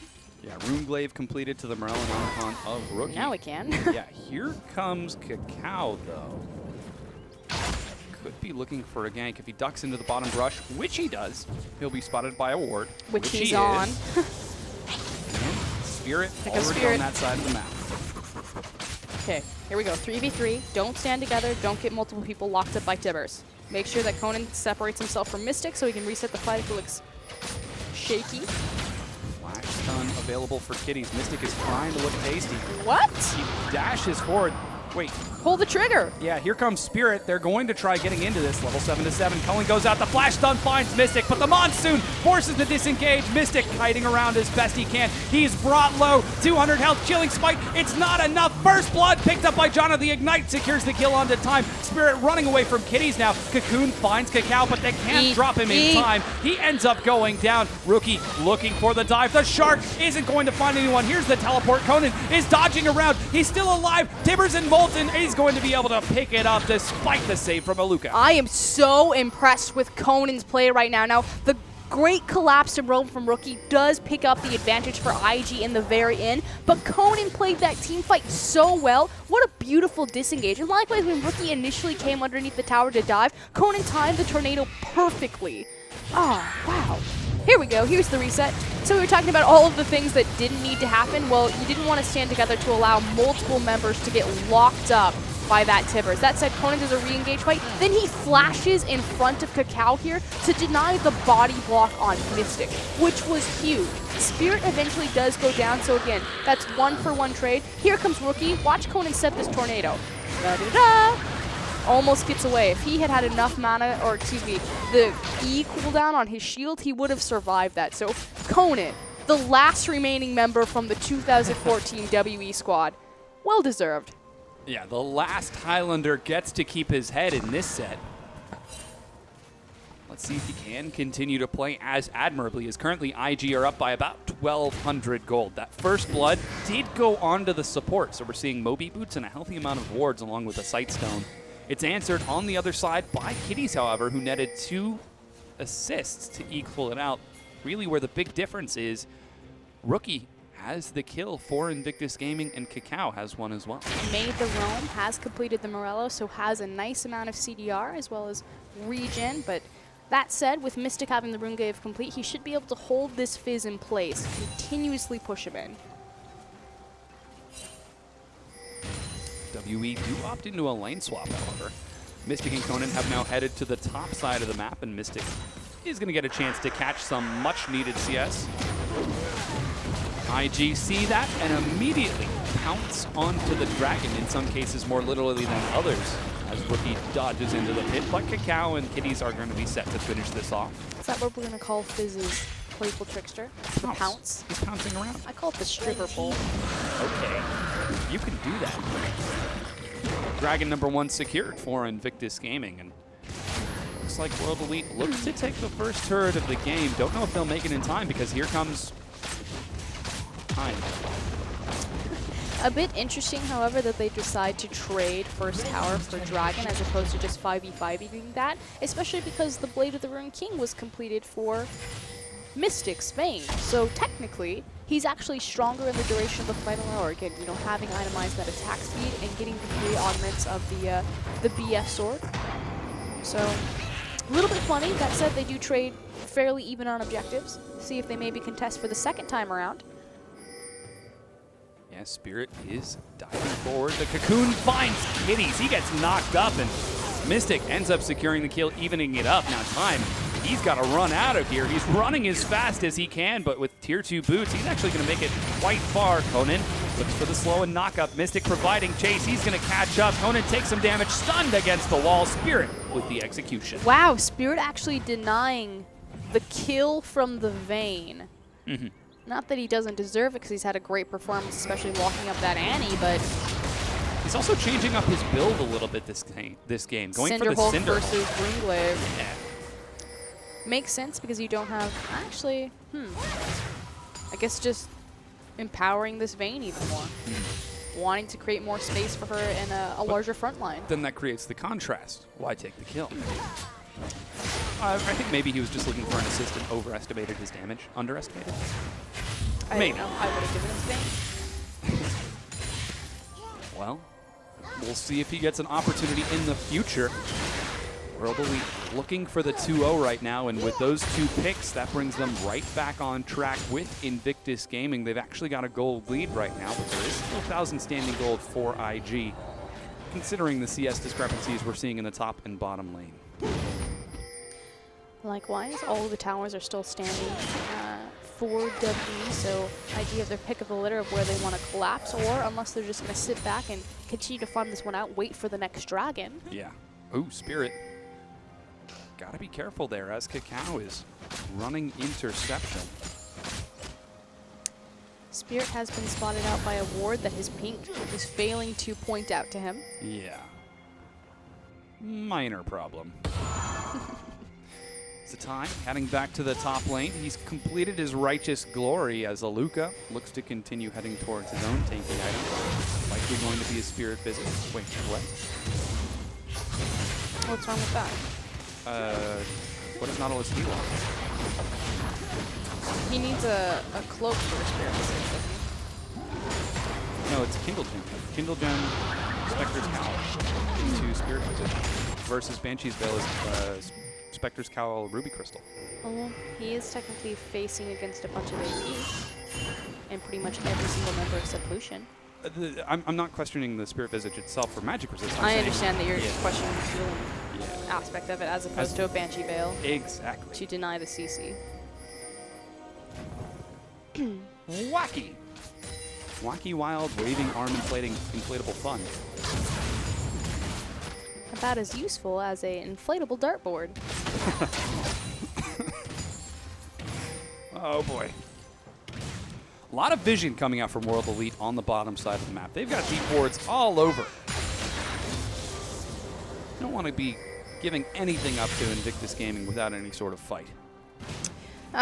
Should be noted that on top of the Runeglaive being completed for Mystic's Ezreal, that he has now also grabbed a Needlessly Large as well as an Amplifying Tomb. So at this point, Ezreal will hurt you if he hits you. This is starting to chunk relatively hard. I prefer this build versus the .A QSS build. Wow, look at how much respect Mystic is giving Rookie right now. So scared to approach this. Whoa. Good reflexes, and for good reason, apparently. Yeah, so again, talking about how this lane changes as soon as that kill pressure is there, having that ultimate. I want to continue to talk about this mid lane, but I'm just afraid that these top laners will just go ham at each other. They're not going to do anything. Just keep going. So the trick with Fizz is, you see Bjergsen do this a lot as well when he plays Fizz. You Q towards the enemy, and then when you're on mid-Q, you throw your R, and it's pretty much the idea of throwing the Bola in mid-leap from Rengar. Guarantees the hit there, so that's the thing that you want to watch for, especially against a target as slippery as Ezreal. The bottom tier 1 was just cleared by World Elite. Successful shove from Mystic and Conan as they take out the last remaining tier 1 for Invictus Gaming and secure for themselves a 2,000 gold lead. Quicksilver Sash, second out of Mystic, ensures his survivability, whereas Time, on the other hand, just now finishes off his And he's able to sacrifice some damage at this point of the game for safety, because again, it goes back to the fact that Conan is on Janna and how powerful. He laughs because he knows I'm going to Janna. How powerful. I have to underline this. Janna is so good in the meta right now. She is first priority pick and ban. We've already seen a bunch of LPL teams banning her away, especially against teams like Snake, Xiaogu, people like that. Level 9 shield is a free BF sword worth of stats. Spirit looking for a gank. Cocoon finds Rookie. Lots of damage, but not quite enough as the slow gets dodged. He makes it out of repel range, thanks to a Season 4 nerf. I was going to say that slight range nerf on Elise. It's okay. 5.14 is coming. Yes, it is. That makes me happier. 20 minutes in, Baron has just spawned. Dragon is back up. IG took the first one. But World Elite don't have any tier 1 turrets to worry about. They've already got 4 members on that side and Aluga rocking teleport. They've also got control of the Scuttle Crab. Are going to go ahead and start pulling this one. Despite the fact that Invictus Gaming have full vision, looks like they're not going to contest, especially as Kitty's presses. Lots of damage being dealt. Dragon is going to be secured. Number 1 for World Elite. There you go. You actually got to finish it off, Spirit. He secures his Dragon, and Zatai continues shoving in the top lane. So now the question is, what will IG fight for, and what are they waiting for? They had the completed Infinity Edge on Lucian, but just deciding that they didn't like the setup right there, didn't want to check into, although they had the ward. I don't know, it's kind of curious. IG making some interesting choices against World Elite. We'll have to see how this works out into the overall game. Because again, playoffs are on the line for World Elite. Masters 3 at 22 points. World Elite now at 18 with, I believe, no, they're at 19. 18. 18, Yep. with 5 on the line. Puts them right back into playoffs over Masters 3, a complete repeat of what happened earlier on this year in Spring Split. I don't know. I'm looking forward to see if this is going to work out, because World Elite are putting a lot of forward pressure on the map right now. They've got really aggressive wards. And Invictus Gaming are playing defensively. And it's just funny how WE have gone about it as well, because it really hasn't transitioned into any big 5v5. We talked about how Spirit didn't have any gank pressure available to him in any of his lanes. He was pretty much setting up for counter ganks, and that was about it. You have one counter gank play in the bottom lane that's now swung complete control over to WE, primarily also in this mid lane. Xie is doing such a good job being respectful of Rookie's reach and kill pressure while continuously keeping this Fizz locked down in the mid lane, whittling him down so they continuously get the advantage in the jump when setting up these dragon fights. Yeah, he's shoving time and time again. You can see, in fact, Xie now with a CS lead over Rookie. Earlier in the game, he was 20 CS down, but completely different story this time around. Very solid play from World Elite. So then, what are Invictus Gaming waiting for? That's the question that I'm wondering.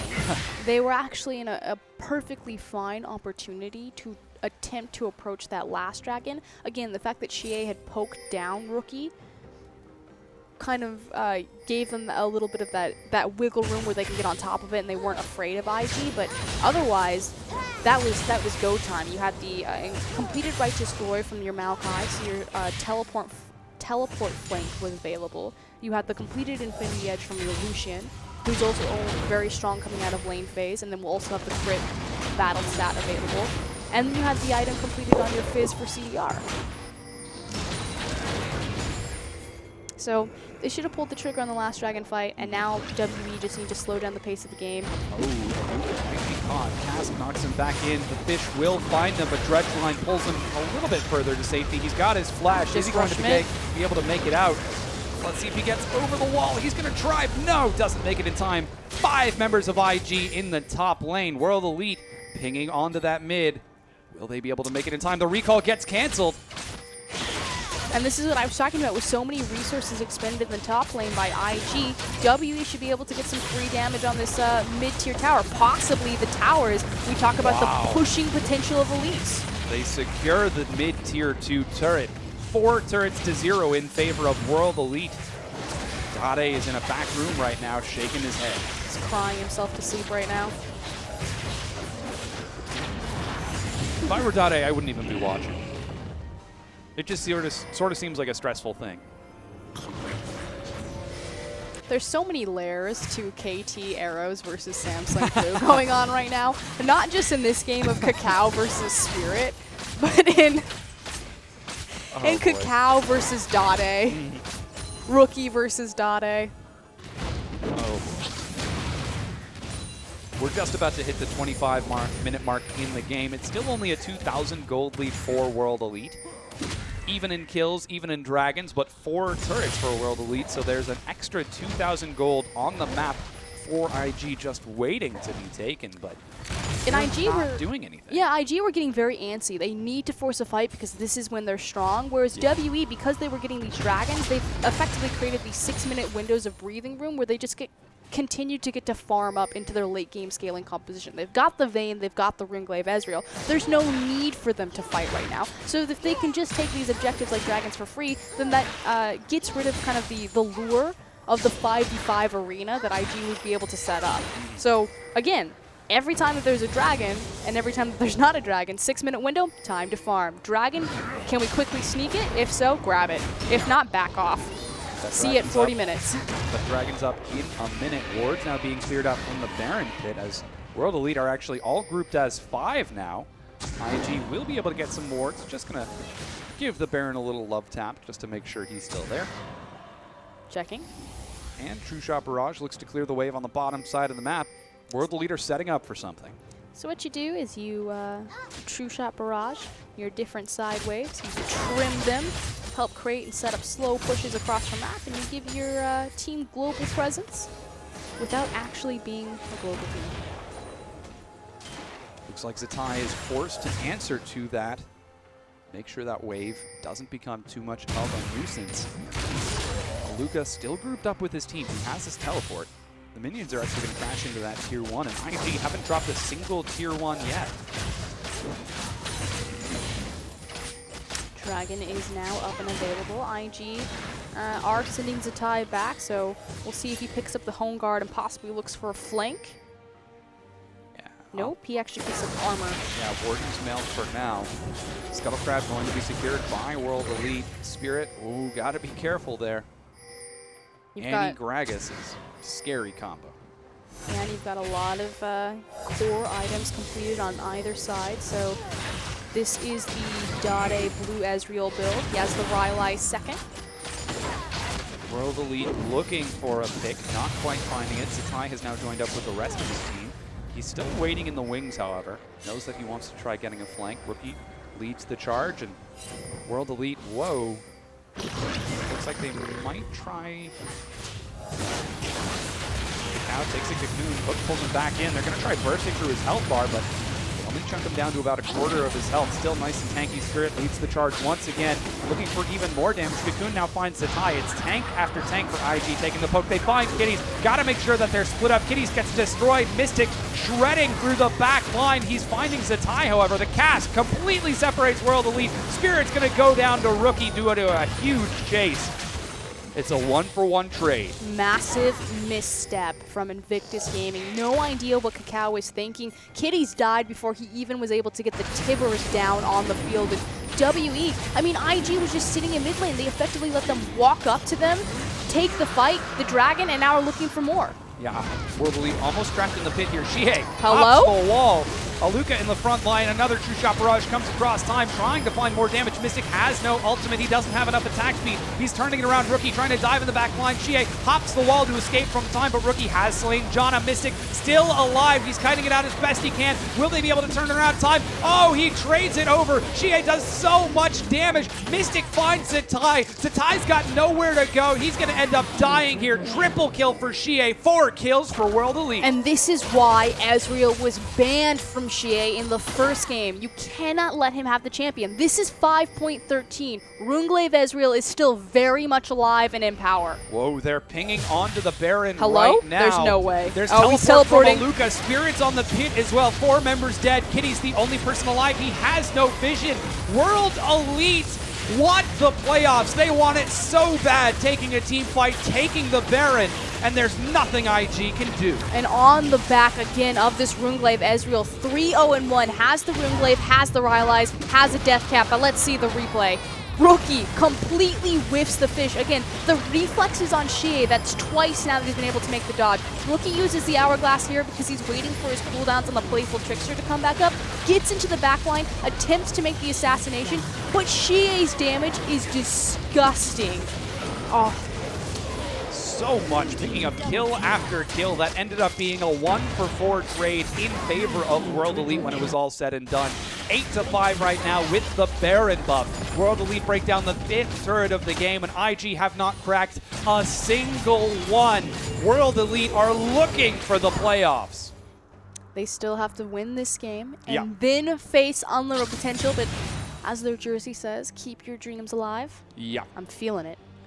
They are driving and striving, trying as hard as they can, and IG just might be able to give them the win that they need. Baron buff still going to be available for about 3 minutes. Let's see if they can make use of this, or if it is just going to buy some time for them. And look at how terrifying Spirit looks on this Elise. This is before Elise buffs. Yeah. That's a pretty scary Elise. New rule. Don't let Spirit have Elise. Have transforming champions? Jace jungle. I mean, yeah, that also falls into it, but mainly for those two. I call them the Transformers. Transformers, Spirit in disguise. No. Spirit. Well, you got Swain, Shyvana, Jace, Elise, Nidalee. He transforms into a giant level 1 core bird. transformation. Like, Gnar is a transforming champion. Because he has 2 integral hit chains. It's not a real transformation if you get a different model. This then was Udyr fun until I started talking to you. That hits me deep. But tier 2 turret goes down. 6 turrets to 3. Zatai will take the first turret of the game. It's cool. Hashtag Worth, guys. Got the top tier tower. He Be has right there. no teleport either. Is he just going to keep shoving while World Elite look for the inhibitor? Aluka takes a full culling to the face and shrugs it off. The inhibitor is broken. IG. They look like flimsy tissue paper right now. Yeah, I'm not quite sure what that decision-making tree was. Put that in the not good column. Not quite able to make an effective trade happen. Baron buff. Is that what we're going to call it? Going to wear effective off. trade. The top tier initial tower for your bottom tier inhib. The most important inhib for the second Baron rotation because now they can play with split push map pressure. World Elite are running away with this game. Galloping, one might even say. And IG are just not keeping pace. One could say that they're running out of time. Ha! That's all you need. So then, Rookie takes a true shot barrage. Zanya's into the cocoon. He's got Playful Trickster, hops the wall, still takes some damage. Whoa, Aluka. He's like, ooh, whoops. Sorry there, buddy. Didn't mean to be here. Yeah, we're wet noodle buddies. Okay. It's gone full circle. Oh boy. It's like SpongeBob, Yeah. where the little screens come up 8 hours later. Eventually. Oh boy. No Baron, but World Elite continue to siege forward. They've got a big wave amassing on the bottom side. It is going to be super creep, so we'll see if maybe Aluka even walks down there to Baron and power them, or if they're just going to continue to siege. Drop Barrage finds a tie. He takes a stun, and with half a minion, they're still able to poke damage onto this inhibitor turret. World Elite are in complete control. What can IG do? They have turn to this pull around? the trigger right now. They can't wait for that big wave to push forward, because as soon as one member from IG pulls off to clear that, W are going to pull the trigger and either dive or siege. Oh, Kitties is caught, but still alive. Minions are getting in. IG not pulling the trigger just yet. Dragon is up in 20 seconds. Tornado finds a tie. He's getting poked out by this Ezreal. They are going to ignore their base behind them, so that is a super creep wave onto the Nexus Tower. Finally, Yeah, there Zatai pulls off. Another True Shot Barrage is dropped. Tornado goes down as well. One Nexus turret has fallen to the super minion. Their indecisiveness not only costs them the inhibitor, but now costs them a Nexus Tower. Ooh, inhibitor goes down. There's the stun. Mystic drops the cleanse. Cacao tries to chase him, but he gets destroyed. Tries to escape from the fight. Rookie dives in. He can't find Mystic, however. Double cleanse is keeping him dancing around the fight. GA does so much. Rookie ends up getting dropped. It's all up to Time now. Zatai in the back line. He's going to end up dying. No, he chases GA, but gets dropped. Time and Cacao, the sole survivors. They are going to be the hopes for Invictus Gaming. Cacao gets caught. Time, the only person left for IG. The True Shot Barrage isn't going to find, but this could mean World Elite could find the 2-0 over IG. They just might make it into the playoffs yet. This is the miracle run from WE. You looked at their schedule when the playoff run started, and you said, this is stacked. There's no way that the bottom tier LPL team can make a playoff run. They split with Xiaogu, they split with King, and now they 2-0 Invictus Gaming. Yeah, amazing play from World Elite. They get the 2-0. They have not been eliminated yet, and Masters 3 have got to be quaking in their boots. A repeat of last year as World Elite again pull out with incredible play and end up taking the 2-0 over Invictus Gaming. It's their consistency. Again, they live and die on Spirit. They thrive with Mystic. Mystic is having a great performance, but now Xie stepping up. Looked fantastic in that game on his Runglaive Ezreal. Again, 5.13. We will be changing over to 5.14 soon, so see if Xie is able to make the transition with his champion pool, but so much stronger across the board. Luca's no longer, wasting time playing Aurelia or Fizz. He sticks to tanks. Nautilus, Scion. Spirit, showing that he can have an impact on a pick like Elise before she's even buffed. Xie, having a much more consistent performance on these control mages or poke flight compositions coming through, and Mystic finding his stride and carry-oriented champions on Vayne and Jinx. Yeah, you can see Spirit on your screen right now, breathing a sigh of relief, giving the camera a wave. He gets tonight to breathe safely because tomorrow he's got one more set to play. If they 2-0 Unlimited Potential, World Elite will have again snuck into the playoffs at the last chance possible, ousting the exact same team. Keep the dreams alive. There they are, WE on your screen with their jerseys. They should be taking their final bow, a very well-deserved bow. But again, on the other side, IG, if this is what they look like right before playoffs and they're guaranteed a playoff spot, disaster. Yeah, it doesn't bode very well for Invictus Gaming in that case. Big bow coming out from World Elite, arms across shoulders. These guys have got to be thrilled as they end up taking the 2-0 over IG. And you're exactly right. Invictus Gaming, they're tied with LGD right now for 4th place. If they want to guarantee that top 4 spot safety from that seed split, they're going to need to do a little better than this. They're going to need to do a lot better than this. Yeah. So they've so far split with LGD for the week, get 2-0'd by WE, but they will face Snake tomorrow, so no slouch. And I believe that's Snake's only game for this weekend. So think about the preparation going Snake forward. are going to prepare for this. That looks to be an exciting set as well, because Snake, team fighting, aggressive champions, and Invictus Gaming, this set aside, have been team fighting exceptionally well. No, I completely agree, but you know, this is always the question. Sometimes people look at the LPL schedule and like, I don't understand how these teams split. This should be so one-sided, but you have to think, these teams are playing so many games. This is the largest league in the world. 12 teams, each team plays 44 individual games. When you come to weekends like this, it's a difference in preparation. You know, LCS, LCK, the EU LCS, you look forward to maybe facing, you know, 2 teams you got to prepare for. 2 games a week. It's a best of 1. They're preparing for 6 games a week. Yeah, completely different roster, but that's going to be it for us tonight. On behalf of FLICKR and myself and the whole broadcast crew, thank you so much for watching, and be sure to tune in tomorrow for the exciting conclusion, the grand finale of the LPL Summer Split. Thanks for watching.